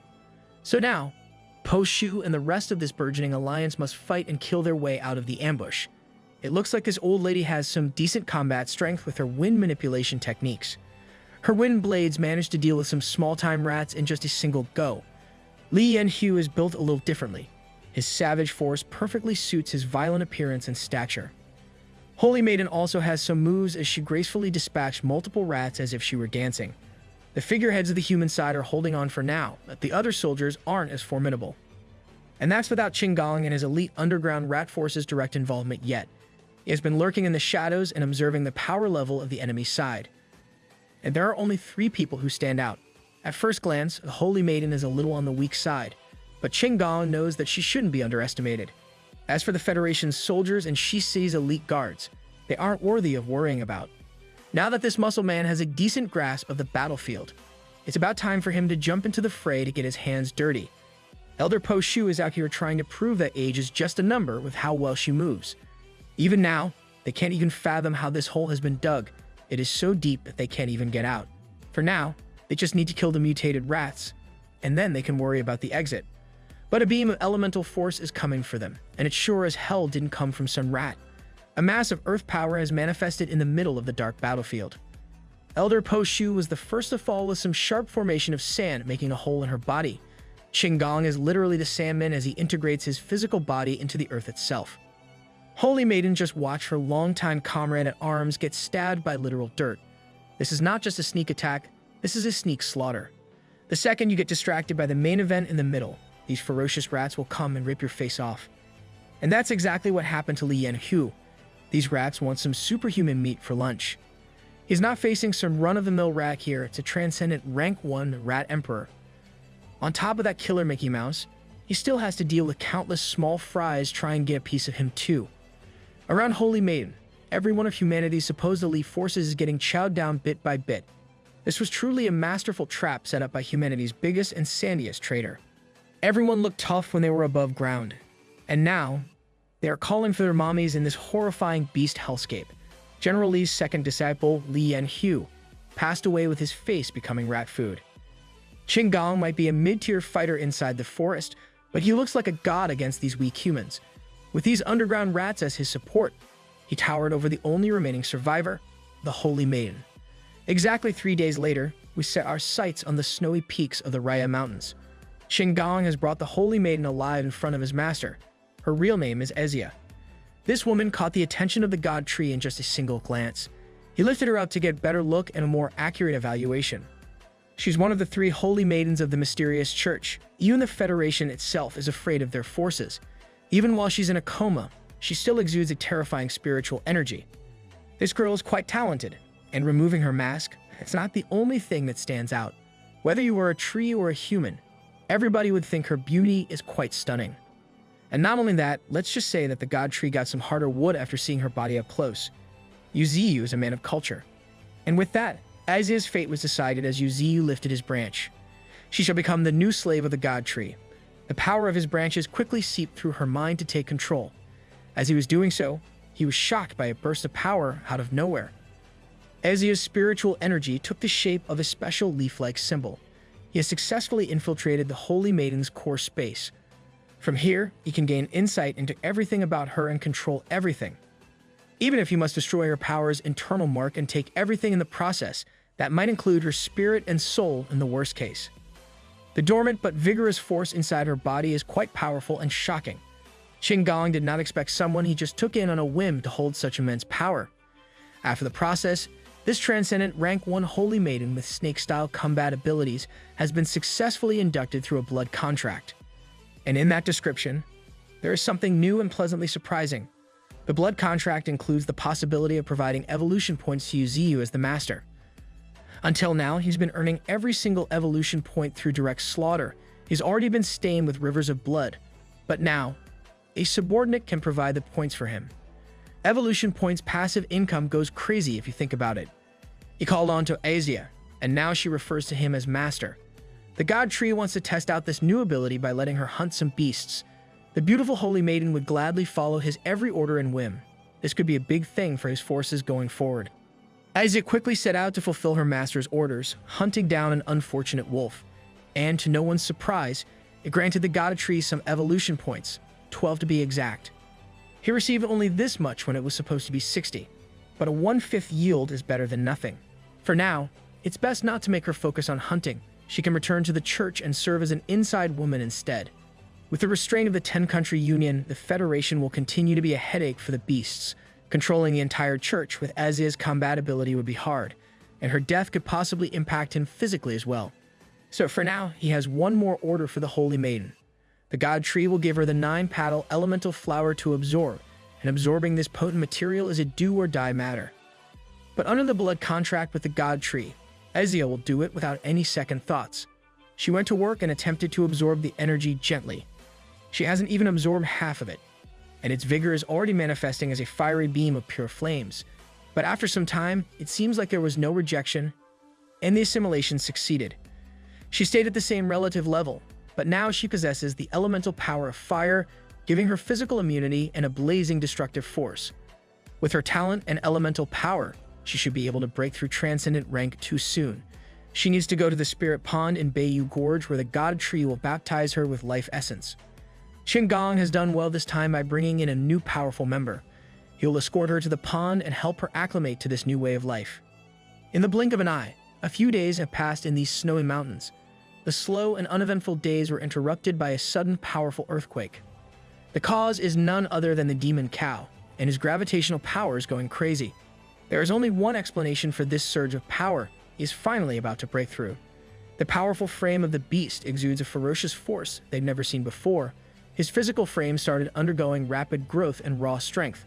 From walking on all fours, the demon cow started to develop a posture of standing on his 2 hooves.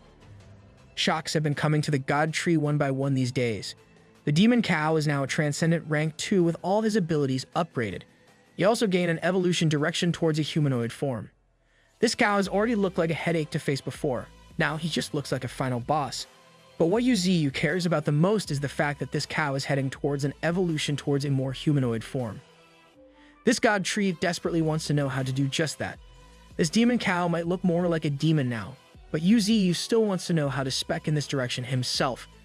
Just give us the God Tree human form already. The demon cow is not quite sure how it happened. It's just that when he was evolving, he wanted to adapt to a more convenient fighting physique. During this new spiritual energy era, there will be more and more humanoid creatures that will surface. They might even form their own culture in the future. With this new humanoid form, the demon cow also wishes to have a weapon, and he prefers the destructive force of an axe. God Tree understands, and he'll gladly improve one of his best fighters' combat abilities. A rank 3 body, branches, and roots can become a formidable weapon after polishing. Its hardness alone is enough to transcend as a magical weapon by human standards. He carefully crafted an axe out of his own body to bestow upon the demon cow. This rugged and fear-inducing war axe with a burning blade will be named the Lava Tomahawk. Since the God Tree is heading to the northern region, he will leave a portion of fire attribute stones for their companions, and the demon cow will stand in as the guardian of the mountain. This humanoid cow would gladly follow his master's commands. 3 days later, Asia completed the life essence baptism and was sent back to her church. Under her control, the deaths of everyone in the ambush were blamed on the Federation's force. Her stance on this incident was the catalyst for the breaking apart of the relationship between the 10-country alliance and the Federation. With that taken care of, UZU headed to the northern region with Nine Tails by his side. The demon cow was left in charge of the Fog Mountain with the help of other formidable beasts. In the harsh and cold environment of the extreme north, fearsome beasts roam freely. But that's only until they become unfortunate enough to become live fertilizer for the God Tree's growth. He was picking up wolves and all sorts of beasts as if he were picking berries. He was leaving a trail of death and destruction wherever his roots passed by. No living thing was spared. With his astonishing speed of travel, they have arrived at their destination, a snow-covered region on an island. The white snake and iron eater panda have been waiting for their master's arrival for quite some time now. It seems like the ice spirit stone mine here has helped the duo a lot. Their aura increased significantly. The little cuddly panda is proud to announce that he devoured countless spirit stones. Under the cover of the God Tree's massive roots, these two were like tiny specks of dust. Those same gargantuan roots dug down to the earth to scan the mines. UZU went crazy with the harvest, using his dexterous roots as a spirit stone collection machine. It's quite frightening to get caught up in his every movement given how massive he has become. He has evolved to the point of becoming a figure fitting to be called a god. And now he's literally extending a branch for his beasts to improve themselves as well. He coated one of his branches with rich and pure fire attribute essence that Nine Tails can absorb. The duo of White Snake and Iron Eater Panda can also peacefully cultivate under his safe cover. It's about time for the beasts of the mountains to improve themselves even more. While they are doing that, the God Tree himself will not slack off either. After a few days, UZU's spiritual energy had finally broken through the 5.5 million mark. During this period, his tree roots pierced through the ice layer, indiscriminately hunting and slaughtering marine life. Moreover, he would soon have nearly 4.5 million evolution points in the bank. Except for the 500,000 he already possessed, the rest were all obtained through his recent grind. Most of it came from the creatures in the shallow sea. He had already gained so much in this area, so it seemed like the deep sea was naturally more abundant with resources. There might even be creatures that could pose a threat to him. To alleviate that concern, he decided to strengthen the rest of his tree roots using 300,000 evolution points. Meanwhile, in the Fog Mountain, it seemed like Demon Cow was under stress, shouting the names of the baby mutated beasts. To add to his panic, the sight of this gave him a deeply foreboding feeling. Something was afoot in the mountains, and Demon Cow had to find out what it was. Sparky and Green Mantis were quietly hanging out when they heard the cow's loud cry. Emperor Alligator also arrived at the scene to investigate what was happening. As soon as the reptilian arrived, he noticed and smelled the disturbing presence of blood. The baby mutants, Along and Da Shi, had disappeared from their beast nursery. Emperor Alligator didn't want to jump to any grim conclusions and wanted to conduct a proper search first. But Demon Cow felt differently because he discovered something that would trigger a code red. Seeing one of the baby mutants battered and injured, things wouldn't be so simple from here on out. Even the usually level-headed Alligator felt something snap after seeing the critical condition of the baby. It looked like something disturbing had been brewing in Fog Mountain. It seemed like Demon Cow was under stress, shouting the names of the baby mutated beasts. To add to his panic, he saw a trail of blood leading out of the woods. The sight of this gave him a deeply foreboding feeling. Something was afoot in the mountains, and Demon Cow had to find out what it was. Sparky and Green Mantis were quietly hanging out when they heard the cow's loud cry. Emperor Alligator also arrived at the scene to investigate what was happening. As soon as the reptilian arrived, he noticed and smelled the disturbing presence of blood. The baby mutants, Along and Da Shi, had disappeared from their beast nursery. Emperor Alligator didn't want to jump to any grim conclusions and wanted to conduct a proper search first. But Demon Cow felt differently because he discovered something that would trigger a code red. Seeing one of the baby mutants battered and injured, things wouldn't be so simple from here on out. Even the usually level-headed Alligator felt something snap after seeing the critical condition of the baby. It looked like something disturbing had been brewing inside the Fog Mountain. The members of the 9 great beasts inside the mountain convened a meeting along with their entire combat force. The baby beast lay before them, and the cruelty that the little guy had experienced could not be understated. The person affected the most was Lang Feng. He had been with these baby beasts since day one. Demon Cow took responsibility for being complacent regarding Fog Mountain's safety. He was the one who allowed the children to play however they wanted. Those 3 beasts had good talents that even their god tree praised. They were cubs that needed to be nurtured properly. Lang Feng had entrusted these babies to Demon Cow's care with full trust. If they could not be found, or if anything were to happen to them, Lang Feng himself would kill Demon Cow, even at the cost of his life. Thorn chimed in and tried to de-escalate the rising tension. No one wanted this to happen to the infants. Emperor Alligator also remained calm and wanted to keep everyone on track for the search first. The Tempest Wolf King had conducted a preliminary search, but the enemy was skilled at concealing their scent and tracks. Our reptilian boy would take a crack at it. The enemy chose to move when the god tree was not around while concealing their presence. This was premeditated. He wouldn't let anything worse happen. He was going to look for any signs using his precise tracking skills. That sensing energy spread throughout the whole mountain in an instant. It did not take too long for some signs of the abduction to pop up. Beyond the woods, almost outside of the Fog Mountains, some shady figures were hurriedly moving as fast as they could. The Emperor Alligator locked onto them with murderous intent. And, to no one's surprise, they were humans again. Hearing this almost made Demon Cow crazy with rage. These puny people just kept on testing their patience. These ninja-looking men were desperately increasing their pace while carrying 2 tiny cages. They were the Sakura Country Yaju, led by Sato Jun. Someone had informed this group that the demon tree was the only beast worthy of fear in this mountain. But behind them, a level of monstrous killing intent enveloped the entire woods and was getting closer. It seemed like they had been deceived by some soldier of the Federation. They had gone to this extent to bring back a beast that they believed to be the reincarnation of Yamada no Orochi, his Sakura country. This was their country's only hope for salvation. And now, they had to try their hardest to escape from the worst beast hellscape on Earth.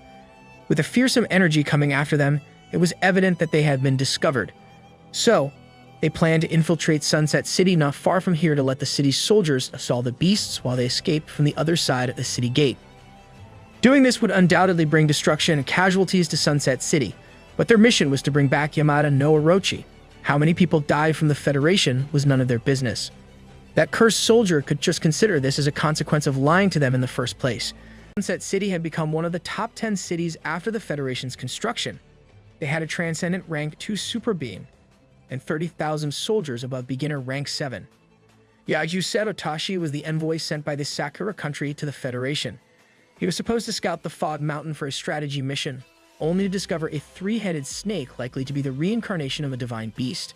He firmly believed that this snake would save their country, and his actions would reignite the fuse between the Federation and the beasts on the Fog Mountain. Aerial beasts patrolled the skies, and the land dwellers charged with utmost determination. Demon Cow would lead the mission to retrieve the baby mutant beasts with frightening conviction. Honey, you've got a big storm coming. The City Lord of Sunset City has been carefully observing the developments in Fog Mountain. This has led the ninja envoy to believe that the only enemy they need to worry about is the demon tree. The rest are all weak beasts. Capturing some beasts from Fog Mountain for research would provide Sakura Country with the artificial genetic information they need. This individual strongly emphasized the uselessness of the other beasts on that mountain. But now, a horde of beasts is approaching the city walls. They immediately activated all defensive weapons and dispatched armored vehicles. Seeing the billowing smoke, it was clear they were ready to fight at any moment. The South Military Area rolled out heavy artillery tanks. The North Military Area released elite heavy military vehicles, and the East and Western fronts did the same. The tall and thick city walls were equipped with weapons of mass destruction. The soldiers marched confidently and swiftly. Each of these men had been trained and equipped to a high standard. Their sights were fixed on nothing but the charging beasts. Leading this impressive force was a single man. He alone would lead the entire city's military force as the vanguard against the incoming beast horde. The man, the myth, the legend, and the delusional bastard. Yen, a transcendent rank 2 soldier. Those from Sakura country had boasted about their concealment technique. Yet they had triggered a beast horde. But Yen believed that all of this was worth it for the sake of research. Every weapon on these walls was locked onto the woods as it rumbled. A moment of silence blanketed the whole area, and from the darkness emerged a familiar claw that had given humans trouble in the past. Some had scales as tough as the strongest steel, a destructive force akin to the most powerful weapons.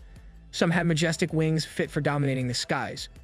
Others had trunks and ivory horns exuding primal strength, sharp fangs, and an ancient, fearsome aura. A force that had transcended life and death, a blood-bound brotherhood focused on the mission at all costs. This was the beast horde to end all beast hordes. This was what the fool, Yen, would be facing. A coalition of beasts that had never been seen before, led by a furious and determined leader. Every soldier on top of that wall felt a sense of dread they had never experienced before. The pride of the city, Yen looked like a feeble ant in front of the beast horde. Demon Cow wanted to make it clear that the failure to hand over their cubs would paint the streets of Sunset City with human blood. This was a mutated beast evolving toward a human form, setting certain conditions and consequences. Yen chose to feign ignorance, like an infuriating child. Demon Cow's thin patience was running even thinner at this point. To make things clear, he unleashed a strike with the axe that the god tree had forged. Yen, the superstar soldier, was forced to block it using his bare hands. He quickly realized that his assumptions about the mountain beasts were gravely mistaken. The force of that simple swing threw him across the woods like a ragdoll. The man's arm was severely injured as he quickly drew his weapon of choice, a red lightsaber. That's just the city lord doing a Sith Lord cosplay. The soldiers watched as the city lord was overpowered when he was supposed to be a super being. Yen's arm was in bad shape after a single casual blow. That should have been enough for him to realize that he had messed up badly. It took just one exchange for him to conclude that they couldn't start a war with the beasts. This city would not be able to withstand it. So, he opted to try to sit down and talk about the issue first. Demon Cow had made his stance clear, though just hand over the cubs, and then they would leave. The city lord's mind was reeling with thoughts on how to manage the situation. If the demand in the beasts was not met, Demon Cow would cut the city gate open himself. Yen clung to the fact that the two parties had decided on a ceasefire agreement. That was his last lifeline of hope to try and stop the destruction of the city, but a single bullet would cut it. It was a shot heard around the world. As if Demon Cow was not stressed and angry enough, someone had just ended the ceasefire right there and then. And the unfortunate casualty was a young Tempest Wolf. A spiritual energy transcend bullet was made to deal with transcendent rank 1 beasts and could easily kill a beginner rank 9. The 3 figures that had triggered the event in the first place had ignited the fire. This was the consequence of lying to the Sakura country envoy. With this, the Federation would be forced to handle the beast horde with all their insufficient might. The Tempest Wolf King had murder in his eyes. No soldier in their right mind would fire without the order of the city lord. But that did not matter. A single bullet had kickstarted a war that would pit humanity and beasts against each other once again. As for the ninjas of Sakura country, they would abandon the gene modification plan data and focus on bringing the cubs back home. Sunset City's black armored army is composed of elite soldiers, with the weakest among them being at beginner rank 8. They were acclaimed as the strongest generation, and now they have no choice but to fight tooth and nail against the beast horde. Today, they are determined to lay down their lives with all their might. A barrage of bullets, heavy artillery, and everything in their arsenal rains down from the wall. On the side of the beasts, Demon Cow ordered the Firebirds to retaliate accordingly. The flaming vultures aimed their fire meteor feathers at the forces above the wall. This brought about enough destruction to rival humanity's technology. Countless soldiers were quickly burnt to a crisp right then and there. As for the true aerial force of the Fog Mountain, Ada and the Peregrine Falcons charge in to destroy the thick city wall. These birds are hardened veterans who have gone toe-to-toe against humanity's strongest. They dive in with no regard for their own bodies, just to destroy this supposedly indestructible wall. Now that a portion of their line of defense has been decimated, everything is falling apart. One superhuman soldier equipped with a lightsaber jumps from the wall to target one of the falcons. He is met with a beam of pure energy coming at him at blinding speeds. This is a ranged attack that the white tiger developed after his wings sprouted. A single hit is enough to send a man's soul into hell. The wide formation of the soldiers allows them to continue a barrage of focused fire against the beasts. Of course, with this much firepower, the weaker creatures suffer as well. The wall-mounted automatic weapons are particularly destructive and effective in holding the horde off. It appears that the 8th of the 9 great beasts will promptly give an answer to that, though. This beast actually scales the tall wall with nothing but grit and pure primal strength. The force from those sharp claws is enough to turn a state-of-the-art weapon into a piece of junk. Seeing Tyrannotitan, a real-life dinosaur augmented to a fearsome degree, planted the fear of God in the soldiers' hearts. A feast of flesh and fear has started on top of the walls. War Armor Boar is like an unstoppable train charging into the front line as if it's nobody's business. A quick succession of fatal attacks, enhanced by blue lightning, tears through the enemy lines. The culprit is our goofy but extremely deadly boy, Bald Head. Another one of these pesky superhuman soldiers wielding a lightsaber dares to go head-to-head with Bald Head.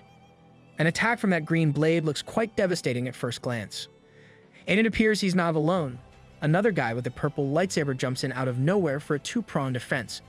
Bald Head's next move is quite critical now that he's being targeted from two tricky angles.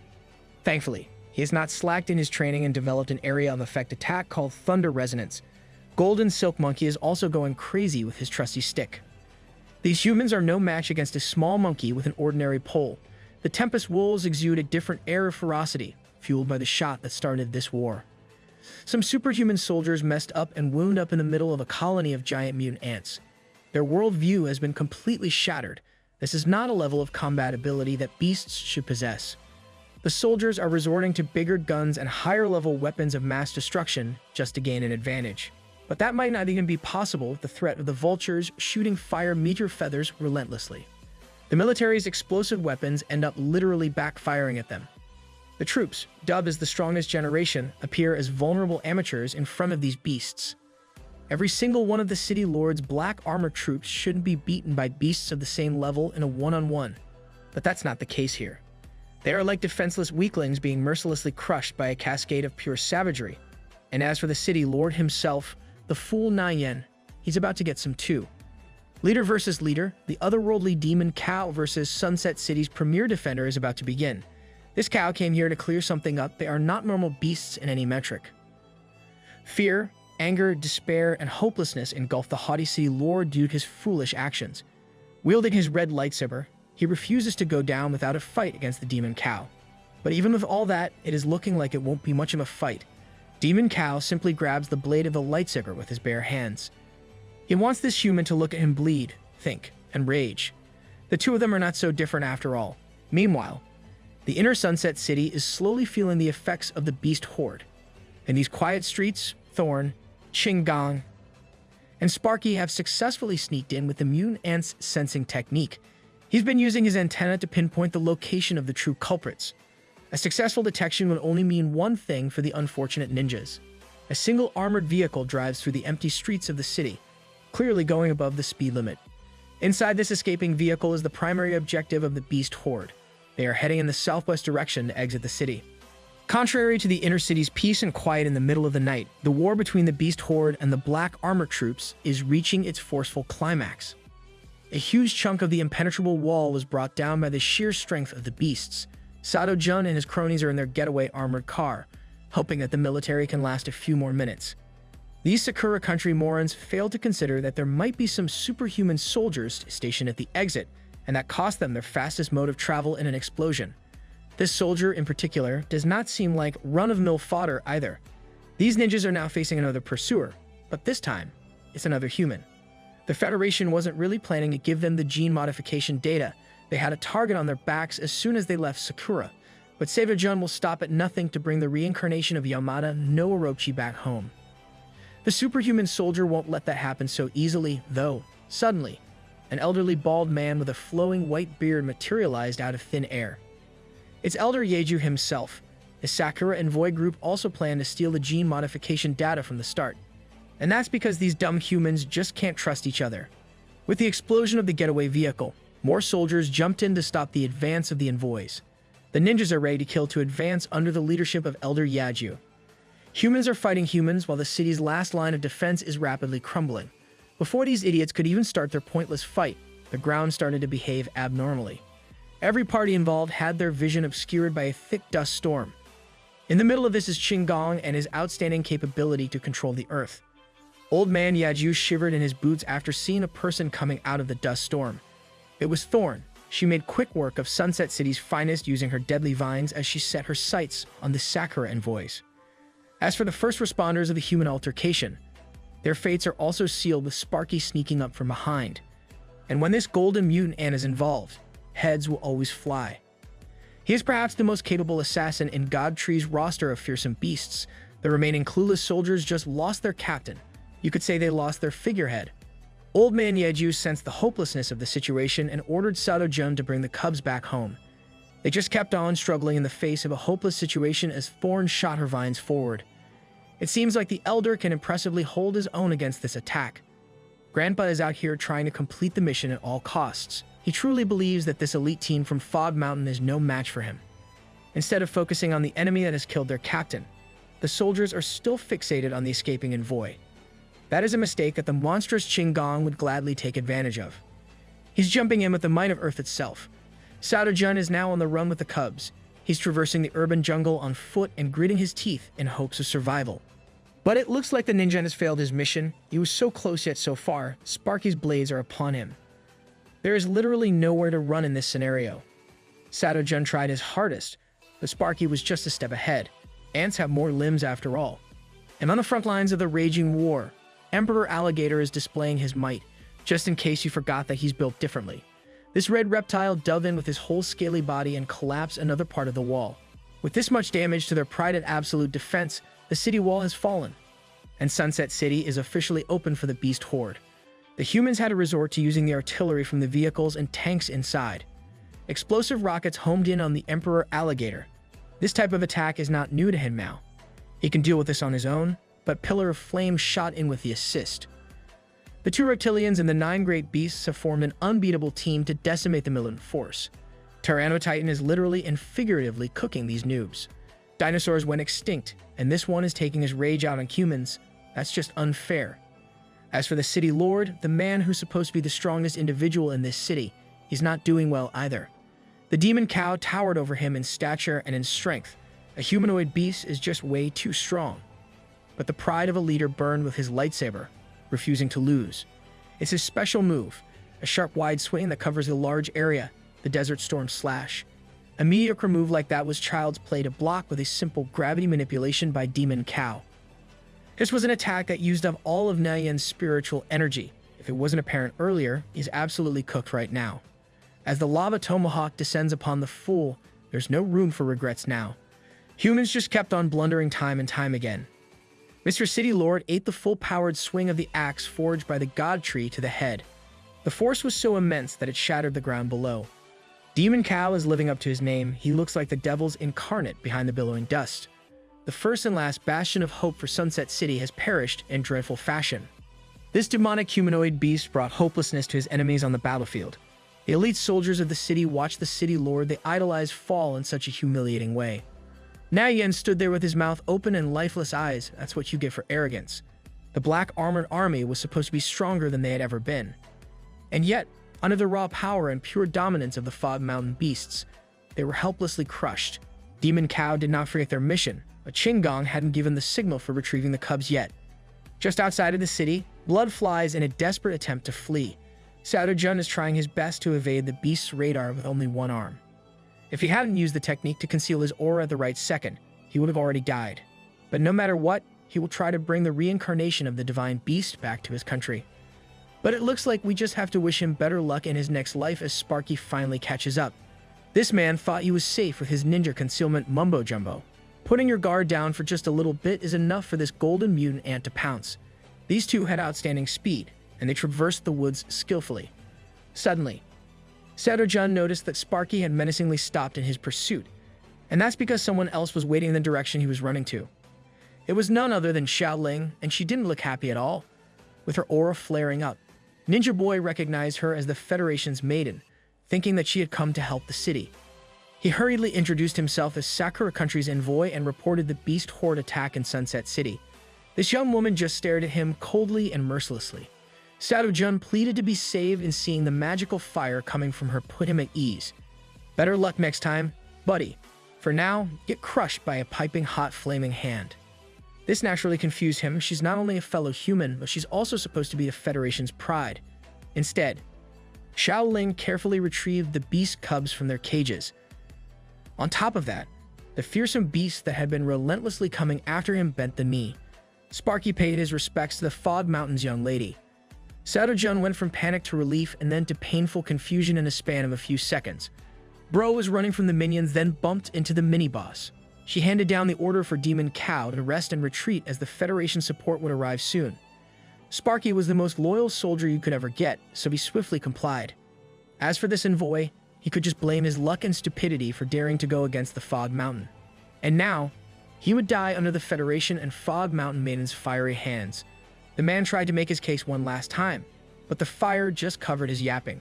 He was then burned to death as his whole body got roasted by magical fire. The front lines of the wall had considerably quieted down, and Demon Cow noticed one of the falcons. This bird was relaying the news that they had finished the job and they could retreat. The cubs were saved, and they could finally climb back up to the Fog Mountain. As for their forces that had snuck into the city, they finished off the remaining pesky enemies and could now retreat. Some beasts questioned why they were retreating without destroying the city.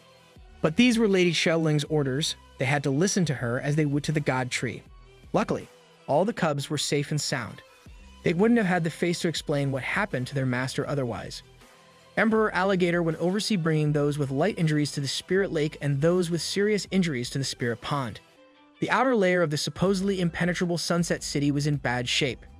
In this freshly devastated battlefield, another batch of beasts finally arrived. With sharp fangs and fierce roars, these creatures were not inferior to some Fog Mountain beasts at all.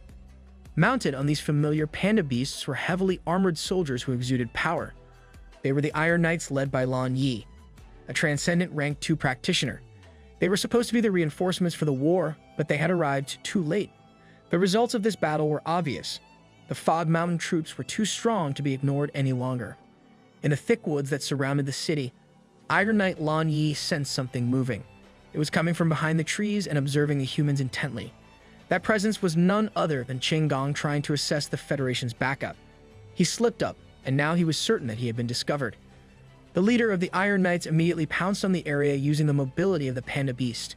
This mounted soldier and his trusty partner landed on the ground forcefully.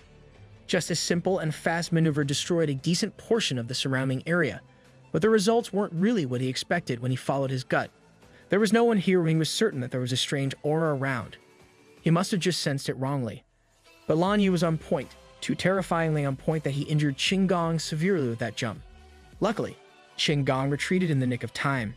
If the beast horde had faced those humans, they would have been either wiped out or suffered serious injuries. They got nukes and rockets, but their elite force is stuck in medieval ages. The current Federation is no stranger to the true terror of the Fog Mountain.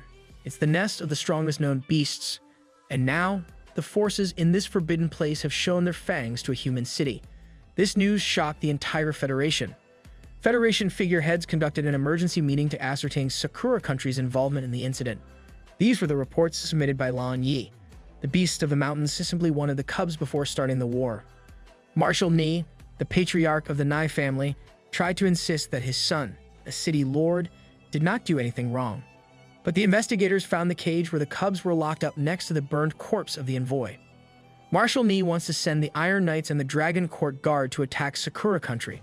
But that's when the Federation leader himself stepped up. Firstly, they will cut off the supplies given to them. Secondly, they'll hand over the dead envoy group back to their nation with condolences. If they don't receive a satisfactory reply, then the Dragon Court Guard will pay Sakura a visit. Humanity's still fighting amongst themselves when they're getting their asses kicked by beasts. While all this is happening, it's all quiet and peaceful in the northern region's outer area. God Tree is only receiving the rundown of everything that has happened in the past few days. It was the first time that he had heard about all this Sakura Country business. For now, they can leave those things to Xiaoling. For the time being, every beast on the mountain will have to stay put while Yuziyu is not around. He's certain that these Iron Knights are the Federation's trump card. The Fog Mountain forces must be careful and wait for the boss to come back. The messenger, Peregrine Falcon, would relay those orders back to the beasts. God Tree has only been absent for a while, and so many things have happened already. The Iron Eater Panda has just woken up after taking a nap inside the Spirit Stone mines. That's just perfect timing because he wants to ask this guy if he can suppress other panda beasts. His people have always been nice to other creatures who are nice to them. Iron Eater Panda initially wanted to escape with his big brother, but was rejected. That panda just wanted to eat and sleep every day, and he could just get that under human care. Talking to this little guy is useless for planning out a countermeasure after all. With that done, it's time for the panda to go back and sleep again. He's been sleepier than usual since they came here. Pandas are a high-ranked race that listens to the will of stronger people. They have a bear's power, a cat's speed, a shocking bite force, and invincible claws. And their race talent is impeccable. They could devour spirit stones to increase elemental attributes and strengthen their bodies. Those Iron Knights using pandas as mounts will only become stronger in the future, and they will inevitably clash. Now's the perfect time for the God Tree to start nurturing a few more strong teams. The new generation would undoubtedly include the two young sleeping beasts inside the mines. So, he's going to start off by taking the panda while he's sleeping soundly. He tried to wake up the little guy, given that they still needed to do a few things. But it's extremely difficult to take a panda bear away from his happy dreams and deep sleep. It looks like God Tree has just one solution left to interrupt this hibernation. That is countless slaps coming from his branches and loud wake-up calls. With his battered face, the panda woke up and forced himself to say that he felt good after that good rest. His orders for now would be to go back to the extreme ice bear's lair. Yuziv hasn't even finished the order, and this guy is already going out to supposedly bring back more companions right away. That's when he tripped on ice and smashed his already injured little face. The bear's hibernation pattern is the strongest enemy to a literal god, as Iron Eater Panda sleeps again. Far from the ice-covered region of the northern tundra, we shift to the terrifying depths of the oceans. Some normal animals have reaped the benefits of the awakening, like this massive transcendent rank 1 sperm whale. Unfortunately for this gentle giant, no matter how big he is, he's just breakfast for some not-so-gentle giants of the new ocean. A kraken-like beast opened its terrifying mouth to swallow the poor marine mammal. This beast is known as the transcendent rank 3 octopus king. Yuziu is also a rank 3 transcendent with 4.2 million evolution points to spend. Most of his features and abilities have caught up to his level, with his mutant branches breaching level 4. Also, his elemental abilities have been stuck at the first level for a while now. Ice Snowstorm and Earth Dragon are at a pitifully outdated level right now. Thanks to the Ice Spirit Stone Mine, his spiritual energy rating has reached 6 million. And now, he can pump that number up even more with his 4 million evolution points to spend. Upgrading his 2 elemental abilities would undoubtedly increase his valuation. He did not even bother with going just a single level up. He's upgrading Ice Snowstorm directly to level 3. At first, he did not even feel any change at all. It's a power that doesn't take effect automatically after all. The same goes for Earth Dragon. It's been a while since he obtained this ability and he never bothered to upgrade it. It was sidelined while he was prioritizing offensive power. And another thing, he would need to use 500,000 evolution points for a level up. That's just robbery. Now that he has some to spare, he instantly confirmed the process. Now this one's effects are extremely apparent for all to see. God Tree's body glowed in a bright light while a visible change in his physique started. His branches went wild in the air while his roots started to dance and contort uncontrollably. He was already expecting the painful feeling of evolving his body, but this was still too much. Yuziu's spiritual energy rating is climbing at such a terrifying rate that it is manifesting outside of his body and into the environment with a beam of light. A growth in strength at this level would not escape the notice of a few notable figures, namely, the Overlord of the Seas, the monstrous Octopus King himself. Release the Kraken! The ocean began to display significant disturbances beneath its surface. Some mutated beasts from the depths emerged from their territory, heading somewhere. Their destination was the outer area of the northern region, where the God Tree was breaking through. He still felt the pain from his upgrade when he noticed unwelcome visitors from the water. One of the beasts was evidently faster than the others and was already very close to him. This black and white ocean predator was a transcendent rank 2 mutant orca. They must have come due to the spiritual energy emanating from Yuziu. He'd rather not deal with these pests while his body still ached. The attack pattern of this sea creature was quite straightforward. It leaped out of the water with its mouth wide open for a biting attack. Just imagine relaxing on the beach and seeing this abomination coming at you with murderous eyes. For his first attack to fend off the enemy, the God Tree wanted to try something new. He decided to use his ice element branches for the first time and named this new ability Freeze Land. The mutant orca looked as if it had just been caught and refrigerated. Zooming out from the scene, the beast wasn't the only thing that froze the entire sea area near UZ. It was also frozen. A level 4 mutant branch infused with the power of ice was enough to freeze half of the sea area. He had been contemplating the name Freeze Land for a while, so this was quite an achievement for him. While this battlefield-altering attack was a game-changer, ice could still be cracked and penetrated with sufficient force. This time, that force took the form of a fish with a long snout that resembled a high-grade saw.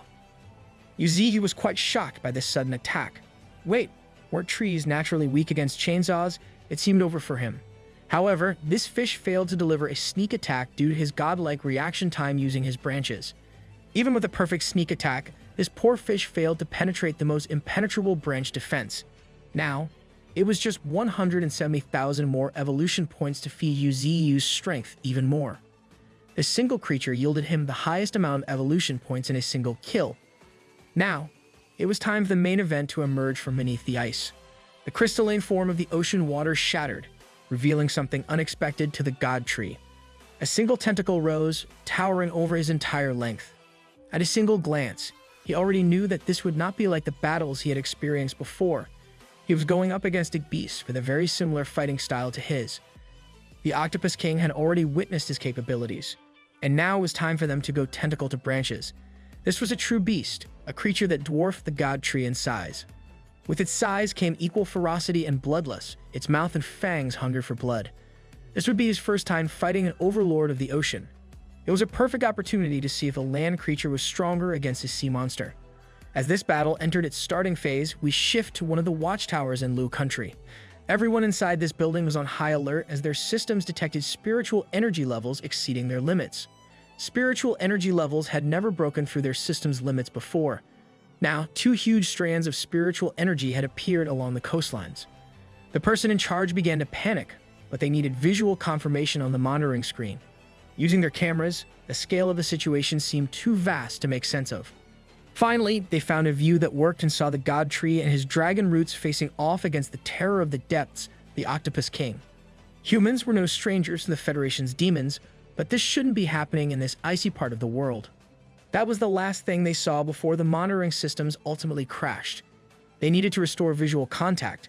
This was an event of great concern to humanity. The Octopus King began the fight with a probing strike, using its vital suction cups. One of its disgustingly slimy and grippy tentacles wrapped around the god tree. With this special ability, those who got sucked would have a hard time escaping while having their energy absorbed. Give me that fish. The god tree felt the hard suction draining him quickly. He needed to break free and retaliate using the bite of his draconic roots. His main one managed to get close and strike the beast's head squarely. Unfortunately, it seemed that this was not enough to kill or even injure the king of this oceanic territory. If one tentacle was problematic, imagine dealing with several more. For the first time ever, the god tree was fighting for his life, and he was at a grave disadvantage. If his roots didn't work, then full-powered willow wind blades should do. With the tentacles dealt with, it was time to face the sharp rows of massive teeth of the monster. This octopus was so big that it could swallow Yuzu whole. The Octopus King started sucking on the wood inside its mouth happily. But that satisfaction quickly turned into fear and pain as the god tree retaliated from the inside. A massive and explosive pillar of fire burst forth, breaking the octopus open from the inside. Yuzu was practically unscathed but extremely angry. The creature's mouth was completely burned, and a hint of fear could be seen in its eyes. The god tree was not playing anymore. He had activated his newly obtained fire shatter feathers. Orbs of concentrated firepower littered the skies around the battlefield. The octopus stood there, actually just watching as if he was not about to get cooked. The god tree executed the coldest move possible with a finishing move, bidding farewell. The fiery shatter feathers began exploding while standing on ice. Its moving powers were so destructive and painful that Octopus King's eyes almost popped out. It was helplessly lambasted and sent flying into the air. Seeing what the god tree was capable of, it started to formulate a plan to run and get the hell out of there and back to the water. After everything that had happened throughout the fight, God Tree wouldn't let that fly. It was now his time to do to this Takayaki what it had done to him. Binding it up with his crystallized roots, no matter how far the tentacle monster ran, Yuzi would bring the creature back into his range. He lifted this gigantic beast, several times his size, to demonstrate the difference between them. Injured from the explosions and tired from its first attempt, Octopus King looked drained. But that was until it opened its eyes, full of life again. God Tree fell for its plan to escape using the special ability, corrosive ink. He realized his blunder as the dubious material shot out, directly aiming at him. The dark substance landed and covered a wide area of his body, roots and branches. This forced the God Tree to let go of the prey to deal with the sticky situation at hand. Octopus King dropped from the air back into the water. God Tree managed to put up his impenetrable defenses against the creature's trump card, like he was forced to do nothing but defend. Finally, the ink ran its course and dripped down to the ground away from his core. 40 of his 100 branches were damaged and were now regrowing. His attack power had been severely hampered. The corrosive ability of that ink is simply terrifying. It's lucky that he managed to react as quickly as he did. This monstrous Octopus King is not an overlord of the ocean for nothing. A transcendent rank 3 creature is no joke. Looking around him, you noticed that the entire land had been badly corroded by that ink. After gaining some confidence back, the slimy beast was going in for another bite again. God Tree would respond in kind with his branches being enhanced by the ice element. A wide attack was enough to freeze one of the overlords of the ocean solid. It looks like that should be the end of the battle for now. The seafood's last-ditch effort ended miserably. This battle was not easy by any means. An opponent of this level should not be underestimated at all. Right after this clash, he handed down the order to one of the falcons to call everyone to come north. Tonight, they would be having octopus for a lavish feast. Evening came, and every member of the 9 great beasts and the notable figures of the Fog Mountain gathered around the fire, roasting one of the strongest creatures from the ocean. Its meat was so tough that ordinary beings couldn't even take a bite. Its defense was still so strong even after death. Tyrannotitan was too hasty in eating and got choked by a large piece of meat. That meat is at the highest level of sus. White Tiger was still sweet to his tutor and friend, Thorn, without any self-awareness. God Tree watched everyone under his jurisdiction have some fun for a change. Even Nine Tails missed this. It had been a long time since it was this lively. There was also some good news that Emperor Alligator was already on the verge of a breakthrough. As for White Tiger, this cat was still stuck at Transcendent Rank 1 for such a long time. He was just too playful and carefree, also a bit foolish. Thorn looked at the scale of their dinner tonight and could only think of one thing. Her master's combat ability was continuously getting scarier. At this rate, it was possible for him to dominate the entire world in the future. While they were celebrating, Qing Gong noticed that someone was missing. It was the porcupine with no screen time at all. As everyone was in a jolly mood, eating and drinking happily, the white crane was crying for some reason. God Tree remembered that he had something to do once his forces had gathered here. Using his strong roots, he poked through 3 points in the Octopus King's head. He harvested 3 organs that were clearly special as they emanated a unique force. Every single beast in the vicinity saw and felt these 3 special organs and drooled on the spot. It seems that these 3 hearts were very attractive to any beasts. An octopus has 3 hearts and 9 brains. And a Transcendent Rank 3's heart is like a treasure. It's an evolution herb for beasts. So, to keep it fair and square, God Tree decided to cut these 3 into equal parts. Much to everyone's surprise, he then distributed everything to his family. Glacier the Mammoth and Emperor Alligator had theirs. Qing Gong, Wild Armor Boar, and Golden Silk Monkey drooled at their parts. Thorn and White Tiger gratefully accepted theirs. The Spider and Bald Head happily held their share. All they had to do was eat up the rare treasure and get stronger for the sake of the God Tree. Like and subscribe to see the squad's wild evolutions. The first to feel the change brought about by the Octopus King's precious organs was the Octopus King himself. Next came Qing Gong, whose energy surged at an unprecedented rate. These 2 are now starting to undergo a transformation so massive that it can be called a rebirth. Thorn and White Tiger watched from the sidelines as their brothers ascended to become a different organism. Even God Tree himself did not expect such a massive change in those 2.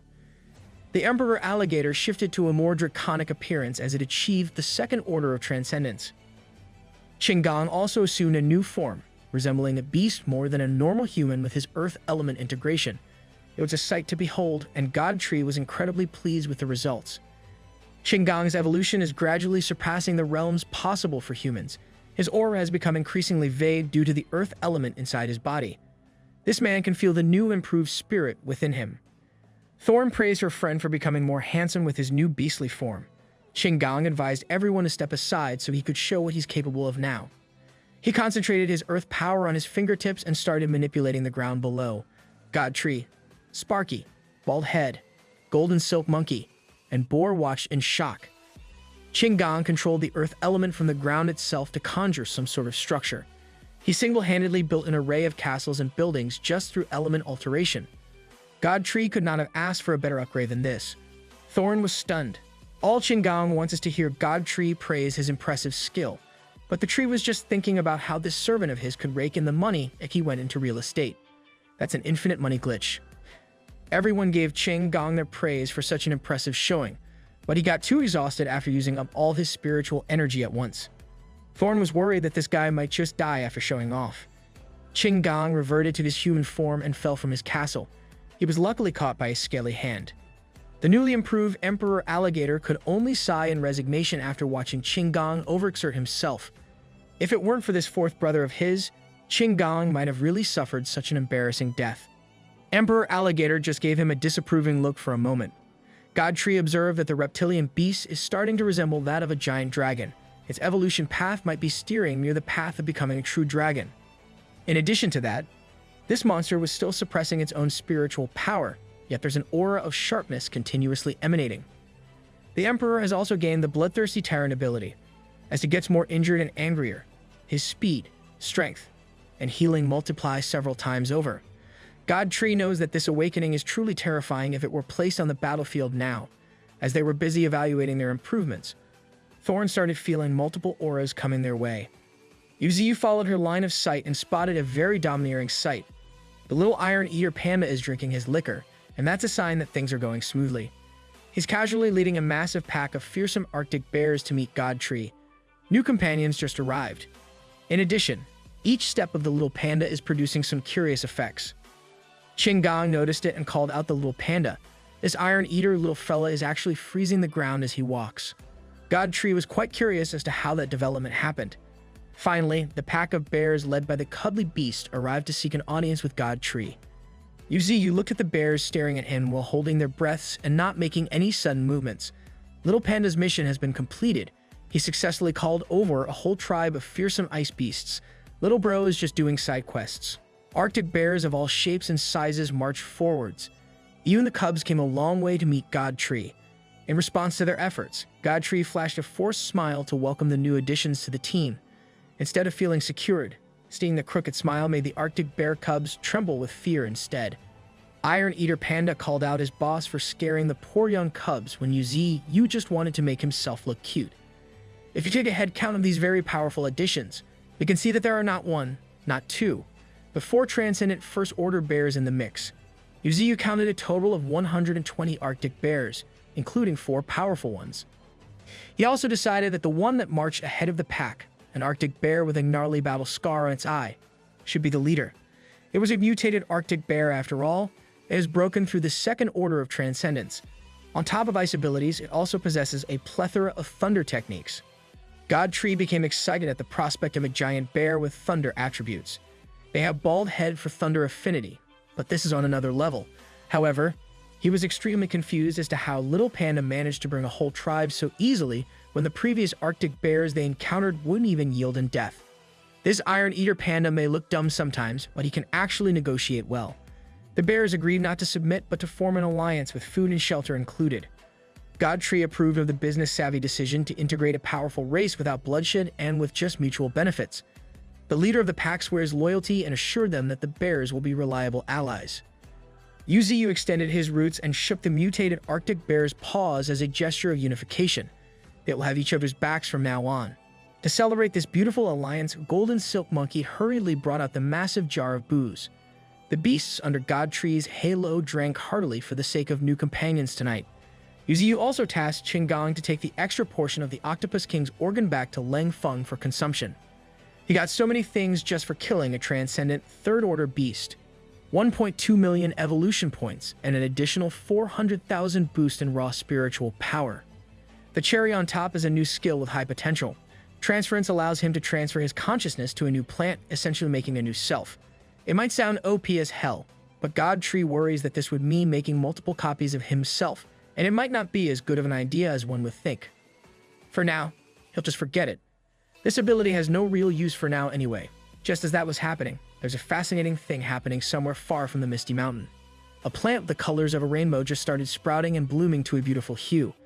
It has also awakened consciousness, just like when God Tree started. The beautiful flower has bloomed in the middle of a shallow body of water in the middle of nowhere. It has only started awakening a conscious mind, and it's already affecting the surrounding elements in a drastic manner. The flower is already capable of emanating a high level of undeniable power to the point of reaching the skies.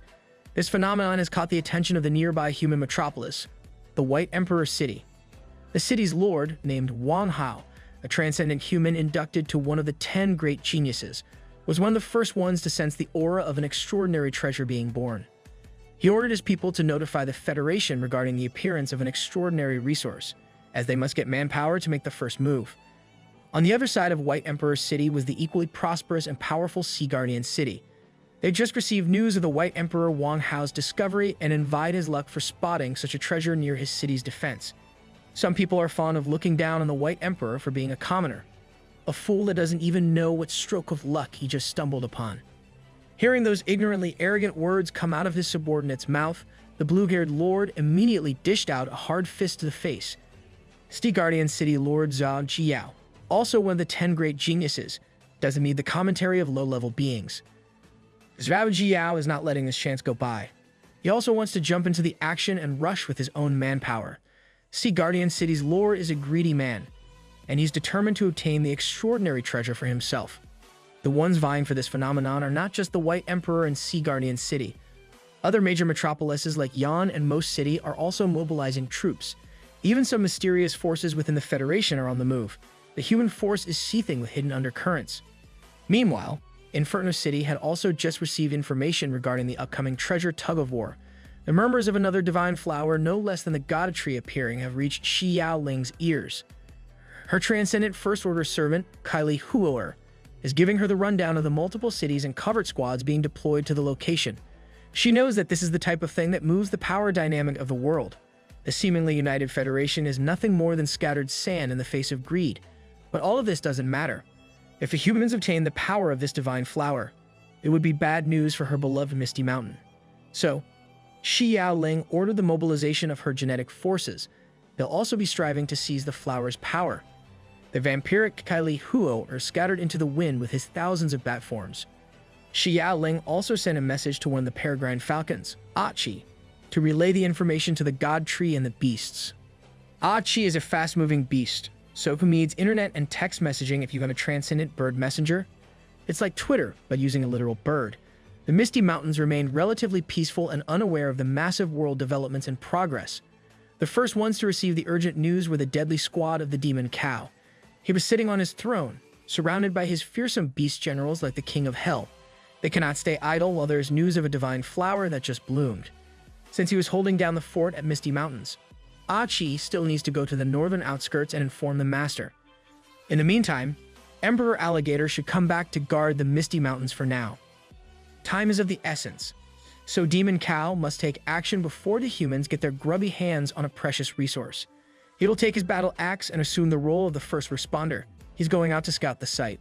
Meanwhile, the transcendent human forces have already finished preparations. Some forces have already set out for the flower harvest. Of course, the one leading the expedition as the White Emperor City elites traverse a marsh was their city lord, Wan Hao. As they get deeper and deeper into the marsh, Wan Hao warned his troops to be extra cautious as he's starting to feel that there's something really off in this place. From the moment he stepped in, he started feeling like his consciousness is being stolen away bit by bit. The place where the divine flower bloomed is nothing short of strange. The further in they go, the stronger the ominous sensation continues to become stronger. That also means that they are getting closer to the target. Unfortunately for these fools, they don't know what they're up against. A soldier named Yuan Feng started coughing heavily and clutching his head in pain. White Emperor Wan Hao did not know what the hell was happening. But it cannot be good at all. It's probably COVID. My guy. They should get that boy tested. Yuan Feng's eyes have started glowing bright green, and his veins are popping out. Wan Hao did not know the specifics. All he knew was that all of them must hurry and get away from Yuan Feng.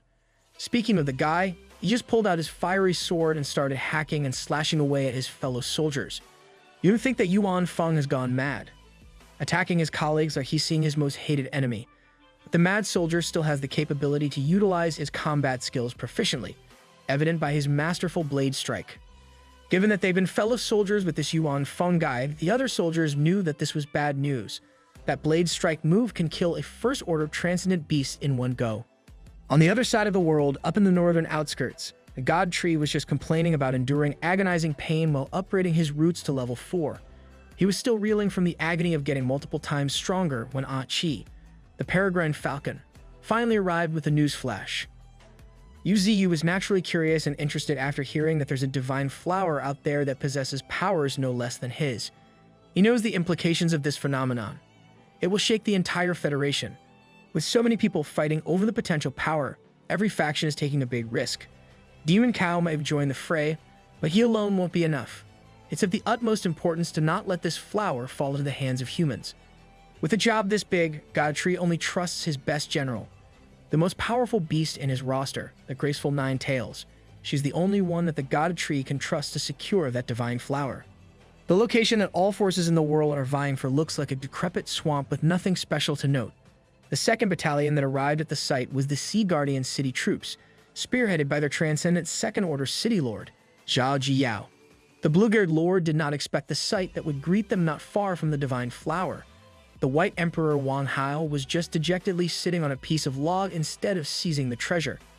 No matter how tough and greedy Zhao Jiyao is, it's still a shocking sight to see a fellow city lord alone and down without his elite team. Wang Hao explained that those below second order of transcendence cannot even go near the site.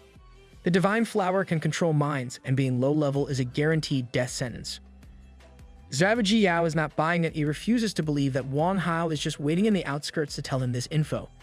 If there's no one else around the White Emperor, that just means that he just wiped out his own team. The look that Wang Hao gave Zhao Jiyao right after was enough proof that the White Emperor was not playing around. They can accompany each other or go solo. Zhao Jiyao is arrogant and greedy, but he's not stupid. He knows that this is a serious matter. So he plans to go ahead while leaving his vice commander to lead the rest of his brothers in arms to guard the entrance. Zhao Jiyao's vice commander is a very competent man. He'll see to it that the entrance is secured. White Emperor's red aura and Zhao Jiyao's green glow zoom through the place like two powerful meteors heading for the same target. The unlikely duo traveled as fast as they could. Time is of the essence when it comes to seizing immeasurable power. While up in the air, Zhao Jiyao noticed that they are not the only ones that have gotten this close to the goal. There is a covert squad clad in black cloaks staying low on the ground and sneakily inching towards the divine flower. Zhao Jiyao's arrogance finally flared up. He thinks that those cloaked guys are just a bunch of ants trying to steal from the tiger's mouth. He intends to wipe them out all at once. This type of behavior was stupidly conceited, and the White Emperor warns the Sea Guardian City Lord to not underestimate the enemies. But the Green Lord was already getting desperate. There's nothing in the world he wants more than to get hold of the divine flower. So, the City Lord duo might look like they are working together, but they are naturally in this for themselves. The cloaked figures recognize that those two meteors were two prominent geniuses and city lords. If they follow closely behind them, they can mitigate some danger. Those dark cloak creeps are not the only ones creeping up to the prize. There's a man with a bamboo hat concealing himself in the woods. There are the ninja-looking bastards. They look like edgy cosplayers, but they're probably really strong. There's also the Golden Mask faction lurking in the bushes. The divine flower just gained consciousness, and it's already feeling unfamiliar auras increasing in number. One thing's for sure is that they're all coming to its direction. Countless eyes full of nothing but greed and desire are trying to mess with the newly bloomed treasure. And all the flowers could think about is that this situation's annoying. The White Emperor is going full throttle while slaying beasts along the way. This time it was some unfortunate rat's last day. Zhao Jiyao is not someone to mess with as well. His bizarre green energy is used as a piercing laser that shreds through savage beasts. For a second-order transcendent city lord, this much destruction was like a walk in the park. But all the killing is slowing the duo down. The deeper they go, the more extraordinary beasts there are. All these nuisances are controlled by the divine flower. Among the swarm after swarm, there are several transcendent first orders mixed up. Wang Hao and Zhao Jiyao still have a bit of distance left until they reach the heart of the land where the divine flower lies. They must move quickly. The increasing number of beasts also indicates that they are getting closer to the target. They were so locked in and obsessed about the flower that they didn't notice something big coming, something that can shock the duo and the surroundings. By the time they noticed the anomaly, the massive aura was already looming above them. There was a gigantic horse beast running like a war stallion and destroying everything along its path. It was a savage raging steed. an extraordinary beast in the second order of transcendence. The duo is also on the same level, but a transcendent second order beast is at least a few levels stronger than a human. To make matters worse, they're facing not just one but two. A second order transcendent inferno abyssal falcon who's also targeting them from up above. Right now, the two city lords are sandwiched between two humongous monsters that can wipe out whole human armies. The duo's aim is to get the divine flower, so retreat is the wisest option. They can't let these monsters wear them down before even seeing a glimpse of the treasure. In the meantime, the divine flower was just chilling in its watery domain. But it seems like there's one person that managed to creep up without getting noticed. He's come within earshot of the flower, and there are no beasts around the divine lake. The man with the bamboo hat plans to devour that precious plant. He thinks that he might be able to directly ascend from the second order to the third order. No, perhaps ascending to the fourth order might even be possible. But those plans might have to be put on hold as a rushing force caught the fat man under the bamboo hat by surprise. Above him was the duo of Supreme City Lords flying like they're competing in a speedster face-off against one another. Zhao Jiyao and Wan Hao can now see their desired divine flower, and the desperation and greed couldn't help but surface. The sight of that divine plant can drive these power-hungry people to insanity. It's a priceless artifact, and there's not one deterrent in the vicinity. Unfortunately for the two city lords, the monstrous steed and falcon are still hot on their heels, and slowing down means going face-to-face with their lives on the line. 2 minutes misfortune is one man's gain. The bamboo hat fatty remained unnoticed by the four powerhouses that just flew by. Wan Hao knows that they're not going to get anywhere at this rate. He wants Zhao Jiyao to go ahead and seize the divine flower while he wrestles with the two titans. The Sea Guardian City Lord's eyes lit up with malicious joy as he was just given a free ticket to claiming the ultimate prize. Seeing this development, Bamboo Hat Fatty could not sit idly while Zhao Jiyao gets a precious power-up for free. He has jumped into the fray, matching the City Lord's speed while reaching for the divine flower at the same time. The two were clueless about the emerging threat coming from the bottom of the divine lake. A serpentine silhouette was slithering underneath. The two competitors were a tad bit too late in noticing the looming threat right beneath their feet. A colossal snake broke through the lake's surface. Its maw was wide open and ready to consume the unsuspecting victims. The serpent was fast and strong, capable of dishing out a killer surprise attack under other circumstances. But it wasn't as accurate as it needed to be today. Zhao Jiyao and Bamboo Hat Fatty managed to move their bodies out of the way in the nick of time. They thought that it was just a straight shot to the promise of unfathomable strength, but with the murderous serpent guarding the divine flower, that doesn't seem to be the case anymore. The events happening in the once peaceful territory were being observed by the Spiritual Power Monitoring Bureau. Reports say that there are 20 individuals with over 100,000 spiritual power. Among them, 8 have surpassed 300,000. Miss Director was flabbergasted with the scale of what's happening on-site. She needs a visual of the powerful beings involved in this war. She ordered an image freeze to identify those with over 300,000 spirit power points. Displayed were the two city lords, the Inferno Abyssal Falcon, the Savage Raging Steed, Bamboo Hat Fatty, an image of a cow-like monster, and a woman wearing a transcendent soldier uniform. One particular image caught Miss Director's eyes for its implication. She needs a zoom on the image at the back. The Spiritual Power Monitoring Bureau is quite familiar with the cow-like monster that just joined the Divine Flower War. The demon cow is going full speed ahead, and it's not showing any signs of slowing down. This can only mean one thing for the Bureau's director. The Misty Mountains have joined the fight, and that can only mean bad news. This girl is always stressed out, literally 0 wins against the God Tree. There's also another person that the director did not expect to get involved. She didn't know that the army's supposed golden child, Miss Xiao Ling, is actually interested in the struggle for the Divine Flower too. Things are heating up in the vicinity of the Divine Lake. The demonic falcon is going crazy with its intimidation tactics. The White Emperor Wang Hao is not one to get intimidated easily though. The guy single-handedly wiped out his own army. That's hardcore. And with his laser sword-looking attack, he slashed the poor falcon's neck like a butcher chopping a chicken. The falcon lost balance and dropped to the ground, its gigantic body making a big mess of the trees around. At the same time, Bamboo Hat Fatty, equipped with an odd weapon, a giant spoon, was forced to work with Zhao Jiyao to neutralize the fearsome serpent. But even with this life and death battle, Zhao Jiyao managed to find an opening to exploit. He directed the snake's attention to focus on Fatty. The greedy city lord successfully cleared the obstacles by tricking and cheating his way to the divine flower. He has advanced to the point that there's only a few inches of water separating him from the promise of being stronger, perhaps even the strongest. Karma was a bit of a bitch, though. Demon Cow has finally arrived at the scene. The Sea Guardian City Lord's grubby hands were swatted away by a gigantic war axe. The Misty Mountain representative has finally come through to execute the will of the God Tree. Zhao Jiao tanked the hit remarkably, but the excessive force from Demon Cow's swing has sent him flying away from the ultimate prize. He was so close to greatness, he could practically smell the flower's scent a few moments ago. But now, an even bigger and badder obstacle just sprung up out of nowhere. As usual, the Misty Mountains are the best in obstructing humans from getting a win. To say that Zhao Jiao was angry would be an understatement.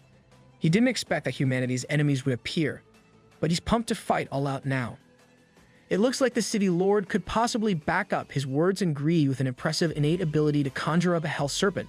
It was an ethereal being that he can fully control to jump in and kill whoever he wanted. But the purple soul of some snake is not enough to make Demon Cow falter. An axe strike was all it took to block the charge.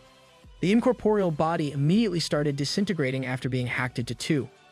Cool guys don't look at explosions and soul fragmentations. That's just how Demon Cow moves. The stupid worm wanted to fire just one more sneak attack from the back, and it ended up eating the collapse of gravitational force.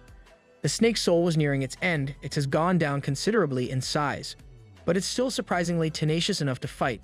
That is until it was burned down by a high-temperature blaze accompanied by a fierce voice shouting "Ignite." Xiao Ling has also entered the battlefield. She even gave Demon Cow some covered advice not to engage the enemies in a long-range battle. Xiao Ling's eyes look a lot happier after seeing an old friend. She even called Demon Cow a foolish bull for not fighting up close. It's been a while, so even the tough monster could not help but terrible little after seeing one of Misty Mountain's original members. A few feet from the sweet reunion, Zhao Jiao was being swept by tidal waves generated by the Demon Cow. The proper reunion could wait. Xiao Ling and Demon Cow can talk later. But first, they must defeat the enemies. The greedy city lord might have lost his hell serpent, but he still retains some of its physical augmentation properties. Now that the waves have subsided a little bit, he can finally see that another competitor just arrived. Every human soldier knows who Xiao Ling was. Using the advice of their little miss, Demon Cow immediately closed the gap and went axe to fist with the puny human.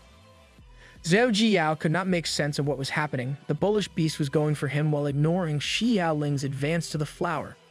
Demon Cow just proclaimed that whoever hurts what's valuable to him won't make it out alive. The city lord knows that if they continue banging their heads against each other, it won't end for about half an hour. A monster was blocking his way to power, and nothing could infuriate him more. To make things worse, Demon Cow just made him eat tons and tons of gravitational weight through the heavy blade domain. The burden of it all was unbearable, even for a second-order transcendent human to endure. But that's not all you see. This technique was Demon Cow's surefire kill shot. Gravity for control, then a heavy axe blade to the face for the fatality. The wombo combo sent Zhao Jiao bouncing through the water like a skipping stone. His internal organs were a wreck. He's been knocked away from the divine flower. And now he's throwing up blood. The frustration drove the arrogant city lord to unleashing his full power.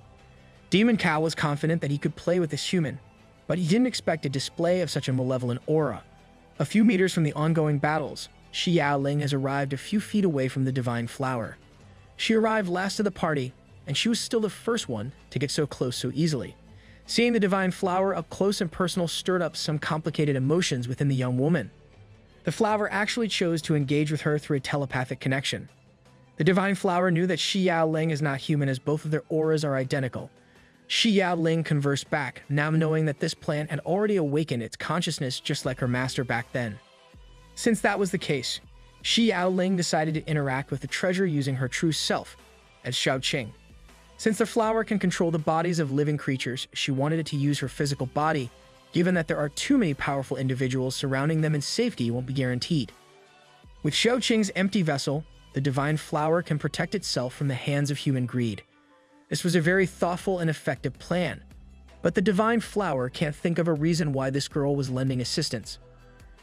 Xiaoqing simply answered that she's doing all of this because they are of the same kind. The Inferno Abyssal Falcon continues its brutal struggle against Wang Hao, the White Emperor, away from the flower. The man even brought out his Sith Lord lightsaber while standing on water, and the bird's still going strong. The White Emperor's biggest problem at this point was the falcon's uncanny ability to heal up its injuries no matter how severe. A massive cut from the lightsaber can turn into nothing but blood stains in a matter of seconds. Wang Hao essentially conceded the right to seize the plant to tussle with the beasts, and he's already at a disadvantage against the falcon in the battle of attrition. While the Black Bird was giving the White Emperor a lesson, something significant was happening just a few steps away. The feeling in sight of a massive pillar of light did not look like good news to Wang Hao at all. Even Xiao Jiyao and the demon cow were distracted by what was happening in the middle of the lake for a moment. Bamboo Hat Fatty and the giant lake snake also stopped their intense struggle to look at the source of commotion. In the spot where the divine flower was located, Xiao Ling's body started shooting out a gleaming beam of light into the air. Next to her was the rainbow-colored plant slowly coming apart while emanating a strange power. This progression has set something drastic into motion, and it started with the lake snake. The green light possessing its eyes has gradually faded, and it recovered its consciousness. The next one up was the Inferno Abyssal Falcon. It has been under the control of the Divine Flower for the whole duration of the battle, and it has now returned to its savage and uncontrolled state. After getting free from a mystical spell that essentially sidelined its beastly mind, the giant lake snake started going on a furious rampage. The savage raging steed has also been freed from the clutches of the plant. With the three fearsome beasts together, working under the same source of rage, the Divine Flower War just got a lot more vicious. Even the forces that are staying out of sight and biding for time can see that this is not a good development at all. Regardless, the aim for this battle remains the same. Get the Divine Flower no matter what happens. This is not the optimal time to reveal themselves, but the hidden factions have no choice but to move, or it will be too late. The Demon Cow wanted to get the reptilian-looking city lord out of the way to check on Xiao Ling, but the man was not going to give him an easy pass. The three angry beasts and the cover human squad are all heading to Xiao Ling's spot. All of them are trying to get a piece of the precious treasure. In response to the terrifying strike force heading directly for her, Xiao Ling just quietly conjured her inferno butterflies. Countless faint and beautiful flutters of tiny wings can be heard flapping in the air. In the middle of a beautifully scorching display of skill was Xiao Ling's terrifyingly destructive potential. She ordered her army of inferno butterflies to go ahead and burn those that dare encroach in her space. At the forefront of the incoming collision were the three raging beasts, intent on getting their revenge against the Divine Flower. These three have already lost rational thought, even though they were intelligent beasts of the second-order transcendence. In that moment, the only thing they saw besides Xiao Ling's pillar of light were a few sparkles of fire glimmering in the air. Next came the detonation of explosions after explosions that could rival nuclear power. The burn was intense and destructive. It swallowed everything in its path. No matter if it's beast or human, getting near that power was a death sentence that burns to the bones. Even those that are engaged in their fights far from the epicenter of the explosion were caught up in the impact that it made. Some of the cover forces that chose to wait just a little bit more dodge a nuclear-sized bullet. The flames are so strong that they're evaporating the lake. The foolish lake snake, the other beasts, and the stupid opportunistic humans were eradicated just like that. Xiao Ling's body did not even move an inch while the Divine Flower continues to emanate a mysterious energy. Xiao Ling opened her eyes, and the color of her eyes had changed to a green light full of vitality. The Golden Mass faction noticed the change on the Flame Princess's eyes and assumed that she's being controlled after touching the Divine Flower directly. If it were going by the logic of things, that should be a spot on the deduction. She really does have the telltale signs of someone under the plan's control. Whatever happened, the situation has just become very troublesome for the whole human faction.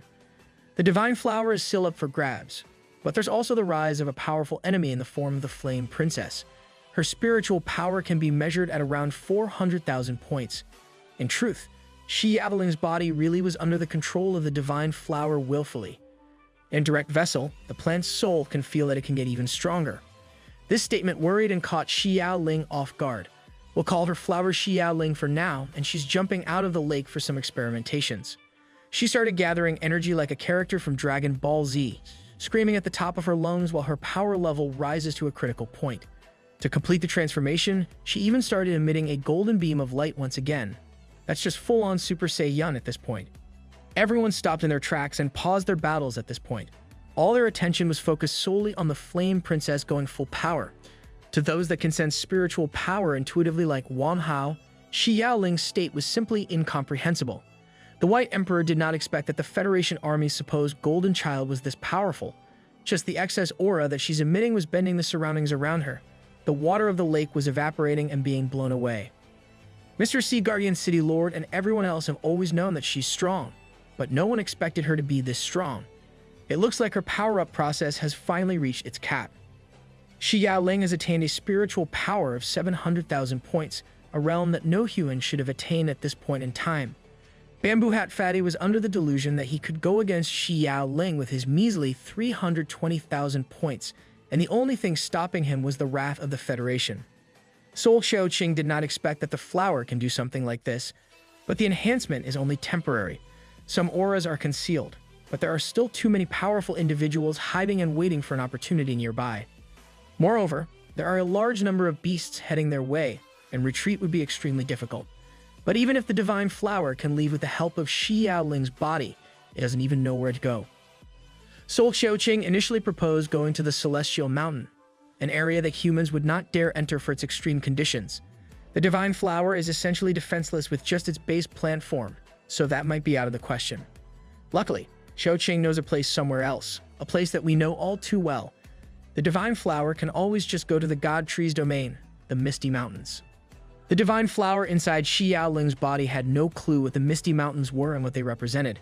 But Xiaoqing's soul was there to convince it that it's the only place where survival is a possibility.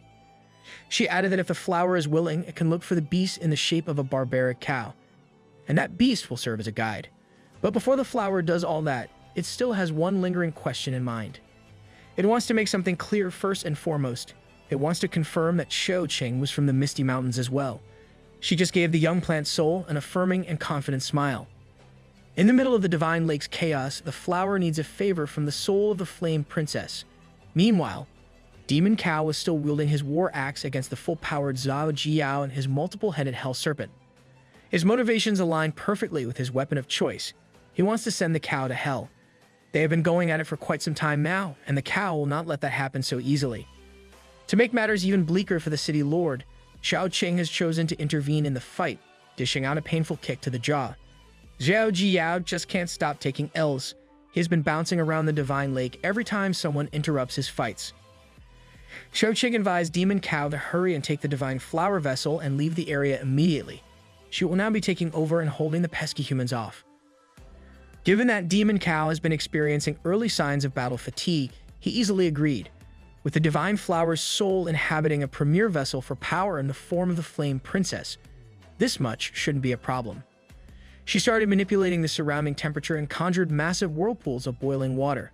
The Golden Mask squad hiding in the nearby woods were equally impressed and terrified at the sight. Using the towering heights of the whirlpools and the temperature from the aura around her body, Xiaoqing detonated a special kind of bomb, a steam bomb that obscured everyone's sight. Everyone within the immediate vicinity of the massive divine lake was affected by the smoky steam bomb. The main target of the obstruction was the humans that were trying to get their hands on the prize. Meanwhile, the divine flower is now heading for Demon Cow unbarred. The cow heard an ethereal voice speak to him, urging him to just hurry up and go. Despite the thick cover of steam, the Golden Mask squad still managed to sense that the divine flower is in motion. This was the perfect time for them to finally make a move. Bamboo Hat Fatty also refuses to let such a tasty treasure slip away after struggling to get this far. His will to get to a higher level of strength was admirable. However, a fiery laser beam won't let him get too far. Xiaoqing is going to do her job of holding off the humans, and she's going to do it well. The fierce look in her eyes suggested that these people are not even going to have the chance to touch a single paddle. Bamboo Hat Fatty has been shot out of the sky and landed directly next to the Sea Guardian City Lord. He gritted his teeth in pain after tanking a sneaky nuclear shot from the back. Xiaoqing is moving through the steam as if she can see the whole area without any problems. Zhao Yao and Fatty naturally have some bad blood against each other as they're competing for the same thing. But this is a bad time to hash that out or mock each other. When asked if he can defeat the Flame Princess, even the Sea Guardian City Lord can't possibly give a certain answer, as it appears to be that she's still under control. Right now, the divine flower has been moved, and it seems like Demon Cow and the others have also left. A few moments ago, the divine flower asked Xiaoqing's soul to go back to her body while pretending to be under control. She'll then create chaos to aid in the flower's escape. Given that the rescue mission is now underway, perhaps the real Xiaoqing can have some fun under the guise of being out of control. This way, she can have some free reign to enjoy herself for a little bit more while bullying some so-called geniuses. The escape from the Divine Lake is going smoothly thus far. Demon Cow and Divine Flower are effectively using the thick steam as cover. Within the ashes of the previous Inferno Butterfly nuclear explosion, rises the Inferno Abyssal Falcon back to a battle-ready state. It looks like the damn bird has built up some rivalry against the White Emperor. Having beef with an unkillable demon chicken, Wan Hao really was an unlucky guy. He's been forced to conceive the Divine Flower, and just when he was given the window of opportunity to hop back in, he's being forced to fight an endless battle. Fortunately for the White Emperor, the Falcon's desire to consume and get revenge against the Divine Flower is stronger than its hate for humans. So, the Blackbird zooms through the air, chasing after the flower's presence. Wan Hao heaved a sigh of relief as it looks like he's not going to be locked in an endless battle, but it's not going to be a clear, straight shot for the treasure for him either, as two streaks of light made impact just behind where he's standing. It was the Bamboo Hat Fatty and Zha Jiao. The two looked like they were just beaten black and blue. They could only grit their teeth in frustration and pain for being supremely humbled. The Federation's golden child, the one dubbed as the Flame Princess, was just too strong beyond measure. Try as Fatty might, he can't see a single scenario where he wins against someone this strong. The same goes for Zhao Jiao. Arrogant and conceited as he might be, he knows damn well that they are no match. Wan Hao has not faced her yet, but based on the other two's condition, he also knew that Xiao Ling is the trickiest person to go up against. Once again, the White Emperor is trying so hard to play hero, telling the other two to go after the Divine Flower while he goes up against the Flame Princess. This time, it's for the sake of humanity itself. They must not let the power of such a formidable treasure fall to the hands of the Misty Mountains. The Divine Flower holds the key to tipping the scale of the world's power balance. Meanwhile, up in the northern upskirt, the God Tree was just chilling while the Divine Flower war is going full force. He trusts his subordinates, and the only thing on his mind is if they've already succeeded on the mission. Shou Cheng manipulated a fiery storm directed towards the White Emperor Martyr. The white-haired city lord tried his best to neutralize the incoming attack with a swing of his Sith Lord lightsaber. The collision resulted in a beautifully horrifying updraft of volumes upon volumes of Divine Lake water. Running on the sidelines were the opportunistic Golden Mask squad. They did not care about the tussle happening in the water. They just wanted to get the flower as soon as they were able. Even so, the strength of the two young prodigies fighting down there far exceeded anyone's imagination. The Flame Princess's original strength was already impressive, and the Divine Flower's ability took it to a different level. Perhaps even more surprising was that Wan Hao could actually contend with such power. If the boss and second brother of the Golden Mask squad were here, they would probably face a tough battle. Nevertheless, this opened a way for the squad to go after the treasure freely. Whether it's the Divine Flower or the Demon Cow, the Golden Mask squad, formerly known as the Dragon Guards, must capture them. In the distance, greedy humans are not the only ones attracted to the possibility of a power-up. Beasts of all shapes, sizes, and species have formed a monstrous stampede with the aim of going after the flower. Right now, Bamboo Hat Fatty and Zhao Jiao are continuing to put their differences aside. They've united under the same hatred for the Demon Cow. Speaking of it, looks like our gravitational muscular boy is having some trouble, even though they had a running start. They managed to slip away from the pesky humans, but are now being chased by a plethora of beasts hungry for power. Those monsters are all attracted to the defenseless flower's spiritual power. To them, it's like a potent tonic for instant strength. If the chase continues at this rate, Demon Cow would eventually be caught due to his dwindling spiritual power reserves. The rainbow-colored flower might have something to solve that issue, though, in a blink of an eye. It was as if the cow just caught a second wind. No, it was a whole power-up with regards to stamina and power. He felt a weird feeling deep inside his body. A surge of strength previously locked can now be accessed. To capitalize on that surging feel, Demon Cow primed his hoof for takeoff. His jump created a crater with how much force it generated. He blasted off to a far distance in an instant. Right now, the cow and flower duo are leaving the beastly stampede behind, eating their dust. The fatty and the city lord initially thought that they can catch up given an ample amount of time, but that might not be the case anymore. The Demon Cow ran so fast that he just left a trail of bright lights for the pursuers to look at. He traversed the massive forest in a split second while making a path of his own. Not far from where the cow was headed, it looks like some new developments are getting close. Ninetails, along with Thorn sitting on top of the flying white tiger, has finally entered the outskirts of the vast forest.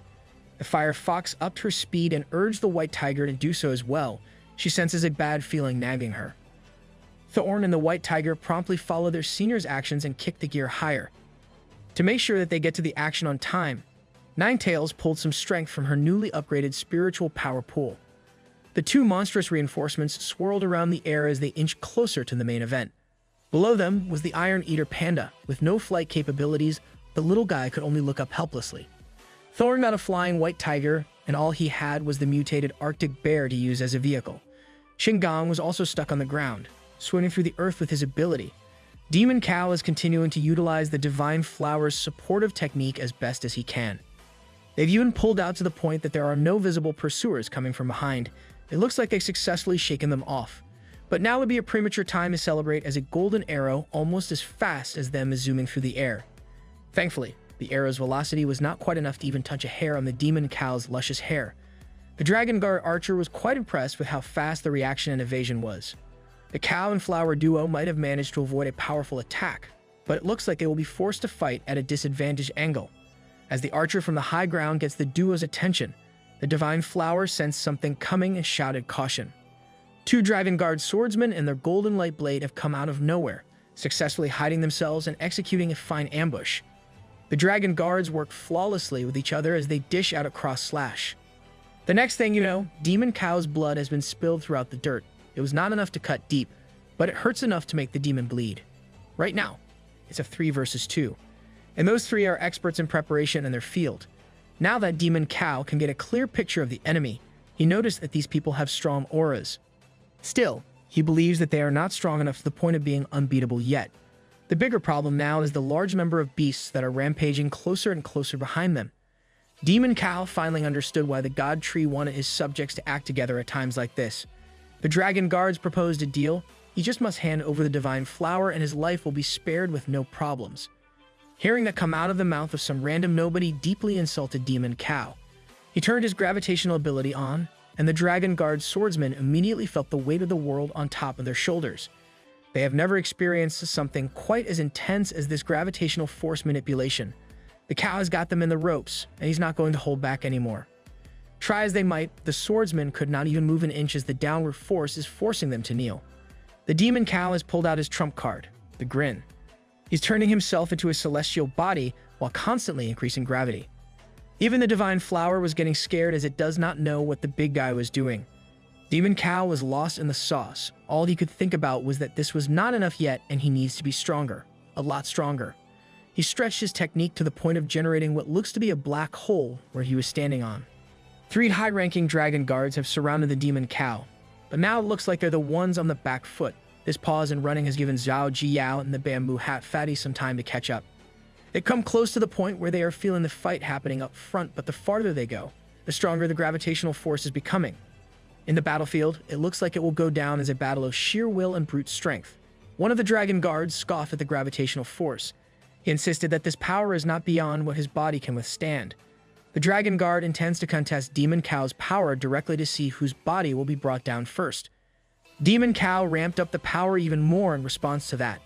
But to his surprise, the Dragon Guard has managed to withstand the increasing weight and even got close enough to go for a punch. He's not one to shy away from an all-out brawl though. He's going fist to fist if that's what he needs.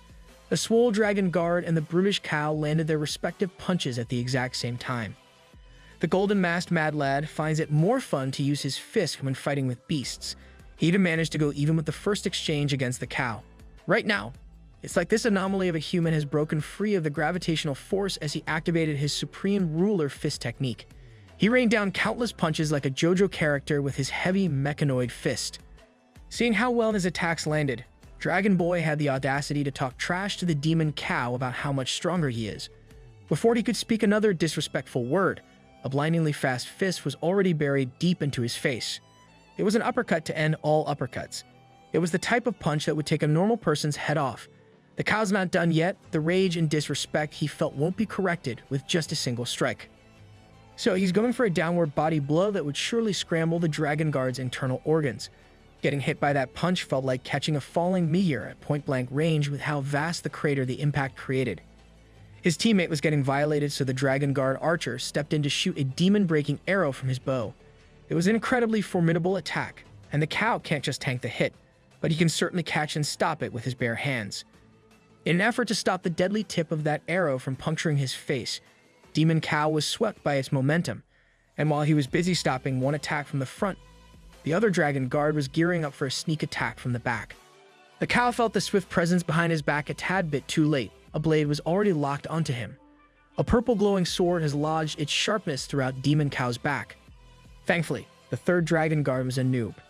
He had the golden opportunity to end the fight, but could not cut deeply enough for a kill shot. All his sneak attack accomplished was angering the already furious cow even more than he already was. So Demon Cow got a little creative and used the demon-breaking arrow in his hand as a spear to absolutely wreck the dragon guard. It's not called a demon-breaking technique for nothing. Using it against a human was quite overkill.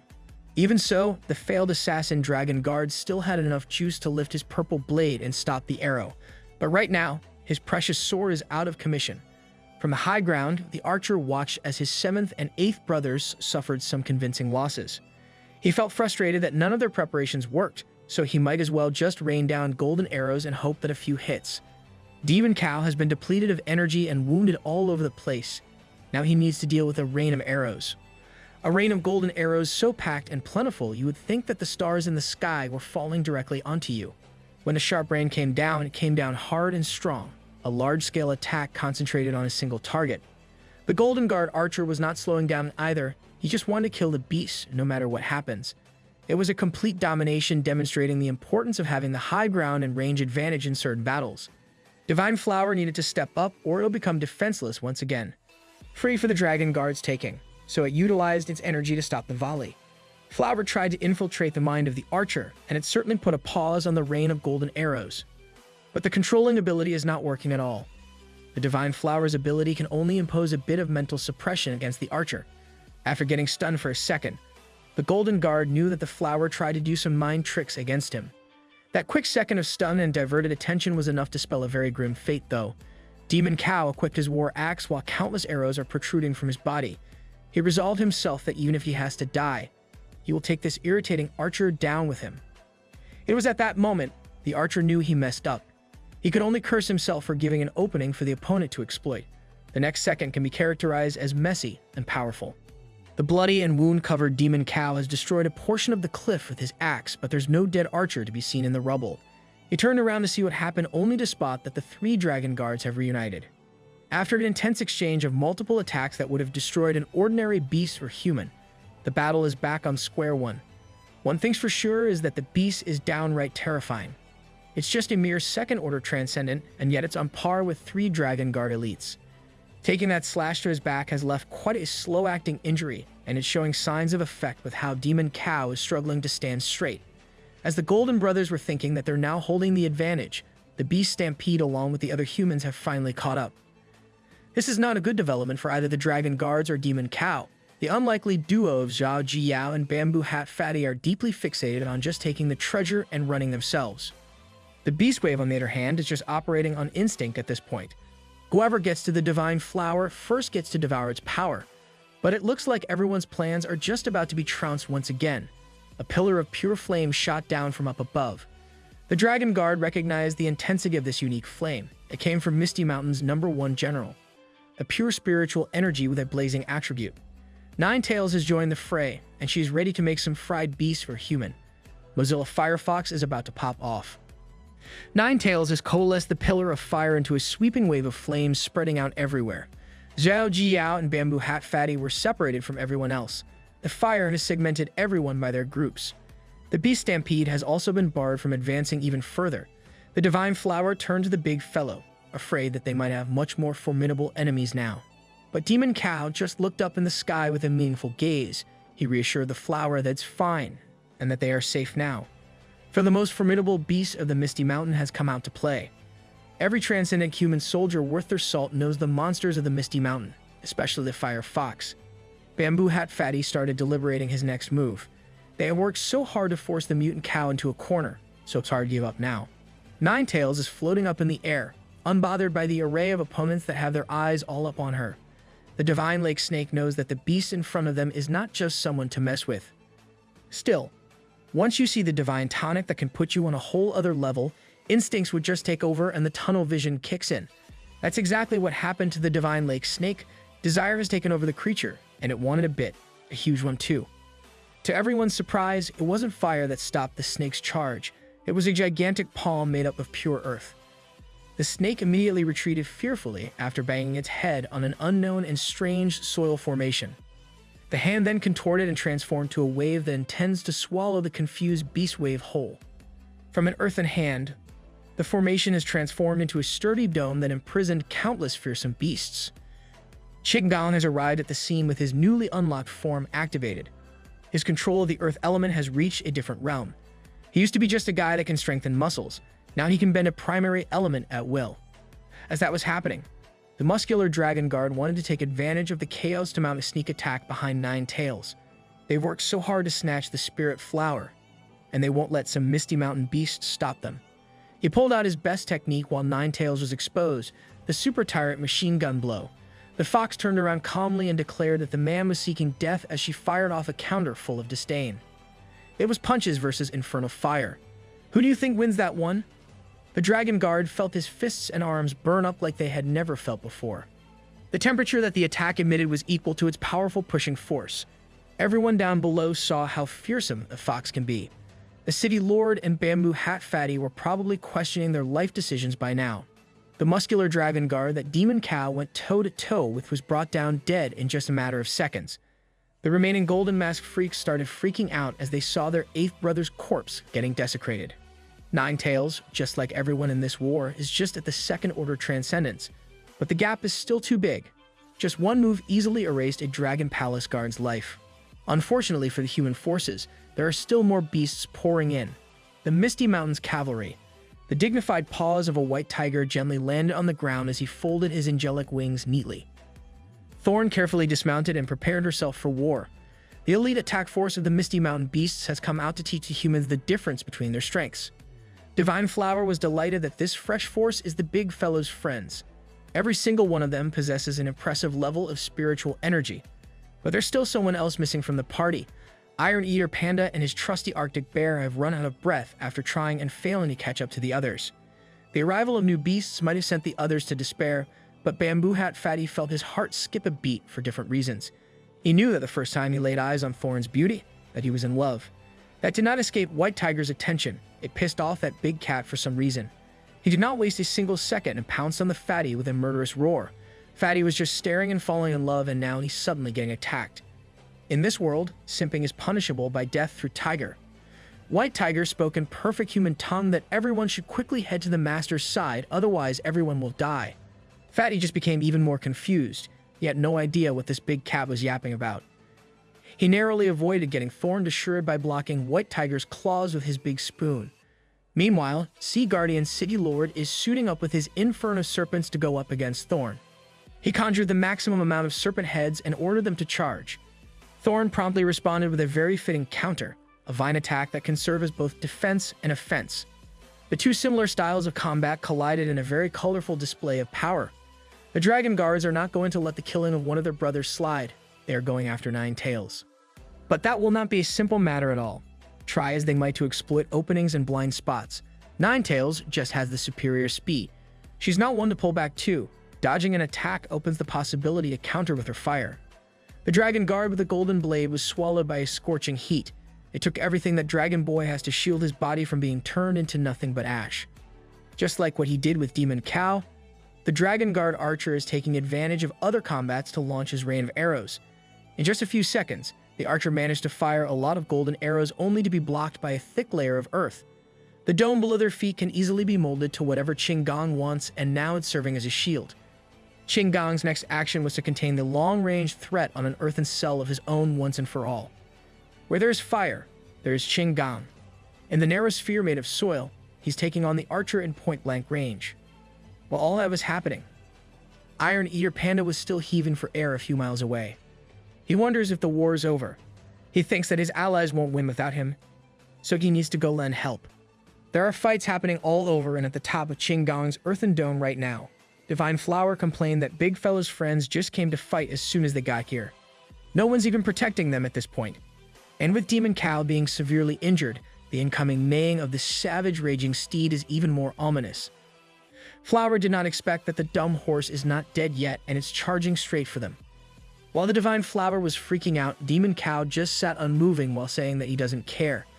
Even when the massive savage raging steed was just a few meters away from them, Big Fellow just sat there. That was because he believes that another little critter will arrive to make his entrance. And he did. Iron Eater Panda really likes making a grand entry. Just a moment ago, the little guy was dying of fatigue after running all day. Now he's smiling ear to ear as soon as he got to punch a horse in the face. Divine Flower might be the first one to prove that flowers can blush like a schoolgirl. And it's happening because of how allegedly cool little Panda was. Whether Panda is cool or not is up for debate, but his strength is the real deal. One punch sent the massive horse crashing to the earthen dome. Wearing his signature grin, little Panda made it in the nick of time. As soon as the cuddly bear looked directly at its direction, Divine Flower blushed even more. Demon Cow wanted to warn Panda that those humans and beasts are second-order transcendent and not to be underestimated. As always, the little guy is a ball of confidence. He even directly reassured the flower that it won't be harmed anymore now that he's here. After a brief talk with the cow, Panda is now jumping back into the fray to kick some horse ass. Divine Flower could not help but gush over how cool Panda was. White Tiger was continuing his relentless assault on the fatty that looked at Thorn a little too long. Fatty has lost his disguise, he's been scratched and wounded, and continuing this fight would only lead to death from exhaustion. Now that he's backed into a corner, he's going to need to pull out a move that he really doesn't want to use. Using this secret technique, even if he wins, would have far too heavy side effects.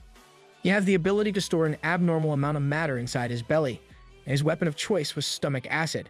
He releases everything that he has been stockpiling, and the sheer amount of the vile acid has blanketed the entire area.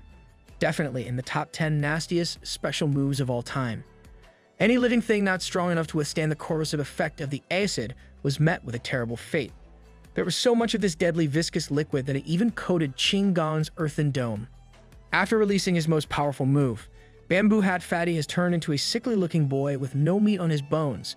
To devour the Divine Flower, he stored a large amount of stomach acid inside his system. One move used up all his prep work, but at least he won. All he must do was run away and recover some of his strength back now. He thought he won, but that was far from the truth. The acid did not even damage White Tiger one bit, and the ferocious attacks of the beast ultimately found its retreating malnourished victim. At that point, he knew what was about to come. It was over. White Tiger is as relentless as they come. The beast just saw the fatty look at Thorn in the way that he did not like, and the punishment was a violent death. On the top of the earthen dome, Ching Gong made quick work of the high and mighty Dragon Guard archer. Without the high ground and range advantage, it was basically a one-sided slaughter. It took a while, but Ching Gong had finally trapped the guy in an inescapable and painful torture formation. The archer admonished him and Thorn for being a traitor to the human race, cursing their formidable strength but aligning with the Misty Mountain. Ching Gong has made his peace with his decisions long ago, and for this matter, he has no further comment. The Dragon Boy archer met his gruesome end, impaled by the earth.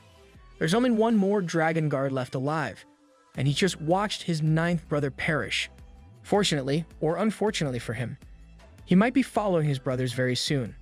Ninetails did not like the fact that the enemy is not even respecting her enough to pay attention while engaged in a fight.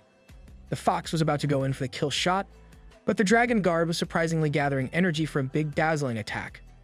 It was a massive golden energy sword slash that Ninetails could easily deal with, but little Panda wants to hop in and spice up the fight. He thinks that this pathetic sword slash doesn't even warrant a dodge. He just took it head on and easily dispersed the golden energy like it was nothing. The Dragon Guard seems like he recognized the little Panda, but our boy could not care less, he's going for kills. A punch from that tiny body could cripple even the sturdiest experts. Little Panda would shatter your organs, then give you the most hauntingly innocent grin. Since the start of rapid evolution, humans have incorporated every panda in the world. There's just one of their species that ran away from the Blackbird Club Zoo. The name of that panda was Chizai. Little Buddy was naturally surprised that this random enemy knows his name. This last Dragon Guard told Little Buddy that his brother would be furious if he knew about him being a part of the Misty Mountain. Iron Eater Panda's lazy brother might have taken the human side, but he's his own man. Here comes the Dragon Guard, tempting Little Buddy to leave the Misty Mountain to reunite with his family. Hearing that has painted a complicated expression on Little Buddy's face. The last Dragon Palace Guard is trying to entice Little Panda to leave the Misty Mountain forces and to defect to the human side along with his brothers that have already done so. Otherwise, in the future, it would be inevitable that he would have to eventually fight against his own flesh and blood. No one who has a close relationship with their kin would wish for that. Iron Eater Panda heard the case that the Dragon Palace guard laid out in contemplative silence, but in the end, he just flat out refused the offer. The Golden Mask cornered enemy did not expect that his expertly laid down enticement did not work on the little guy.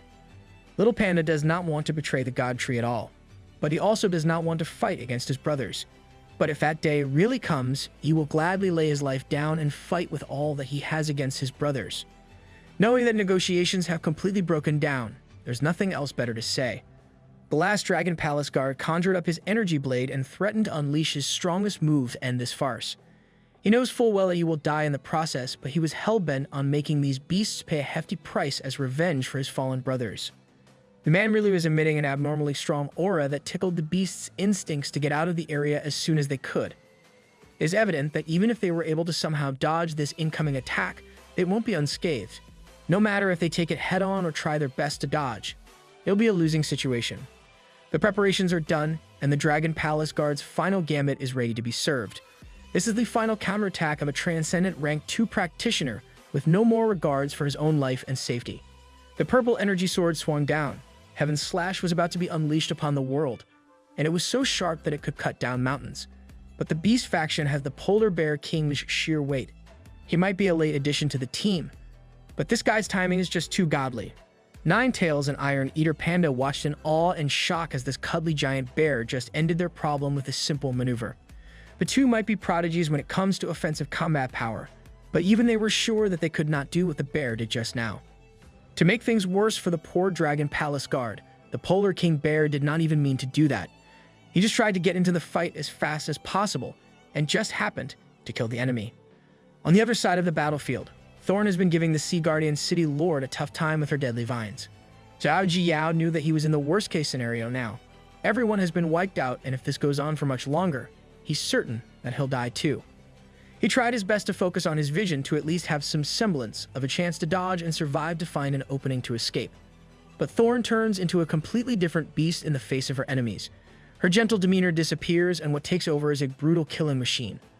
Zhao Jiyao slipped up for a fraction of a second, and that was enough for Thorn to pierce the greedy city lord's body cleanly.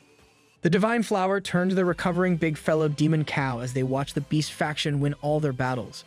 Demon Cow already expected this to happen, so it was not a surprise for him at all. This is the Misty Mountain's true combatability after all. No matter what the enemies put forth, they will answer with relentless domination. In short, they got that dog in them. While this war was raging on, there seemed to be some parties that stayed away far from the action, only observing what was happening. There were two beasts watching the struggle for the Divine Flower unfold. They looked as though they are in the Fox clan. It's a good thing that they didn't get greedy and jumped into the commotion. Otherwise, their corpses would be among the many out there. Both knew that the Misty Mountain's power is not the type of force that they can handle right now, but the Foxes do not seem too worried about that. What surprised them more was that other than the God Tree himself, there's also an outstanding beast among the Misty Mountain Beast Force that possesses an unfathomable combat ability, and she's a member of the Fox race too. The Black Fox was certain that Ninetail's bloodline is not normal. Even if they maintain a healthy distance from the front lines, her pressure can still be felt.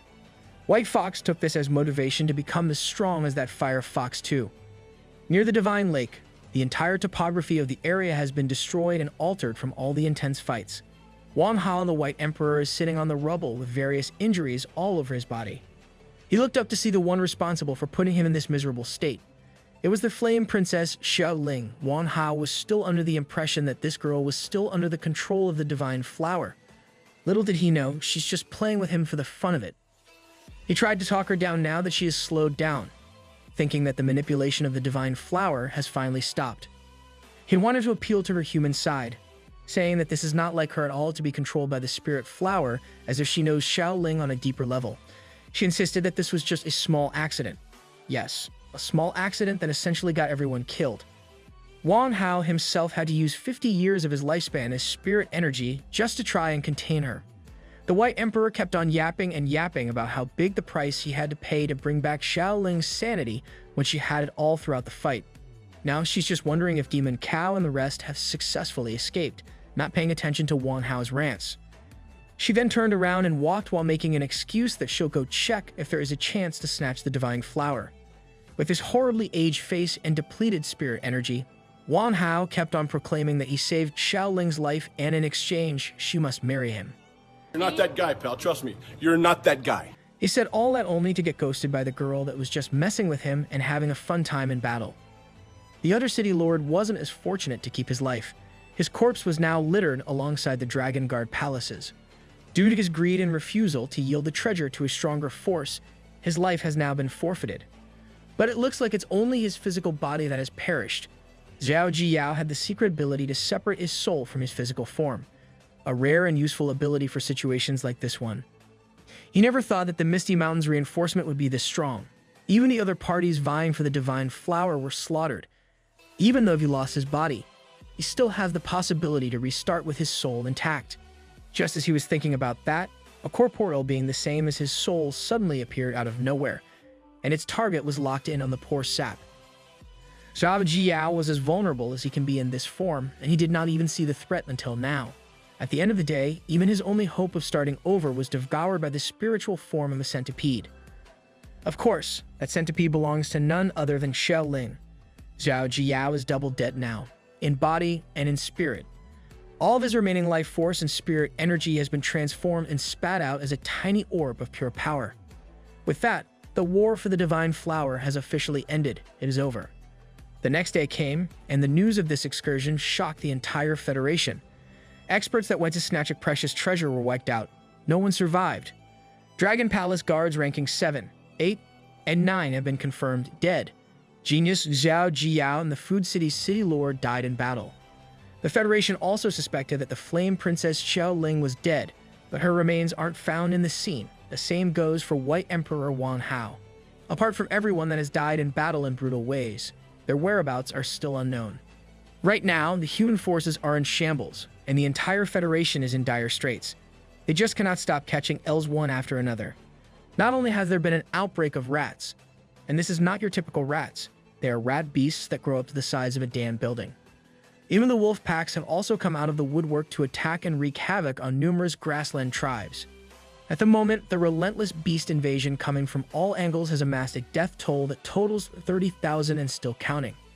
It seems like Xiao Ling and Wan Hao have finally returned a few days later, both with varying degrees of injuries. Furthermore, the investigation team has discovered something disturbing in the Withered Wood Forest. Creatures with mutant beast characteristics that resemble humans have started popping up. As far as the Federation leader knows, they should have stopped the genetic experiments on artificial life. So, it is news to him that someone had initiated the unethical genetic experiments again. After some investigative work, the team found that all the data from the Genetic Force's original base had been stolen. All the informed experimental personnel have gone missing with the records too. They either met their end, or worse, they might be being held against their will to continue the research. News from the other side of the world was equally, if not more, dire. The Australian administration has sent over footage of a gigantic ancient creature rampaging and destroying cities across the country down under. They already have a death toll of 100,000, and it is continuously rising. Now, the entire human population in Australia is barely hanging on by a thread. Bro, imagine all the beasts that have evolved in the wilderness of Australia. They already have killers there in the real world without the spiritual tide. What's more pressing is that the Coastal Defense Forces of the Federation just sent a message earlier today that the ancient creature is not heading towards them.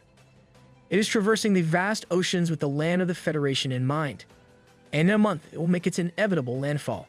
Now, all the regional commanders are in meetings trying to figure out how in the hell are they going to handle this matter. The Federation head already knows that he would not like the answer, but he still asks what's the approximate level of that creature heading for their land. 2 months ago, the data that they've received indicated that it was a beast of the Third Order. But the latest update today revealed that the information from 2 months ago is now obsolete. That mysterious ancient beast has already broken through the Fourth Order of Transcendence. Hearing those words almost made the headstrong leader buckle on his feet. This is currently the most powerful anomaly that the world has ever discovered. Be it in size or level, it is one of, if not the mightiest beasts in existence. And that's not even considering the fact that it could become even more powerful in a month when it reaches the inland. This beast is already more powerful than the creatures in the Misty Mountains. This is the type of threat that demands the summons of all available and retired officers regardless of their rank. Everyone needs to be informed in a meeting that will decide whether the Federation will still exist a month from now. The head also wanted to address this issue to the public, So, he wants a scheduled national conference for the day after tomorrow. When his officer tried to bring up the issue of Misty Mountains capturing the divine flower, the Federation head stopped him. He did not even want to think about that now. They can wait for a month and address it. The Federation manages to survive somehow. Meanwhile, the god tree was just literally chilling in the cold of the northern outskirts. Bald Head has been assigned as a babysitter for the mutated baby beasts, and he was not enjoying the job one bit. The twin-headed wolf pup's nose started itching, and that does not sound like good news for poor Bald Head at all. Since he's taking care of extraordinary beasts, he must deal with extraordinary issues, like accidentally being set on fire from a simple sneeze. Bald Head was strong, but these abnormal mutated baby beasts are too much for him to handle. They will literally turn him bald at this point. The two-headed wolf pup felt bad that he set their caretaker on fire, so the next logical thing to do is freezing the poor guy, encasing him in a solid block of ice. God Tree was just watching from afar. Now be certain that not everyone can just play and take care of these babies. After the last kidnapping incident, he had this kid Bald Head bring the baby beasts here in the northern outskirts for safety's sake. He also wanted to take the chance to enhance the wolf's strength by feeding it with ice and fire spirit stones. The mutant Saiyan wolf is a two-headed first order of transcendence beast that has the innate ability called elemental twins, letting it govern fire and ice.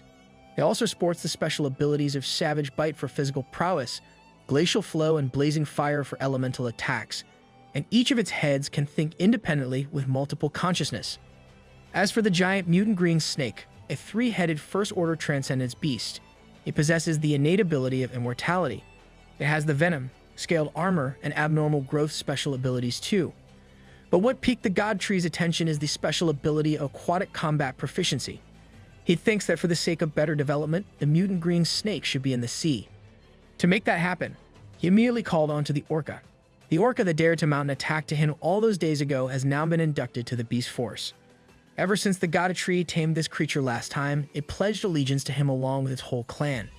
This is also the first time that he has tamed marine creatures, so that is a significant milestone. As for the snake, he's confident that the orca clan will be a suitable group to entrust with the cultivation of the mutated beast. They will take good care of the little guy. These orcas look fierce on the surface, but its voice is so sweet and sycophantic. The kind of voice that will make you really want to give it a few slaps here and there. That is kind of sussy, not gonna lie. He reminded the mutant snake to follow the orca well, and when this baby reaches the second order, God Tree will personally come back and pick up the new addition to the team. As the orca swims off to the ocean, both the snake and the God Tree are looking forward to the day that they will meet again. The next one would be the wolf pup. The little guy is tasked to eat the spirit stones until it can freely control the ice elemental power. As for the last one, the mutated monkey, it will be left to the care of the golden silk monkey to train. Bald Head has finally broken through the encasement of ice, and he did not have a good time at all. As soon as he broke free, he immediately looked for the three baby demons for his revenge, but they were nowhere to be found. With no outlet to pour his anger and vengeance on, Bald Head angrily screamed his frustrations.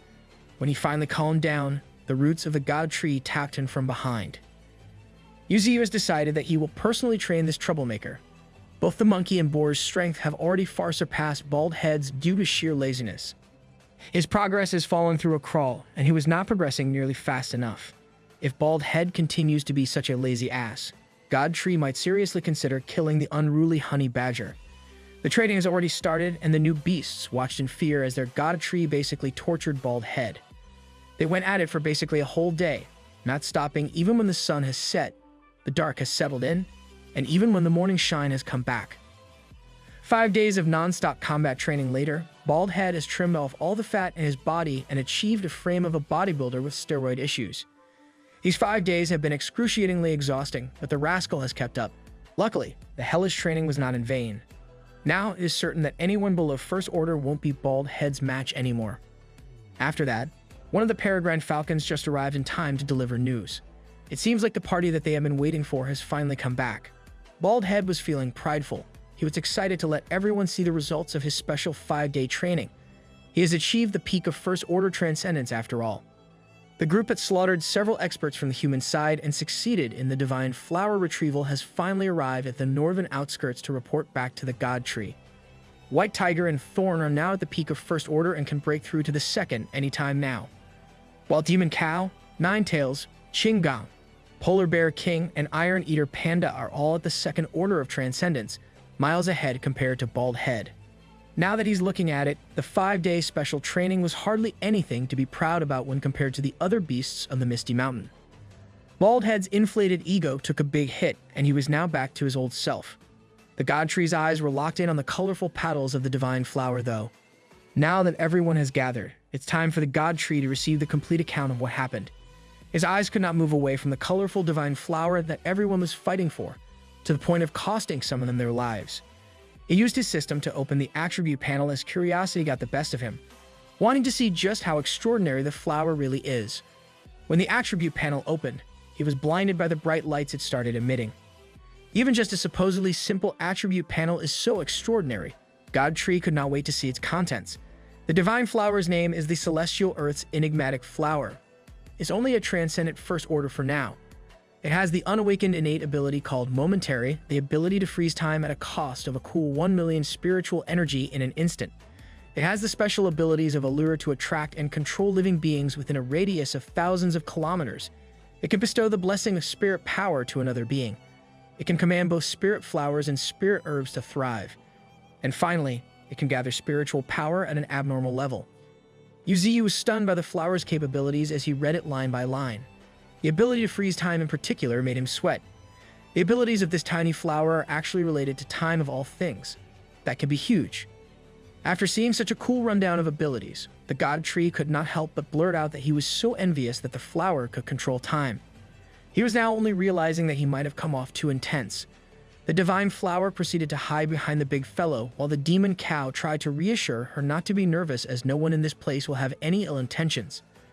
Another trait that stood out to the God Tree was the flower's language. Since she has this ability, it might be possible for her to help cultivate some spirit flowers and spirit herbs.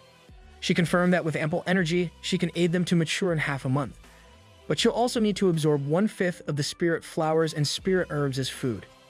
That was no problem for the God Tree at all. It's a win-win. He immediately delegated the mission to gather seeds of spirit flowers and herbs to the trusty Nine Tails, while the Celestial Earth's enigmatic flower stays here for a while. Iron Eater Panda interjected that he'll head back to the Misty Mountains first as he's craving some bamboo to eat. God Tree had no problem with that, so he sent off the little guy while thanking him for his hard work. But before that, the divine flower wanted to have a word with little Panda first. She will have to stay in the northern outskirts temporarily, but she reassured the little buddy that she'll go to the Misty Mountains soon. All she asks is that he waits for her. The God Tree and Thorn blushed at this rare sight of this confession from two unlikely characters. Bald Head and White Tiger had no clue what was happening. Divine Flower blushed, turning her colorful petals into a bright shade of red. She confessed that she finds Iron Eater Panda really handsome and that she has a crush on him. The little guy's response was less than ideal, though. It's like he did not even understand that the divine flower was confessing her feelings to him.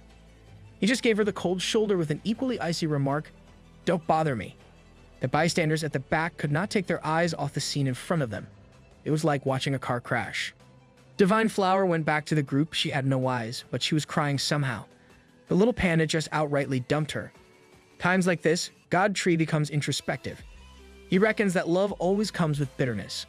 While things are chill at the northern outskirts, the coastal areas of the Federation were the polar opposite of chill.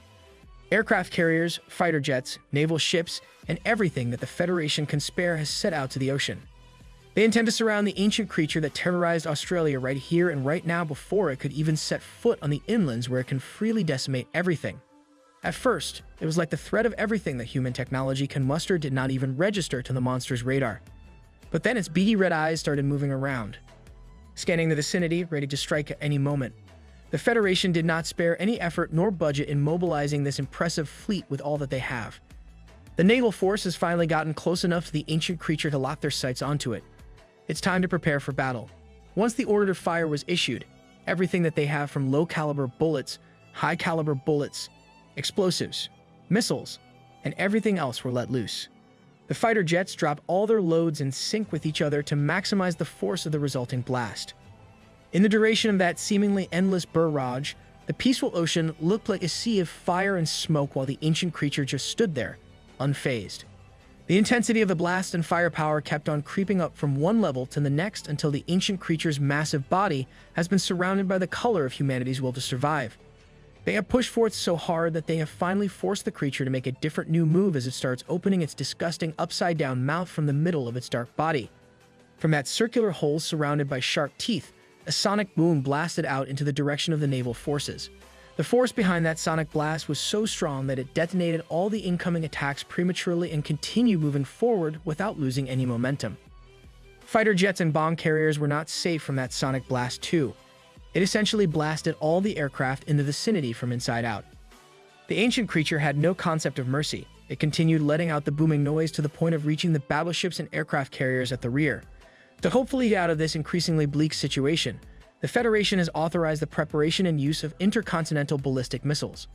The enormous weapon of mass destruction was locked and launched at the monster. It quickly reached the destination at breakneck speeds. The timing was perfect as the sonic blast has just started to stop, and the ancient creature's creepy mouth was still left wide open. The intercontinental ballistic missile launch was a success. They set out to target a spot and they nailed it right in. The resulting explosion was the biggest one thus far. Ships that were even remotely near the blast zone felt the impact of the blast. They were even caught up by the excess force that swept through the waters. The culmination of humanity's preemptive attack against the ancient creature should result in a rare victory for once, right? Everyone was wondering that same thing. After exhaustive efforts to get to this spot, humanity can only ask if what they did worked. When the dust and flaming material finally subsided a little, everyone got their answer. Instead of celebration, it only caused despair. The ancient creature came out of the destruction unscathed. At least now they know that intercontinental ballistic missiles are completely ineffective. That is one thing to erase from their list of possible solutions. As the smoke from the missile was still coming out of the monster's grotesque mouth, it eyed the ships that dared to pull some tricks. It was pretty much over for the rest of the military and naval forces of the Federation at that point. The head of the Federation and the higher-ups watched the efforts from a closed-door meeting. They watched how weak and hopeless they were in the face of a true monster. From this, they have gathered that human thermal weapons are useless against a transcendent fourth-order anomaly. The problem is that ICBs are their most powerful weapons currently. The Federation has never faced a problem at this scale before. This might just be even worse than dealing with the Misty Mountains. The ancient beast is way too mysterious and powerful to be stopped by conventional means. Little did everyone know, the countdown to the all-out war between the ancient creatures and the God Tree, UZU, has started. There are only 40 days left now. Clueless to this doomsday countdown, the God Tree was busy with the various activities in the northern outskirts. Right now, he's doing something with the divine flower. He just couldn't stop being in awe of how extraordinary her abilities are. The flower was directly absorbing copious amounts of spiritual power into her tiny body. Anyone would be envious of that ability alone. While he was thinking about that, a prompt appeared in front of him saying that an unidentified power has been detected. He was given the option to spend 100,000 evolution points to unlock. This was a pleasant surprise. A new ability is always an automatic take for the God Tree, so he excitedly confirmed its activation. To his surprise, he just unlocked the innate ability of Temporal Pause. He can now freeze time the cost of 1 million spiritual energy upfront, but his current application level limits him to 0.01 seconds. With the assistance of the Celestial Earth's enigmatic flower's power, he has also unlocked the ability to control time, even though it is still at a minuscule level. She transferred all the gathered spiritual power directly into the God Tree's body, allowing him to obtain the new ability. In doing so, she now appears to be on the verge of death, with all the petals withered. The divine flower insisted that it's all good and that she just needs some rest, but her cough is starting to sound like she's about to die soon. UZU immediately extended his thick and long vine and covered her entire body with multiple drops of his essence of life. What do you mean by that? The miracle substance made it so that she suddenly doesn't feel tired anymore. This liquid really is a magical cure-all. God Tree is pleased that he can also flex his overpowered abilities in front of the overpowered flower. Time stop is temporarily set at 0.01 minutes at the cost of 1 million spirit energy units. It is very useful but very difficult to use perfectly. The 1000th comprehension clause makes it seem like he can always increase the duration later though. This was a pretty good pickup for just a few minutes of work. Both he and the divine flower were hyped to continue their cultivation while UZU takes care of recovery. Back in the Misty Mountains, it looks like the beasts have managed to pilfer a product of human technology. It's not a weapon or anything. It's better. A projector. Iron Eater Panda saw Qinggang setting up the thing, and he explained that he's preparing some sort of movie night. It's one of the ways humans entertain themselves after all. He brought these devices all the way from Qingfeng City. Now they can watch any movie if they connect it to a smartphone. The problem is that the signal in the Misty Mountains is not very strong. Little Panda was quite familiar with the concept, as he used to hear humans talk about this stuff back when he was in the zoo. Despite the challenges in the signal, Qinggang managed to make it work, and the first thing that the two watched was some sort of martial arts action flick. Seeing and hearing the commotion on this side of the woods, Bald Head quickly followed to watch alongside them. It looks like Little Panda and Bald Head have very similar tastes in movies. The next thing you know, more and more beasts started gathering. It was starting to look like a proper movie night with friends and brothers.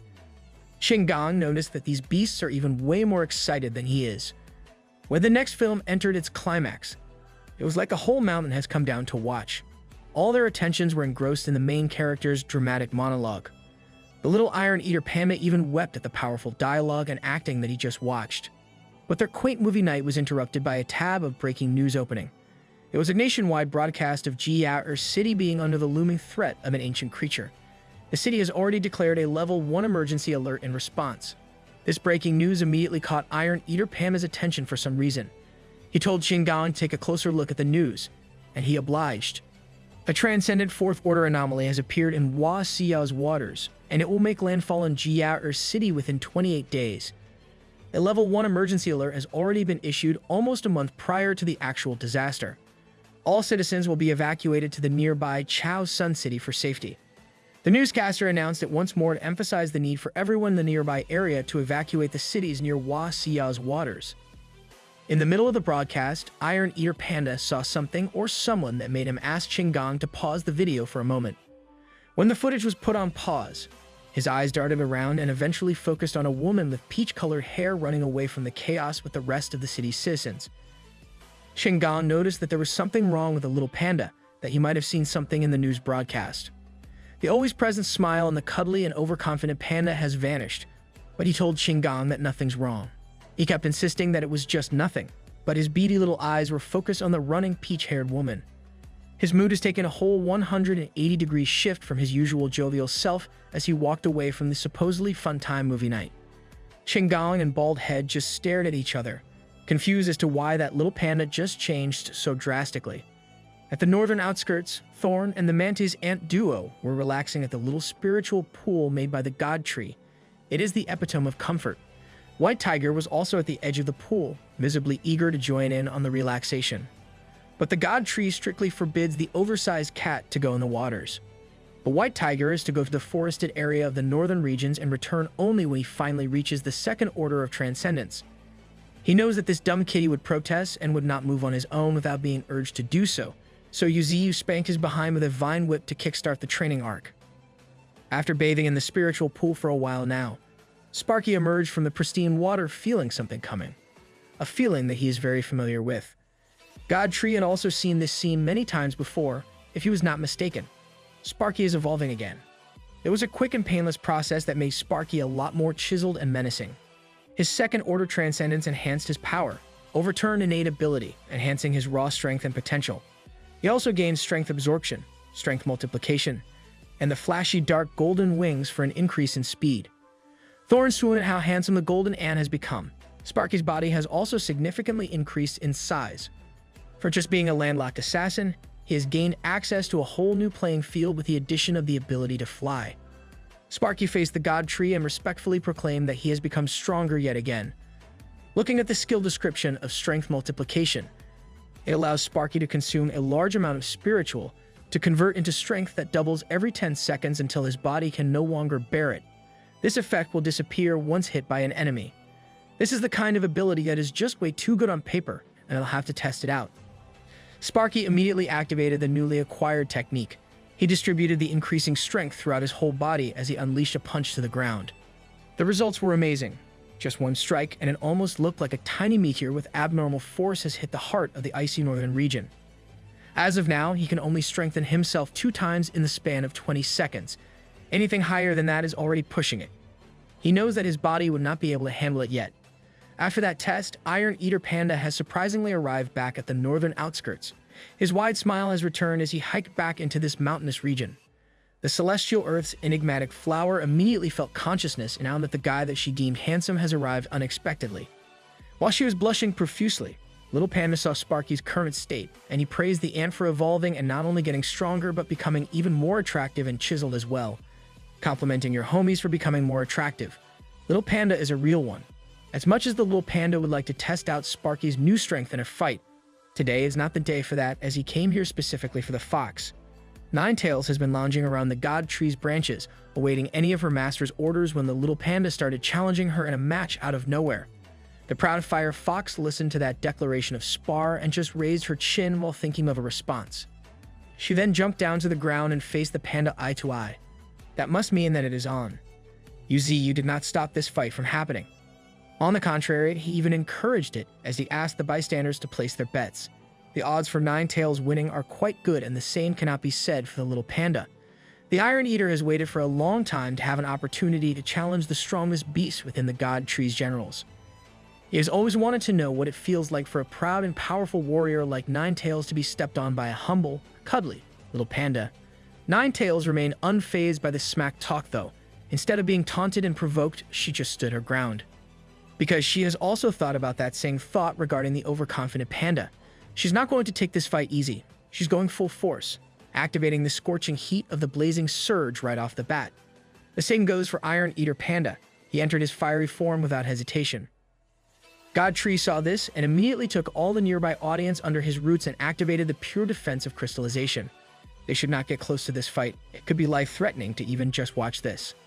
They are really going to go all out right from the start, and you does not like where this is going at all. Ninetails' body is now covered with scorching heat. She looked rabid and ready to pounce at any second. Iron Eater Panda was also burning hot at the moment. For the first time ever, he was wearing a serious expression and not his usual confident smile. In the northern outskirts of the region, the definition of using fire against fire in a battle is about to go underway. Ninetails made the first move, leaving an indent of her paws on the ground through sheer force. Little Panda did not dare to blink for a second on account of the opponent's lightning-fast speed. But as hard as he tried to keep his vision wide open, his sight was not able to keep up with the fire fox. She was already behind him, the prime spot for an effective opening attack. That renowned speed really was ridiculous. Things had only started, and Little Panda was already being forced to block using his body petrification. The collision of a fast attack and a hard defense produced a massive boom in the makeshift battlefield. Yuziu blocked Thorn and the rest using his branch. A supposedly friendly spar between the two powerhouses is worrying to watch. The god tree is starting to sweat a little now. He cannot afford to lose one or both of his most capable fighters in an internal fight. Ninetails' claw was promptly blocked by the little panda's tiny hands. He kept on repeatedly murmuring to himself that this is the only way. For some reason, he was determined to give it his all in this fight, and that manifested to the congregation of power in his glowing fist. Ninetails was left wide open when her claw was easily blocked. She might have to take this powered-up punch up front. Every strike in this battle felt like being hit by a truck if that truck was falling from the sky, that is. After landing a clean punch right in the fox's body, Little Panda continued his bummed rush with a grave expression. He sent her flying for a couple of miles, and now he's trying to catch up and deliver some more blows while she's down.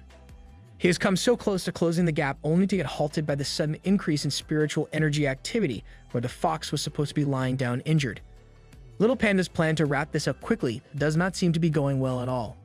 Ninetails has levitated off the ground, unscathed and full of raging flames. She looked like a goddess of fire in the form of a fox.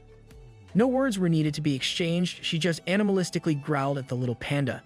He watched her as his field of view becomes slowly consumed by the bright light of fire. Little Panda was frozen in place, forced to eat up the flamethrower-type attack raw. The attack not only melted the snow covering the forests of the northern region, but it also completely burned them down in a blaze of glory. In the middle of what looks like an inferno, a massive forest fire was a lone fox standing on a stone platform. God Tree watched the burning down in the woods from afar, certain that these two fighters actually want to kill each other at this point. Ninetails knew that her attack was on the level of a kill shot, but she could not help but feel as though she was somehow tricked. The fire that she just unleashed to the world was slowly coalescing into one spot. It was forming a little ball of pure blazing energy, and it was growing fast. In the middle of the sphere was the little panda. He activated his technique, the giant fireball, in time to surge with the power of flames. His scorching fireball devours everything, including other sources of fire. Even the god tree himself did not expect that the little guy had the ability to do something like this, to essentially make fire-based attacks null by absorbing its essence. After sucking up all the heat from the area, Little Panda looks as though he was ready for round 2. In fact, his aura has jumped up to another level. Absorbing all that scorching power had almost driven him insane. The Mr. Nice Guy, easygoing Panda was gone. It was just Crazy Eyes Panda now. Ninetales' mouth was still smoking from all the firepower she just deployed, but even she did not expect that the fight would progress to this point. Yuziyu was certain that if he lets this clash continue, this whole island, the outskirts of the northern region, will be destroyed in a blaze of glory. He had just sent one of his dragon roots in the middle of the battlefield to stop the spar when Little Panda interjected to concede the win to Ninetales. His easygoing smile has also returned. The little guy looked genuinely impressed as he praised Ninetales for being super strong. As expected of the premier general of the God Tree, everyone's big sister. She looks as though she was not satisfied with how they are about to end this fight, though. Yuziyu felt like he dodged a catastrophe-sized bullet now that the little guy has admitted defeat before things got out of hand. Now he's just confused as to what was really going on. With the limited time that they've been with the panda, this sudden shift in attitude is not the little guy's style at all. Ninetales does not want to let this feud go half-cooked. She asked the little panda what the hell he was doing. He was the one that initiated the fight, but now that they are about to seriously go at it, he was the first one to pull out. She was confused and frustrated. The Iron Eater Panda remained reasonable and apologized for starting trouble. He just wanted to know if he could win against a powerful opponent by himself. That was all. He then turned to the God Tree and asked if they could go somewhere private as he has some things that he wants to discuss confidentially. Under the bright moonlight, Yuziyu carried the little guy using one of his roots to one of the quieter sides of the island. God Tree asked the little guy if he really thinks that he can't beat someone as strong as Ninetales. Little Panda is not unreasonable. He can admit inferiority when he sees someone stronger. But that was not what the Iron Eater Panda wanted to talk about. He wanted to ask the God Tree how strong is a transcendent fourth-order being, and whether someone as strong as God Tree himself could defeat higher-order anomalies. Yuziyu thought for a bit and answered honestly that he could maybe pull it off if he gave it his all. At the end of the day, they won't know until they try. Little Panda also wanted to know what it feels like to challenge opponents even stronger than oneself. God Tree explained that fear probably dominates the most. The moment you become afraid of death, everything becomes meaningless. No matter how strong Yuziyu is, facing a stronger opponent still makes him like everyone else. When asked if this is really what Little Panda wanted to talk about in private, he replied with a laugh, insisting that he's just making casual chat. Yuziyu wanted to take this chance to ask one question nagging him for a long time. He wanted to know why this little guy always carries a flute with him. It's a mystery if he can even play it. According to the Iron Eater Panda, his friend dropped it in the zoo during the spiritual energy recovery period. Doing so while trying to escape from the pursuit of the anomalous beasts. It has always been a goal of his to return it to her in person. God Tree then gave his stance on humans. He doesn't like them. They are foolish, selfish, arrogant. They always have the chance to grow through failure. Yet they keep on repeating the mistakes of history repeatedly. They are perpetually stuck in a vicious and never-ending cycle of messing up. When it comes to humans, God Tree just cannot bring himself to trust them. But there are always a few exceptions. There are a few that are worthy of giving your life for. But he wanted to emphasize that there are only a rare few of them out there. Little Buddy was raised by humans. Because of that experience around them, he sometimes feels that the God Tree himself is so much like a human. That sentiment did not go well with Yuziyu. He was born human after all. But he has already decided to discard that past and grow with the family that he has cultivated as a higher being. Little Panda continued that whether it's in the way the God Tree does things, the way he talks, or the commands he gives, sometimes is also very human-like. As he stands up, he reiterated the fact that humans aren't all bad either. As far as he's concerned, the people that he knows belong to the exceptions that the God Tree spoke of. He then asked the God Tree what would happen if he became friends with humans. He wanted to know if Yuziyu would kill him if he chose to stand on their side.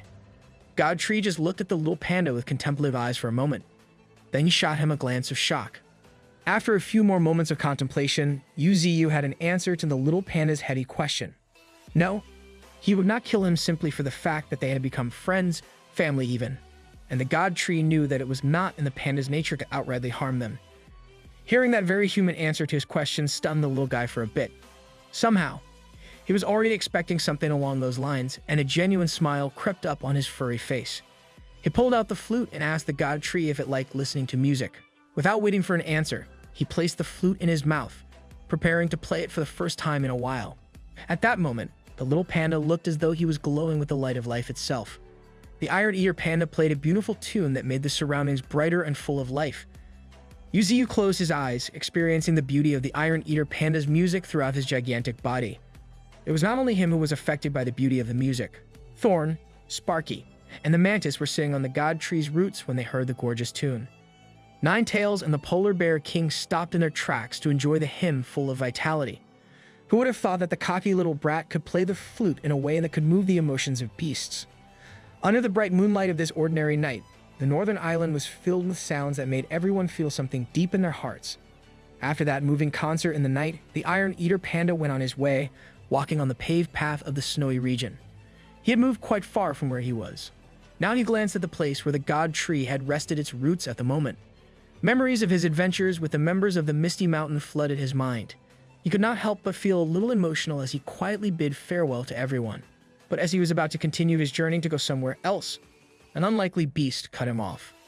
Ninetails, the little pandas, and everyone else's big sister had come while clutching some flasks in her mouth. She tossed the flasks in her mouth, and the little panda promptly caught them. Upon closer inspection, the little panda was surprised to see that the contents of these flasks were the God Tree's life essence. Yuziu tasked Ninetails to bring this to the panda on the way out of the area. The God Tree already knew that the little guy had made his choice just based on their conversation earlier, that he was leaving. Ninetails also had something to say before the little panda went off to God knows where.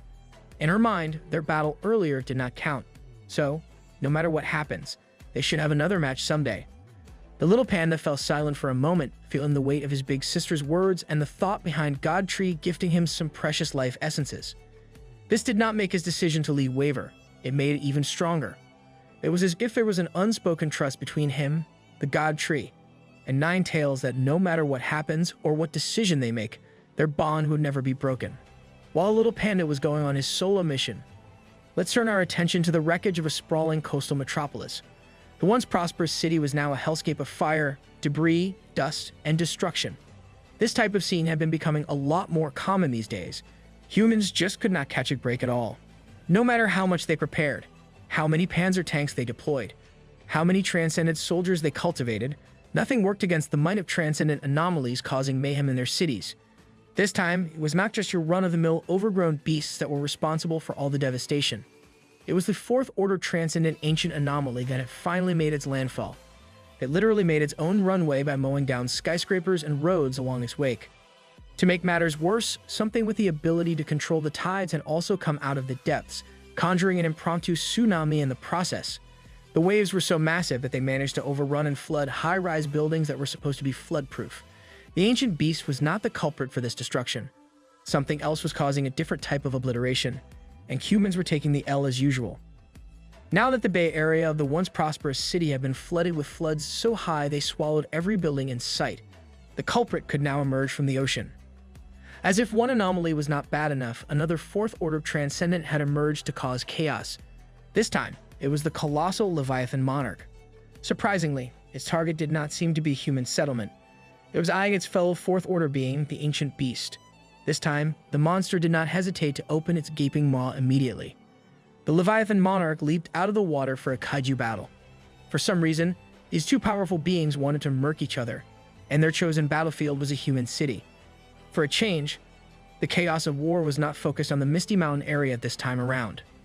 The residents were just engrossed in watching a nature documentary about the mating season of caterpillars. The newest and biggest craze in the Misty Mountains was the movie nights that Shingang set up. It was a quaint little activity that all the beasts loved doing together. Even the stoic demon cow had been roped in. Shingang did not expect that his efforts to get some entertainment up in here would be such a huge hit. Meanwhile, at the Northern Islands, White Crane had finally made another appearance. He was supposed to be heading to where the God Tree was, but the massive body of their boss was nowhere to be seen at all. White Crane was confused until Yuziu's massive body started appearing again after he activated gigantification. He was testing out new powers, and White Crane had been caught in his experiments once again. His massive and imposing frame reappeared where he was supposed to be stationed, just like before. Only now, something was definitely different. His gigantification ability might be a tad bit too effective to the point of dwarfing the coast. He did not know that the ability would make him this big, way too big to the point of covering the entire island itself. Nevertheless, This experimentation had yielded pretty good results. He could now do something truly extraordinary. He could grow or shrink his size now. That was all thanks to the divine skill of size mastery. It allowed the user to manipulate their own size while retaining their original power using spiritual energy as a transformation trigger. He could maximize the ability to the point of towering over the harsh mountains of the northern region. The view from up there was breathtaking, to say the least. The god tree continued moving around while laughing like a child. On the way, it felt like he just bumped into something, but he could not care less. The divine flower had broken through the second order of transcendence, and the little white snake had done so as well. They just watched as their boss had too much fun with his new ability. Back in the city, the Leviathan monarch did not look too good at all. Blood had started dripping from its gigantic mouth and pooling inside its malevolent eyes. After a grueling battle between the two out-of-this-world anomalies, the ancient creature looked to have come out on top, but the Leviathan monarch put up a brutal fight, wounding the creature to the point of looking like a bloodied onion. The ancient creature was animalistic to the extreme. It just viewed the Leviathan monarch as prey to be consumed after they fought with their lives on the line. The ancient creature started swiftly digesting the fourth-order transcendent beast, and new power quickly started coursing throughout its body. It sucked in even stronger and faster, taking the whole thing in from the head to the ends. What did he say? Until finally, the ancient creature looked as though it had taken on the form of the Leviathan monarch, manifesting the beast's physical traits upon itself.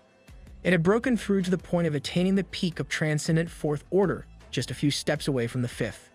In a zoo somewhere in one of the human cities, a lion escaped from its cage.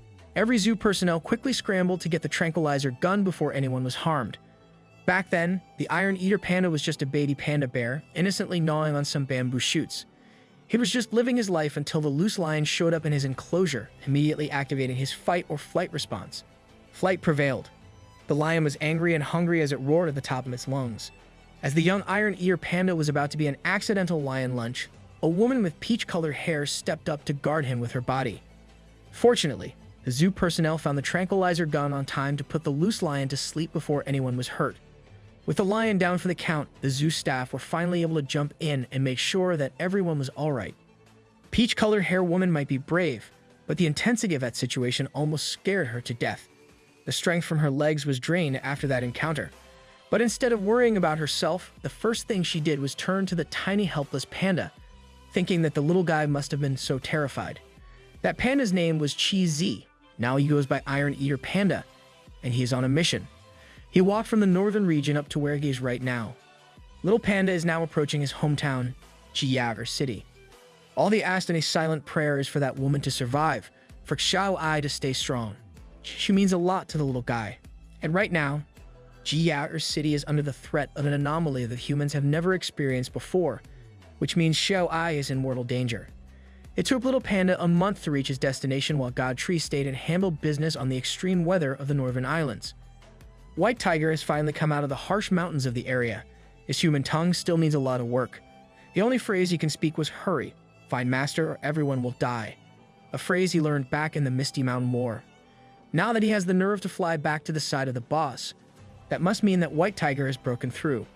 The fierce beast has finally lived up to his potential and reached the second tier of transcendence.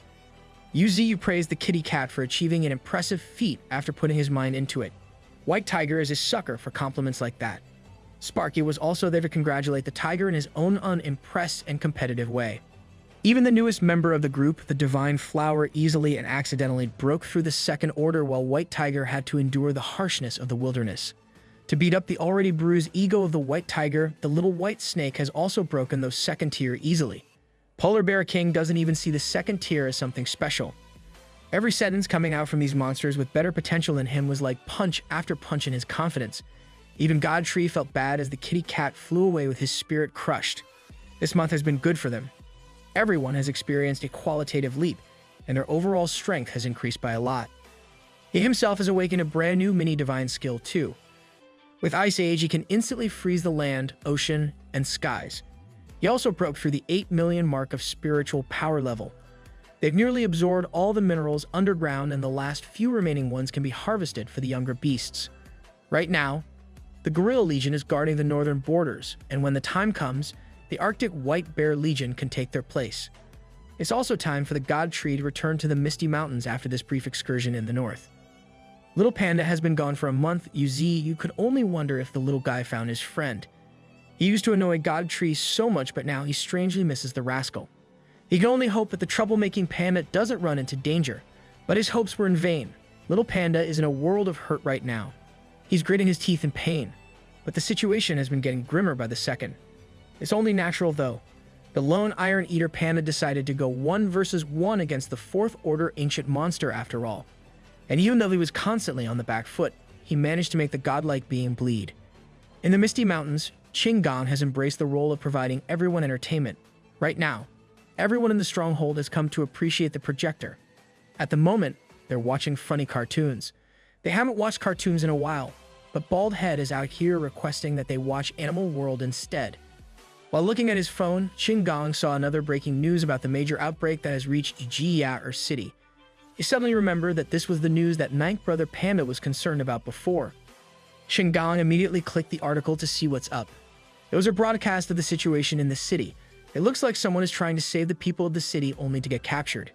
The caster dejectedly announced that humanity's last hope has been shattered as the ancient creature lifts a tiny figure wearing a cape. If Qinggang wasn't mistaken, that figure was way too familiar. The broadcast zoomed in further, but the lighting was too poor. Even without seeing it clearly, every beast in the Misty Mountain would recognize that fuzzy guy's figure anywhere. It was their 9th brother Iron Ear Panda, beaten up to an unrecognizable state, about to be a meal for the ancient anomaly. In the Northern Islands, Godtree was not aware of the things happening at Jia City at the moment. He was just minding his own business when someone came through. It was Qinggang. He used his elemental form to travel as fast as he could to notify their boss what was happening. He was exasperated as he urgently reported Little Panda's situation while tears flowed down from his eyes. Everyone heard his report and was frozen in place. The news hit them like a ton of bricks. That was their 9th brother. Even the silly white tiger and the polar bear king newcomer felt anger and worry coursing through their veins. Ninetails was usually composed, but even her aura started leaking from her body as she heard the news. Yu's tone shifted to that of a grim tenor as he ordered everyone to return to the Misty Mountains. They need to call everyone back. One of their own is in a precarious situation. They need to mobilize everyone right away as Little Panda slowly loses consciousness. The anomalous ancient creature has made the biggest mistake of its life without knowing. Godtree's aura has turned malevolent from all the negative emotions he was feeling. It's time for them to go on an all-out war for one of their own. There are only 10 days left until the final battle between the Godtree and the ancient creature. Back in the first spiritual energy recovery period, the most affected area in urban settings was zoos. The animals started going crazy, breaking out of their enclosures with their newfound strength. All the people who went to the zoo to have a good time were now running away for their lives. But Xiaoai was different. She was running right into the thick of it. The bearded zookeeper tried to warn her that going that way would make her animal food, but she didn't listen at all. The only thing on this brave woman's mind was Chi-Zi, the tiny helpless panda scared in his enclosure. Chi-Zi is still in there, cowering in confusion and fear, in the middle of the danger. The first thing that the zoo lion did after awakening its latent spiritual energy was to look for the helpless panda bear that he failed to feast on back then. For just a normal lion, it has evolved into something much stronger to the point that these flimsy wooden enclosures were like paper to him. With nowhere to hide anymore, Chi-Zi just lay down while his little round body trembled in terror of what was about to happen. The hungry lion beast immediately pounced on the poor little panda bear as if it was running out of time. Chi-Zi, with a wound on his forehead from the loose wooden debris, could only stare in horror as the jaw of an apex predator closed in on his tiny frame. Xiaoai managed to arrive in time once again. She won't let anything bad happen to the little fellow. She took a rake and hit the awakened lion's enormous body with it. That was a very bad move. Now, the lion's attention turned to her. This beast still hasn't forgotten what happened on that one day that he managed to break free from his enclosure. But Xiaoai bravely stood her ground even though she could die at any moment now. She's doing this just so little Chi-Zi can have the window to run away. But the little guy can't even move from where he was standing. The little baby was stressed out of his mind, and he couldn't even take one step away. The awakened lion has now fully pivoted its target towards the woman that dared to hit him with a rake. That incident ended in a bullet being shot. This time, it was not a tranquilizer. Let's fast forward a little bit to the time when the Iron Eater Panda has just reached the inside of the devastated Jia City. The first place that he checked upon arriving was the Blackbird Society Zoo. Everything has been reduced to rubble. Even the roads have been destroyed. He could only quietly murmur to himself that he's back, but there was no one to welcome him home. The city has gone deathly silent while being surrounded by unidentified massive sharp formations. There isn't a single person in sight. Everyone has either run away, hidden, or died. What's strange is that he hasn't encountered the gigantic ancient creature yet. But his idea that there wasn't a single person in the city anymore seems to be false, as he heard a small voice coming from behind the ruins of the zoo. It was a little boy, his clothes in tatters. He looks as though he hasn't had a meal in forever, and now he's hurt. After going through the trouble of scavenging throughout the ruined city, he finally found something edible to fill his empty stomach. He's been starving for quite a while now. That was when the little panda jumped up to the walls and interrogated the kid about who he is and why he's in his house. The kid naturally jumped in fright at the sight of a monster, let alone a monster that's asking him questions in human tongue. But the two eventually found out that they are no threat to each other. The kid just freaked out, thinking he was about to become monster food. Little Panda just told the kid that he's looking for someone and ended up in this area, even though this place has been declared as a red zone now. He asked the kid what happened to the monster that was wrecking the city to bits, and as far as the child knows, it just up and vanished yesterday out of nowhere. It was battling an orca beast before, and that intense fight easily submerged half the city. That's the type of aftermath when anomalies battle it out. When asked why a kid is still in the city, the boy answered that they tried to evacuate in time but couldn't make it. Massive obstacles appeared and blocked the roads, then surrounded the entire city. The boy got separated from his family, then the giant appeared and wiped out the army. So many people died that day, and this boy witnessed all that. Everything's in chaos, yet the boy is still running around like this. When asked if he's afraid of dying, the kid just replied that every survivor has been trapped for a month without supplies. He wants to survive and doesn't want to starve to death, so he ventured out. He's still holding on to the hope of reuniting with his family. This boy kept on saying these things as if it was nothing, but the weight behind it wasn't lost on Panda. Under one of the rundown buildings is a government bunker where survivors have taken refuge. The people from the zoo were among the first ones that the government protected, as they understand the habits of monsters. The kid took Panda by the hand to lead him to the bunker, as there are pandas there too, so it should be a problem for the security to let him in. But little guy doesn't want to go there yet. The rest of the way should be safe, so he wanted the kid to go to safety by himself. That confused the little boy. This panda continuously yacked about being eager to see the zookeeper lady after all. It might be the case, but he doesn't have the courage to face her, at least not yet. There are things that he must do, and once everything is over, he promised to find everyone. That is if he's still alive after all's said and done. The kid could only sigh as the little panda went on his own way. He screamed at the unlikely friend he made in the ruined city to not die, as they will be waiting for him to come back. Hearing that made Iron Eater Panda's smile come back, only to get forcefully erased once again as a giant tendril smacked the little boy flat on the ground. When he turned around to see, he realized that the ancient creature wasn't gone at all, it was under the city. He slowly turned his head behind, afraid of what he knows he was about to see. The little boy has been swatted like a bug, a kid that just wanted to eat some cup noodles and reunite with his family. His little life slowly started fading away after being splatted by a fourth-order transcendent anomaly. Little Panda felt the world stop for a second. Just a moment ago, he made an unlikely friend in an unlikely place. Now, the monster that destroyed the city is trying to take that away from him as well. The ancient creature was just resting down underground, waiting for the next phase of his path to mindless destruction. Little Panda immediately darted to the boy, taking out one of the life essence flasks and forcefully getting it to the kid's system. The kid was teetering at the edge of death's door. It would take a miracle to bring him back. Fortunately, God of Tree's essence is a miracle in liquid form. The kid's injuries, no matter how severe, were healed immediately. Little Panda was just in time. But now, the ancient creature has fully awakened, and are the only ones in its vicinity. Iron Eater Panda hurriedly told the kid to run away, as this ancient beast is the target he's been looking for. The ancient creature menacingly stared at the little panda straight in the eyes, while the recently healed kid was frozen in fear. The size difference between the two beasts was like heaven and earth. The ancient beast then stared weirdly, opening its maw. After absorbing the Leviathan monarch, it had absorbed some of the orca's physical qualities, including its mouth orientation. Iron Eater Panda was in more than just a little bit of trouble now. After searching high and low for his target, never in his wildest dreams would he have expected that such a massive beast would be able to perfectly hide underground. Without turning around and keeping his eyes on the ancient beast, he told the kid to run and not think about him. This is what he came for after all. He journeyed all the way from the Misty Mountains to have an ultimate showdown with a beast. The kid did not know how to respond to that ridiculous statement. He did not even know what was about to happen. All he could see was the boundless determination flowing out of the panda's eyes and body. When the kid finally overcame the fear that was keeping his legs stuck to the ground, and seeing how strong the panda's resolve was, he was finally able to turn around and run for his life. What was left in the middle of the ruined metropolis was the little panda. It seems like these days, his carefree smile has vanished altogether. A serious scowl painted his face most of the time, especially now. On the other side of the conflict was the transcendental fourth-order ancient beast of unknown origins and boundless strength. It was a mismatch in not only size and cultivation level, but also pure destructive power. Even just the pressure coming out of the ancient beast's howl had almost knocked the little panda off his feet. Things are really not looking good before any sort of clash even happens. The pressure of its spiritual power is making it hard for him to breathe. It was on another level altogether.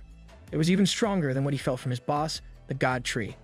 With its spiritual power that can be compared to a bottomless abyss, this is the most powerful being that the little panda had ever had the misfortune of encountering. This is the real power of a transcendent fourth-order level creature. Suddenly, all the courage that he planned to push forward was starting to crumble as the spiritual pressure gripped him. He was prepared for the worst, but doubts of surviving this ordeal are starting to spread wider in his mind. After the onslaught of spiritual pressure, the ancient creature did not waste any time to continue this one-sided battle by swiftly extending one of its thick tendrils that were infinitely bigger than the little panda forward. He tried his hardest to stay in the moment and pay attention to the incoming attack as if his life depended on it. That's because his life really did depend on it. One hit from these things would either heavily injure him or worse. But this first casual tendril attack was not too hard to evade. The little panda was a formidable fighter after all.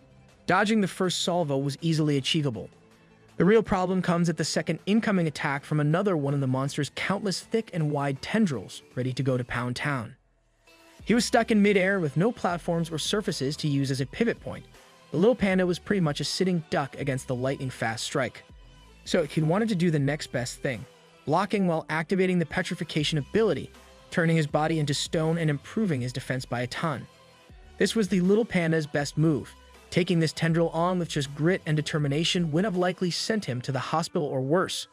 He was proud of his petrification. It even came in handy with the Nine-Tails spar. But trying to defend against a fourth-order transcendent beast is a whole new ball game, and making yourself hard might not cut it. Despite deploying the best defensive maneuver that he has, the little panda still ended up with some nasty internal injuries that made him throw up bile and blood because of that 1-2 strike combo. Seeing as these tendril attacks were way too strong to directly tank, the little panda's natural course of action would be to dodge and dodge as much as he can. It was as if the ancient beast has read his mind and pulled out all the stops. It started utilizing more tendrils to cover more area of effect, limiting the panda's movements under the threat of instant death in one wrong move. Even if it was facing just a tiny, insignificant, cuddly, and fuzzy enemy, this creature did not dare underestimate the opponent.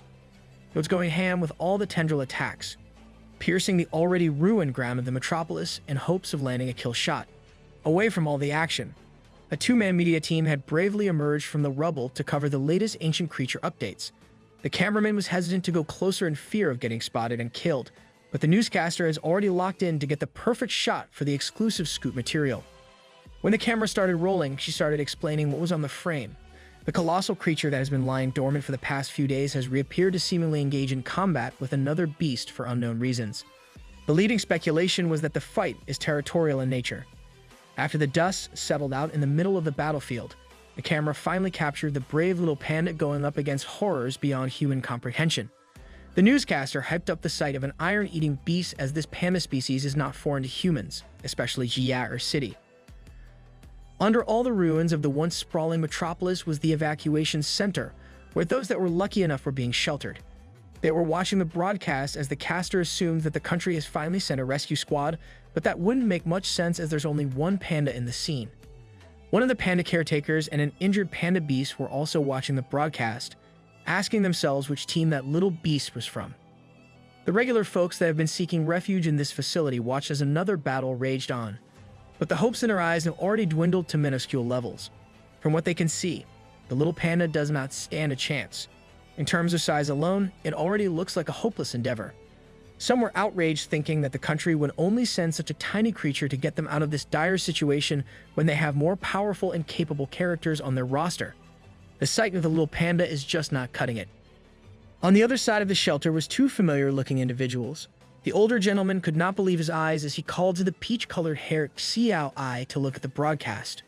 Both were zookeepers that are near and dear to the heart of the iron ear panda. They would recognize that little guy no matter what happens. Xiao Ai was revealed to have a nasty claw scar on her face. She looked at the monitor and the first thing that registered to her attention was the little panda's unique fur color. There was no doubt about it, the little guy gritting his teeth and facing off against the most powerful creature that humanity has set their sights on was the once tiny and still tiny Chi-Zi. After seeing the familiar flute that Chi-Zi was wearing on his waistband, Xiao Ai's tears started flowing out of her golden eyes.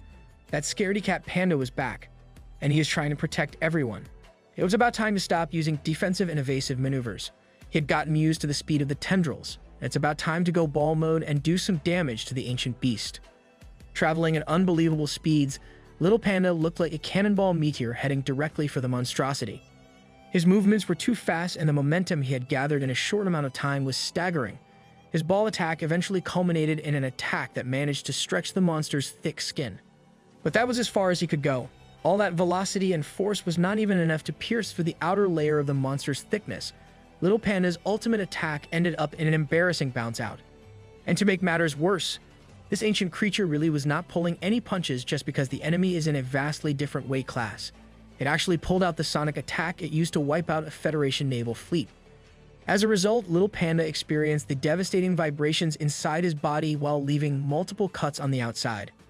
With nothing to hold or stop his momentum in midair, the full speed of the resultant fall made a crater significantly bigger than his tiny body. Little Panda was quite resilient. Normal humans or beasts would have been done at this point, but he was not invincible. The reading is continuing in his head, making everything seem fuzzy. His internal injuries were getting worse by the second. With that sonic boom attack just now, the vision in his eyes is starting to get hazy, and the ringing in his ears is growing stronger and more painful. His nose was not exempt from the after effects. It was starting to get increasingly hard to breathe. He just could not believe that he was getting beaten this badly and hopelessly. He, who had a draw with his big sister Ninetails, the strongest beast on the Misty Mountains. With his current abilities and level, he can barely stay conscious against a transcendent fourth-order creature that is not leaving him even a tiny bit of room to counterattack. He inwardly asked himself what he should do at this point. The Abacus watching from the safety of the shelter watched with bated breath. All of them were under the same expectation that the little panda will probably die sooner rather than later. Iron Eater Panda was also having the same thoughts. He was already asking if this is how it ends for him. It was like he was back in the four sides of his enclosure, tiny and vulnerable. Once again, he can't do anything. For some reason, he started recalling a conversation he had with Xiao Ai about how much she loves this city. Not only does this city have the people that she loves, but this is also the place that she calls home for as long as she could remember. If fate was up to Xiao Ai, all she wanted to do was to stay in Jia or city for the rest of time. That same kind woman with a quaint little dream dared to jump down the little panda's enclosure in the middle of an awakened animal rampage with nothing but a regular rake against a newly awakened beast. Back then, little panda saw the look of fear in her darkening golden eyes. He did not know what to do, so he did what he always does. He abandoned her and ran away, only thinking of himself. Because of little panda's fear, he left the person who loved him the most and the person that he loved the most. He shamelessly ran away while Xiao Ai faces an unknown terror by herself. He knows that she must have felt so desperate at that time. While he just turned around and ran with his proverbial tail tucked between his legs, he was only thinking about himself. He was a coward. Thinking about Xiao Ai's beautiful face still leaves him with a painful heart. After everything that happened, he no longer has the face to appear before her. Little Panda journeyed all the way to the Maw of the Beast thinking that this is the least he could do to atone for his sin of putting fear above love and care. Under this dark, starry night, he intends to dodge, tank, and counterattack against the countless tendril attacks that the beast unleashes upon him. The ancient beast noticed something different about its tiny enemy. It thought that this freak show was about to get wrapped up in just one more typical tendril attack. But no, somehow, someway, Little Panda found the strength inside of him to stop an attack from the terrifying tendril of this monstrosity. The little guy is done running now. With a renewed vigor and a perceptible leap in his power level, Little Panda declared for all to hear that he's going to kick this ancient beast out of this city that Xiao Ai loves. You sure about that? From the vast lands of Australia, this entirely new and unknown creature emerged and wreaked havoc across the entire continent. After that, it traveled along the sea to reach the Federation. The beast that appeared this time is the highest-ranked creature in the history of the world. The Federation is already prepared to mobilize its entire military force all at once. They are committed to deploying forces 5 times bigger than when they confronted the God Tree. It is not an understatement to say that the whole world is closely watching this crisis unfold. They all fervently hoped the Federation, as the world's second-largest military power, would be able to resolve this incident. But the result was extremely disheartening for not just the Federation, but for humanity as a whole. 250,000 troops were completely annihilated, along with the civilians that were unfortunate enough to get caught in the insanity and fail to escape. The total death toll has hit an all-time high of 570,000. By the 6th day of the ancient beast's rampage, that number has risen to approximately 650,000. Everywhere it has gone, it has left a wake of destruction and death. By the 15th day of its terror, the death toll has reached 710,000. Just a little bit more than a week later, on the 23rd day, the number of fatalities has reached 830,000. And up to today, the monster was still not showing signs of slowing down. It crushed, devoured, and killed, making the death toll soar to the head-splitting number of 1.96 million in total. Being a transcendent fourth-order ancient creature, it is undisputedly the world's most dangerous beast right now. The Surveillance Bureau still has not recovered from all the losses they've been accumulating from the God Tree and Misty Mountain forces, and now they have to deal with an even more destructive force of nature. Miss Director has one question in mind. She was confused as to why there is a lone panda in the news feed when the 7th unit, known as the Iron Knight's Panda, has been supposedly wiped out. Today was not just another typical day in the Surveillance Bureau office, as they have an extraordinary guest, the leader of the Federation himself. His face was gaunt with stress. The Federation leader looks as though he has not been sleeping at all. Who would be able to do so when his country is getting bloodied and ruined under his watch? Going up to the viewing deck and observing the surveillance feeds of the Bureau, it's starting to look like the big boss was here to take over. There is just one searing question in his mind that he wanted to ask Miss Director's professional opinion on. He wanted to know if that unknown little panda can win against the monster that is actively bringing the Federation to the edge of extinction. By the savage and bloodthirsty look in the little panda's eyes, despite all the heavy injuries, he looks like he would not lose in the battle of just pure willpower. He recalled his conversation with the God Tree before he decided to make the arduous journey to Jiak City. The boss asked him if he really can't beat 9 tails. In all honesty, the little panda wasn't sure either until they do a rematch with no holds barred. All he knows is that as he is now, the progress he has been making is too slow to surpass her in level. So, he wanted to ask the God Tree if he knows of any way to instantly become stronger. Usually you thought for a second. The answer to this question is complicated and hard to say. What he knows for sure is that living creatures store their spiritual power in their hearts. Normally, one can only use 30% of their full spiritual power. To use the entire 100% you have stored, shattering the limiter in your heart is a necessity. This will let the spiritual power flow into every cell in one's body. That is the way that the little panda might be able to temporarily gain power beyond his level.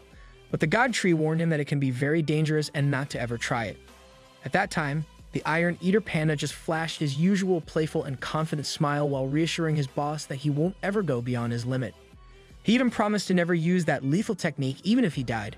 Yet here he is in front of an insurmountable enemy, trying to unlock the full potential in his heart with great difficulty. The more he pushes himself forward, the more the technique was looking more effective. The ancient creature could not care less about stopping an insignificant ant from doing his cute little power-up.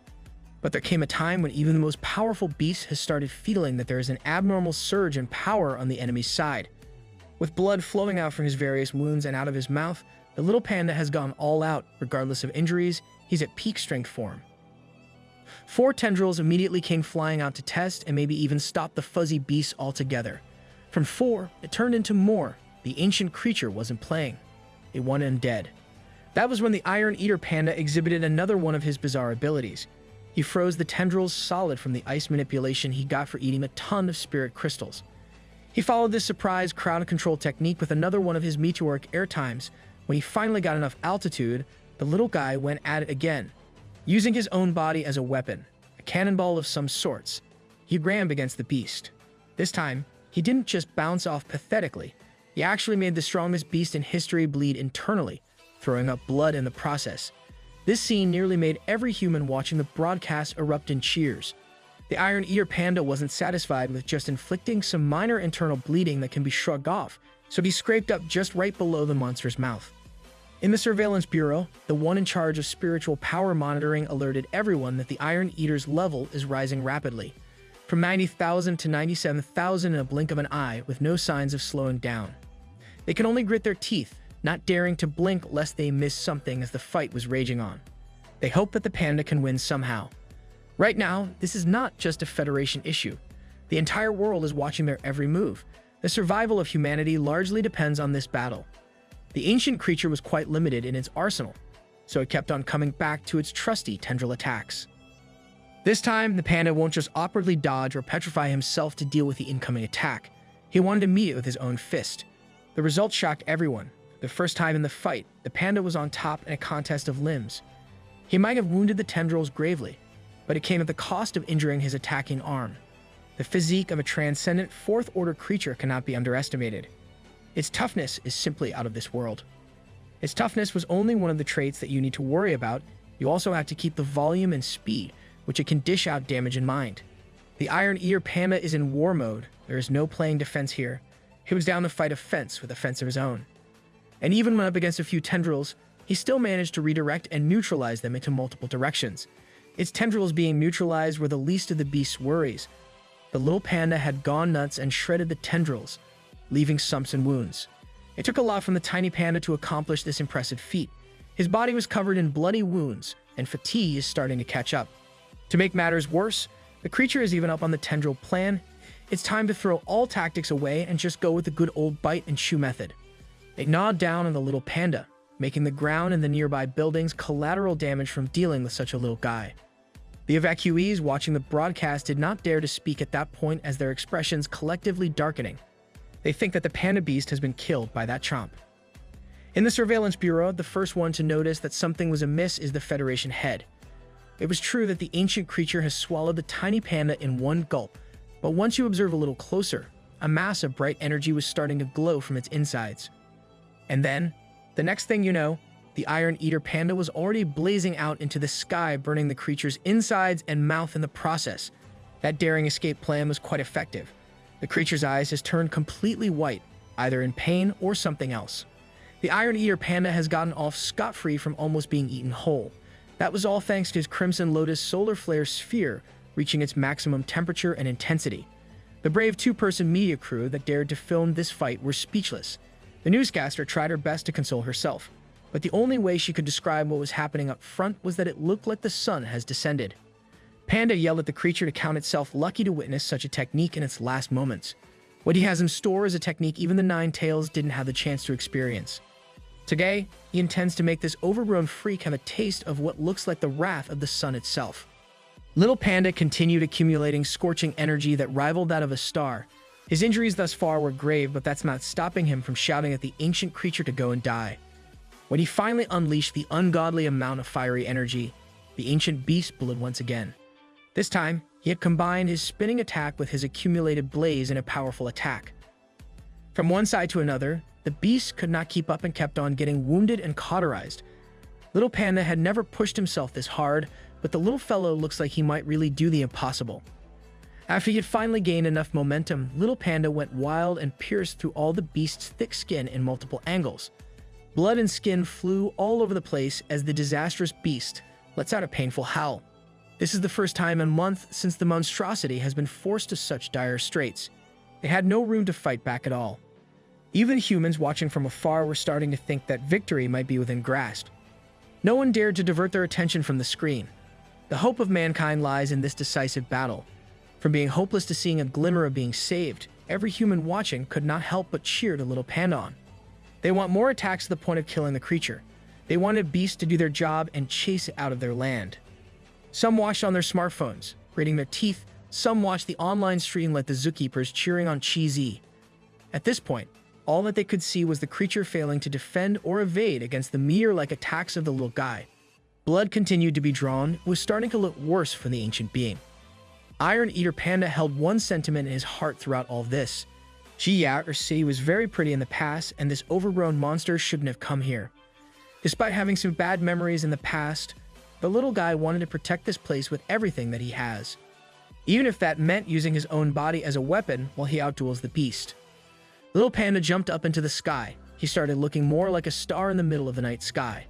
The next thing you know, he was falling, exploding at what looks like a nuclear level. The media team kept a safe distance, but even they were almost swept by the impact that the little guy brought down. They didn't expect a shockwave to reach so far. Thankfully, the camera was alright. As the flash and dust of the destruction that Little Panda unleashed started settling down, everyone was left to look at a shocking sight. Everyone watching the live broadcast collectively felt a chill go down their spines. The look of worry and surprise were painted on the zookeepers' faces, especially Xiaoi. The same thing goes for the Surveillance Bureau Director and the Federation leader. Despite all the valiant efforts to try and subdue the ancient monster, the little panda still ended up in the grasp of its terrifying tendrils. Humanity watched as their little hope gets dangled bloodied and beaten up in the air. They already expected that this might be a possibility, but the hope they felt when the little panda went hard was there. No one even knows what or who can possibly defeat such a fearsome global threat. The Federation leader is getting extremely frustrated. He felt powerless with all the recent failures. Misdirector knew this and just chose to shut up. Back in the battlefield, the ancient beast intended to crush the little furry fellow like a bug with his tendril, but he was just too resilient even at death's door. Little Panda already knew that the odds were not in his favor at all.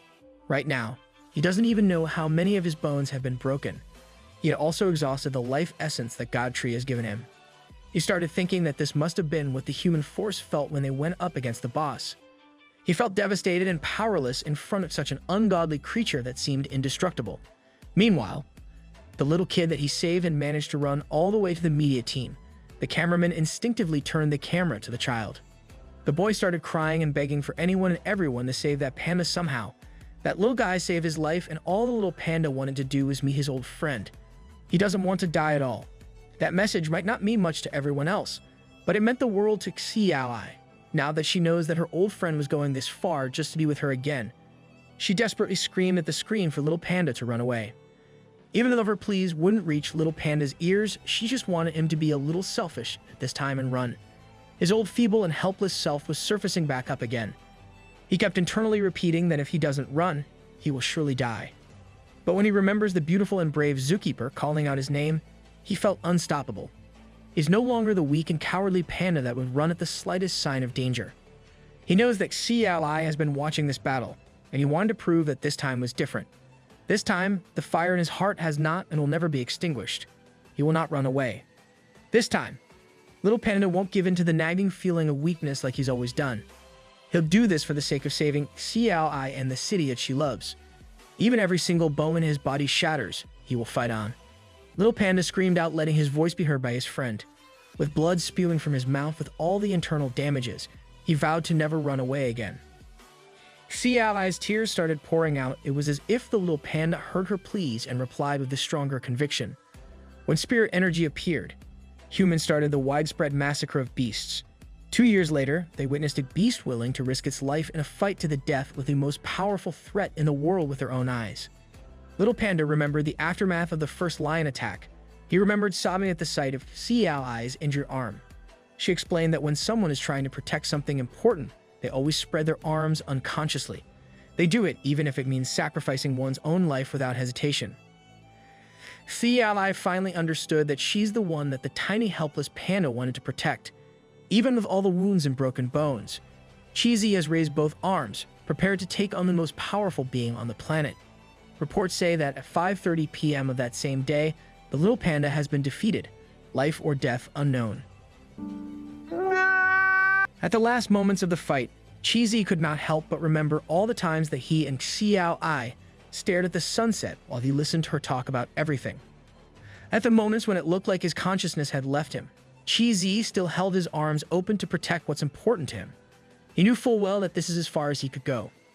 He had no means of resisting as the ancient monster gently slithered around and took him limb by limb. It then raised his whole body up in the air, preparing to do some unspeakable things. Its red and menacingly bleeding eyes stared at the unconscious panda that almost gave the most powerful beast a run for its money. Everyone watched as the energy in the scene shifted to a more sinister and malicious scene. Humanity had already accepted that one tiny panda was not going to be enough to save them, but their attentions were still drawn to what was happening in the broadcast. Just as everyone had expected, the ancient beast opened its gaping maw, ready to do the same thing that it did to the more powerful Leviathan monarch. Xiao could not handle it anymore. She screamed as hard as she could as tears poured out uncontrollably while she shouted Chizi's name. Little Panda had succumbed to his severe injuries. He was back to being that defenseless zoo animal back then. Then, the ancient beast finally chomped down, swallowing him whole along with the earthy platform with no mercy. Back in the Misty Mountains, Qinggang has brought the projector set to show the God Tree what was happening in Jia City. Watching that beast devour the ninth brother of his trusty subordinates awakened something inside Yu Ziyu. Xiao Qing's soul is back after digging through some information regarding the little panda's involvement in this mess. Jia City is the city where Qizi, the little Iron Eater panda, was originally born. There were about 8 people in the zoo that essentially raised ninth brother. Yu Ziyu connected that the Xiao that the little guy mentioned must be one of them. A list of people that escaped the city does not include any of the zoo's staff, and they are not on the casualty list either. The next thing that Yu Ziyu asked was how long will it take for them to travel to Jia City from these northern regions. Xiao Qing answered that it would take about a month.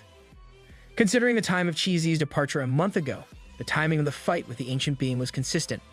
Meanwhile, the higher-ups of the Federation were back in their little meetings once again.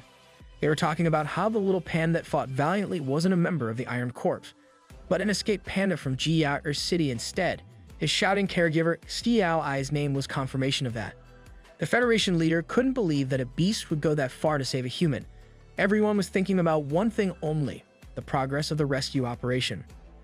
But there's been no progress so far, given that the land is completely sealed off. The entire city has been completely isolated from all angles. Even heavy explosives can't destroy the massive, spiked platforms that the monster conjured up. They tried to use rescue helicopters, but the beast just easily shot them down from the skies. God Tree represents the opposite of humanity's incompetency with this situation. He wanted to gather his forces and attack directly from the front. He intends to personally break down that wall. The Federation's only hope is the Dragon Corps. These special forces, consisting of the country's top-tier Transcendent, is their final hope, but they are going to need a whole month before being able to join the fray. Even for Yu Ziyu, the travel time of 1 whole month to face the monstrosity is just way too long. Every day that either the humans or the Misty Humans delay, the more dangerous the situation becomes. Speeding things up is a top priority. God Tree intends to go in and protect the people stuck inside, especially the little panda's family. As for the ancient creature, there's no question about it. It's kill or be killed. If there's a slim possibility that their ninth brother's still alive, they must rescue him. Both leaders of the Federation and the Misty Mountains have set their timeline of operations to be scheduled 10 days from now. Humans plus beasts going up against the unknown. Misty Mountains will go all out. All the fearsome beasts on the roster will be coming. It will be a guaranteed bloodbath. Back in Jia City, Xiao Ai had almost lost her mind. She took the sniper rifle, wanting to leave the evacuation shelter to face the monster herself, even though she knew that anything she fires out would be completely and utterly useless. She reasoned that if little Qizi was not afraid of death, then she has no right to be. There is no way that she can stay in this damn place anymore. Even if she doesn't make it, she intends to take the shot. Xiao Ai would rather die than do nothing at all to avenge her little buddy. But before she could even get out of this hidden facility, the ground started shaking uncontrollably. It felt like an earthquake, and a big one at that. But it did not originate from tectonic plates or anything. This earthquake came from the sheer force of the ancient creature's roar. It swept through the city like a calamity. The intensity of such roar made the ground shake and the nearby infrastructures to get destroyed. The ancient creature was not just roaring for nothing, though. It sounded like it was undergoing immense pain as a strange and almost alien green and black goo started oozing out of its mouth. As if trying to desperately get this mysterious substance out of its system, the creature spat out the unsettling goo. It hit a nearby ruined skyscraper and stuck to one of its sides. The next thing you know, thick tendrils different from what it was using to attack started coming out of the monster's body. More of those spiked platforms also started appearing, this time in the middle of Jia City instead of the outskirts. The first ones to see what was really happening were the media team that was bravely covering the biggest event of human history thus far. They watched as the ancient creature underwent some bizarre processes before what it was trying to do became terrifyingly obvious. The beast that was already at the peak of Fourth Order Transcendence has transformed into a pupa. So you're telling me that guy was just the baby form? The Federation has finally assigned a scientific name for this enormous anomaly. It has been derived from its place of origin and its domineering behavior. They have officially named it the Destruction Beast Australith, a mysterious new creature born from the land down under. They really decided on a very literal name. While the Federation leader was receiving this update, another one of their intelligence officers barged in with the bad news regarding the latest update on Giat or City, a fresh footage of what the Destruction Beast was doing. Everyone watched the recording, and there was no doubt about it. That already powerful being has gone and wrapped itself up like a caterpillar waiting to be reborn. They thought that things could not get any worse previously, but now, an opponent that they could not even fathom has completely left them in the dust and started evolving. One thing's for sure is that if they don't kill this pupa soon, the whole world is fated to be doomed. The green and black alien goo that the Australith threw up before wrapping itself up with a cocoon started sliding off the ruined skyscraper in an unnatural manner. Inside the goo, bizarre movements can be seen as it started to wriggle and break apart in odd shapes. When you look at it closely, you would see that the alien goo was alive, or rather, it contains some weird life forms inside. Beasts of all shapes from serpentine to bear-like, all sharing the same body composition from that alien goo, have spawned to protect Australith's cocoon. These bizarre monsters immediately rampaged all throughout the city, chasing all the unfortunate people that failed to escape. All of them were a bunch of hungry demons that wanted humans as snacks. Meanwhile, a portion of the alien goo is transformed into some sort of bug colony with the sole purpose of retrieving human captives to bring to the cocoon. For what purpose, you ask? It's to feed the hungry cocoon through the weird mouth from its ass end. Of course. Ew! What the fuck? Australith has become even more unsettling in its current form. It looked as though it enjoyed the taste of piled-up humans a little too much based on how enthusiastically it was licking the mountain of corpses. When it finally chomped down, dozens, if not hundreds of poor saps were transformed into nothing but nutrients for the monster. The two-man media team was still going strong. In fact, they went even closer to get better shots of what's happening. The brave newscaster believes that this is a risk worth taking for the reward it will bring. The shadow-like beasts are taking the captured survivors to the cocoons for sustenance, piling them up like livestock to be turned into meat. Upon further observation, it became clear that the ones with huge bodies are like guards that are always watching the surroundings. There are also flying birds patrolling the area from above. It's as if they're monitoring every minor movement in the city. They are working seamlessly together just like humans. This clearly indicates that it has fully awakened intelligence. If they continue waiting until Australith completes its evolution, they are just waiting for things to go from bad to worse. At this point, everyone has one chilling question in mind. Can humans even defeat such a powerful foe? For the citizens of Giat or City, the despair of being chased by the shadow beasts has already drained them of all hope that humanity could ever bounce back after this. Just as another one of these average Joes was about to become just another pile of meat for the cocoon's breakfast, lunch, and dinner, the chasing shadow beast disintegrated with a hit of shockwave projectiles. It came from one of the members of Giat or City's almost wiped-out special force that uses pandas as mounts. Even though they were heavily injured, this pair ventured out into the middle of the city to try and save some of the stragglers that were being freely hunted by the shadow beasts. That cursed cocoon creature actually spawned so many shadows not only to protect itself, but also to continue preying on helpless humans. 3 days have passed since the battle between Australith and Panda has concluded. The light around the mysterious cocoon is getting brighter day by day. The shadow beasts have also become stronger and fiercer along with the progression of their master. Right now, they have finally cornered the man and giant panda that has been putting a damper on their plans to get as much human captives for snacks. A short-haired woman named Xiao Zi listened to her giant panda partner to make a temporary retreat in the face of such a thick cluster of shadow beasts. Fortunately, their flight speed was surprisingly fast, and they were able to leave danger in the blink of an eye. Back in the hidden facility where the survivors have made refuge, they were relying on this captain Xiao Zi and her giant panda to scout the outside world and see what the current situation was. They also relied on her for food runs. In their time outside, they'd only found 1 sack worth of goods to feed the entire population of survivors.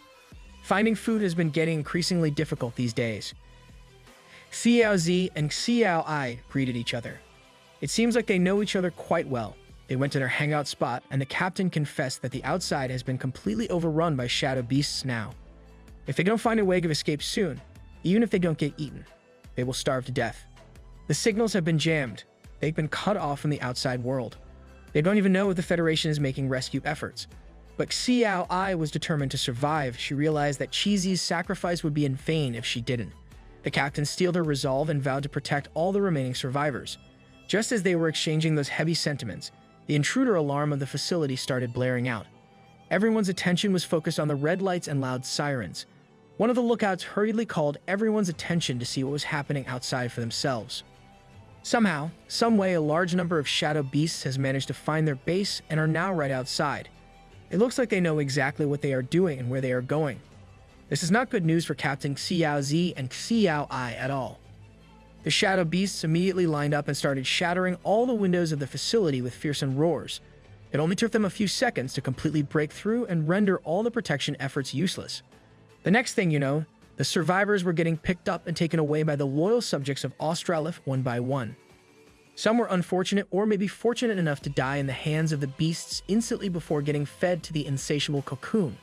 Captain Xiao Z tried to rally everyone to take the elderly and the children to hide in the underground caves while everyone else should pick up weapons and fight back with their lives.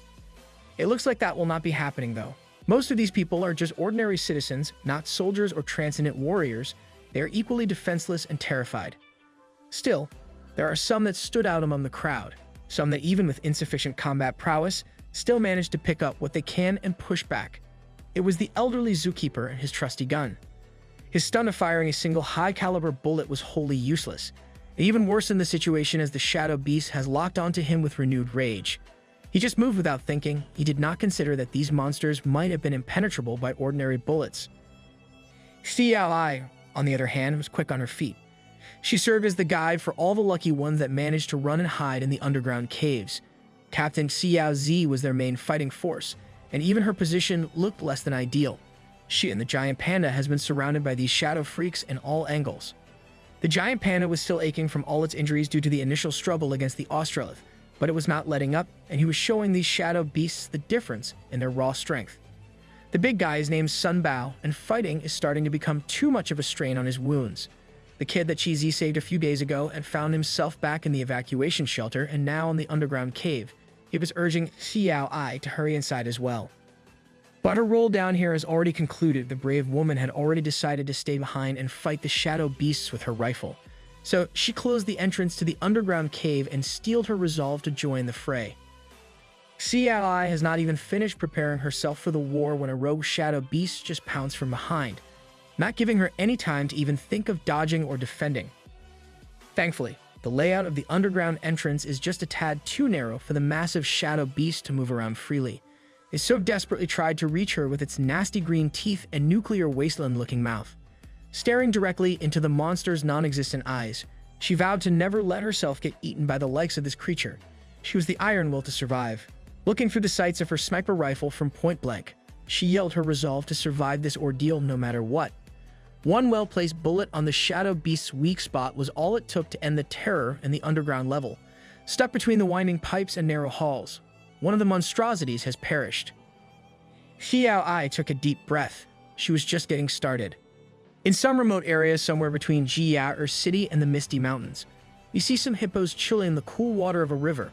This relaxed atmosphere was instantly disturbed as soon as they saw and felt massive, crystallized roots coming off the ground, as if they were hurriedly running towards somewhere or something. Of course, that this was none other than the God Tree and his deadly posse. His elite soldiers wore an equally intense look on their faces. One of their brothers had been wronged after all. The Divine Flower had also tagged along. They had been running non-stop for 7 days straight. If they continued this trajectory and speed, they would be able to reach their destination in 2 days. Peregrine falcons had already been deployed to scout the area in advance, and they must have arrived at the battlefield by now. Yuziu still wasn't satisfied with their rate of travel. He wanted everyone to continue speeding up. Just like the Divine Flower brought up, the peregrine falcons had indeed arrived at the ruins of Jia City. Besides the cocoon of Australith, they had also spotted something unexpected in the distance. On top of one of the spiked platforms were silhouettes of humans, giving off an odd aura. It turned out to be the Dragon Team, the elites of the elites, spearheading the efforts of the United Federation in hopes of eliminating the problematic pupa. Since signals had been jammed, updates from this city had been in short supply. This was the first time that the Dragon Team was seeing the shadow beasts serving as guards and workers to keep the Australith satiated with human meat. Given the fact that it needed some external force for protection, it's safe to assume that it's defenseless on its own. This might just be the only chance that humanity has to kill off the global threat. If they fail, they know full well that humanity might just perish altogether. In the meeting room, the higher-ups, they had finally been informed that their super team had reached Jiyat, or city, and the battle plan had begun. Heavy armed troops were positioned right outside the city, but they still could not enter the premises due to the spike formations. Earlier in the morning, there was also news from Yan City's reports that the Flame Princess, Xiaoling, along with her troops, were headed for action. The Federation leader didn't know whether to feel relief or fear knowing that such an unpredictable factor is joining the equation. Other than Yan City, White Emperor City's Wang Hao, Song City's Xiao Ya, Yin City's Han Du are also leading their respective teams towards the epicenter of action. All of them will reach the destination tomorrow. Other than the Dragon Palace guards handling urgent business in Japan, this war has turned into a full-blown nationwide battle. The Spirit Energy Surveillance Bureau also sent an urgent message. A creature with approximately 4 million spirit energy level is heading towards the direction of Jiyat, or city. Based on the power level and direction that it came from, there can only be one. What the humans have dubbed as the Misty Mountains Demon Tree. The Federation leader had been dodging this faction for a while now. He didn't expect that they would rear their heads in. In the heart of the ruined city, the Shadow Beast workers were still hard at work supplying the Austrolith with all the humans they could find. But there was someone in there that didn't fit the picture. A Transcendent Rank 2 soldier of the Dragon team named Bai Juwei had successfully snuck inside the inner sanctum of the cocoon's lair by pretending to be a snack. His teammates were observing the progress from above as he slowly reached the target effortlessly. The outer shell of his cocoon is something that not even the elite humans can currently destroy, since it needs to eat. Attacking Australith from the inside is their only choice. That brings them to the plan of Bai Juwei carrying a ton of spirit energy bombs and pretending to be one of the captive humans to close the distance. When the beast is about to devour him, that's when the second phase of the plan kicks in as he makes use of his ability to escape. Meanwhile, another soldier named Hong Ying, who is specialized in stealth, will be in charge of the detonation. Originally, it was just supposed to be a one-man operation with Bai Juwei serving as the bomber and detonator, but he was scared of getting caught up in the ensuing explosion. After succeeding with the bomb toss, the rest of the team will hop in and lure the beasts from the left side to make an escape path for Bai Juwei. The detonation will commence shortly after that. Unfortunately for Hong Yang, the detonator, the magnetic field interference near the destruction beast is too strong and she needed to get closer to get in range of the remote detonator. Finally, Australith has opened its disgusting mouth once again, ready to snack on unfortunate victims piled up on top of each other like worthless meats. Bai Juwei has been anxiously waiting for this opening for quite a while now. This is one and only shot. The Dragon team was closely watching from above. They need to see and time the exact moment of the beast's actions. On top of the human meat pile was the second-order transcendent soldier. He has stopped pretending to be one of the unconscious grains of snack. He yelled at the ugly bastard to accept a small meeting gift, a compact belt full of compressed energy spirit bombs enough to blow up a small island to bits. As the countless humans were descending to become mere nutrients in the boundless mouth of the beast, the inconspicuous belt joined them with the help of gravity. When the Austrolith finally closed its vicious ass and mouth, Bai Juwei the bomber has successfully managed to evade attention and being eaten thus far. But the moment that he landed in the middle of the shadow beasts guarding their beast god, all the attention has turned towards the white-haired transcendent. This was also the sign for the entirety human race's most powerful elites to jump in and help Bai Juwei escape to the back while they take the aggro with the countless alien-like monsters. The shadow beasts, along with Australith, were too stunned to act at first. They did not expect this covert operation at all. Before even being able to react, the Dragon team had already opened up the fight with a barrage of spirit energy bullet fire. Still, this was just the beginning of a quick feint attack. They are distracting the shadow beasts to make an opening for Bai Juwei to retreat safely. It was up to the stealth specialist Hong Ying to bring this mission home. All she needed to do was detonate the spirit energy bomb at a safe distance. She continually pressed the button on the remote with less than ideal signal bars. Inside the Austrolith, the bombs were armed and ready to go. The problem was that the magnetic interference from the inside was just too high. Remote detonation might be too difficult, if not impossible. As Hong Ying was starting to panic at the lack of booms, she failed to notice an incoming deranged shadow beast stalking her from behind. This girl had one job. Bai Juwei did his job. The question was, what the hell was the stealth girl doing?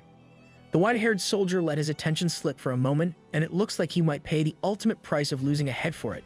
When the massive shadow beast chomped down, it did so with an impressive force. But Bai Juwei was not an elite soldier of the dragon team for nothing. He had some serious skills and reaction time up his sleeves. He responded not by running away, but by bringing out his weapons of choice, the claw whip that diced the monster in 3 vertical parts. He might be the designated trick player, but running away is not the only thing he's good at. Unfortunately for him, there's another unexpected player in the mix. It was bearing similar dark marks as the shadow beasts. But this one was different. It had red skin, 1 eye, and was partially capable of human tongue, albeit only speaking in random words without meaning. Bai Juwei just looked at the red shadow beast and evaluated that it's just an uglier version of an already ugly monster. But based on the pressure that this newcomer was emitting, it looks like Bai Juwei has run out of luck. It has been way too long since the dragon team has stepped in, and the bombs still haven't detonated. The number of monsters is rapidly growing and slowly overwhelming them. The big ones have also started moving and munching on unfortunate soldiers. These guys are transcendent first-order beasts. The captain of the dragon team's vision is quite sharp, and he almost staggered at the sight of what he just saw. There's no doubt about it, in one of the beast's mouths, hanging out was Hong Yang's arms, still holding the remote-controlled detonator. The captain then ordered everyone to seize that detonator no matter what happens. In doing so, he practically condemned multiple soldiers into their deaths from the seemingly casual attacks of the Shadow Beast guards. One of the more capable soldiers managed to close the distance and came within an arm's reach of the detonator. Upon closer look, of course, it was the captain who was able to do so. Unfortunately for him, the abnormal red shadow beast has also joined this side of the battlefield. It was using an elite transcendent second-order soldier as a blunt weapon. This ultimately ended up in a small explosion as the red beast thwarted the captain's charge. The captain and the unconscious Bai Juwei were sent flying away. It turns out that the red shadow beast is an anomaly of the transcendent second order, a formidable one near the peak at that. Going up against something that's strong on top of dealing with the endless amount of regular shadow beasts is way out of the captain's pay grade. Still, under the neon green lights of these out-of-this-world creatures, the captain steeled his resolve to not go out in vain like this. It turns out that he managed to snatch the detonator away. He took out its antenna, and with such a wide range, interference should be useless. He will gladly let himself get swallowed by the explosion if that means he can die together with countless shadow beasts to lessen the burden on his soldiers. From the middle of the cocoon's stomach area, spirit energy has started to coalesce, and it is quickly growing unstable. The instability has quickly grown out of control, resulting in the spirit energy bomb explosion of nuclear proportions right inside the pupa's fragile body. It even obliterated most of the shadow beasts that were near the vicinity of their boss. The captain of the dragon team was also caught up in the blast. He was badly injured but ultimately survived. Seeing the aftermath of the blast made him laugh as though he just single-handedly saved humanity. He has finally succeeded. It was a crucial mission and he pulled through. He wanted to dedicate this win to his troops that have fallen in battle. His soldiers did not die in vain. Except it looks like they did. The weird red shadow beast walked out of the dust and debris of the blast. It just strolled right past the captain soundlessly. When he finally felt the looming presence of such a terrifying beast, he turned to the side. He didn't get attacked or anything. What he saw felt worse. The red shadow beast has gone down on one knee. It was kneeling in the direction of the blast just a few seconds ago. The captain felt his stomach drop at the implication of this simple kneel. He probably started hearing boss music at this point, as he had already suspected. He did blow up the cocoon, he just blew it up a little too late. A menacing pair of black and purple wings spread throughout the air. A demonic maw opened with no sound coming out of it, making the atmosphere even more eerie, with a face that resembles that of an eldritch horror bug. An almost corporeal form full of a sinister aura, the fourth-order destruction beast, Australith, has entered its peak form. Looking at the gigantic horror beyond human comprehension, the captain could not believe his eyes. This could not be happening because if this is real, what does humanity even do? As the maw of the beast swung down to scoop up the captain for dinner, all he could think about was what does humanity even have left to defeat such a beast? Outside of Jiyar City, the efforts to break through the spike formations were still ongoing and still fruitless. Every explosive or cannon shot they threw at the damn thing was utterly useless. They can't even make a dent. These walls are so tough that every soldier outside was growing restless and impatient for failing to blast through time and time again. But in this very moment, the military's recon team has reported to the commander that they've detected something unusual. There is a mysterious gap of unknown origins in the southern wall. It looks as though the spike formation on the side of the wall has been plowed through. A gap in the impenetrable city is way too weird, but there is no time to think. they must get the entirety of the military force through that southern wall. The shadow beasts tasked with rooting out all the remaining survivors were hard at work. They are scouring every place they detected human activities in. Inside the supermarket, the evacuees were working hard to block the doors and windows in hopes of preventing the monsters from breaching in. These vile creatures have surrounded them for 2 days now. Everyone is hardly hanging on anymore. They believe that they'll either be eaten, or they die from not having anything to eat. Captain Xiao Zi, no matter how determined she is, was also running low on hope in this hellscape. Xiao Ai and the older zookeeper were keeping an eye out for any possibility of monster breach. Their sniper rifles were locked and loaded to defend. Everyone knew that every person in this camp had already reached their limits physically, mentally, and everything else a long time ago. They're barely hanging on as is. And now is the time that the monsters picked to start their second wave invasion. They held makeshift weapons and yelled not to break the monsters in. But most of the light in their eyes had already died. They were drained.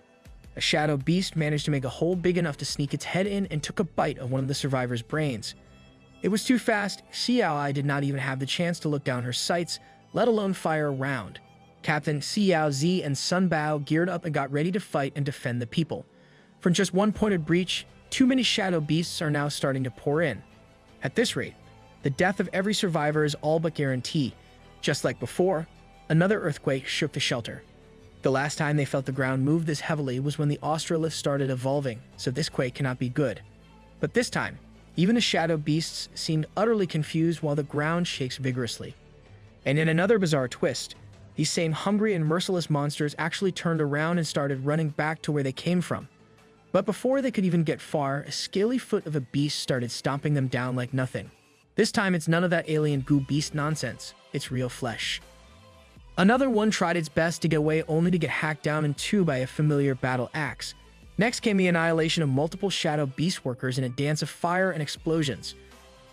Xiao Ai remained clueless as to what was happening.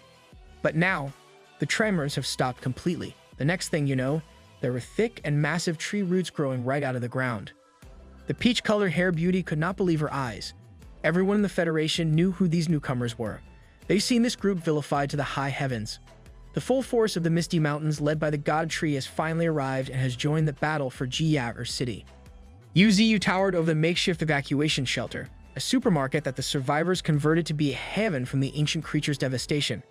Humanity only knows him as the Demon Tree from the dangerous Misty Mountains. Not a single survivor dared to move. They think that the shadow beasts were just replaced with an even bigger threat that came out of nowhere. All of them were sure that they are done for. They think that the infamous Demon Tree will surely devour them. Their dreaded deaths have finally come, but instead of attacking like a mindless beast, Yuziyu just spoke up, asking the peach-colored hair beauty holding a sniper rifle if she's Xiao Ai. He wanted to know if this is the person that their little panda ninth brother desperately wanted to protect to the point of offering up his own life. Hearing the God Tree spoke of this so-called ninth brother left Xiao Ai speechless. It took a few seconds, but it finally clicked in her mind. She finally figured out that the God Tree and his whole party are Cheesy's friends and that they might have come here to save the little guy. Yuziyu confirmed and added that he has also come here to save the survivors. He promised to protect them too, as that was what the ninth brother wanted to do in the first place. He called on Qing Gang, and the muscular man came in carrying a massive wooden crate that he so easily carried forward. God Tree explained that this is all the food they brought all the way from Qing Feng City. It should be enough supplies to last every survivor for a whole day. One ungrateful dumbass blurted out that if this supply only lasts for today, then what about tomorrow? Yuziyu shot him an intense look and just declared that the survivors don't have to worry as everything will be over, and they will be rescued by tomorrow. The secondary team composed of Qing Gang, Thorn, a Tempest Wolf, the Three Stooges, King Kong, and some auxiliary members will stay in this area to protect the survivors. The rest of them, the bulk of the Misty Mountains combat force, will be coming with the God Tree himself. Their target is in the heart of the ruined city. They came to wage war with the Destruction Beast and its shadows. Now that the Australith has gotten used to its new and improved body, it has started to look like a proper beast and not just some bulbous monster with tentacles. The shadow beasts nearby had also undergone quite a bit of change. At the peak of the Fourth Order Transcendence, Australith the Destruction Beast has reached spiritual power levels never seen before. He clocked in at 13 million, and he's hungry for more. On the other side of the city was the peak transcendent Third Order Willow God Tree, Yuziyu. He clocked in at the spiritual power level of around 9.7 million. Within a short amount of time that the destruction beast has been forced out of its cocoon, it managed to lay thousands upon thousands of eggs as far as the eye could see. Yuziyu was traversing the land like he was a sprint runner with roots for feet. Now it's obvious how a supposed 30-day trip was shortened to just 10 days with his travel speed. This was yet another unexpected twist for the media duo. The appearance of the infamous demon tree hailing from the Misty Mountains was a curveball. The cameraman feels like they'll probably die in this place sooner or later. After that monster transformed into a chrysalis, all signals in the vicinity were disrupted once again. A big news like this one needs to be reported in time. The newscaster's journalistic spirit was quite admirable. As soon as she got 3 bars of signal on her smartphone, she started smiling like a demon.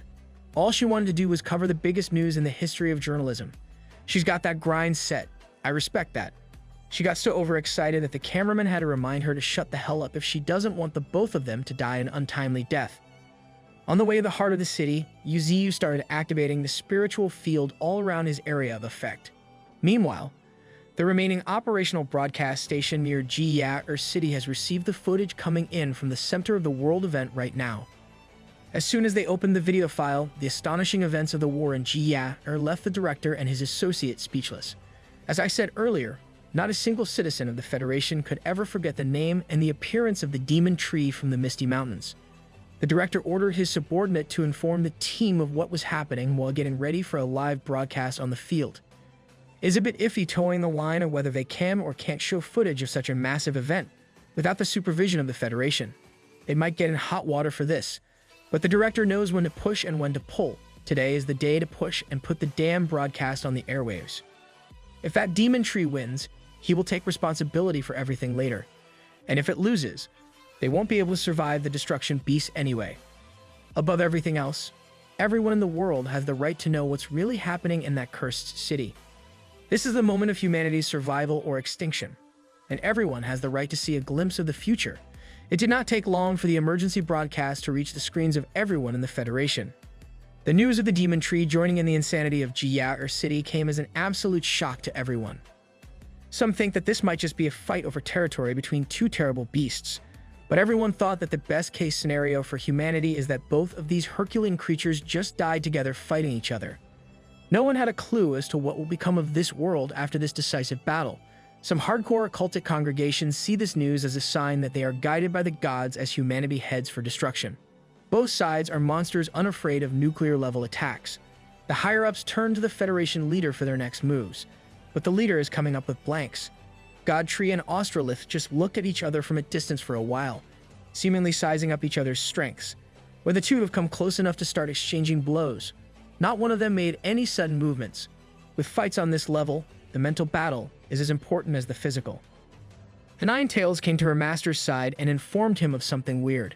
A sense of spiritual wave emanating from inside the destruction beast. It's oddly familiar to Yuziyu's life essence. The god tree had already sensed that same thing. What's more alarming was that Australith is constantly emitting a very unsettling aura on top of the familiar life essence.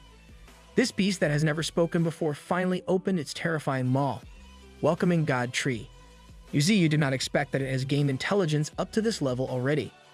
Australith continued that back when he swallowed that little panda, he sensed an unprecedented power within. It is the same aura emanating from the God Tree now. It is without a doubt the essence of life itself. The destruction beast taunted that the panda is still alive inside his stomach. It deliberately kept Chi-Zi alive to constantly sense that essence of life. This beast wanted to devour that essence from the source, devour the God Tree himself. Yuziyu just grimly thanked the beast for informing him in advance. Now he knows that there is still a way to rescue their 9th brother. He just needed to kill and gut this son of a beeswax. Australith manically laughed as he ordered his shadow beast army to go forth and kill anything that moves. God Tree was not going to get swept up with the momentum. He and the entire attack force of Misty Mountains will charge with unparalleled aggression. The shadow beasts howled and growled. They might not have eyes, but they make up for it with sharpened senses and ruthless predatory efficiency. They are about to go up against perhaps the most powerful and diverse collective of beasts in the world at the moment, the Misty Mountains. The two parties did not waste any second longer. They got right into the messy business of messing each other up. Polar Bear King showed no mercy as he shocked the shadow beasts in his vicinity with his thunderous might. Demon Cow was not doing too badly either. He was swinging his battle axe like there's no tomorrow. Tyrannotite and the Tyrannosaurus Rex disintegrated the nearby shadow beasts with his destructive sonic attacks. And of course, Ninetails, the strongest of them all, decided to go in deeper than everyone else to face more enemies than anyone else. The plethora of shadow beasts all around her were ready to gobble her up into pieces. But that does not bother the strongest beast of Misty Mountains.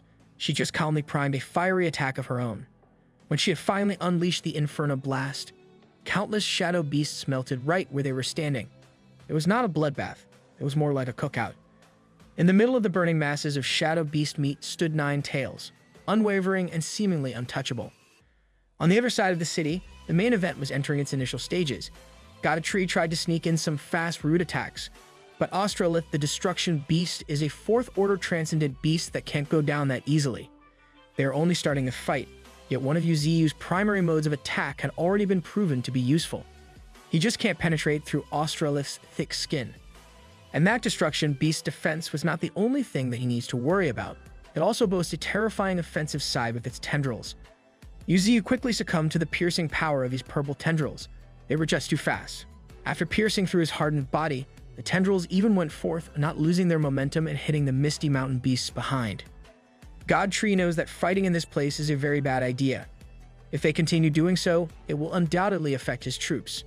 That little moment of hesitation to think about transferring to another battlefield was a grave mistake. Austrolith took the chance to close the gap that moment. The Destruction Beast took a massive bite out of the Tree's body, seemingly eating his core for dinner. Austrolith started laughing maniacally as the massive body of the Tree slowly limped down, lifeless. But Yuziu will not go down that easy.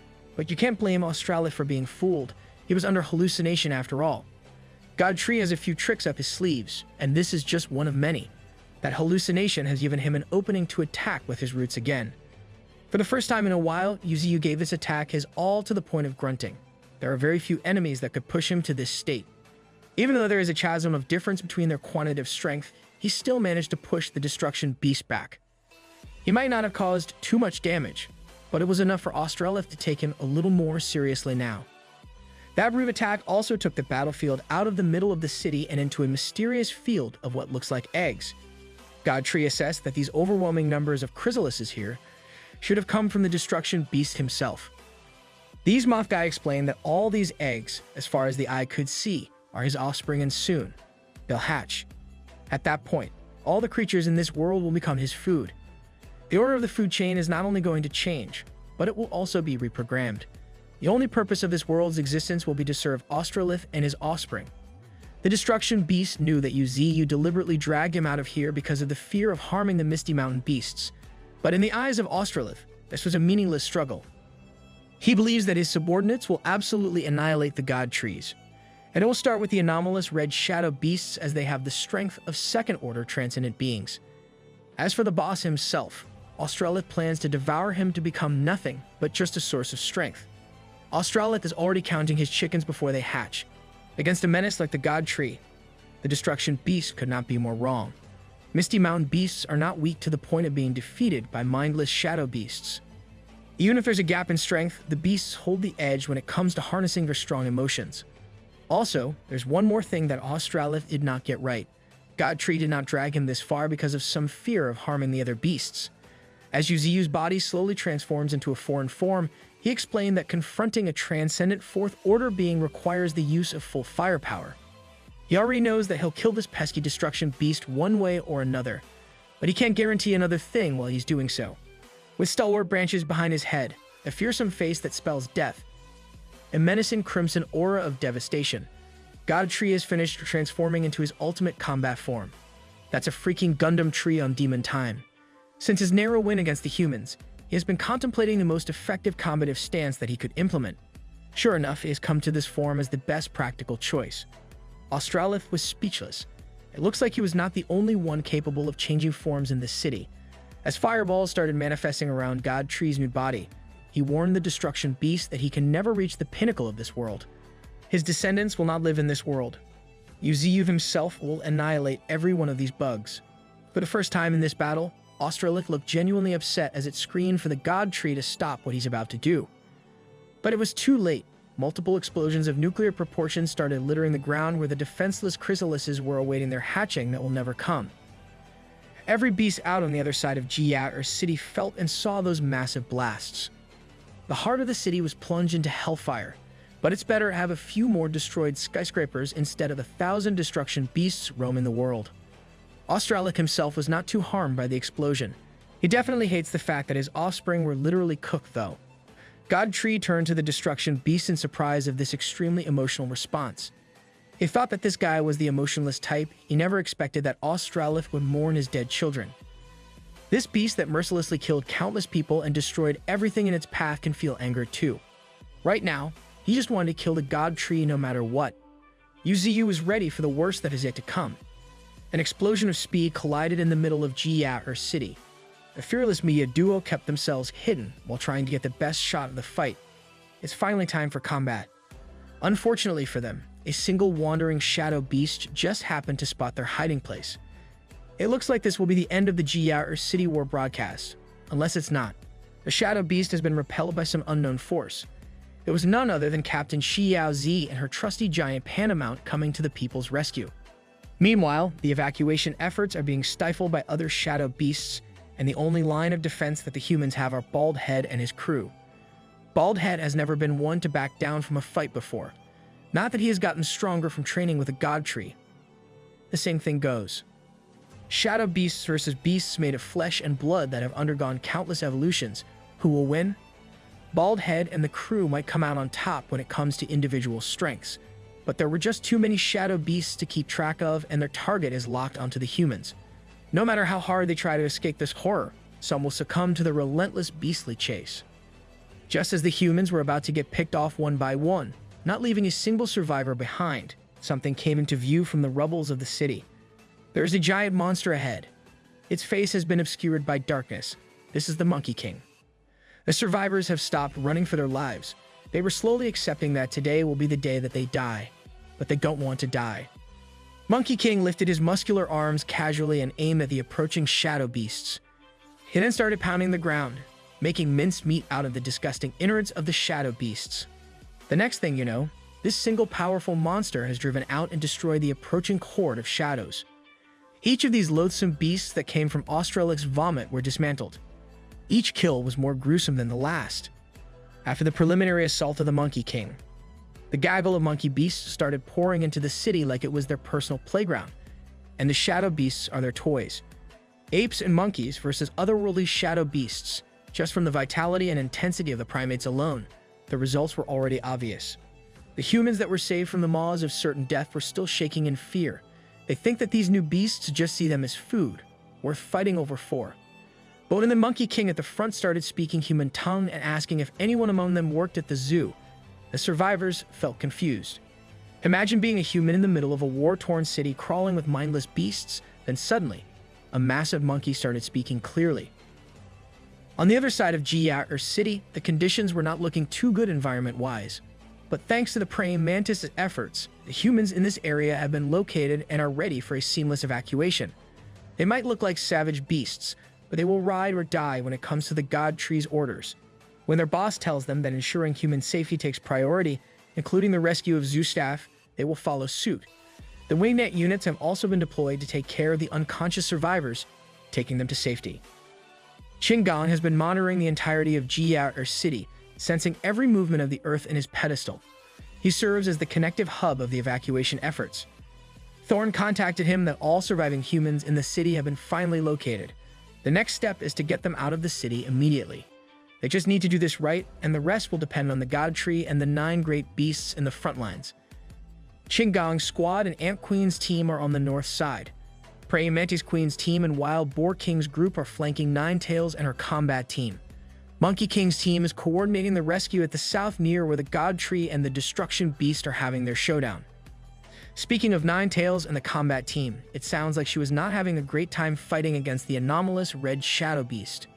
It has the ability to alter its physical form, augmenting physical attacks in various ways. The Red Shadow Beast thinks that fighting Nine Tails is boring and tedious. It thinks that the most powerful beast of the Misty Mountains was just way too weak, no matter how you spin it. Glacier the giant mammoth was also struggling. He might hold the size advantage, but being swarmed by countless shadow beasts is not a good position to be in at all. Little White Snake was starting to have trouble too. There are just way too many shadow beasts, and they are desperately clingy and not in a good way. The other members of the combat team were not doing too bad as they take down shadows after shadows at a decent pace. But the thing is, when it comes to a war of this scale, casualties on either side are essentially inevitable. The first death on the Misty Mountain side would be a spider and a hedgehog duo, when a humongous shadow beast dove down with a chomp. But the two miraculously survived thanks to White Tiger and his swift wings.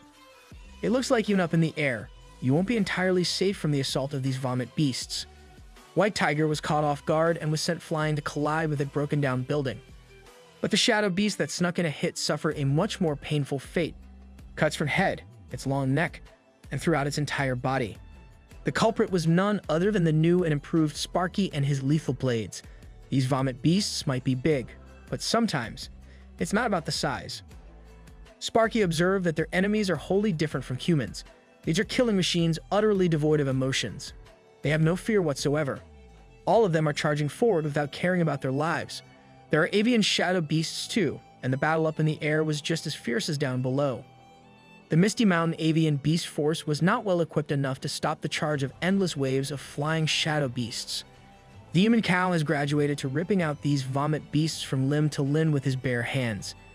But even this resilient beast was starting to feel the fatigue from the endless waves of enemies. There is still no certainty with regards to how much longer they have to fight like this. That was until a representative of the Peregrine Falcon faction started flying through Jiyaer City to disseminate the news.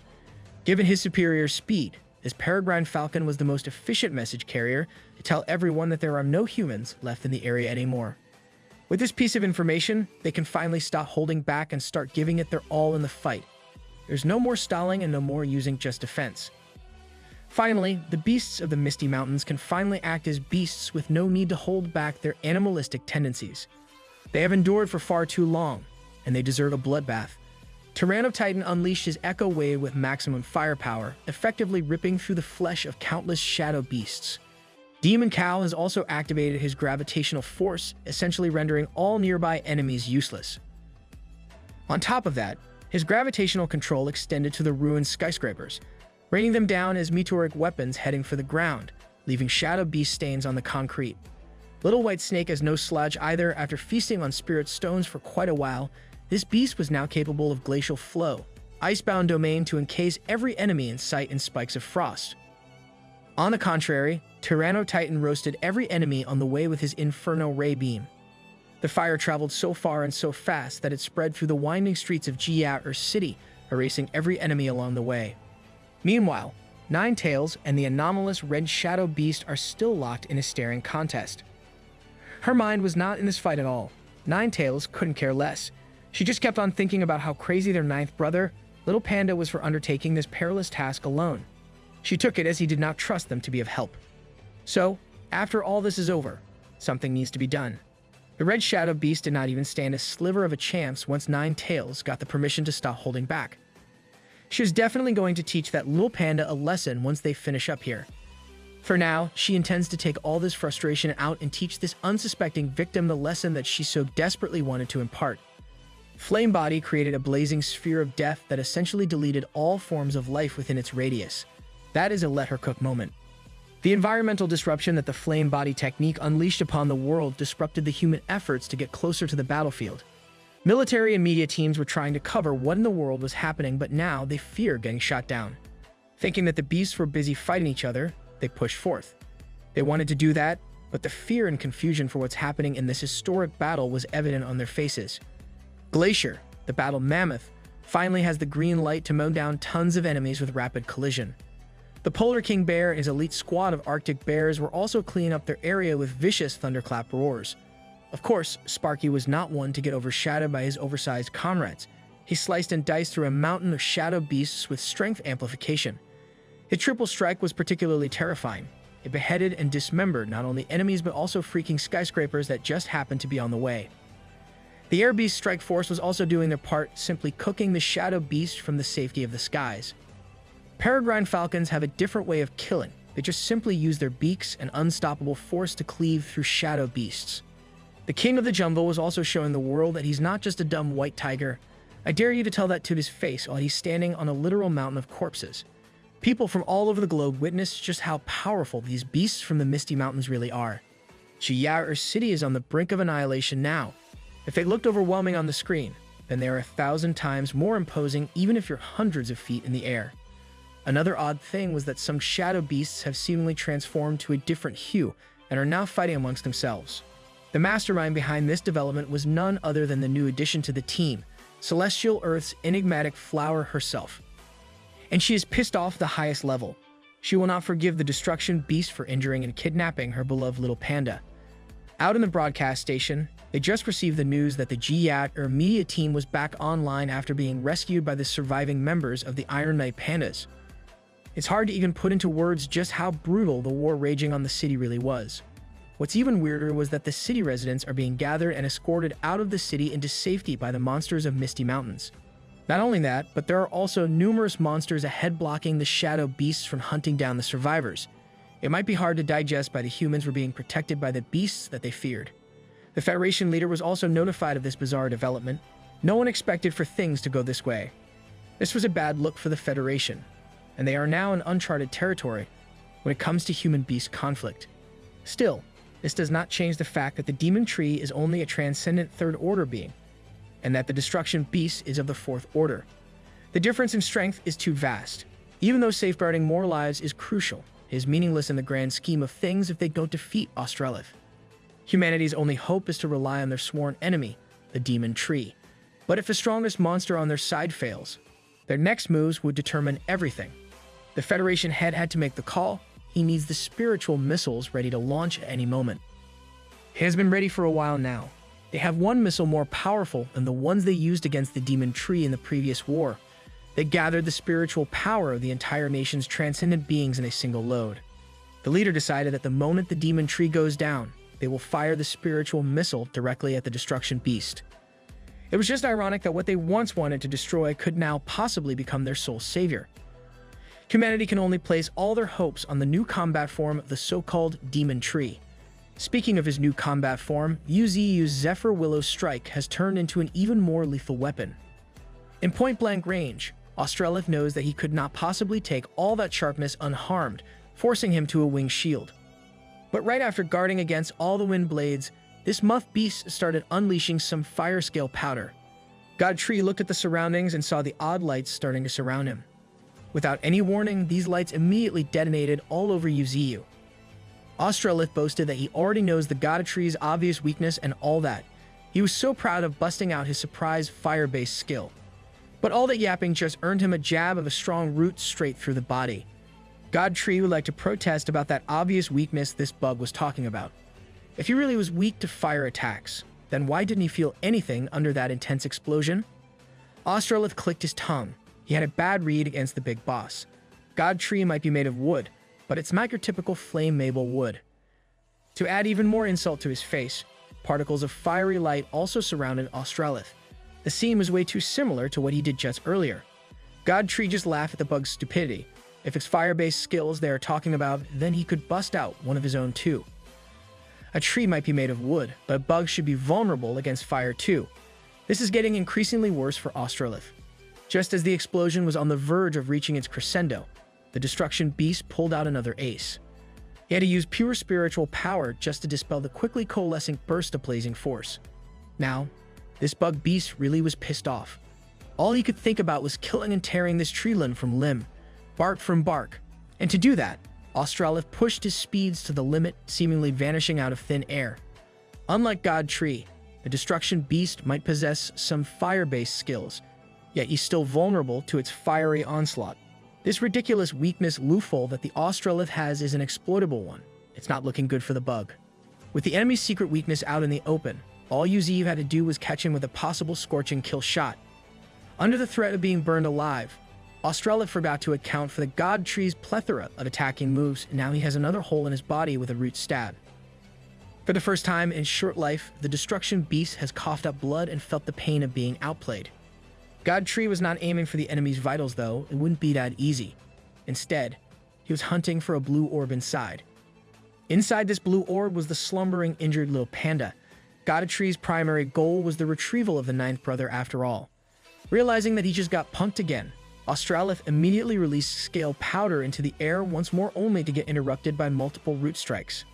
Yuziu clicked his tongue. This bug just won't learn its lesson and was just throwing powerful moves one after the other. Now that the scale powder has failed to mix with the atmosphere, the destruction beast had to pull out in fear of getting caught by the god tree's follow-up attack. Australith succeeded in doing so without much struggle. He still has the speed of a fourth-order transcendent beast after all. Nevertheless, it's a big win for Yuziu. He just successfully rescued one of his subordinates. Looking at the blue orb, it seems like little panda is just in a dormant state. They have a lot to say to each other, but they can just talk about it after everything's over. God Tree then threw the blue orb out into the other direction like he was Shohei Ohtani. This throw was an absolute beamer, traveling through the ruins of Jia City with unbelievable speeds.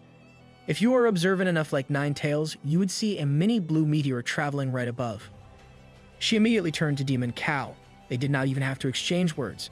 He knows what must be done. Demon Cow swiftly extended his anti-gravity field up into the air to catch and stop the blue orb's momentum. Only now did they see what was inside of this weird object that the God Tree threw their way. It was their ninth brother.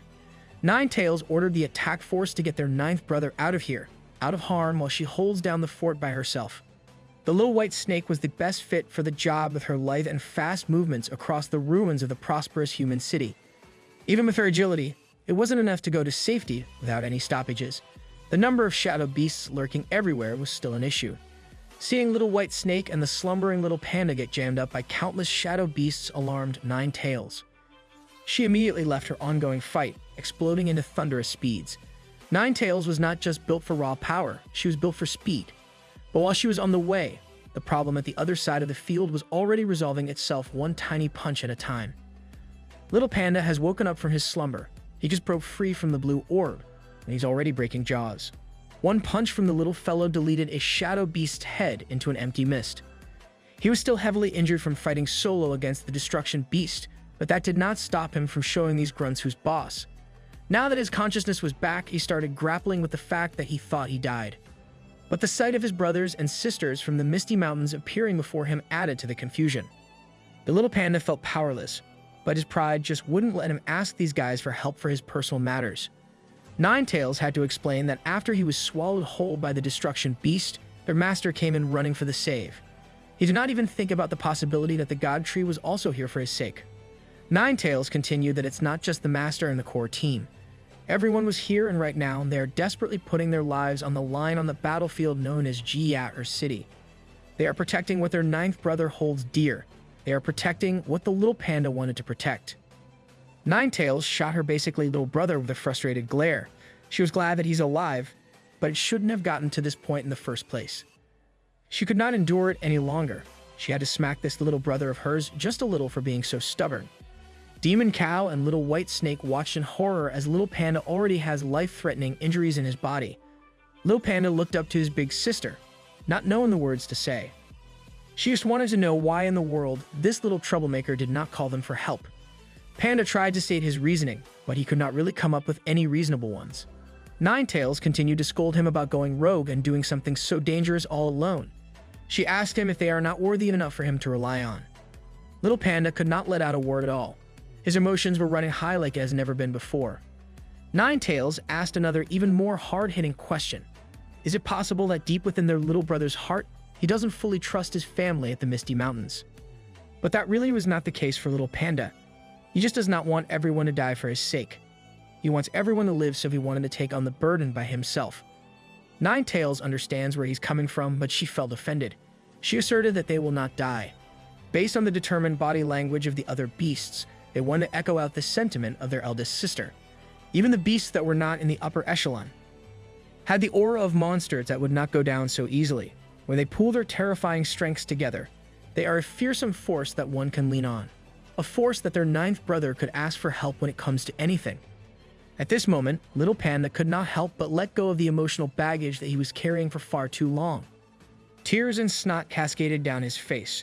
The words of his new family and the support they were ready to give him were overwhelming. The next thing you know, he was tossed up in the air for Little White Snake to catch. Ninetales wanted him to go for now. The person he's been looking for has been waiting for him all along. Ninth Brother will never forget the kindness that the God Tree, Ninetales, and everyone has given him. On the other side of the war zone, Qinggang was altering the topography with his copper wall technique. This was in service of blocking the hordes of shadow beasts trying to get to the remaining survivors so desperately. The enemies managed to locate where they were transporting the evacuees and are now being barred in a narrow part of the city. Any beasts that managed to find another way were blocked and promptly eliminated by the Misty Mountain monsters tasked with defending the people. Thorn was coordinating their retreat while keeping an eye on the copper wall for any threats that might slip through the cracks. They have to protect the evacuating citizens and deal with the shadow beasts as soon as possible, but the numbers of the enemies kept on increasing. Not only that, but they also have monsters that have the leaping power to render the Great Wall useless. After jumping through that barrier, they were free to take their pick on the crowd of people on the other side. Now that the shadow beasts have appeared from the skies, there will be a lot of casualties. Fortunately for these helpless survivors, another force has entered the fray with their high-caliber bullets. Qinggang and the Misty Mountain Rescue Force swiftly turned their heads to the source of that firepower. It was none other than the human military force. They had infantry and attack helicopters finally breach the walled-up city. They were under the orders to protect the Misty Mountain beasts while assisting the citizens in evacuating. Wait, they're doing the smart thing. These are fake humans. This came as quite a surprise. The human military of all forces were actually teaming up with them openly. The Federation leader knows that this was their only choice to keep casualties at a minimum and maintain the possibility of coming out on top. The shadow beasts have finally breached through the copper wall, but they are under suppressive fire from the military forces. These poor soldiers were essentially deployed to their deaths. Their enhanced bullets could barely keep up with the swarm of enemies. They came to the brink of being wiped out by the stronger shadow beasts. But this is where the beauty of collaborating with the Misty Mountain beasts comes through with some clutch kills. Even with reinforcements, they are still down in numbers. Some shadow beasts managed to sneak into where the survivors are. This rescue effort was just clutch kills once after the other. But this time, it came from one of the survivors, from Xiao Ai's marksmanship to be exact. She might just be another zookeeper, but her courage in this whole ordeal cannot be understated. It's just that her bravery always puts her in incredibly dangerous positions. This time, it puts her on the brink of being eaten by one of the rogue shadow beasts hungry for human flesh. Thankfully, a fuzzy pair of legs has come rushing in like there's no tomorrow. Instead of Xiao Ai getting bit in half, it was Little Panda chomping down on some shadow beast flesh instead.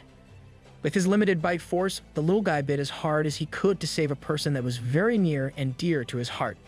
Seeing the little panda that Xiao Ai took care of when he was just a helpless cub once again, it was as if the threat of the shadow beast didn't even matter. This was Chi Zi. This was that cowardly little guy that has transformed into a dependable savior. Coming in hot with the momentum of his run was enough to knock the shadow beast away from the public. Now, the survivors had a clear runway to safety outside of the cursed Jiyat or city. Little White Snake and Qinggang had also joined the fray to deter all attempts to pick off the evacuees. Their reinforcement was truly a godsend for the struggle on this side of the battle. The military has also solidified their foothold to unleash the might of their bullets, not letting one more civilian fall prey to the shadow beasts. Still, the vomit beast reinforcements were not stopping. It was as if they were not even making a dent in their number.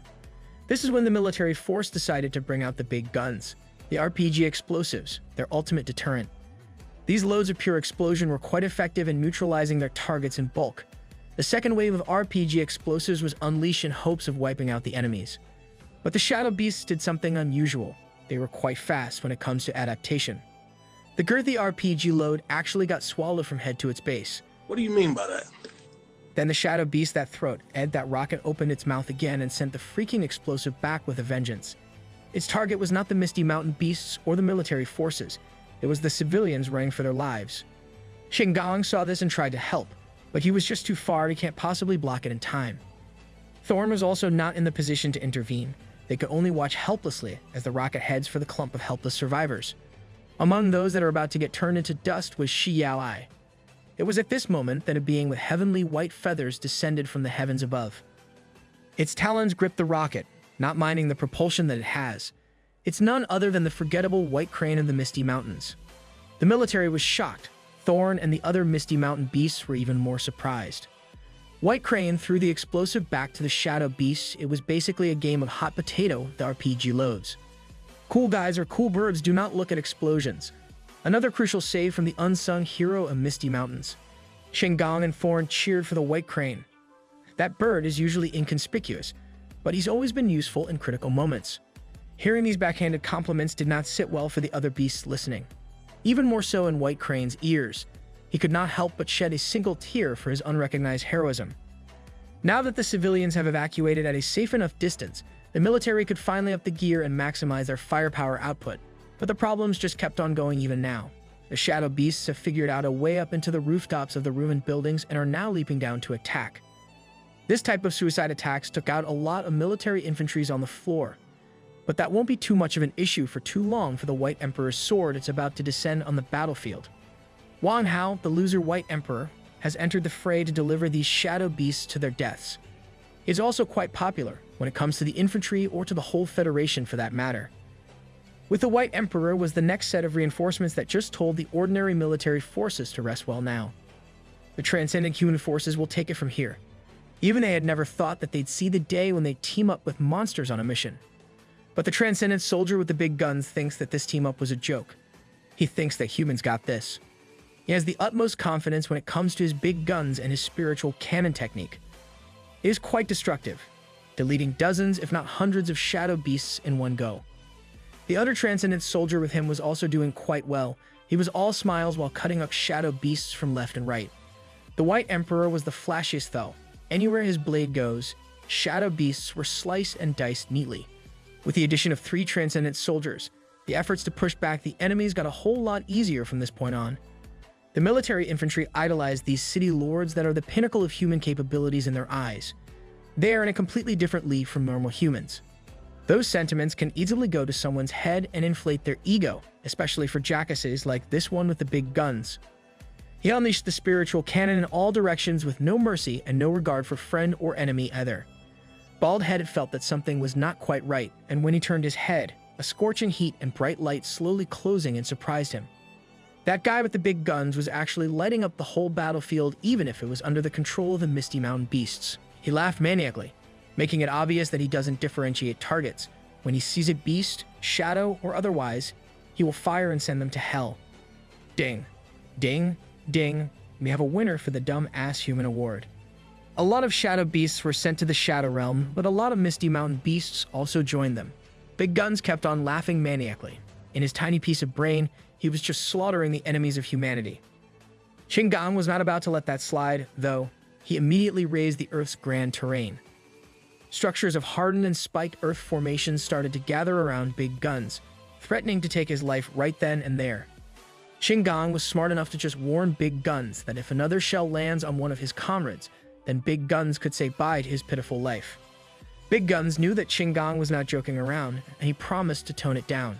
Baldhead thinks that the man was not being sincere, so a casual shock of thousands of volts could perhaps clear the air properly. Shigeyaga City is in a sorry state. It just experienced and is still experiencing an unprecedented war after all. Yuzi was still locked in on his single combat against the big bad destruction beast. His 9-wood arboreal roots are proving to be an effective weapon. Each root was stabbing and wounding the seemingly indestructible enemy, but he's whittling down its health bit by bit. At the moment, Godtree has the obvious upper hand. He's been slapping this bug left, right, and center to a sorry state. But the might and durability of an anomalous beast at this level could not be underestimated. Even with injuries, it still has the capacity to retaliate. Using purple tendrils, Australith effectively limited the Godtree's movement for a while. This was a very effective constriction to stop the one-sided onslaught. The destruction beast was also clever enough to wrap those dirty tendrils around his roots, effectively stopping the stab attacks. Not only that, Australith was planning to haul him up into space where Yuzi will be helpless as he doesn't have the ability to engage in aerial battles. In space, the destruction beast will have the upper hand and defeat will be certain. Godtree might not have wings to fight up in the air, but the enemy was still foolish to think that he has no counters for this type of situation. He could just throw all of his weakness out of the window by simply using the new ability that he was playing with in the northern regions, Gigantification. Seeing Godtree's body start to transform and change size came as a shock to Australith. After getting freed from the binding of the purple tendrils, Godtree resembled an old forest god that was about to crush a pesky bug. His punch from the hardened and gigantic fist made of wood landed squarely on the destruction beast's entire body. Yuzi was really going all out now. He's tired of this unkillable bug buzzing all over him. His amplified size has now towered even the highest skyscrapers of Jiaer City. The destruction he could unleash has also gone up. In this battle of the pinnacle of monsters, human structures were taking the biggest damage. Watching this, Ninetales could not help but grit her teeth. She wanted to help her master in this decisive fight. Meanwhile, the media team, the helicopter, was suffering from the impacts of the battle. They made sure to keep a healthy distance from the epicenter, but the shockwaves can still reach them. Just that one strike created a huge crater in the middle of the city. The scale of this battle has never been seen before. Transcendent third order and fourth order beings are simply beyond human comprehension, no matter how you spin it. God Tree watched the impact of his attack, looking for signs of the destruction beast among the dust and rubble. It was extremely effective. He almost finished off Australith with that one punch. He took out one of the bug's wings and caused irreparable damage to the body. But as expected, it's not easy to kill a transcendent fourth order beast in one hit, even if you pour everything into it. It's better to say that it's already impressive that he pushed such a beast to such a condition. Instead of being flustered, the destruction beast seemed oddly calm. This bug just called to him. Using one of its own purple tendrils, Australith decided to discard the damaged legs altogether. He took out one of his limbs without as much as a wince, just like that. Yuziu felt unnerved by this development. This was not how the fight was supposed to go. In place of that detached limb, a sprout of something entirely different started emerging. Godtree praised the bug for having the guts to abandon even his own limbs after assessing that they will be useless. Australith believes that damaged limbs will only be a burden in a battle of this caliber. He thinks that it doesn't matter anyway. Once he eats the Godtree himself, Australith will evolve into a new form, and he intends to keep on evolving and keep on living on. And then he will eventually manifest the most perfect form that this world has ever seen. For the Destruction Beast, continuous evolution is the meaning of his entire existence. At that moment, Yuziu's system warned him that the enemy's spiritual power has started to rise rapidly. It jumped from 7.6 million to 8.9 million in just a few seconds. Australith added that with the God Tree's limited power, he cannot handle the power of a transcendent fourth order. The Destruction Beast is done playing along. He will put everything into his next attack to obliterate God Tree and the whole city. The overpowered bug has a point.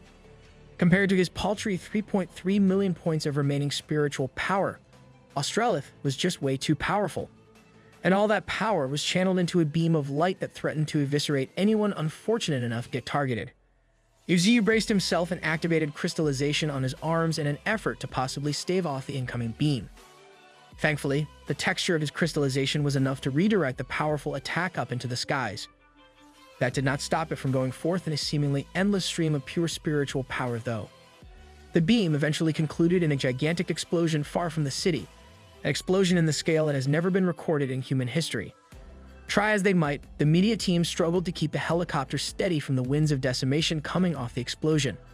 That attack just now has caused a 7.0 magnitude earthquake in Jiao City and all the nearby areas.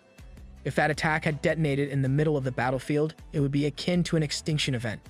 The higher-ups know that if it weren't for the God Tree confronting Australith, then they would not have stood a chance.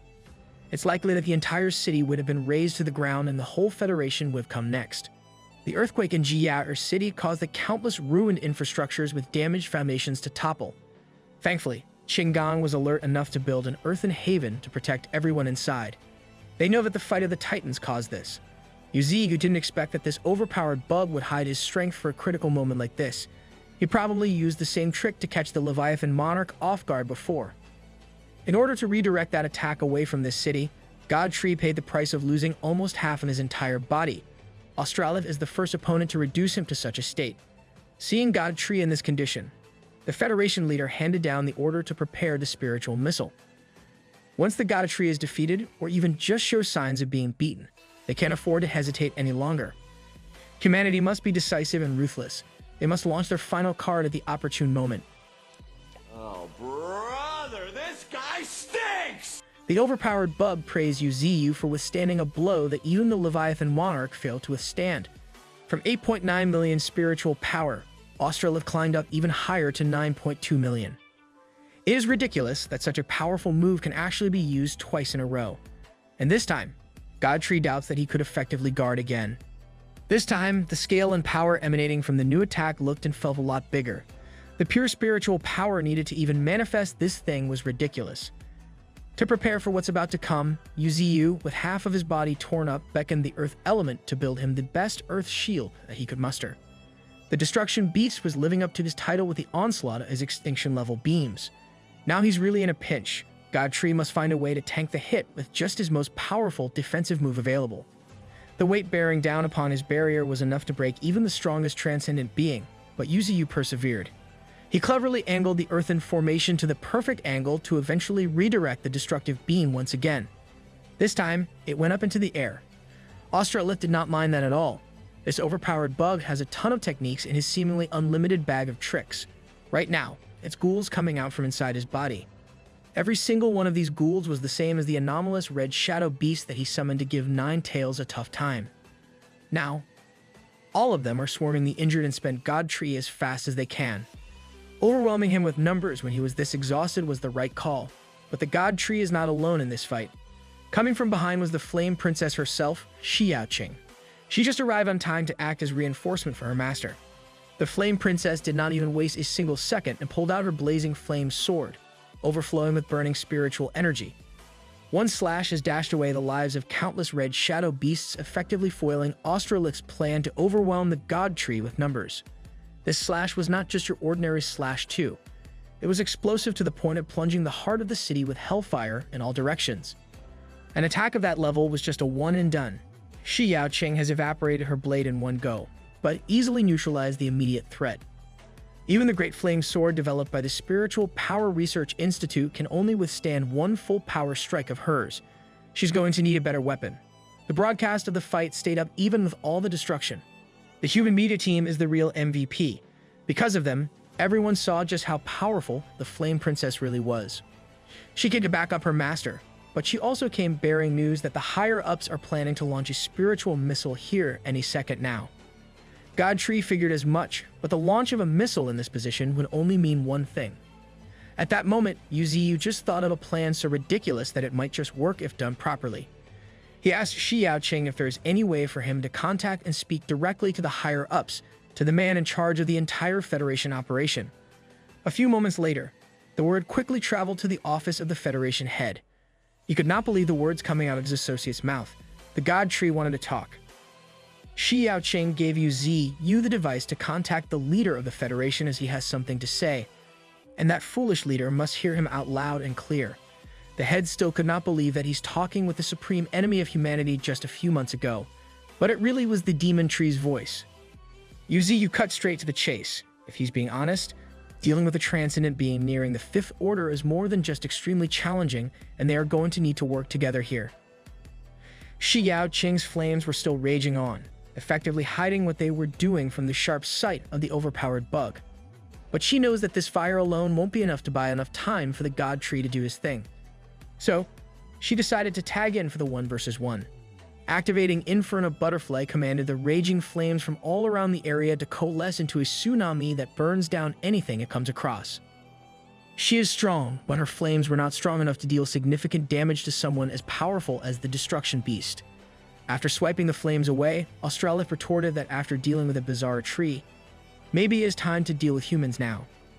Xiaoqing gave that attack her all and it did not even leave a scratch, a burn mark, or anything like that. In the middle of the burning heart of Jiya City is a mystery whether Xiaoqing survived the attempt to buy time against the Destruction Beast. On the Federation headquarters, the leader patiently listened to the Godtree's demands, but he couldn't wrap his head around such a ridiculous request. Yuziyu retorted that this is what the Federation head have always wanted anyway. They were just hastening the process a little bit. The odd request would still be a win for humanity, but the head warned the Godtree that he better not regret making the call. Yuziyu replied that it won't be a problem. In his entire life, he will never do anything that he will ever regret. Back in the action, it looks like Xiaoqing was still in one piece, though a little bit worse for wears after trying to distract Australith for just a few more seconds. She had to admit that the level of this enemy is too high. It was just too powerful that even think about defeating the overpowered bug is absurd. But she must give her all to buy even just another second for her master. In order to do that, she must stay at the top of her game. She finally busted out her butterfly wings made of pure scorching heat. Seeing this form that was quite reminiscent to an insect like him, Australith laughed in amusement, praising Xiaoqing for being quite remarkable for a mere human. She was not messing around though. Xiaoqing might just be buying time, but she was going to go all out in order to do that. The Flame Princess dove down with the might of her blazing spiritual power in full display. She lit up the entire city in the colors of fire. Flying up into the air, you can see that when she wills it, the Flame Princess could wipe out cities all by herself. But she was only trying to do so because anything less would be ineffective against a monster at the level of the Destruction Beast. She was exhausted with little to no spiritual power in the tank. To make matters worse, the purple tendrils came out of the smoke to snatch her out from the skies.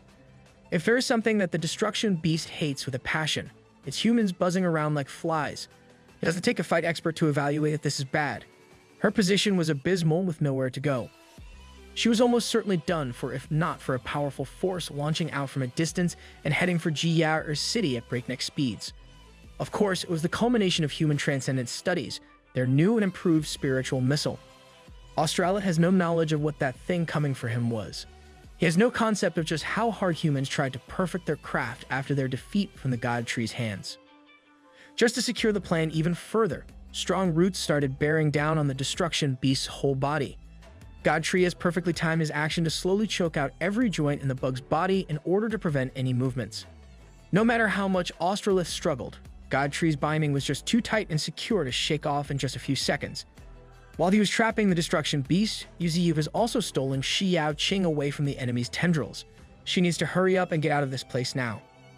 Unable to move and overconfident in his defensive capabilities, Australith boasted that something like a human-made toy cannot destroy him and the only one who'll die here is the God Tree. That's where he was entirely wrong. No one said that the missile was coming down to destroy him. You just wrapped him up so he could stay put and watch closely. The God Tree's roots reached for the heavens above while the light of the incoming ballistic missile filled the entire area. In the heart of Jia City, the God Tree accepted the pure spiritual power extracted from the transcendent people of humanity in the form of a missile. Even the overpowered bug could not understand what's happening. He thought he was the target of the attack after all. But no, this plan was the culmination of conflict. What was made for him will belong solely to him. This is God Tree's brief union with humans. The God Tree roared with a mixture of pain and the feeling of newfound strength coursing throughout his body. You see, instead of nuking down the whole area, the spiritual missile did not cause any destruction this time around. There have been too many explosions, and this one is different. This one was not on the list of the possibilities in the Destruction Beast's head.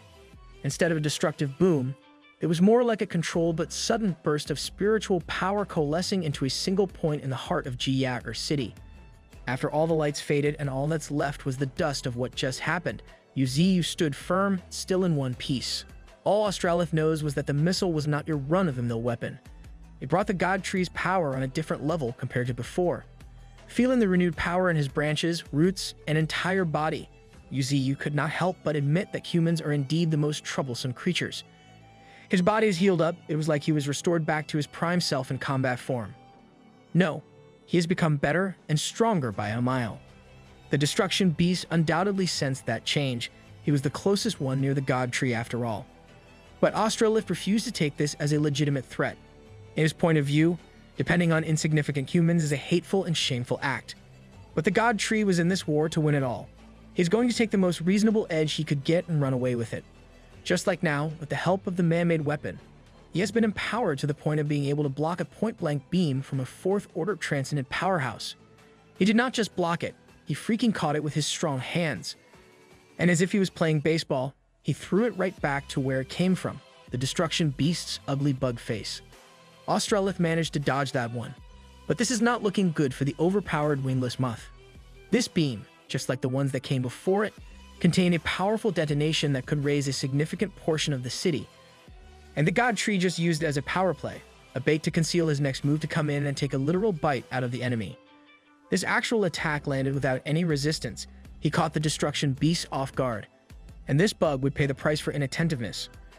To combo from that vicious bite, God Tree decided to deal some critical damage up close and personal with willow leaf flying blades. His sharp wooden teeth were holding the enemy in place while the more destructive part of the attack was coming straight from his mouth. Getting hit in this distance would be catastrophic. Australith willed all of his muscles to move away from the attack, and he somewhat succeeded. He managed to break free from the sinking teeth, but still got grazed by the main strike. This willow leaf flying blades was on a whole other level. It damn near cut the entirety of Jia City in half with its sharpness. The Destruction Beast survived the ordeal despite being caught in a trap. He's a little worse for wear, but he's still breathing. He was not only alive, but the overpowered bug was also supremely pissed off. He was supposed to be the stronger being here. That was Australith's next big mistake. He chose to yap angrily instead of focusing on the enemy's movements. Godtree was already coming in with a meteor punch from above. It seems like every single move that Yuziu makes at this point would be enough to delete the remains of Jia City little by little. Australith roared in pain and shame as he kept on getting outplayed every turn. He could not even retaliate even just a little. Not only that, the injuries from all the Grey's shots to the full-powered blows were catching up to his beaten body. From all the injury that Godtree was giving away for free, another surprise was revealed. He thought that this bug was done with transformations, but no, it was just wearing a mask. Hidden behind is an ugly mug only a mother could love. Seeing that he's already getting trash-talked, Australith decided to discard all the vestigial parts to reveal his true form. He still thinks that he'll come out on top after all is said and done. What was hidden inside that bug cosplay was a demonic being with an otherworldly aura. The apex predator, a monster of the shadows. This is the real destruction beast. Godtree's strongest foe has revealed the final card, going full power. But his spirit power is constantly decreasing. The energy from the spirit missile is not an organic energy obtained from a living body after all. This is a race against time.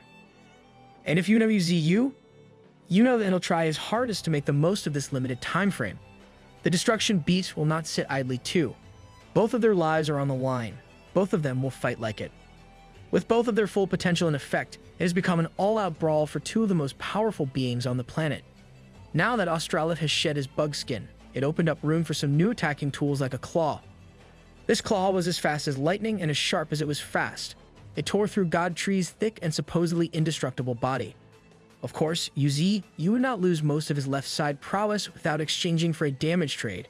He took out one of Australith's limbs as revenge. That was made possible by his 9 wood arboreal roots that altered his stems into a whole new different beast.